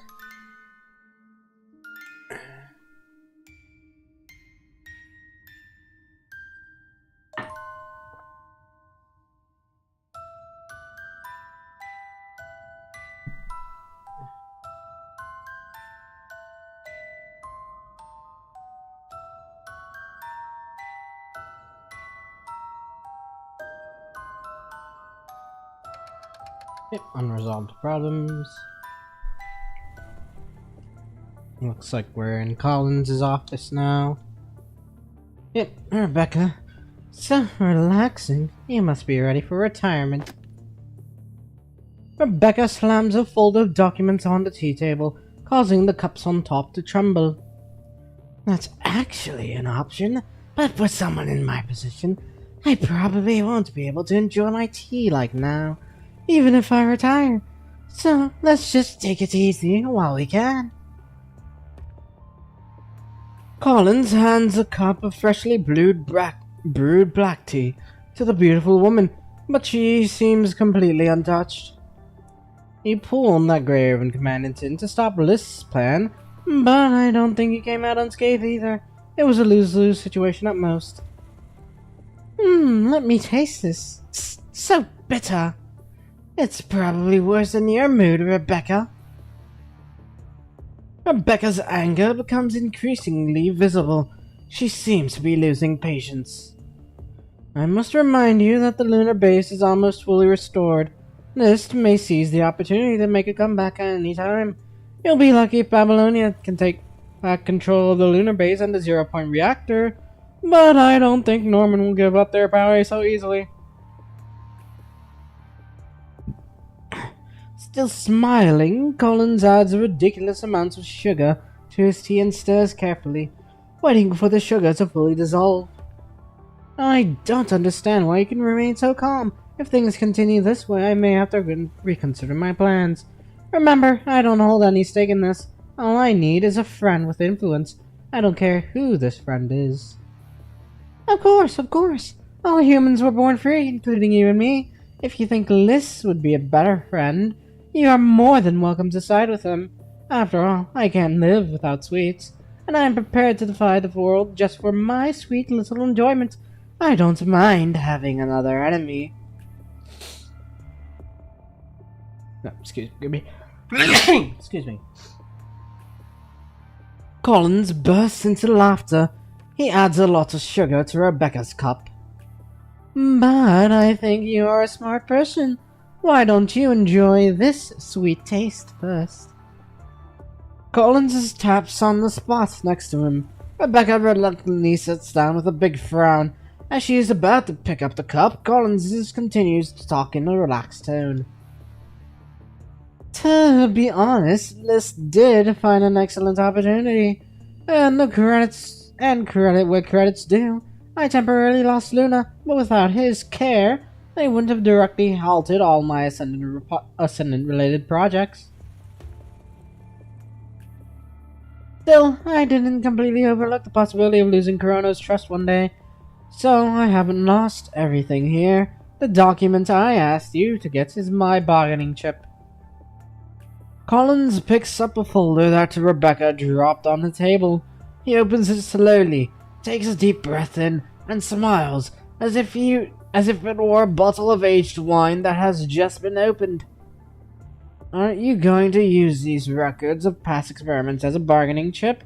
I did my research. None of them had any valid conclusion.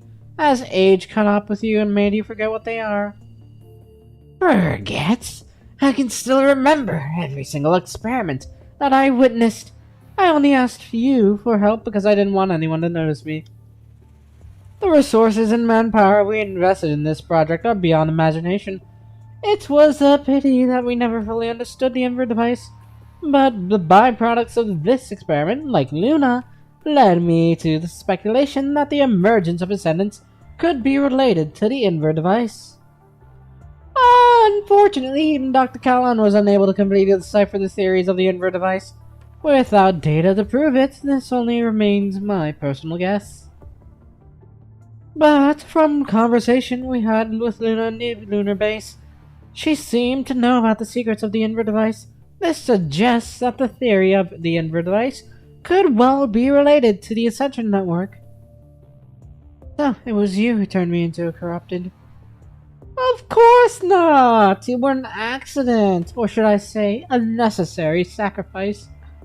Dr. Callan's research has greatly increased the construct tech's chance of success, but it still had flaws. Necessary sacrifice. So, you saw that as an accident? Huh. Well, it doesn't matter anymore. Got some saliva. The accident in the lunar base cost us Luna. Maybe we'll never find the answer from her. With a bitter and sorrowful look, Colin shakes his head hard, trying to forget this cruel fact at least temporarily.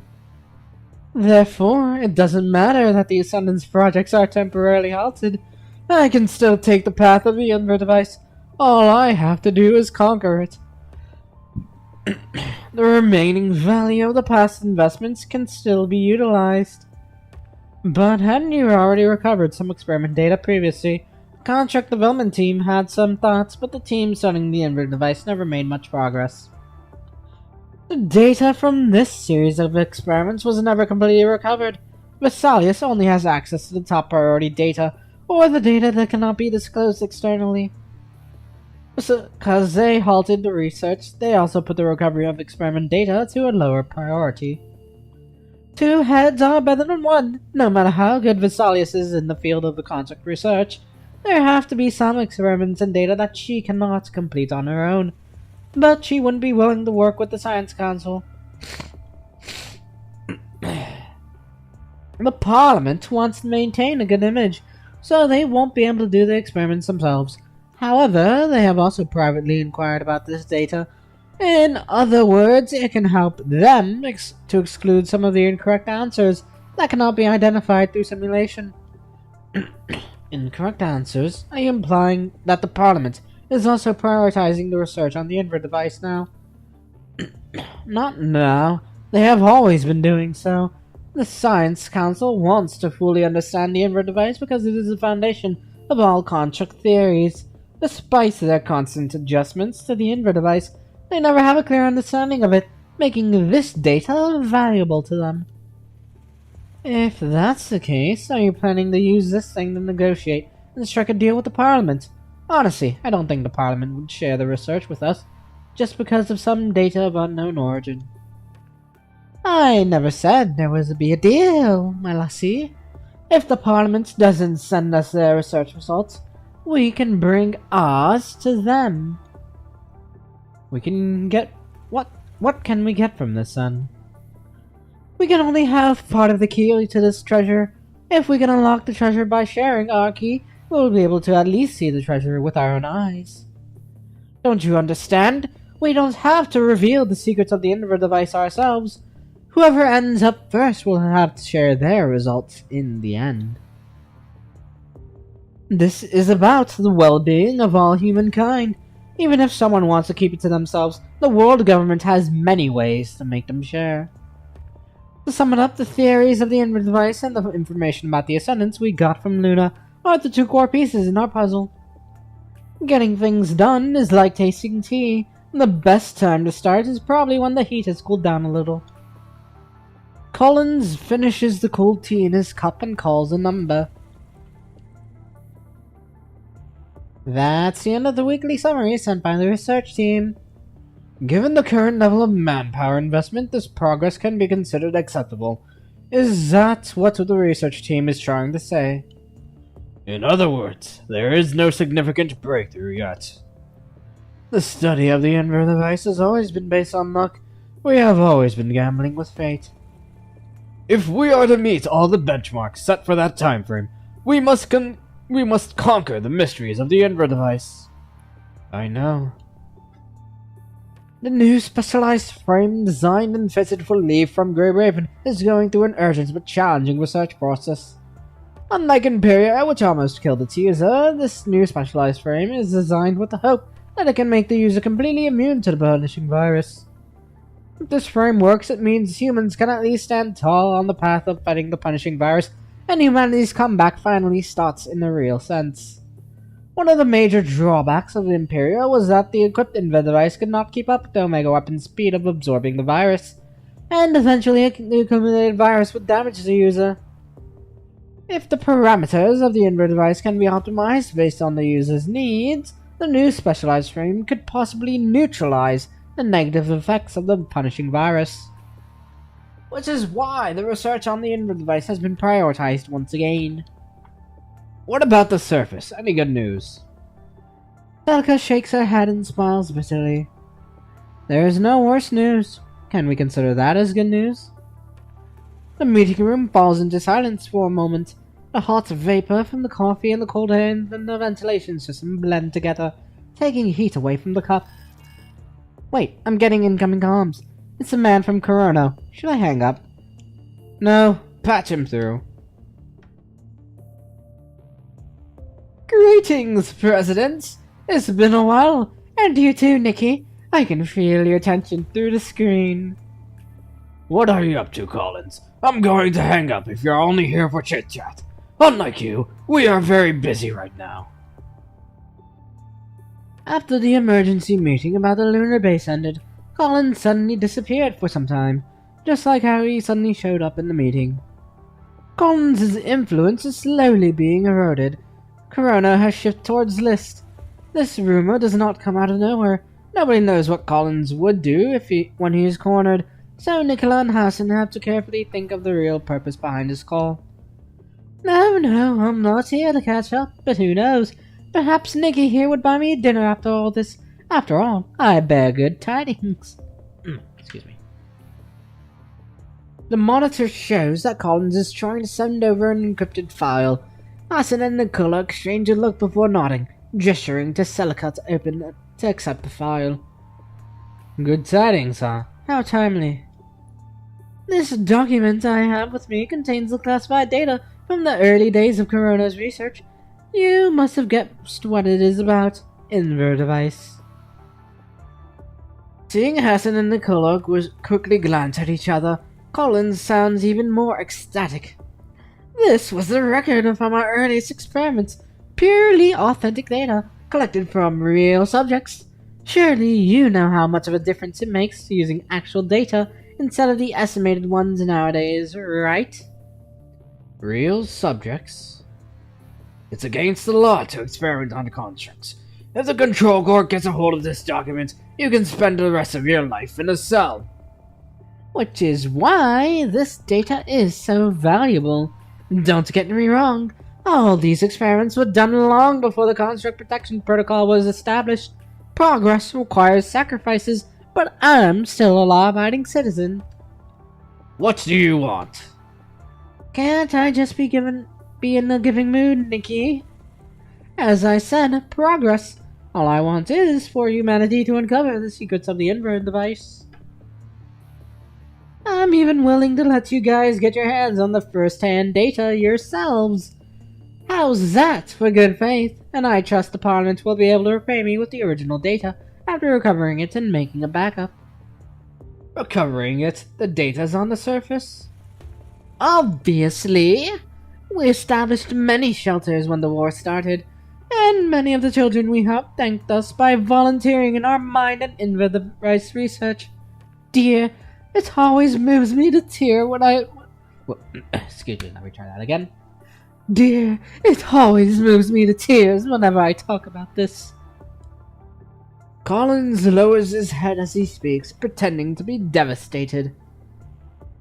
Unfortunately, we didn't have enough time to prepare for the evacuation, and many pieces of valuable data were left behind on the surface, waiting to be recovered.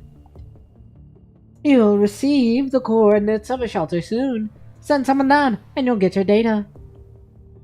Nicola watches Collins' expression, hoping to find the catch of his kindness. You break my heart, Nikki, the way you look at me, and I thought there was some trust between us. Or maybe you're hoping I'll get my hands dirty as well. I can designate the construct involved in this recovery mission. How about that? After thinking briefly, Collins grins. Here's a thought, Nikki. Vera from Cerberus. What do you say? Why Vera? She has nothing to do with Corona anymore. Yeah, but there's no one better than her if we're investigating a Corona facility. Am I right? What's Vera doing now, Celica? Vera, she just completed an operation 2 days ago. She's on standby currently. Alright, any other constructs on standby right now? Let me check. There's Bambanata from Egret, and there's Dark Ares. Alright then, we'll send Bambanata and Vera. It's going to be safer and more effective to send them both, given how hostile it still is down there. Understood. I'll start preparing the mission details. It's a deal then. Oh wait, I forgot this isn't a deal. I'll await your good tidings. It's risky to do this without first figuring out what he is after. I know, but the best way to figure out what he's planning is to be there when he makes every move. You and I both know about those Corona experiments. We even mentioned acquiring the data, given its usefulness. We just didn't expect Collins to hand it over himself. And I remember a proposal regarding Vera. That's a proposal. I'll send it to her. Alright. The construct from Egret. Are we sure about sending her with Vera? Do you still remember her background? I do. Her current state won't be very helpful, however. If this is a game of chess, let's make sure we utilize all our pieces to their fullest.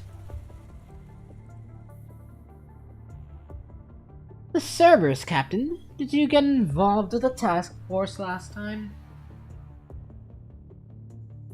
Vera has always given me a good impression, that's all. Then, why put her name forward? You should have avoided the Parliament's attention if you want to recruit her. I still remember Atlantis when she... Nikki and Vera are both people from Corona, and anyone who is a part of Corona won't forget that the strongest bond is profit. No doggo doesn't obey when it's their profit on the line. I'm just curious to see how strong their bond is. Collins remembers that Hassan is also appointed another construct, whose name sounds familiar. With his faint recollection, he pulls up another file, and he cannot stop laughing after going through 2 pages. Bambanata! What's so funny? Nothing, just serendipity. I'm confused. Do we really need 2 constructs for this? The door to the transport craft slowly opens. The unique scent of sanitizer rushes out of the aircraft, gently sending Vera's red hair blowing in the wind. Vera, the situation on the surface is quite complicated right now. President Hassan and Chief Commander Nicola are hoping that you and Bambanana can watch each other's backs and return as quickly as possible. I'm not the only one with questions here, am I? Dollface here must be equally perplexed, despite not saying a word. Vera points her terminal at Bambanata. Bambanata has no objections regarding the mission, but Bambanata is capable of accomplishing it herself if needed. See? I'll take it from here, Celica. Oh, Nicola. The mission was an impromptu decision. There were no scouting efforts beforehand, hence the current deployment to minimize the chances of accidents during the operation. If you still have questions, I can answer them at a suitable time in a suitable way. Period. We're counting on you, Vera, Bambinata.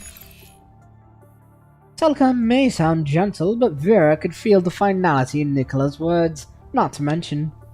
Either this apparently simple mission is a messy political move, and Vera is dragged into it by forces beyond her control, the puppet-like construct before her may be sent here to monitor her. Or the suitable time and suitable way, Nicola said, were not just words to reassure her. Vera turns her gaze toward her well-prepared teammate. Bambinata has been sitting in the back of the transport craft and waiting for Vera to finish her call ever since the aircraft arrived. Hey, which squad are you from again? Mistress's team, called Egret, is called Egret. Mistress. That has a nice ring to it. I should get Noctis to start practicing. Does your mistress dress you like that so Egrets can play house when there's no mission? Oh, never mind. Let me retry that. Does your mistress dress you like that so you Egrets can play house when there's no mission? Bambinata does not respond to Vera's tease, and Vera stops trying to get Bambinata to talk. Clear footsteps can be heard coming from afar, right as the doors to the transport craft is about to close. A foot stomps onto the slow rising platform. Mistress, how come? I've been assigned as the commandant of the operation. Vanessa passes her terminal to Vera, showing Vera who is actually in charge here. The Egret commandant? Oh, I remember now. Isn't this the only member left on your team? Your mistress must value you a lot, so much that she'd request her join a mission on the surface for her construct. Vera meets Vanessa's gaze, a grin slightly provoking. You're here right on time. I was trying to have a conversation with your construct here. Vanessa puts away her terminal elegantly, turning around and sitting down by Bambinata. Bambinata helps Vanessa put on her seatbelt attentively and gestures to the safety staff outside the transport craft to continue closing the door. And what kind of bond has the service captain formed with my construct here? We didn't start off on the right foot, but we have plenty of time here, don't we? Okay, 3-3. Path in the Mist.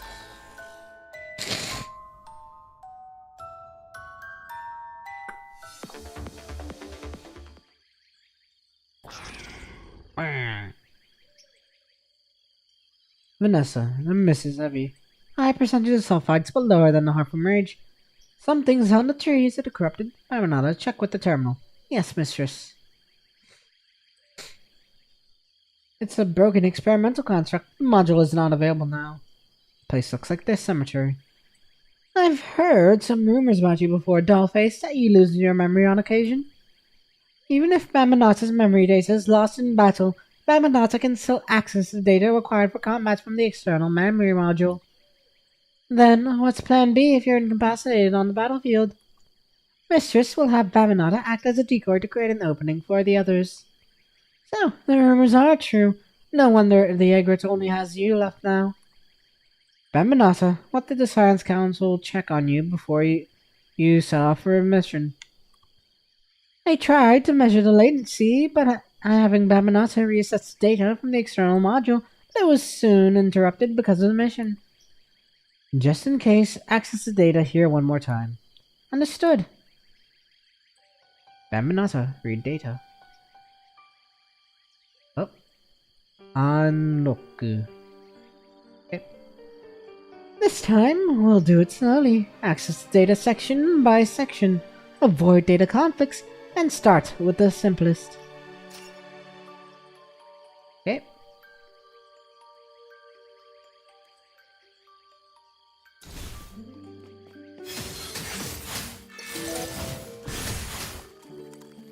Been reloading usual combat move data.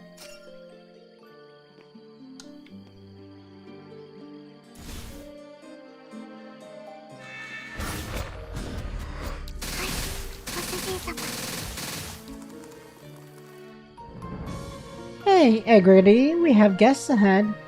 Don't call me like I'm your friend. Call me Commandant. Back in reality. Oh, there goes gravity. And don't waste time reporting on something I've already seen. Oops, I thought your eye was still recovering. I'm sure that Chief has thanked you in person after all your contribution, despite the fact that you were a former rival, right? With that person? What a terrible joke. Enough of this nonsense. Ready to engage. Yes, temporary basic combat mode enabled.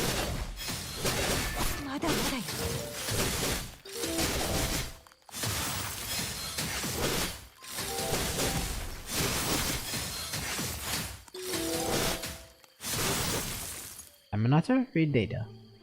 Allocating combat module linkage.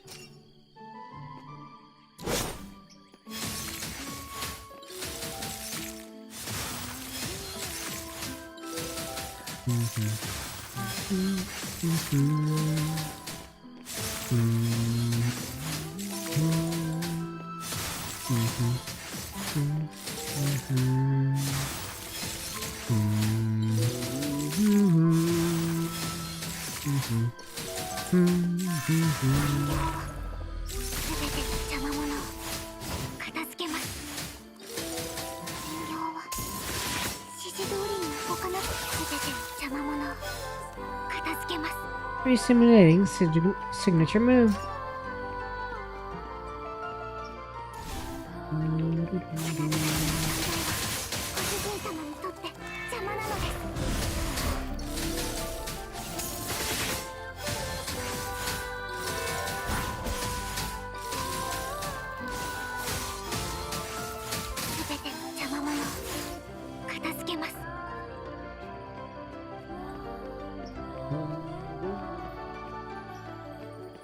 Combat data loading complete. No data complex detected. Switch to combat mode.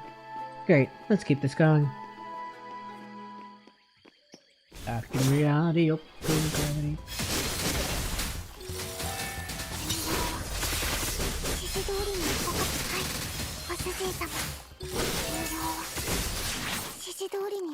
Are your chores all finished now? By the way, I'm usually highly efficient when I'm on my own. So you two can continue playing your little mistress and servant game. Don't worry, I'll be giving the Egret 5-star reviews in my mission report. How nice of you, with a captain who is used to saying one thing but doing another. I'm starting to feel sorry for Cerberus's commandant. Cerberus's commandant has absolute trust in me and will never treat me like a monitored subject. What do you say, dollface? I'd rather say Cerberus's commandant is also struggling to discipline a vicious dog. We should exchange thoughts on this.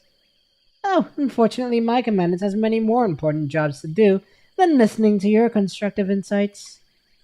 I don't think the things between higher-ups are for you to worry about.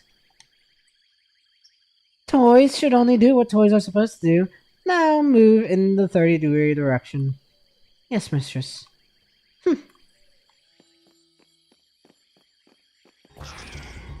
Blah.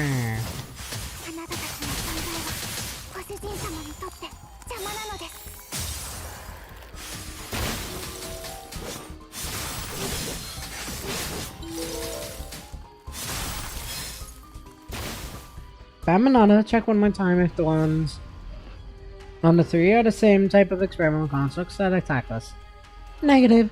The ones that attack Mistress were the corrupted. However, the remains on the tree are not simply experimental constructs. Some of them also show faint punishing virus readings. Given that our target location is about 500 meters ahead, it's possible that it's already been invaded by the corrupted. We'll be moving forward stealthily from here on. Okay, mission complete.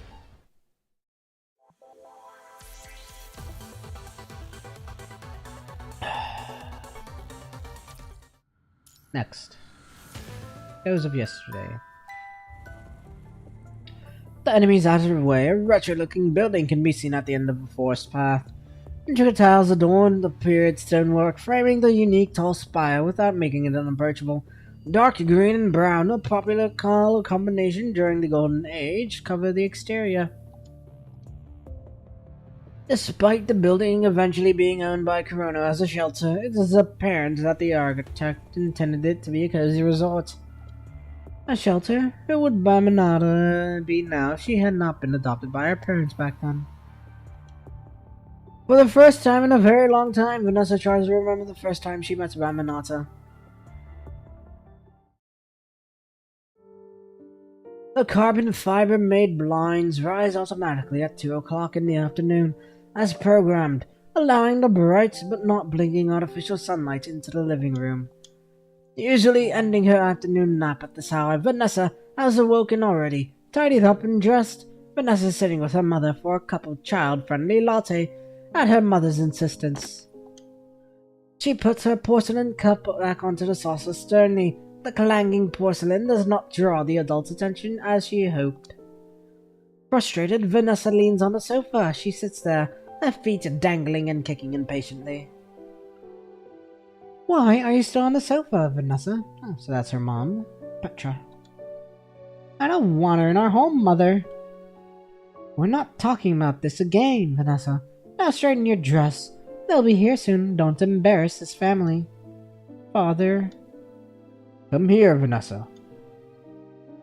Raymond straightens his collars to perfection in front of the mirror before bending down and helping Vanessa smoothen her dress. Doesn't this look much better? Now your mother talked to you about this a week ago, didn't she? You should be happy about getting a younger sister soon. Not to mention that your sister is capable of. Just know that we're doing all this for you. It's time. We have to get to the entrance of the residential district. They can't deliver inside. Manners, Vanessa. Don't forget what I always teach you. But I don't want a sister. Don't you upset me right now, young lady. Her mother's exquisite face immediately sinks. Afraid of looking up at her mother's face, Vanessa bites her lips nervously. Time to go. Realizing that she cannot change what is to come, the young child looks greatly displeased, but no amount of resentment will give her parents any pause. Eventually she follows them to the sister she does not want. Originally a colony ship, Babylonia did not have its residential district designed with opulence in mind. After it became an ark, the district was further balanced between comfort and the number of homes it could provide. But the researcher is still stunned by the holographic landscape and the automatic artificial sunlight. He never thought that there would be such disparity between the simple lodgings on the ship and on the surface. Back to his senses, the researcher gulps right as the familiar faces appear behind the glass door that is beyond his status. He immediately taps the girl behind him, calling her attention away from the holographic pool. It's been too long. It must have been a difficult journey. How is it going? Is the research going well? It's so-so. There hasn't been significant progress since you were gone, Petra. And there have only been more problems. Kid's amnesia, for example. Do we have any internal data regarding these kind of mind symptoms? We do, Dr. Raymond. I backed up her research data. Everything's in this suitcase. Stop spacing out, Bambinata. Here, these are your parents now.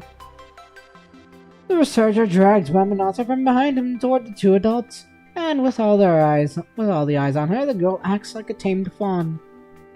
Look at us, forgetting why we're here. You're Bambinata, aren't you? Yes, Mother. What a good girl. Here, this is your sister, Nessa. Come on, Vanessa. Having been hiding behind Petra and Raymond, Vanessa steps up unwillingly. She locks her head out of spite, refusing to look Bambinata in the eyes. Nessa. Vanessa's annoyance is plain to see, noticing how Bambinata almost falls back behind the researcher, but chooses to stand her ground. Vanessa's gaze is even more disdainful. Your sister might be a little bit tired, having just woken up from her nap. Where are your manners, Vanessa? Say hi to Bambinata. Vanessa turns her head away, begrudgingly grabbing Bambinata's hand and shaking it. Haha, kids, am I right? It's normal to be grumpy after being woken up from a nap. So, Bambinata, you'll be living on Babylonia with your parents and your sister from now on. Not many people are as lucky as you, so behave, okay? Bambinata will. Are you leaving? I am. You don't have to come back for more experiments now. Bambinata nods obediently, lowering her head right as she is about to cry. not showing any emotion regarding the researcher leaving. Bambanata has always been the most well-behaved one. You don't have to worry about that, Doctor. Feel free to contact me if there's any progress or questions regarding the research. We're all very excited to have an expert like you on the case. As the adults begin to talk about business, Vanessa steals a glance at her sister. Her irritating braids, miserable expression, and tactless clothes, and yet mother and father are treating her with such kindness. How annoying! This obedience must be an act to steal mother and father's attention away from me. She's looking this way. How irritating. Stop looking at me.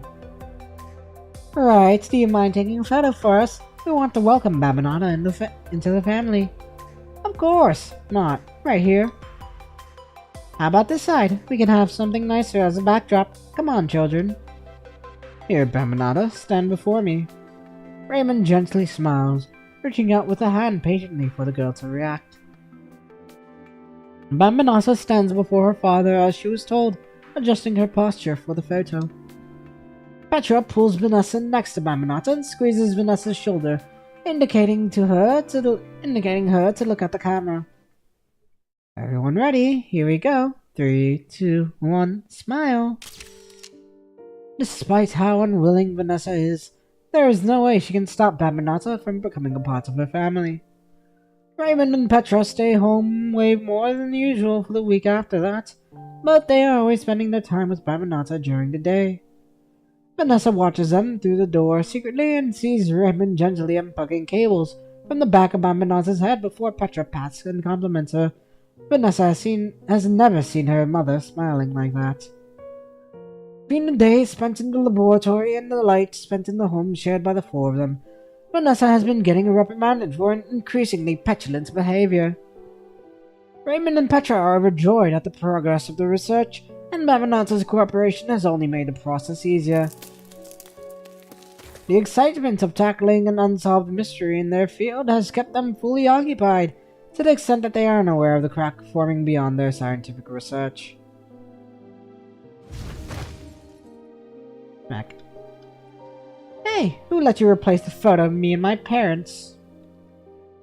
Vanessa steps into the living room to find Bambanata placing the photo of the four of them on the coffee table. The original family photo without Bambanata is nowhere to be found. Furious, Vanessa shoves the new photo into Bambanata's arms, and the photo frame drops onto the hard floor, the glass shattering into pieces. Bambanata falls from the force of Vanessa's push, and she looks up at Vanessa helplessly. Seeing Bambanata's annoying, pitiful expression, Vanessa repeats her question. I asked you a question. Who let you replace a photo of me and my parents? Mother told Bambanata to put the new photo here, so... Listen, I never agreed to you being my sister, and you're not stealing Mother and Father away from me. Who would want to be an obedient puppet like you? Mother and Father are simply fooled by your act. I hate you. How did Bambanata look back then? Shocked? Helpless? So puny that she almost cried? Vanessa tries to piece together how Bambanata looked back then, but something does not seem to line up. Hey, wake up! We're here, so stop daydreaming. Is there a single sensible person in Agaret? Vanessa immediately takes out her terminal to confirm their coordination while trying to push away the untimely flashback. I was just calculating the risk. Guess who's staying back when there's an emergency? Hey, Bambanata, your mistress called. Mistress? Enough. Avoid the front door and inspect the interior from that window first. Vera chuckles, seeing Vanessa flustered, and she leads the way toward the broken glass window. K35. Peeping Toms.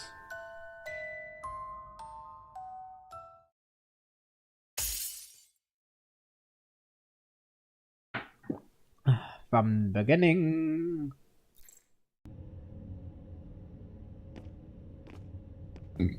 Something's off. This is way too clean. It's almost like someone's living here. Could it be those experimental constructs on the trees outside? Very house here? Unlikely. They look more like they're running out from inside. There seems to be something here that scares them.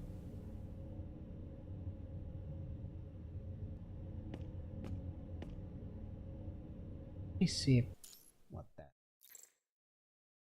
Which of the special buttons it is. Because there's a lot of special. Okay, LB.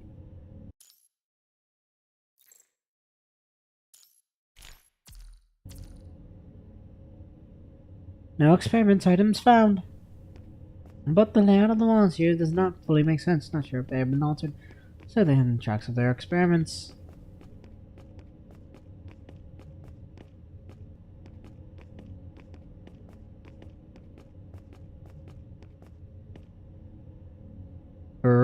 Bark model, complex, delicate handcraft, bark ornament. The creator must have put great effort into processing the materials to avoid their work from rotting away completely over time.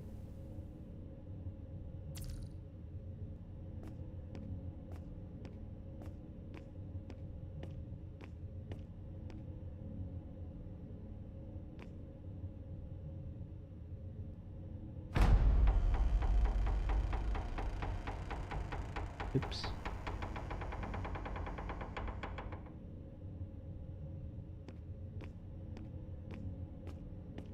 Finish, but first, let's take a look at this.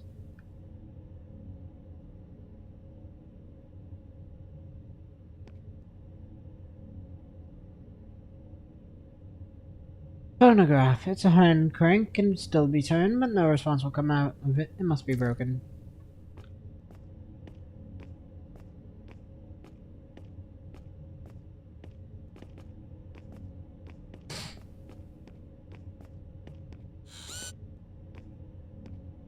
Wait, someone is watching. There.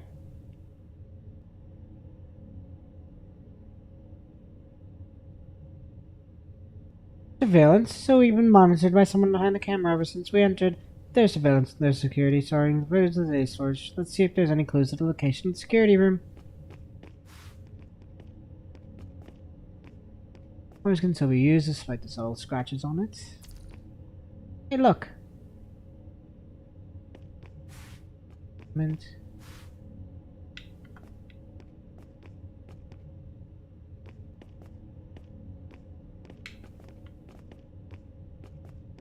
Orphanage bunk bed. Neat and tidy, perhaps children with living a relatively easy life.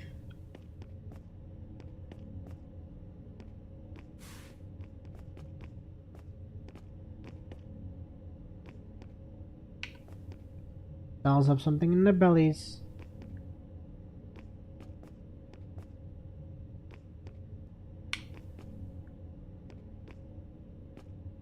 Broken construct. Doesn't appear to pose any threat based on the modification. And those for this very old version. Construct. Internal display which indicates a legal modification.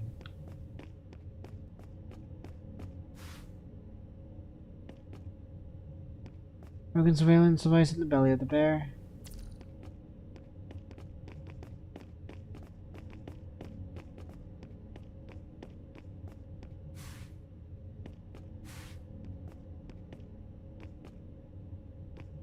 Okay, pendulum seems to be stuck, but the hands are still movable. Clock is a schedule. Get up, afternoon games. Schedule, keep it as it is.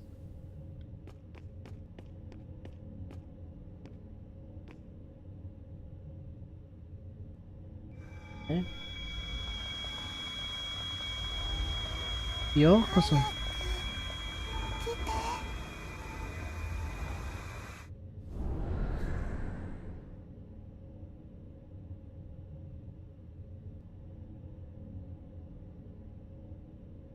Hey, stop zoning out, doll face.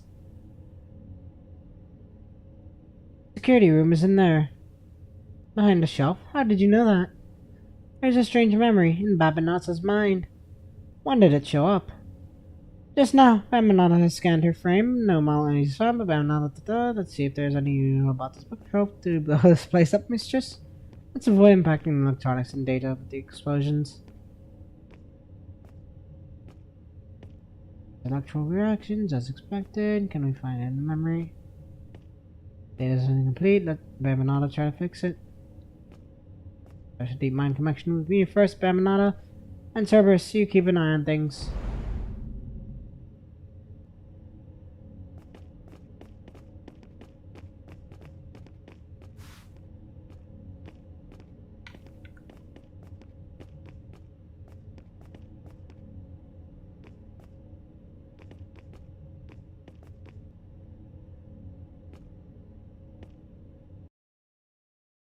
this up just so that I know which to press. Wait, wrong one.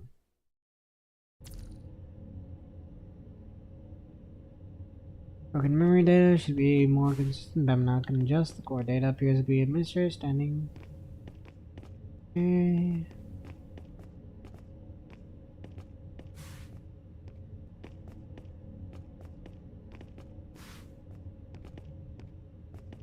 And one horse before game time, I guess.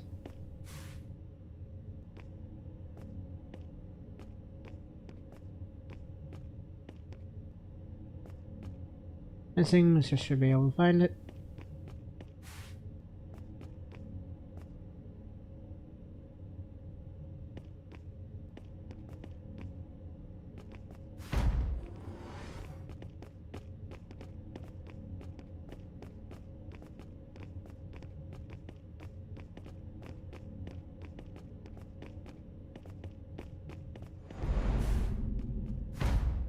There. See if Vera notices anything.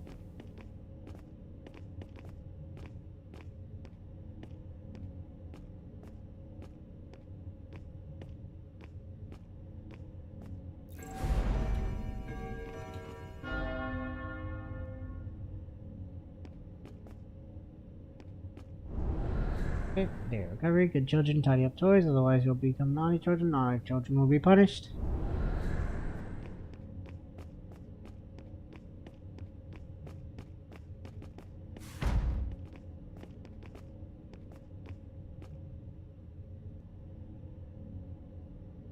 Okay, 1622.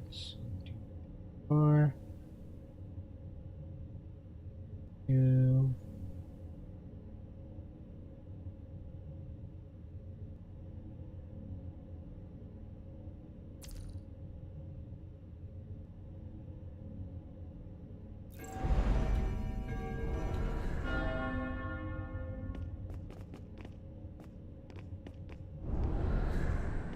Okay, time to rest, sleep on time.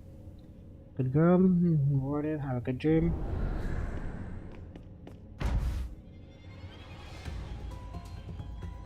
Whee! It's a fight. I said something mistake. Sorry.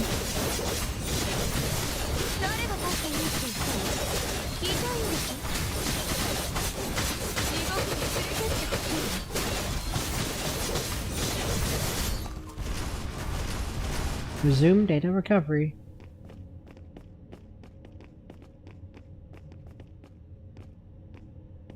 Okay, back to good game.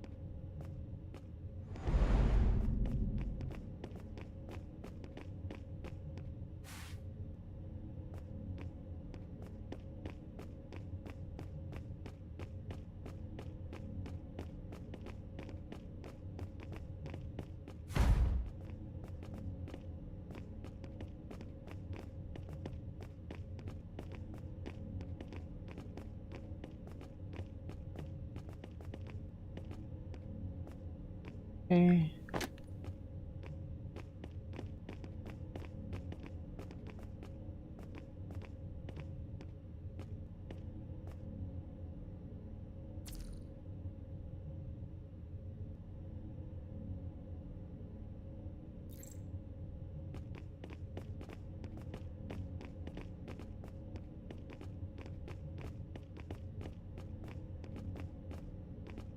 Those.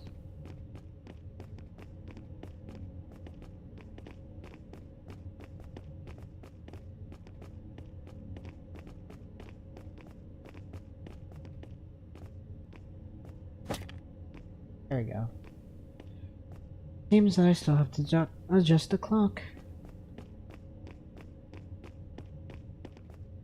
Okay.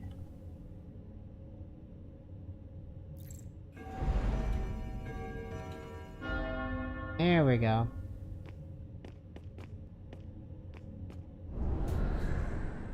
Okay, game time now. Good children, make use of calculation module.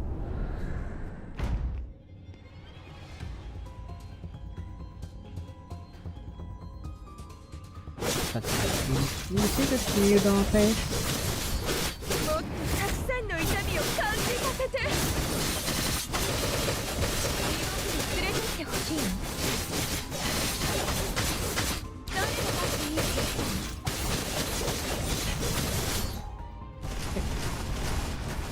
の That. And that's it. Data recovery complete.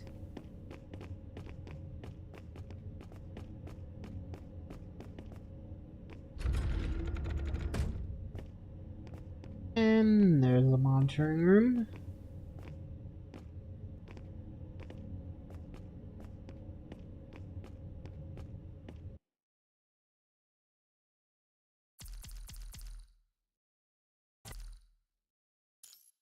Okay, 36.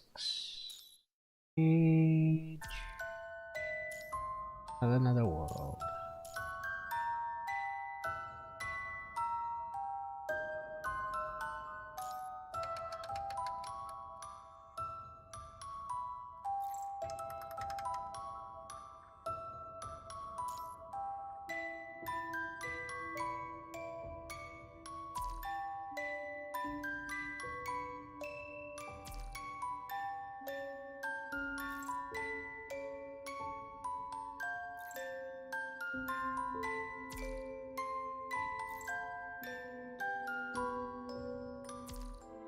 Did I even level my Bamanata?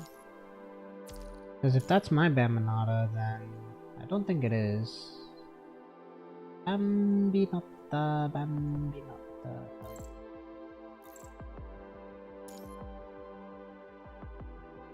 Let me do this real quick.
This is fine, I guess.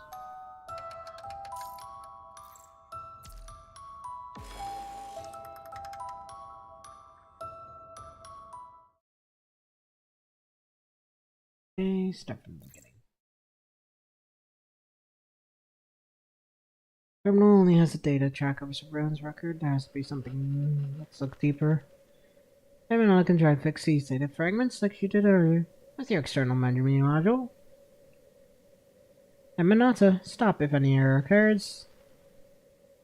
Yes, mistress.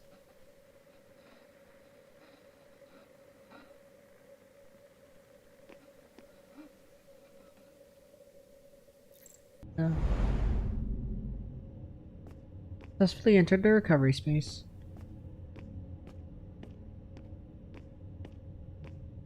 Understood.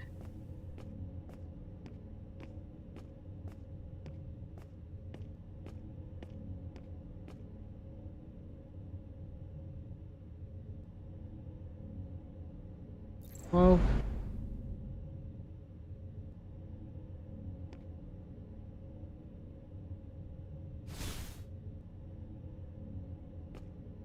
Have the information straight ahead.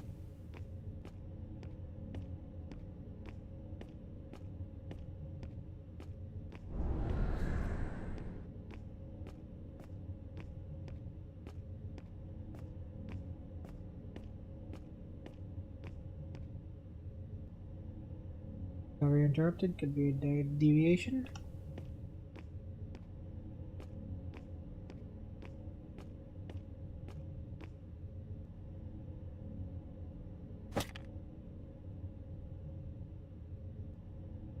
Graph.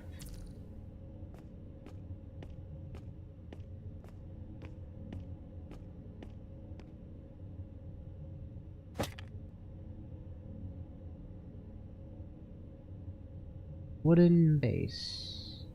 Ceramic handicraft base.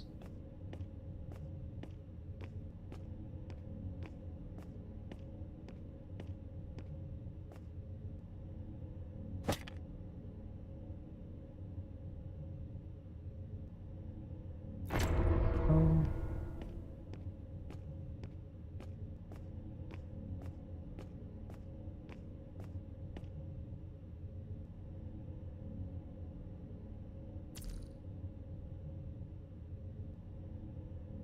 A base. And the photograph.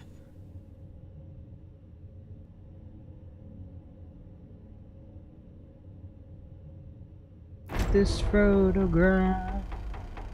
Good old photo.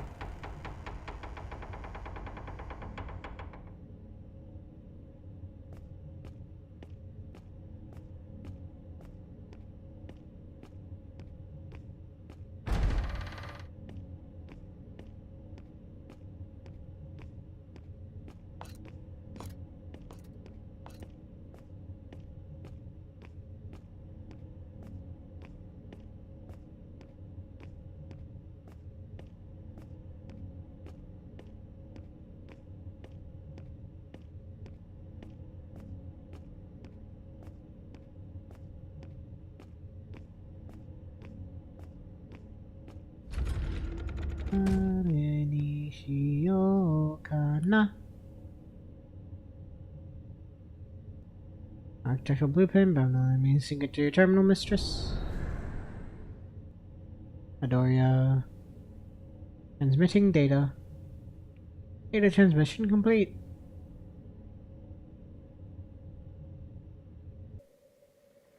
File transmission. Architectural blueprint. Good, Banana, you can stop for now.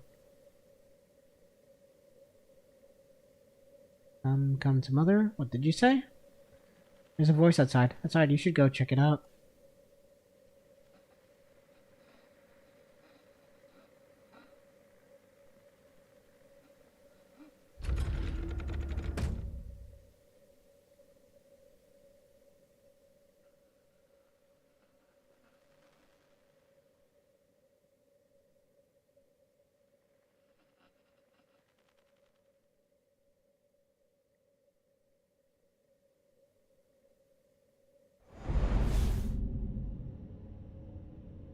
Okay, communication channel interrupted. Have to find a way to get back to Mistress immediately.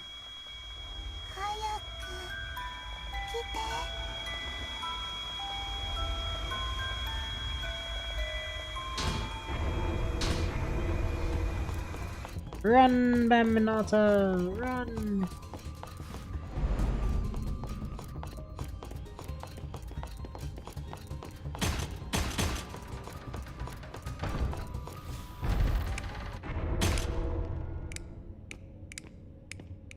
The data fragments by default.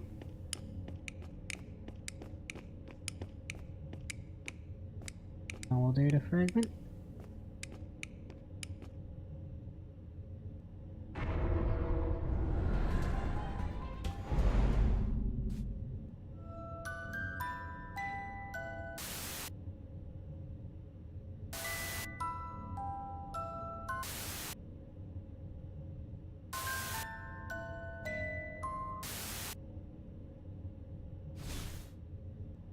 Turns out that these fragments are their memories.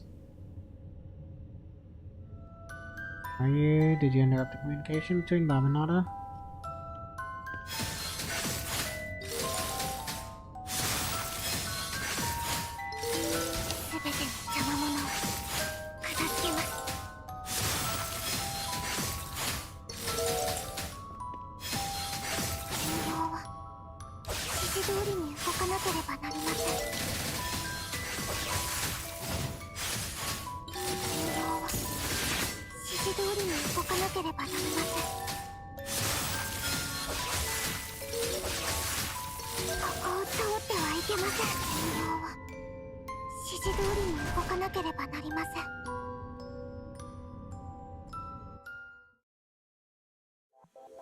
Yep, that's done. Okay, sunken consciousness.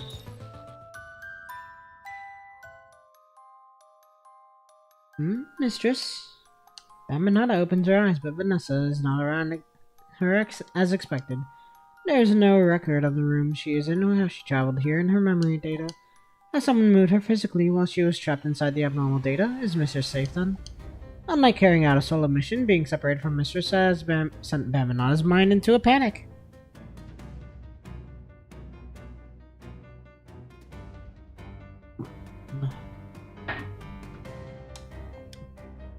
Has Mistress decided to leave Bamanata here because Bamanata was performing poorly?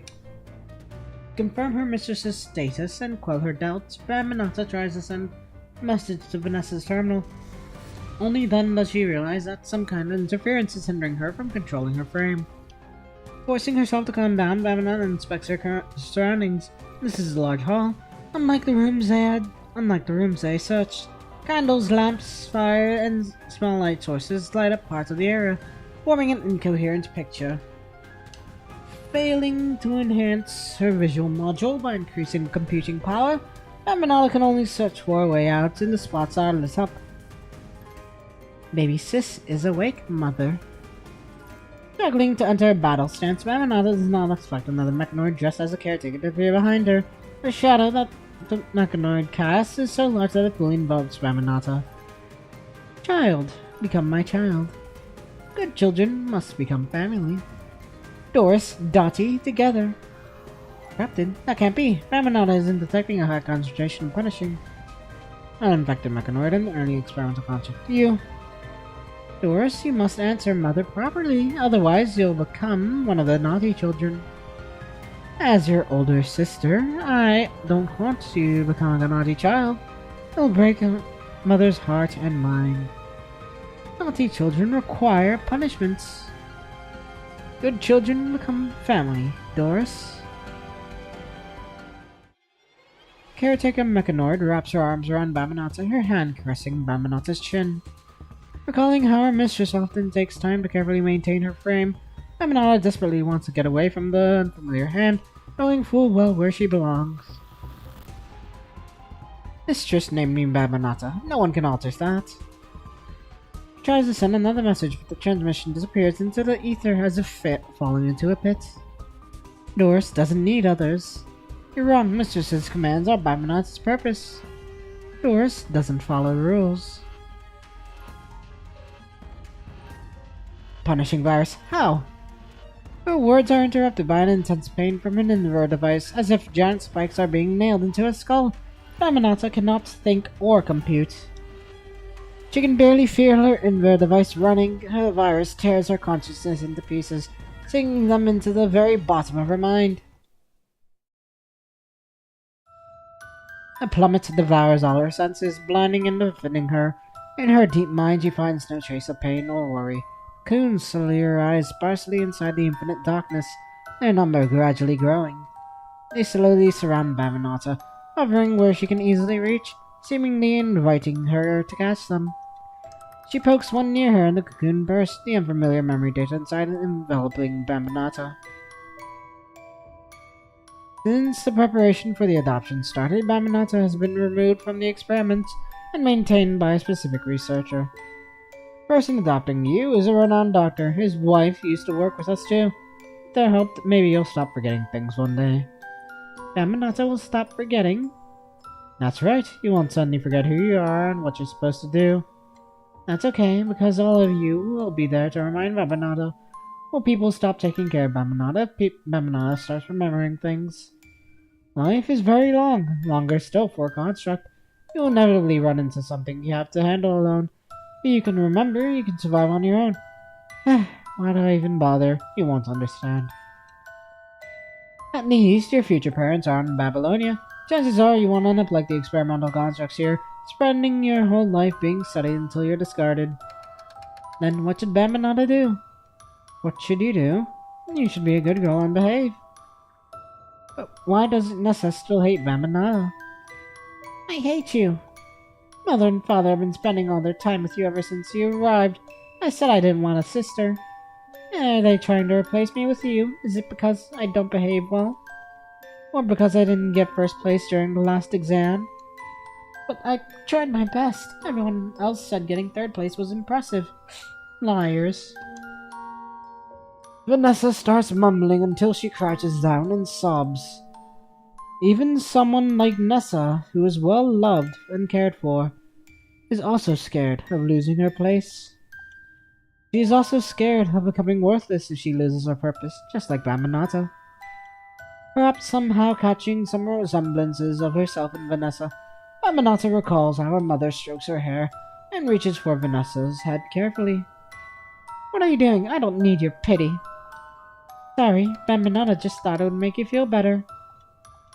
Though she cannot tell how Vanessa feels for sure, Bamanata reaches out again, seeing that Vanessa has stopped scolding her. Does mother and father hate me? Of course not. They even mentioned to you earlier that they want to make you a great doctor someday. Mother said that as long as the experiments on Bamanata make progress, she can unlock the secrets of the mind and invert device with father, and that would bring you a bright future. Bamanata never wanted to steal mother and father away from you. Bamanata is only here because of the value she can provide. Bamanata is only needed to secure your future. Bamanata exists for you, Nessa. Is that so? But I don't know anything about the mind device something. Hold on. Were you just bragging about spending a whole day with mother and father? That's not what Bamanata meant. Forget it. Pinky promised that you won't tell anyone about me crying today. Looking at the pinky finger Vanessa has extended, Bamanata does not know how to react. You don't know how to pinky promise? I'm stupid. Vanessa grabs Bamanata's hand and the soft human finger shakes the mechanical pinky. Cross my heart and hope to die, stick a needle in my eye. Alright, you've made a promise now, so you can't say anything. You hear me, Bamanata? Bamanata won't say anything, Nessa. If she recalls correctly, this is the first time that Vanessa calls Bamanata by her name. Her artificial skin can still feel the unfamiliar touch. After this strange ritual, Bamanata makes a note to herself in secret not to break a promise she has made to Vanessa. Oh, no, we have to clean up the broken frame or we're going to get an earful. Go grab a vacuum cleaner. Okay. Her memories are bluntly cut off there, and then the clear visuals slowly fade back into the silent darkness.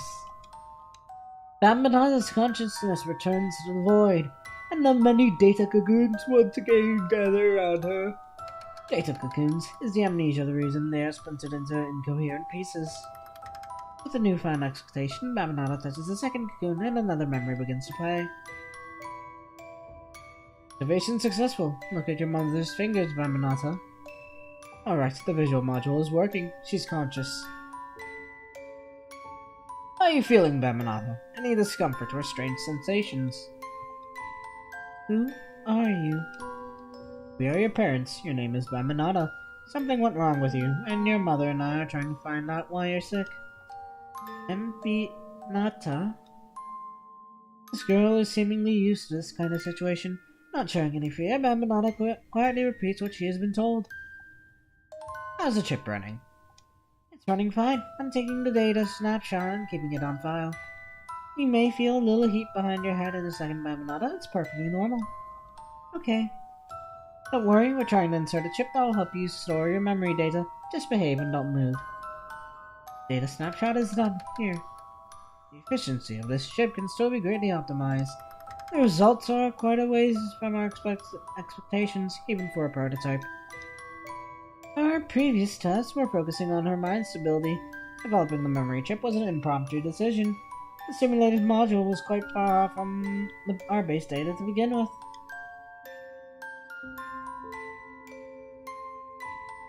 And the experiment results they sent weren't complete, which must have affected the simulation. We'll iterate on it as we go. We just need to help collect data now. We should focus on solving the more important problem. We've also figured out why our frame shuts down. It was a programming conflict with mine for a previous test, and that has been fixed.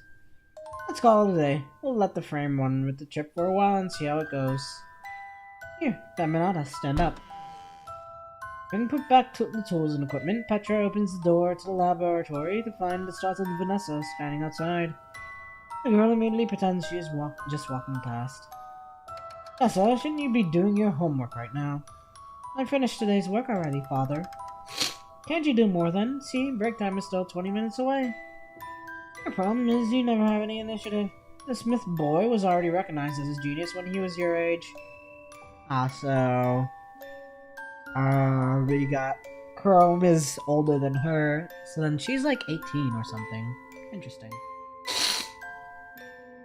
Or actually, no, I think Chrome is like 18. So then she's 16.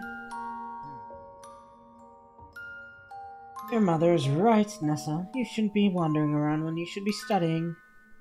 I'm not wandering about. Nessa wants to clarify something, but in the end she just lowers her head silently. Right, Bamanata happens to need to overwrite her data on you. Bamanata, this is your sister, Vanessa. Right? Vanessa does not seem to understand the word, and Petra and Raymond do not appear to intend to explain it. Bamanata can see Vanessa observing her with confusion, hoping to find an answer. Hello, Vanessa? You don't remember me? Sorry. That's fantastic, I don't need your apology. With that, Vanessa runs back to her room. Did Bamanata say something wrong? That's Vanessa. I never know what she's up to next. If only she was as well behaved as you. I wonder when she'll understand that everything we're doing is for her future. Bamanata carefully considers Petra's words. If everything her parents do is for Vanessa, Bamanata should obviously give everything for her sister as well, being a well-behaved daughter. But the way Vanessa looks at her, did she do something wrong in the past? It's almost lunchtime. You can rest on the sofa. Yes, Mother. Despite not being tired, Bamanata still follows Petra's instructions and sits squarely on the sofa. Petra prepares lunch and calls the rest of the family to the dining table one by one. Raymond slowly walks down from the second floor and sits on the dining chair. He is still obsessed with his calculations, his fingers writing something on the table.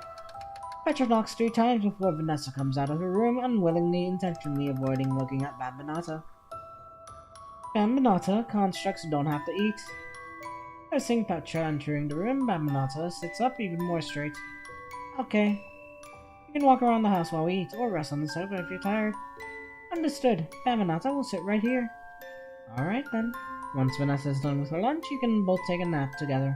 And though you're not at the point where you need to power down, there's no harm to sufficient rest. Keeping a similar resting schedule to Vanessa will get you to familiarize quicker. Your sisters now, after all. With that, Petra bats Bamanata on her shoulder and turns around, heading toward the dining table. Watching Petra leave, Bamanata notices Vanessa stealing a glance at her, but Vanessa turns away immediately, realizing Bamanata's watching. Vanessa seems to dislike Bamanata. Bamanata must not do anything she despises starting today. Realizing that, Bamanata looks away. Lunch does not last too long. Vanessa returns to her room after the meal while Bamanata sits in the same corner of the sofa. Only when Petra finishes putting away the cutlery does Bamanata leave, having received the command to nap in the bedroom. Outside the light grey door to the bedroom is a magnetic decoration with Vanessa's name. Knowing that she's about to step into a space that once only belonged to one person, Bamanata holds onto the door nervously. She enters the room with the slightest movement possible, and she finds a duvet all crumpled up in the middle of the giant bed. As Bamanata wonders where to lie down, Vanessa rolls to one side of the bed from underneath the duvet, leaving the other side empty. Bamanata slows down her motion to avoid disturbing Vanessa, but as she gets near the bed, Vanessa suddenly sits up and startling her. Can you lie down already? Why are you so slow? Vanessa turns around and lies down after that. As if receiving permission, Bamanata lies down in a good posture where Vanessa's moved away from. Right before she enters sleep mode, Vanessa throws the corner of the duvet toward her, covering Bamanata. Cover your tummy or it'll catch a cold. Didn't Mother tell you a good girl like you couldn't have forgotten about it already, could you? Mother hasn't told Bamanata about this. Perhaps it's because constructs can't catch a cold? Whatever, just cover yourself. Of course, it is done, Vanessa. Vanessa does not turn around to check, instead just acknowledges Bamanata's words with a hum. Bamanata somehow gets the impression that Vanessa is a little bit more at ease, recognizing that her tensed body also relaxed miraculously. Why does she feel this way? Resistance is to be commanded. Bamanata requires guidance. But unlike the instructions Bamanata received in the past from others, Vanessa's harsh words seem to hide something softer underneath. Bamanata holds onto the soft duvet as though it... Bamanata holds onto the soft duvet as though it is a subtle shade that lies but not beyond Vanessa's words. You don't remember me? Sorry. Stop apologizing, I just want to figure out what's going on. Father and Mother only said that they had to put something inside Bamanata to help Bamanata remember. Bamanata doesn't recall the rest. You're not scared? Scared? Perhaps she was scared in the beginning, but that is no longer an emotion this frame holds. Throughout the cycles of resets, Bamanata has learned that as long as she can find someone to give her purpose, she will know where to go and how to act, and that takes away the fear. It's okay. Father and Mother will tell Bamanata what Bamanata should do, so will you, Nessa. I don't have the time to tell you anything. Ugh, don't get the time. We've got half an hour before we have to wake up. Go to sleep, quickly. Okay, Bamanata, I will remember that. Can't remember a thing even after you make a pinky promise. Even after you made a pinky promise. Right as Bamanata enters her sleep, Vanessa seems to mumble something by her side. But before she can figure out what Vanessa said, Bamanata's consciousness once again fades to black.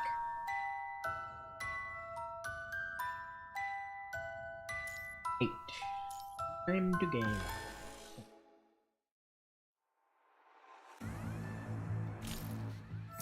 I forgot to go into the other point of view.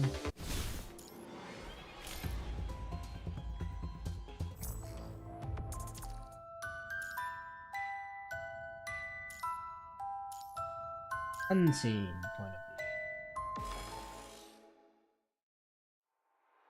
view. Wow. Let me get this straight. Dollface just terminated DeepMind connection before running off without you.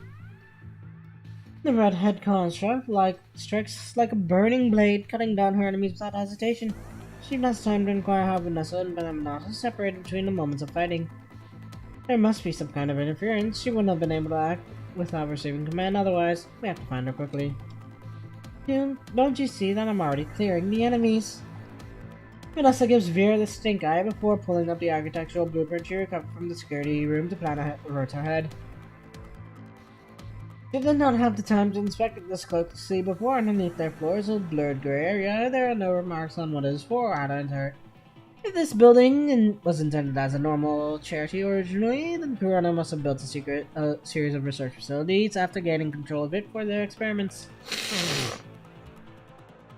They never found any laboratory-like facilities on the way here, which means the gray area is probably where they are located. Although she does not know how Bamanata is getting interference, whatever is affecting Bamanata must be related to the structure's past. Chances are she will find Bamanata in the gray area too. Discovering how to enter there during their search might be the key to finding Bamanata and completing the recovery objective. What about the security camps? Have you looked into them? Of course! Whoever they are, they're tempered with the cameras already. Do you have like some sort of way to communicate with other terminals on occasions like this? There's some sort of code word or sound she makes, or some markers you can be left behind. I shouldn't be surprised that the service prefers such primitive methods. My apologies, Your Highness, but technologies aren't as reliable as our primitive ways sometimes. Like, right now. And I just remembered making a deal with Dollface back then. I don't have to rescue her if something goes wrong. You dare to disobey my orders? I guess I can consider taking care of the two. of the 2 puppies you left behind when you were court-martialed. Did I say anything about retreating with you? Aren't you a bit optimistic about treating me as your safety net when you're tasked to monitor me? Monitor you? What are you talking about?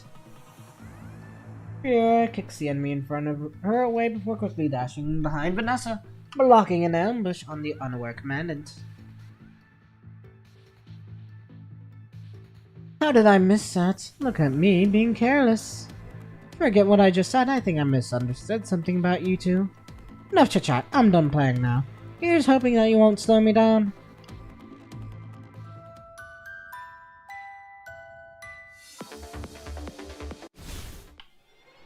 A welcome party. Like this. I'm just off the plan.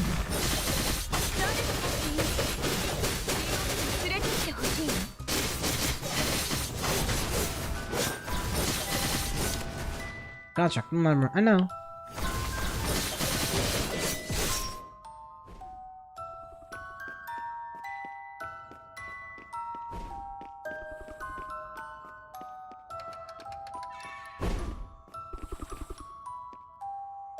Huh? Infighting? Shh, don't alert them yet. Konchak seems to be getting punished because he ran away. If he retains such a strong will to survive, he may not lost his mind completely. What are you trying to say? He's still somehow sane. We can simply make him spit out what doll faces exactly. Your strategies, really? Let's catch her in alive. Hey, it should be the commandants to give orders.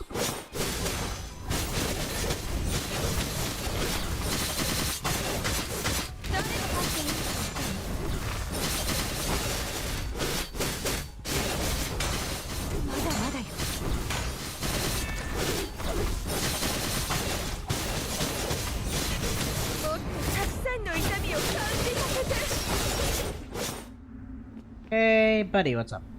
Excellent. It won't hurt if you can answer a few questions.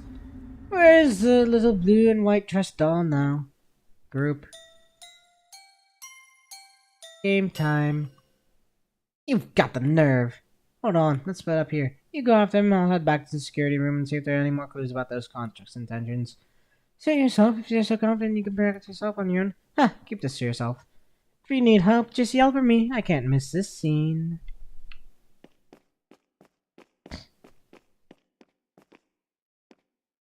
I'll give you the last shot.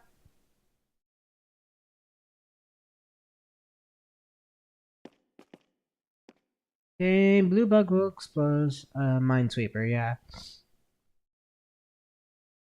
Up on the left grid in front of it. On the right grid in front of it. And black if you step on either grid behind it.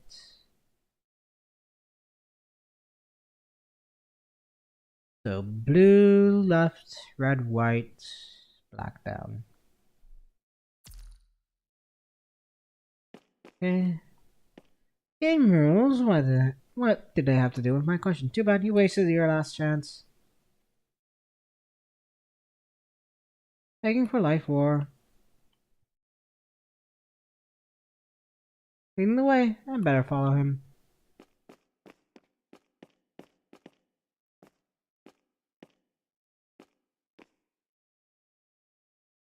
Again, we don't want to be on the left of blue, right of red, behind of.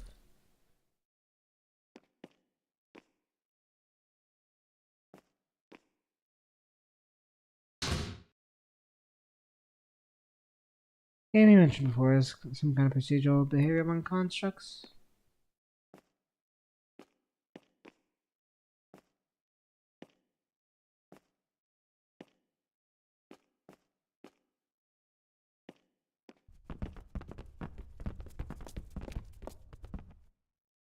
Time.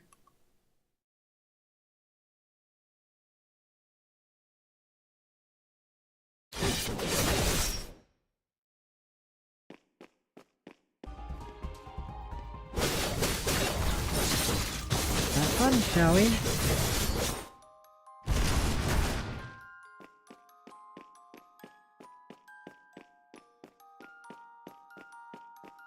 I don't know what happens if you actually beat the game, but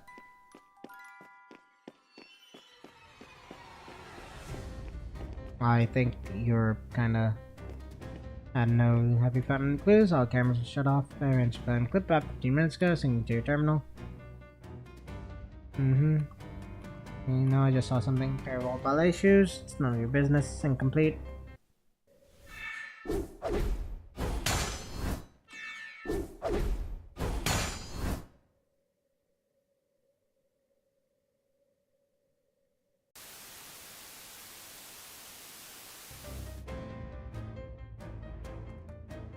We're heading in the same direction before they disappeared, towards the end of the living room.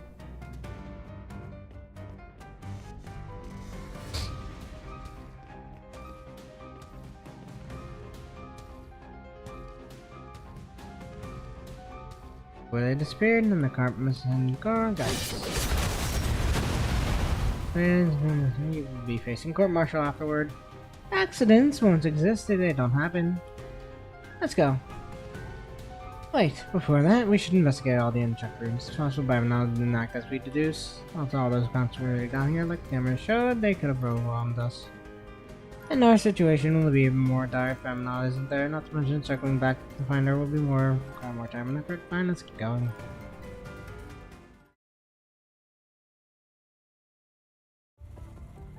Let's not waste any time, we'll start with the room on the left. Let's go. Vanessa turns her gaze away from the corner of the room. Vera can glance from the corner of her eyes at Vanessa, is still obsessed with the ballet shoes they found. But if Vanessa does not want to talk about it, Vera does not bother out to offer her a therapy session. Instead, she pretends she has not noticed anything.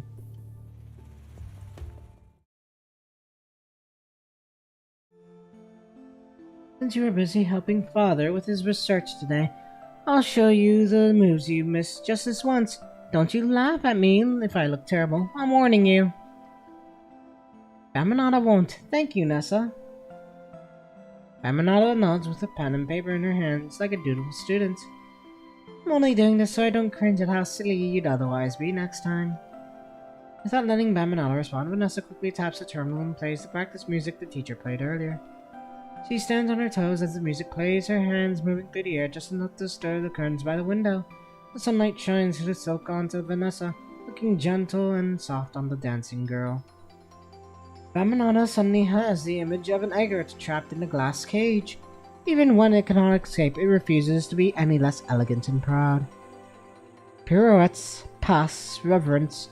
The beauty that extends beyond the boundaries of this room stops abruptly as Vanessa turns the music off. That's about it. They didn't teach anything too complicated in the first session. Have you remembered the moves? Vanessa leans in to check Bamanada's notes, only to find them completely empty. Bamanada, you didn't jot down anything. Bamanada has recorded the way you danced in her mind. Sure you do. I gave you the notebook because we both know you'll forget things eventually. I'm going to change my clothes. Go review the moves.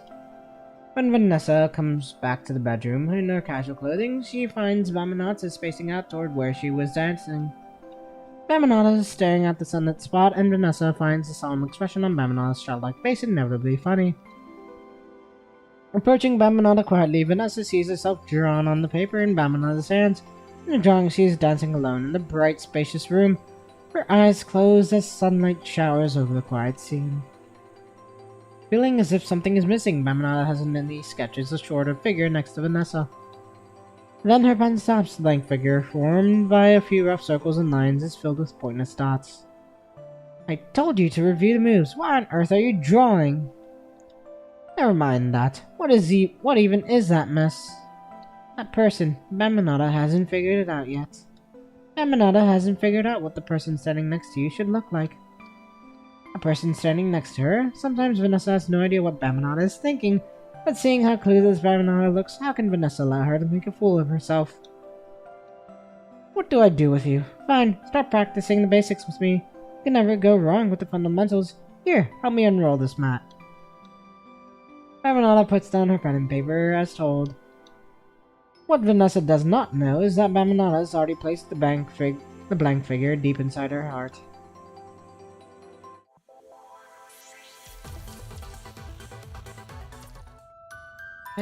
9. Figure in the mirror. It has been a very long time since an external force stirred up these forgotten waters. Fragments of memories have been abandoned in this place, but there has never been a way to connect them.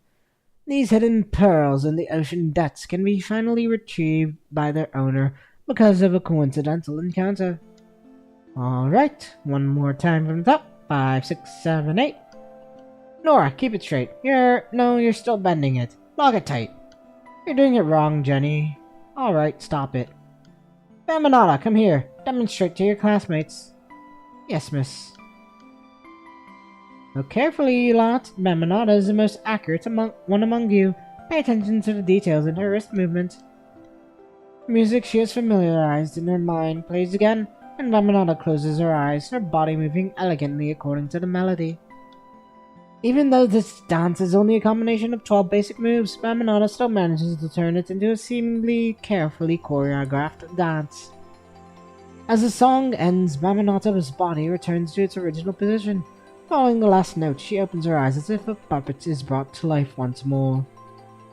Brilliant, Bamanada! You can go back now.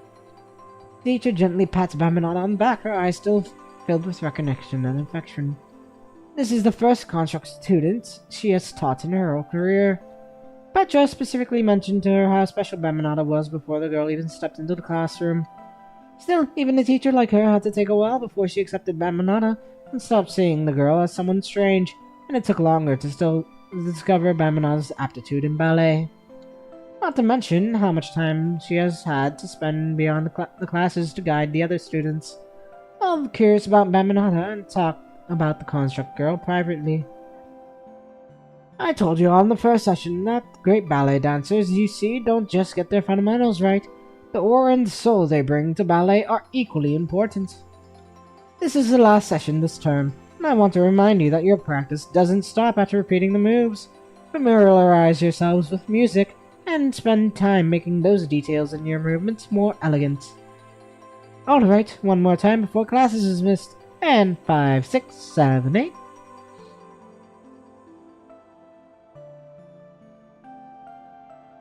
After the practice is over, the teacher gives each student specific notes about what they can work on before they leave.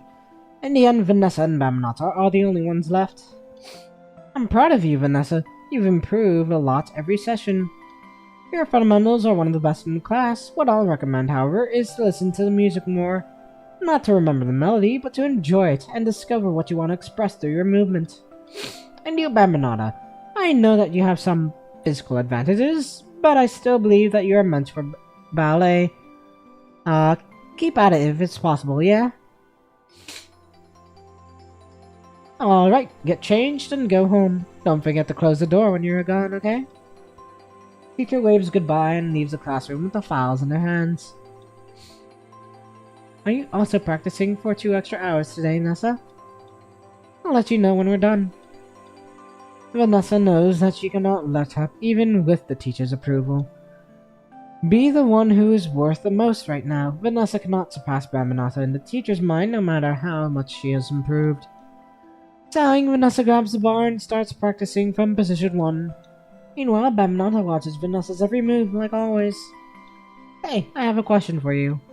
Yes? Do you have any secret tricks? Secret tricks? Bamanata looks a little confused before shaking her head after some thought. Then you must have a way to dance better, don't you? Bamanata never thought about that. Bamanata, are you hiding something from me? You must find it funny that I have to stoop so low to ask you, don't you? I was the one who showed you the moves originally, and now it's the opposite. That's not it. Bamanata won't keep anything from you, Nessa. It's just that no one ever asked Bamanata about her progress. Maybe it's because Bamanata is a construct? That was what I thought, which is why I've been practicing the fundamentals way more than you. The teacher just said you're meant for ballet, even beyond your physical capabilities. So what is going through your mind when you dance? What were you thinking about when the teacher asked you to demonstrate it just then? Rhythm? Nothing.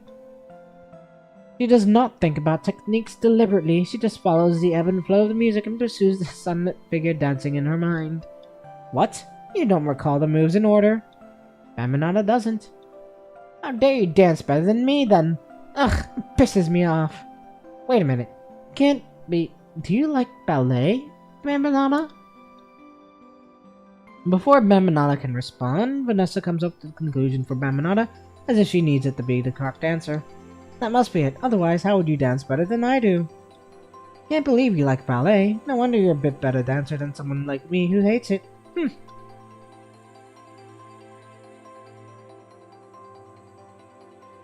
With that, Vanessa stops speaking and starts practicing again.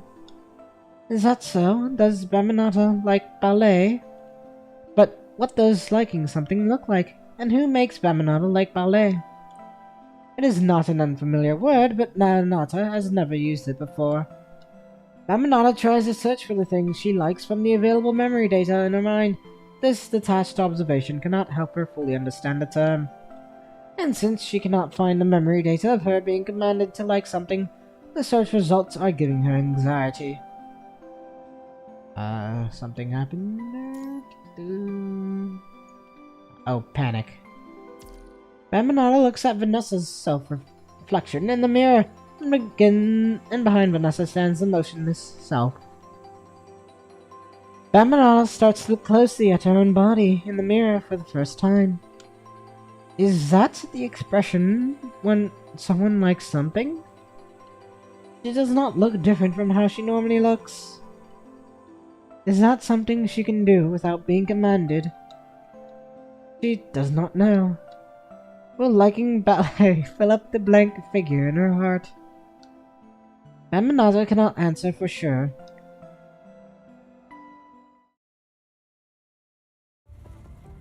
Three days later. Can't even get first place in an extracurricular activity like this? Tell me how you can possibly distinguish yourself from others in the future. I don't want to be a ballet dancer anyway.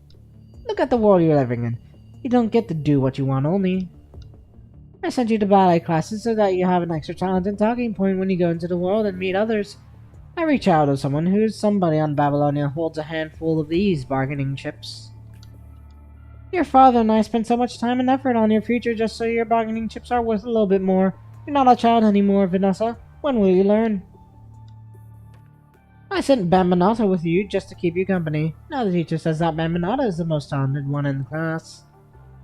Petra sighs heavily as she says that. Bambanata stands nearby with her head lowered, avoiding looking at anyone as if she has done something wrong. I wonder why we even bother. Teacher said I improved a lot last time, didn't she mention that? What use is that? Improvement is just a way to console the mediocre students. Excellent ones can always demonstrate their worth in the end and convince everyone. Receiving words of encouragement simply means what you showed wasn't impressive enough. But the teacher approved of me and you said this is just an extracurricular activity. You still don't get it, Vanessa. Perhaps your life here is too comfortable. Do you know what the outside world looks like? You get turned into a machine if you're lucky. And your days are numbered if you're not. The only reason you can grow up on Babylonia is because of what this family is worth. The same applies to you. If you want to live a relatively safe life in the future, you have to be worth your privileges. Doing scientific research like your father and I is the safest route. You don't have to face the danger on the front line, and your research can bring you fame and fortune. Socialize with people with high status during public events. When you need it, you can transfer the values they bring to the table onto you. Just remember this. Only a good outcome justifies the journey. Otherwise, it becomes a wasted opportunity. Vanessa cannot find a better way to rebut her mother, so she stays silent, keeping what she wanted to say to herself. The opening door breaks the silence of the room. Raymond finally has a day off, having been away for his research for a long time. I'm back, eh? Petra briefly explains the results Vanessa and Bambanata got from ballet classes. Nessa, I told you to stop calling me that last time, father. Stop treating me like a child. Raymond has missed a lot of Vanessa's childhood due to his work. He may not understand why his daughter stops wanting to be called by her pet name, but then again, that is not a subject within the purview of his study. More often than not, he allocates the problems in the family to the person in charge of it, Petra. Oh, I'm sorry, I forgot. So I understand what's happened more or less. You said we didn't listen to what you wanted in the past, Vanessa. If you're saying you don't want to do ballet anymore, you don't have to.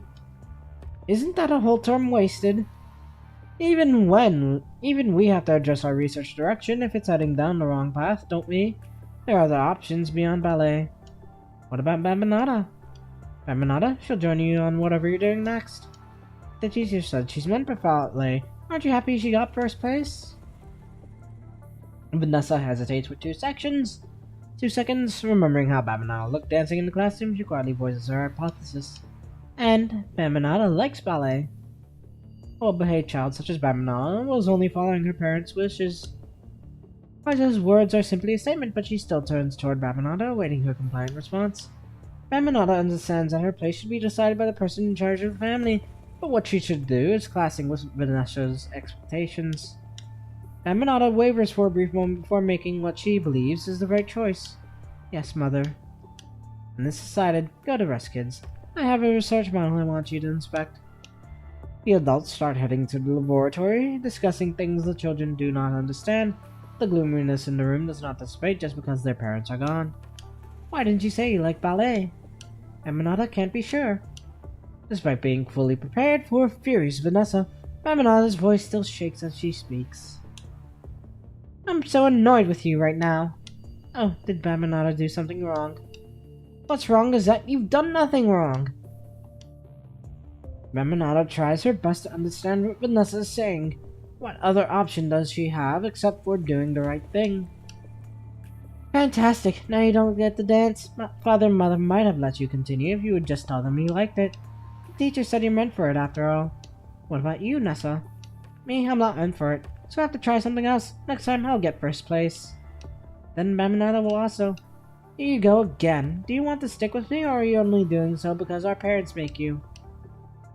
Is there a difference between them? Seeing how angry Vanessa looks, Bambanada quickly nods and answers. Bambanada wants to stay with you, Nessa. I can't understand you. You would sacrifice what you'd like for this. Anyway, I won't lose next time. Remember that. Bambanada will remember it. Feeling the pressure around Vanessa slowly fading away, Bambanada smiles, not realizing it. Okay. 8. Despite discovering the path to the underground facility, Vanessa and Vera cannot guarantee that Bambanada will be there. Just to be safe, they are still checking every room on their way, searching for any sign of her. Sensation of loss overwhelms Vanessa once again. She cannot believe how quickly another puppet is missing after Teasel. She knows that Bambanada will not follow Teasel's path, but the anxiety that has built up inside her has reached a fever pitch. Open a door, search, close the door. The old doors creak as they are turned, as if whispering to Vanessa's dream she does not want to revisit. Vanessa can remember a door that is louder than any door when it is closed. Are you asleep, Nessa? Perhaps Bambanada can sense how Vanessa is feeling. Perhaps she just notices how different Vanessa's breathing sounds tonight. I can't hide anything from you now, can I? Are you still bothered by what Father and Mother said? Do you think that a person can have no talent at all, Bambanada? Is it because I didn't work hard enough every time? Vanessa failed the laboratory assistant selection by 1 place. Raymond had to use his status so that there happened to be an extra position. Furious, Petra made Vanessa study at home for a month to not embarrass herself again. Bambanada knows how much time and effort you spent, Nessa. It doesn't matter how much time I spend if I have no talent. Remember ballet? You were just there waiting for me every time I practiced. You don't need to repeat the basics over and over again like a fool the way I did. Don't you want to work in the laboratory, Nessa? Mother said that would keep you away from the difficult and dangerous work. Isn't that good? I'm even less talented in this than I was in ballet. Vanessa finally turns around and smiles self-mockingly at Bambanada. I would just be in people's way, being the talentless hack that I am. I can't help laughing at how funny I'd looked at doing my best and still falling behind. That's not you, you just haven't found what you like, Nessa.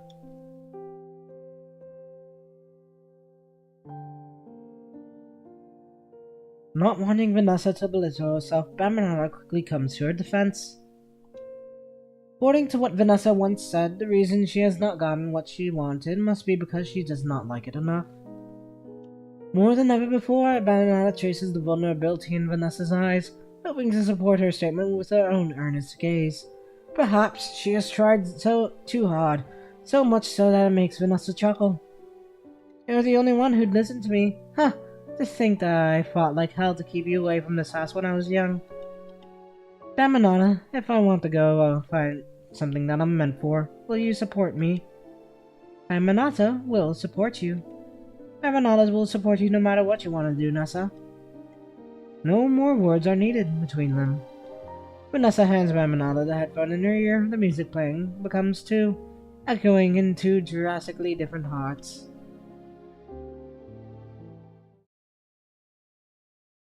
A few days later. What? You don't want to go to the lab? I don't. Vanessa is not trying to avoid her parents' gazes. Unlike Bambanata, Vanessa does not look like the child she was anymore. She's at the age when she wants to act according to her will. How can the young explorer step away from the predetermined destination if the old guides will not let go of the flag that shows the way? That's not going to happen. Do you know how many people your father contacted for you, Vanessa? Any idea how many times I had to put on a smile and nod the last few days? Nessa, you. I told you to stop calling me that. You aren't acting rationally right now, and you're breaking your parents' hearts. You need to know that the path we have laid for you is the correct one. But I can't give you what you want in return. I'm no genius. I hate the work. I can't get the results I want, and the efforts and time I'll spend are pointless. Why shouldn't I do something I'm actually good at? Don't you also want me to deliver exceptional results? You're no genius. You hate it. Who do you think you are? The world doesn't spin around you. But I must have the right to explore the world myself, don't I? Let's say you manage to find something you're good at, like all by yourself. What makes you think you can keep doing it? Petra stands up from the sofa, her lips slightly trembling. Who do you think it is that made me give up my projects and my degrees? I could continue my research with your father back then. What I'm studying now won't be how to keep in contact with all the other rich housewives. You've grown wings, and now you can fly, huh? Have you ever wondered what those feathers were? Whose feathers were plucked to build the warm nest you grew up in? Petra's voice gets louder and louder, her discontent filling the whole living room, seemingly shaking everything into space. Vanessa, listen. Stop making your mother angry. Are you just mad because we grounded you for a month? How about taking a break with Bambanata for 3 days before going back to work? How does that sound? Herman pulls Bambanata toward Vanessa, gesturing for her to talk her sister down. Bambanata holds Vanessa's hands gently, and Vanessa looks more determined than ever. So you're just hoping that I'll become another you, Mother? Just want to puppet me around so that I can achieve the dreams you gave up? You're a project lead, Father, so you can bark orders in the lab without asking about all the mindless details. But this isn't your lab, this is your home. How old do you think I am? Have you ever listened to what I have to say apart from the times I disrupted your project development? Frankly, I have something funny I must ask, but I bet you've never thought about it. Does either of you really love me? Do you love me? The question is deafening in its weight, but all Bambanata can hear is the quiver in Vanessa's voice.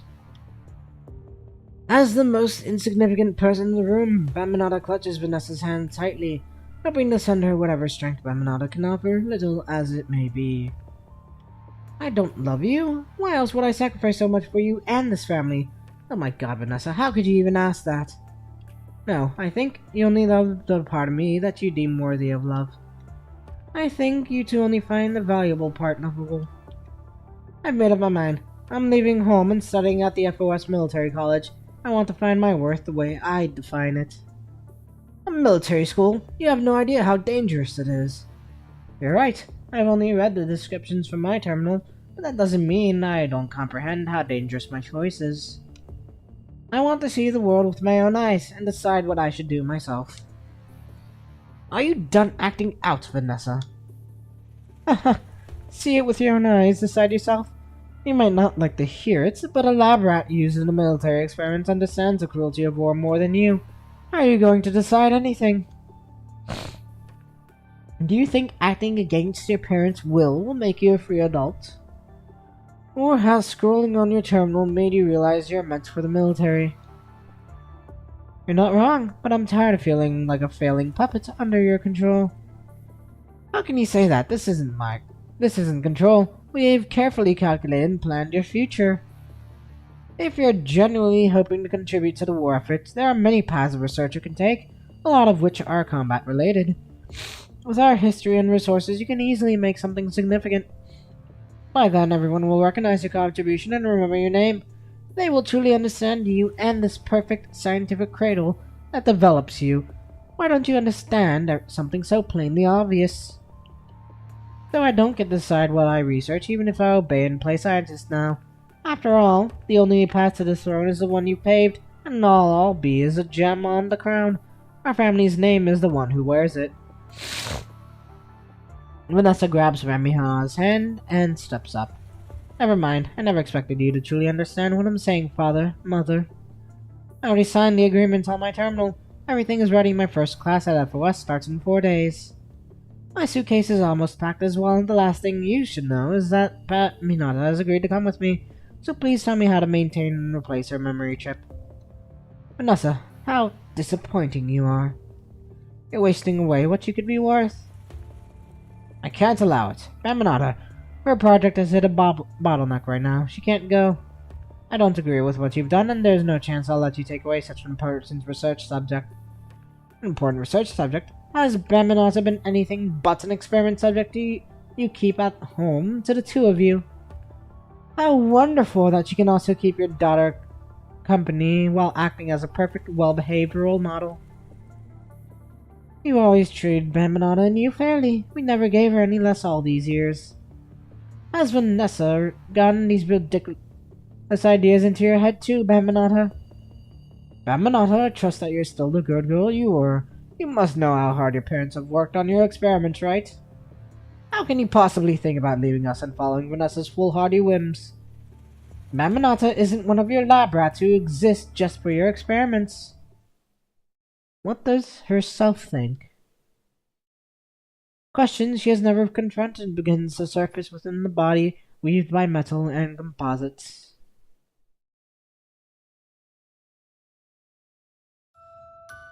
The enormous mirror from the ballet classroom appears again, and Minata stares at the short and strange figure reflected in it.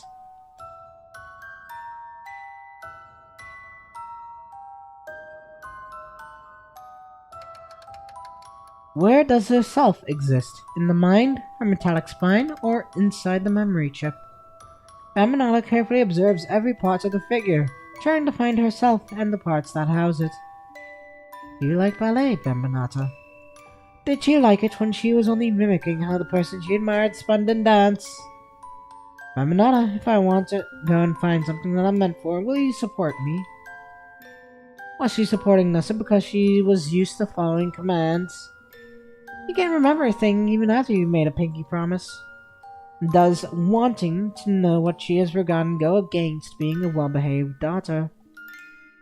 Wanting to listen to the softer soul underneath the hardened shell. Wanting to stop every drop of tear from ever forming. Wanting to show her appreciation for all the hard work spent despite the lack of glowing results. But what should you do? You should be a good girl and behave. So, standing in the eye of the store, Minata is surrounded by 3 people who are all confidently expecting the answer they want from her. And Minata's answer is silence. She has to behave, so the self that goes against it is wrong. Wanting to do it does not make it right. Although she no longer dares return the gaze of the eyes she has admired for many days and nights, silence is still the only and closest answer Minata can give to a correct answer. Huh, see? No one would want to be with you with the way you're acting right now. Minata has always been more well-behaved than you since you were little, Vanessa. She knows how to consider how we feel and what we do. Have you learned nothing from her all these years? Vanessa no longer responds. She quietly looks at Minata, who does not look up. as if she was not the one fighting and arguing. Vanessa gently lets go of her hand, and Bamanada's tiny palm slips away weightlessly. Even then, Bamanada keeps her head lowered. Vanessa looks away, smiling mockingly. Splendid! Frankly, I'm sick of having someone so annoying around me all the time. As for something that I want to keep around, well, I just need to be powerful enough to take it by force. One day, I will make it so that no one disobeys me. I'll return then, so you can take a good look at my actual worth. With that, Vanessa returns to her bedroom for a suitcase before heading to the main door. For the main door. Vanessa! Let her go. The automatic door is slammed shut violently. Bamanada lifts her hand instinctively as soon as she realizes that there is no one left to hold. Time gradually passes like a fair and silent ruler. In the days ahead, the decisive one will pay for her choices, and the cowardly one will keep sinking in her confusion. The only difference is that once time fills that tiny memory chip with its void, all Bamanada can follow is the phantom of a phantom. Vanessa. Having completed the routine maintenance, Petra brings the reset Bamanada back to her bedroom to rest. Bamanada looks at the name outside the door and asks with uncertainty. Unlike her previous amnesia, this reset has all the data of Vanessa and Bamanada's memory chip overwritten by new daily events. Petra has anticipated many uncomfortable inconveniences as Bamanada continues to live in Vanessa's bedroom. Still, she has not completely erased all the traces of Vanessa from the house. I want to observe if Bamanada will have a unique feedback to the memory loss. That was the reason Petra gave. Vanessa is your sister. She is a not well-behaved person. She's no longer home. Vanessa?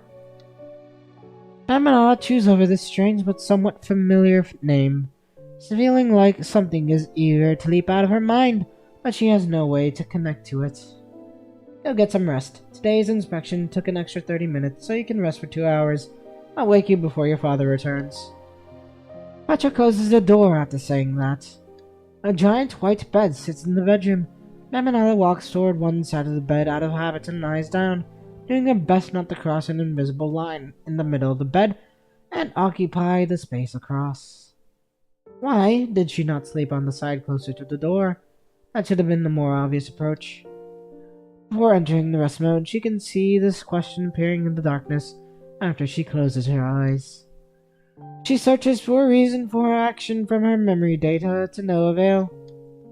A curious and frightening feeling reverberates within Bamanada. She wants to find out why. Unprecedented courage drives her to sit up and deduce the shape of a phantom from the items in the room. Clothes, jewelry, perfume, every object and every detail draw a clearer and clearer silhouette in her head, but she has no clue about whose silhouette it is. This is not enough. What else? Her gaze turns to the bedside. Following an unexplainable instinct, she lifts the duvet away and finds a small drawer that is often overlooked. Apart from the collectibles she does not understand, there is also a stack of folded paper inside. Bamanada turns to the only page with a drawing and finds a young dancing girl and an unknown small figure depicted on it. Sunlight, silken curtains, music, and elegant movement. Some fragments of memory briefly surface in Bamanada's mind, but disappear abruptly before she can lay her hands on them. She must not forget. She does not want to forget. She has to grab a hold of the remaining silhouette, at least. Bamanada takes the pen from the drawer and tries her best to leave behind something before the phantom is forever gone.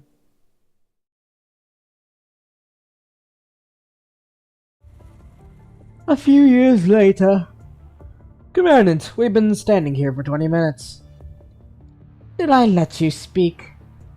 The construct shuts his mouth and shakes his head, taking a step back from Vanessa's side submissively. Vanessa puts the scratched keycard back into her pocket and knocks and said, Who is it? Petra's standardized smile freezes the moment she opens the door. Before the air between them turns suffocating, Vanessa gestures to the construct behind her, and he hands her a terminal with the document on it. Vanessa? This is a requisition order. According to the terms, the construct Bamanata is required to return to the task force with us and act as a backup member of the elite squad Egret. Petra's hands let go of the doorknob, and she crosses her arms the way Vanessa remembers. No. You? Tell her the punishment for disobeying a military order.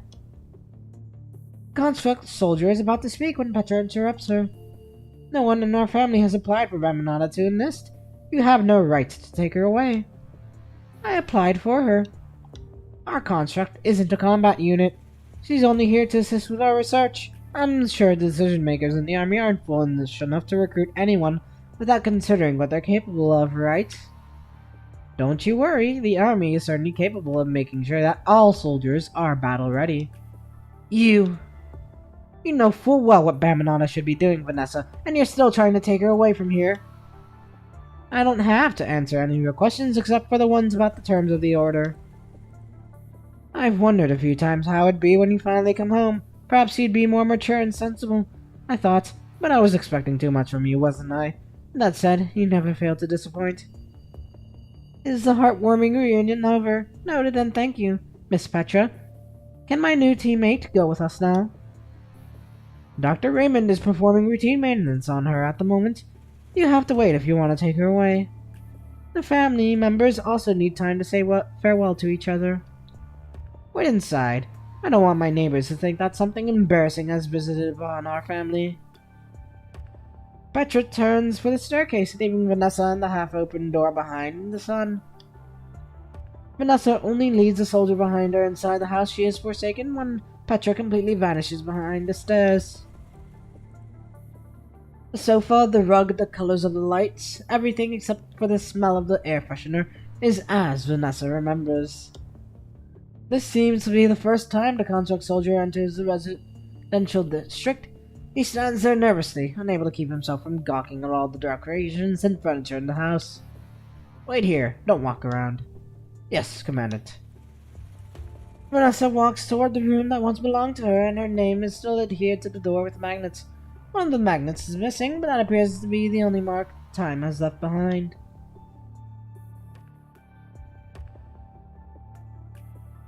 Pushing open the door lightly, she is confronted by a familiar view. Even the artificial plants are the same as they used to look.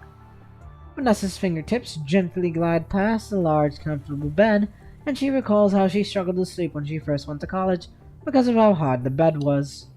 Will Bamanata struggle too? Constructs probably do not struggle over these kinds of things. Vanessa turns her gaze away from the snowy blankets and pulls open the secret drawer by the bed. A thin layer of dust has covered the interior of the drawer. Surprisingly, it must have been a while since it was last opened.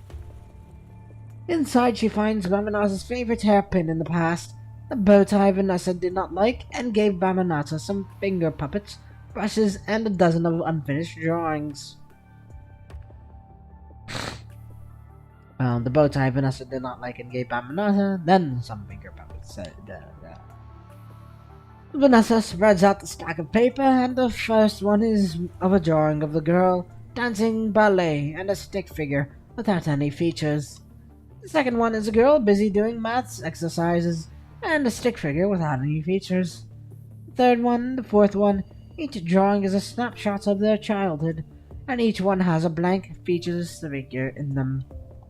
In the background, where is empty, Bamanata wrote down many incomplete phrases and disjointed words.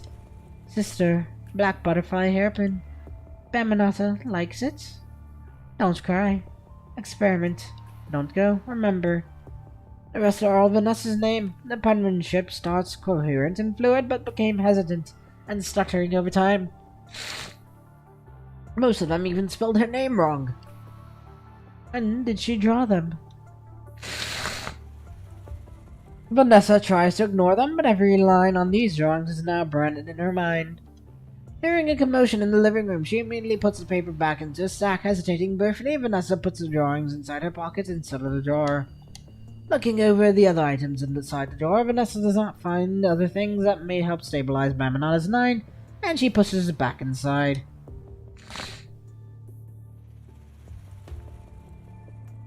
Commandant! What is it? Raymond, Dr. Raymond just dropped this contract on me before going back upstairs. I recommend waiting for at least 3 hours before turning on the construct. Glancing at Petra's indifferent expression, Vanessa reaches for the back of Bamina's.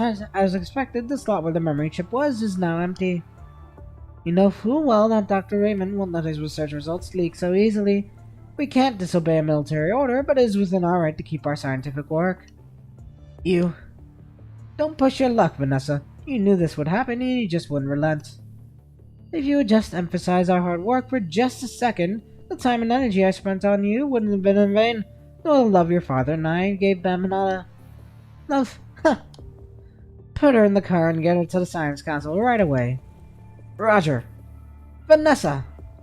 Vanessa stops and turns around, looking at her shouting mother. Petra still looks cold and indifferent. She takes a deep breath and swallows the bitter taste in her mouth. Go, don't you ever come back. Sure, mother.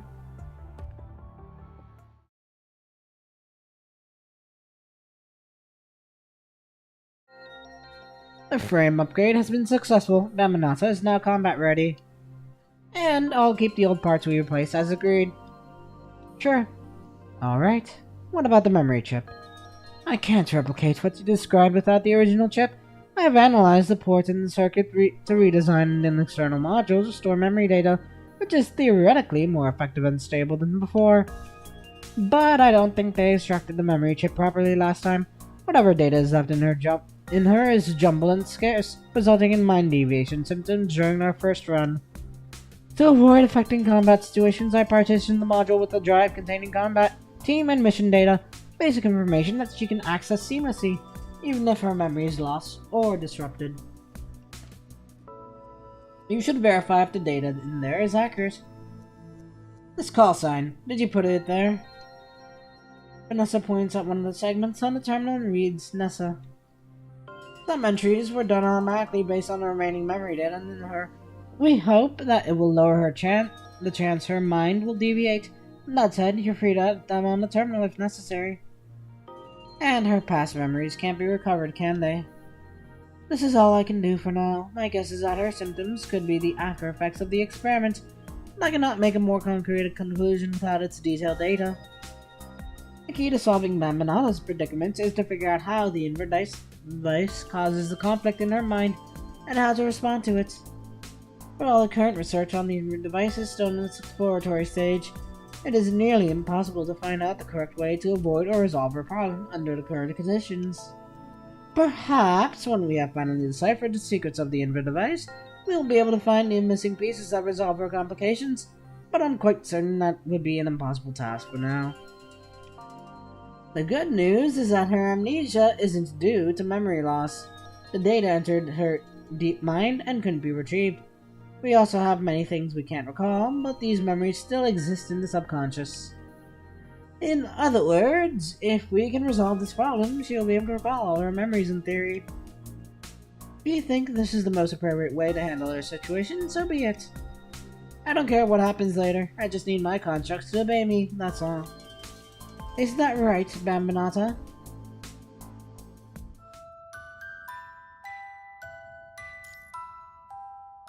As to the wish of a puppet.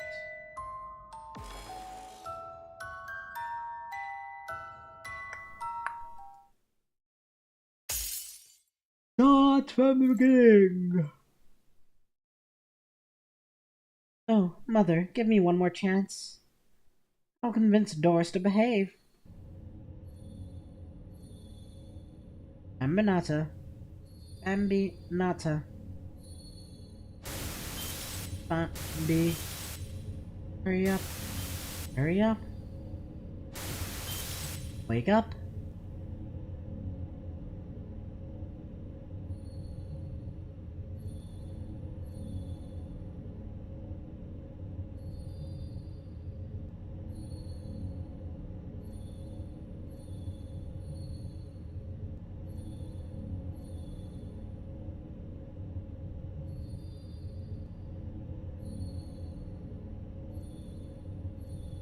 Awake.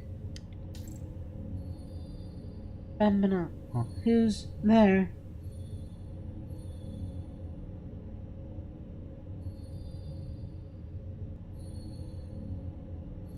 A black butterfly?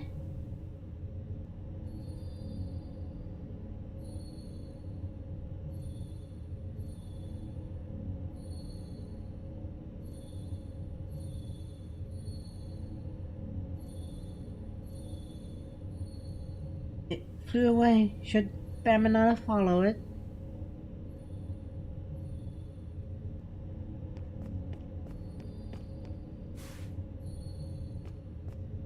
No, not happening. You promise? How stupid. Cross my heart and hope to die and stick a needle in my eye. Salty, Doris' mother is getting angry. Stop being selfish. Can't let mother down again. Haven't you felt the love from mother?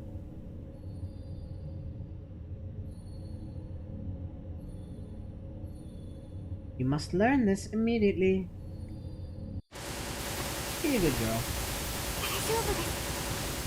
ダメは食べるべきものですから。はい、ご主人様。人形は指示通りに動かなければなりません。すべての邪魔者を片付けます。人形は指示通りに動かなければなりません。すべての邪魔者を。人形はあなたたちの存在はご主人様にとって邪魔なのです。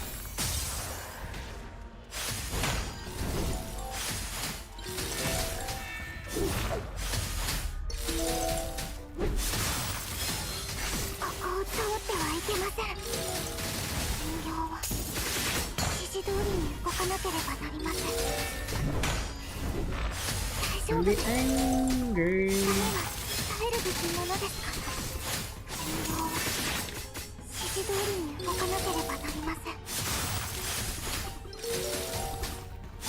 すべての邪魔者。人形はあなたたちの存在はご主人様にとって邪魔なのです。 Punish the naughty child.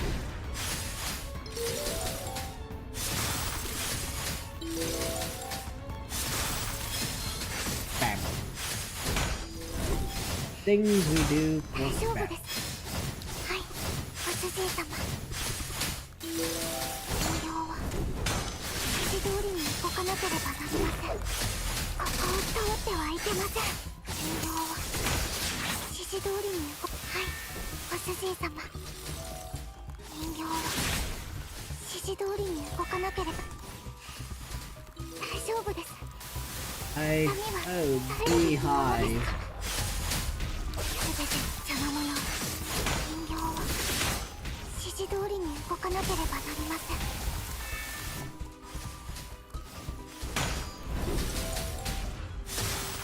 Oh my.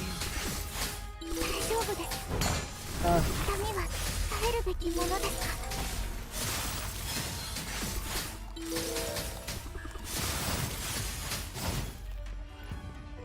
Hi.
Oh, my dodges.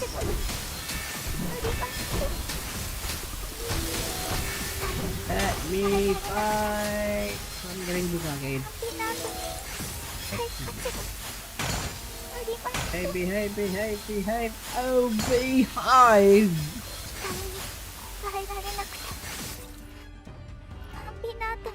It. Never say no. Never do unnecessary thing. You only have to listen to mother's words. How simple is it, right? 大丈夫です。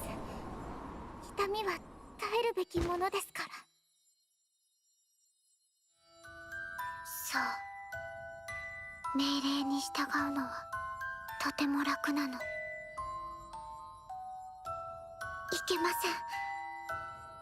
パンビナートのこういうところが嫌だという人がいます。いい子にして。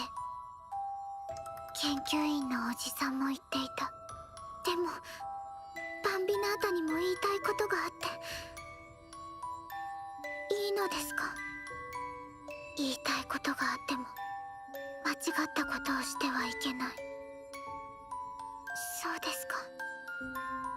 間違いとは何でしょうか？沈黙が最悪の答えなら何が正しい答えなのでしょうか？何に答える？彼女の期待に。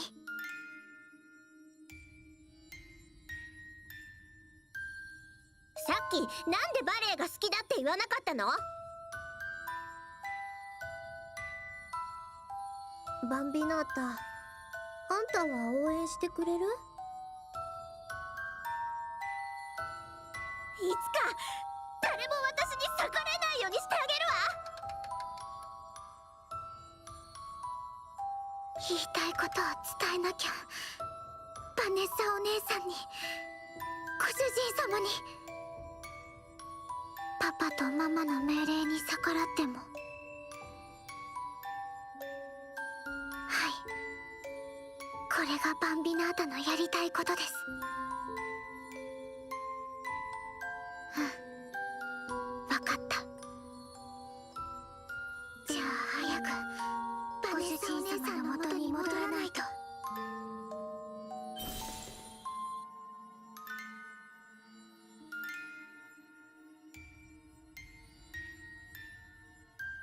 Space. Right another way.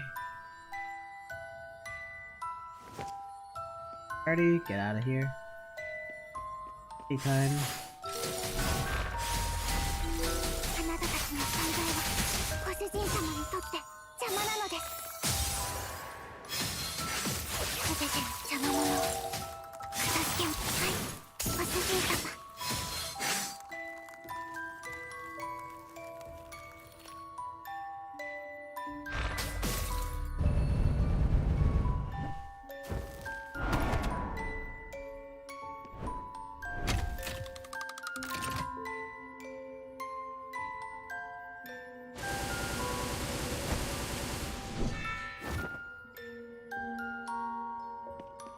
ここを通ってはいけません。人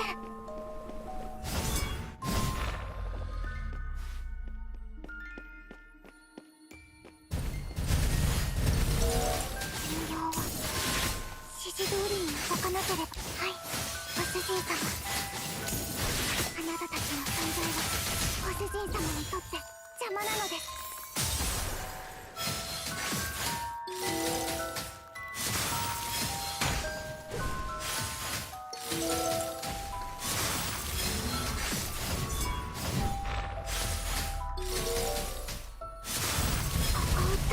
いけません。Ravana will be right back to you, mistress.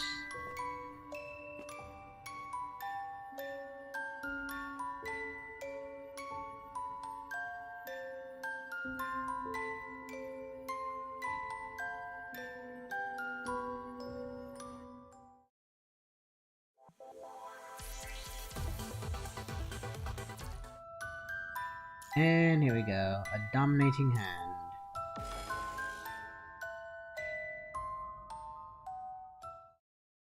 Probably should have checked if I could.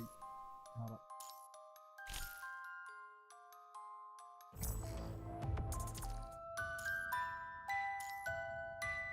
No, there isn't.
Guessing she's in a settlement or something, Midoriya.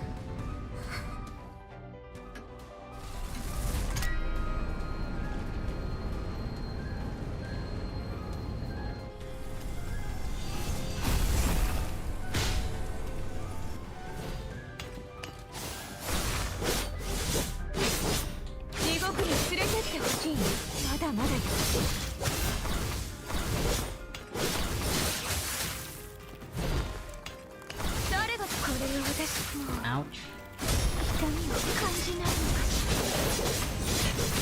could parry that.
Phase 2.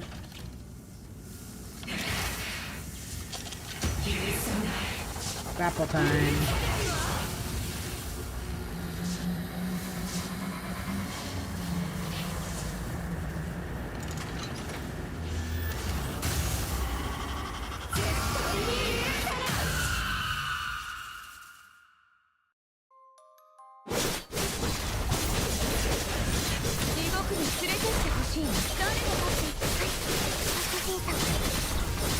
まだまだよ。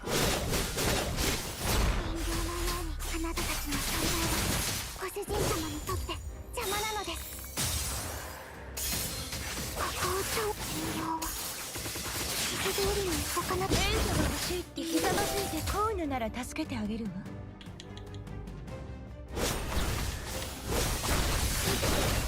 誰が勝っていいって言ってるの？もっとたくさんの痛みを感じさせて。まだよ。誰が勝っていいって言ってるの？あなたたちの存在はご主人様にとって邪魔なのです。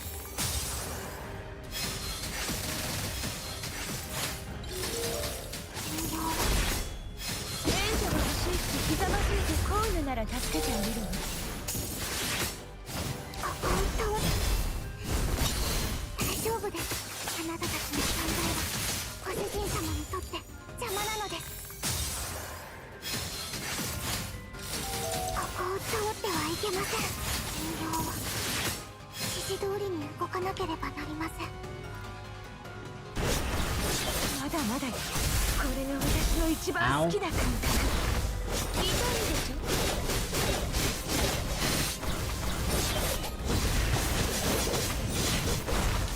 人形のよう、はい、ご主人様。人形はあなたたちの存在はご主人様にとって邪魔なのです。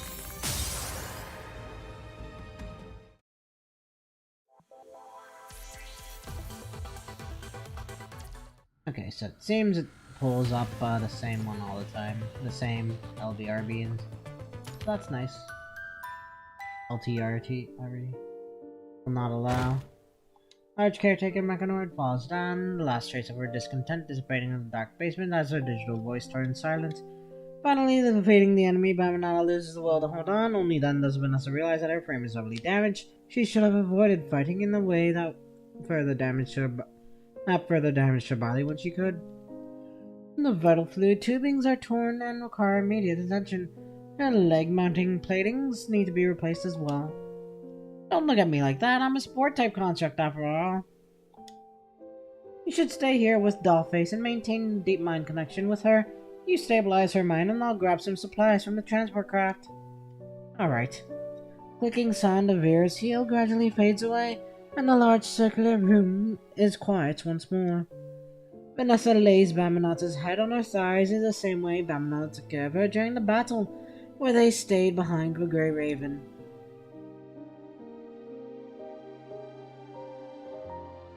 Hey, Laptootie!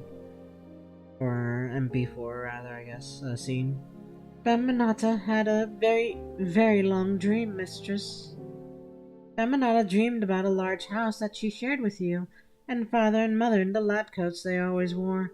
You were the same height as Bamanata in the beginning, mistress. You taught Bamanata to cover up her belly when she napped, and how not to make a sound stirring her coffee. You showed Bamanata how to do her hair and how to stand straight. You told Bamanata many things that she doesn't hear nowadays. Your confusion after your hard work, your disappointment, and your discontent. Bamanata doesn't want them anywhere near you, mistress. Bamanata wants to chase them away every time she hears about them. The way you dance, the way you say goodnight, the way you read. You probably don't know about the drawings Bamanata secretly made, but Bamanata doesn't remember where they are now. Bamanata has always wanted to draw herself with you in those pictures, but what should Bamanata look like? Bamanata couldn't figure out what shape she should take, so she never knew how to tell you her thoughts. If Bamanata could make that dream again, she'd tell father and mother it was her idea to stand with you. Mistress, it was something Bamanata must do. Even without an order, no, even if it went against an order, Bamanata would tell you how she felt at the risk of being discarded. Those unfinished drawings, there would have been fewer blank spaces in them, if only Bamanata had understood this sooner. Vanessa hides her face in the shadow, keeping her expression away from Bamanata. She suddenly remembers the days and nights she has since forsaken, and how there was always a pair of blue eyes watching her. She wanted to be heard, comforted, seen, and recognized. She wanted her solitude to be shared and her feelings to be understood. She took the first step. Why did those eyes turn away? Fearing that she would be alone and had to admit defeat, she decided to take control instead, fully and unrelentingly. That way, at least she could get those eyes back on her. After getting what she wanted by taking a shortcut, only now does she get the answer she has been waiting for.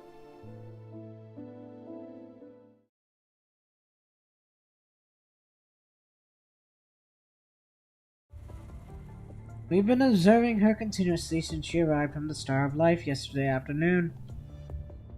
She woke up a few times in sun and also performed mind calibration every time. There is no sign that Bambanada's mind has any significant alterations from damage, judging from the results. What does that mean, no significant alterations? The report mentions Bambanada having memory flashbacks on the surface and being controlled by the enemy mechanoid, right? It's common for constructs to have mind deviations or disturbances in situations like this. We might find traces of enemy data left behind, but Bambanada's current state is the same as always. Most of the damage is only seen on the Inver device. There doesn't seem to be any other after effects. I'm guessing that the mechanoid's controlling behavior is an evolution of her experimental function. The memory shell you retrieved contains its code and a complete research log that echoes how it acted attacking you. As for the memory flashbacks, I suppose it might be a symptom of the sudden impact of the highly concentrated punishing virus on her mind and the Inver device. But I can't rule out that it might be related to the experiment Bambanada was involved in either. Even Asimov did not realize he is lowering his voice when he speaks about this. Perhaps the mechanoid accidentally triggered some kind of response from the experiment when it tried to interfere with Bambanada's Inver device. It's good that the after effects were gone once we repaired the Inver device. Is the memory data of this mission recorded in an external memory module? Regrettably, no. The module was formatted once we were told an enemy had taken control of the construct. From what I've been told, the Cerberus construct on the mission is under inspection as well. Formatted? On whose order? I suppose he's the only one with the clearance to do so. I took some data snapshots before it was formatted, hoping that I can learn something useful regarding construct amnesia after I finish analyzing the data in the mechanoid's memory shell. So, the things we retrieved are in your hands now. That's right, if you don't have other questions, I should go back to analyzing the retrieved samples. Asimov, sorry to bother you. Are you available right now? President Hassan is hoping you can visit the conference room. I'll be right there. Asimov grabs the files on the desk and prepares to leave the observation room, but he quickly turns back and points at the door to the inner chamber, indicating to Vanessa that she can bring Bambanada away.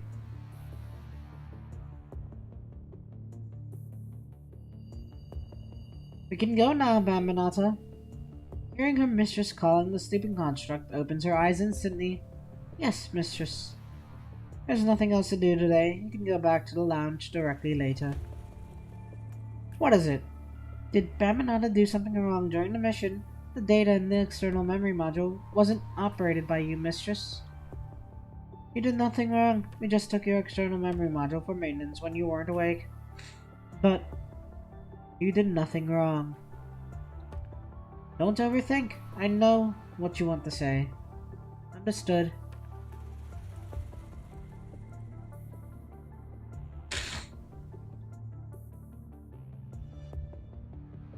Good old fashioned Chrono standoff.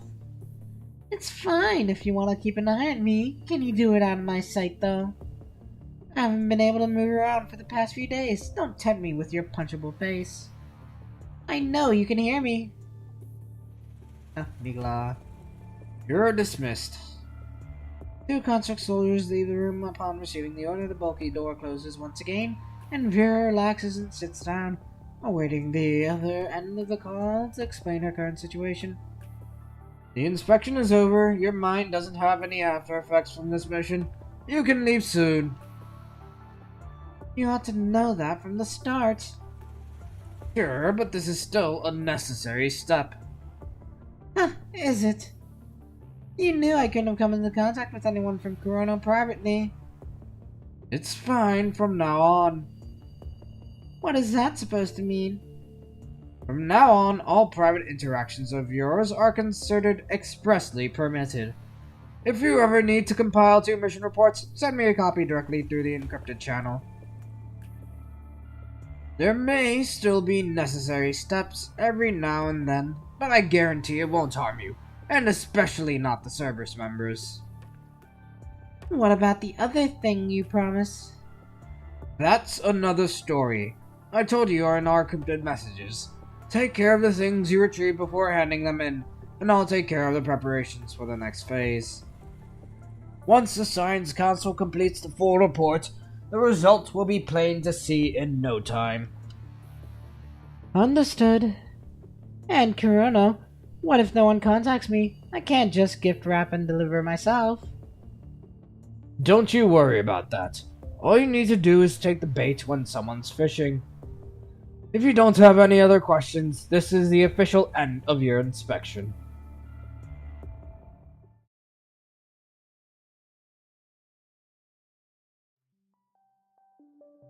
Although she has known her role as a construct for a very long time, Vera is still bothered by being wielded by external forces she cannot control.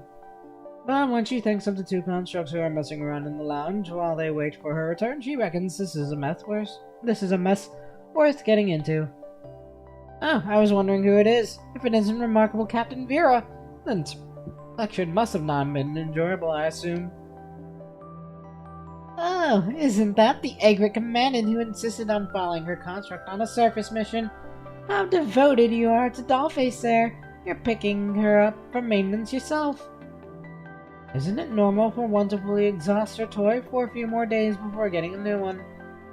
Is it? I wonder who it was that got so worried when she lost her doll. Thank you, by the way, for showcasing that exceptional range of emotions on your pretty face. Vanessa furrows her brows from Vera's mockery. Regardless, right as she is about to respond, Vera waves in the pot, saying, "Thank you for your wonderful performance, mistress and maid. Good luck, your highness." Vera closes her eyes to calm herself down. No, Vanessa. Vanessa closes her eyes to calm herself down. After a while, she opens her eyes and chuckles. You two. I should save my breath instead of arguing with a construct like you. The 2 of them are both relentless with their insults, but Bamanata does not feel hostility between them. If anything, she senses a peculiar report. Let's go, Bamanata. Yes, mistress. The obedient puppet follows her mistress, going through 3 hallways before returning to the Egret Lounge. Peaceful sunlight showers the corridors, casting their shadows on the reflective walls, one in the front, one in the back. The obedient puppet never deviates from her mistress's pace, always following her mistress from behind. As long as her frame is needed, as long as her name is called. No matter how tomorrow repeats, Bamanata will never fear waking up from nothingness. And that is that. My throat is kinda raspy at the moment. So, I think we shall call it there for the night. We've been at this for nearly 11.5 hours. So, we'll leave it there. Next time, we will probably do Arcade Anima for Watanabe, because I think that's next chronologically. Assuming it isn't past bullshit. I don't know. But we'll do that, and then we'll do 22, I think. 21, rather. Arcade Anima, then 21. Then afterwards, it'll be 22 and alphas. At least I think both released around the same time. I'll have to double check, but we'll figure it out. And maybe I'll do both Arcade Animas the first two tomorrow, and then chapter 21. And then if we have extra time, which we probably won't because there's also the Grand Blue event tomorrow. But if we have extra time, we might try to burn through 22 as well, so that we're pretty much fully caught up. So with that, I thank everyone who came along, and so on and so forth, and y'all have a good night.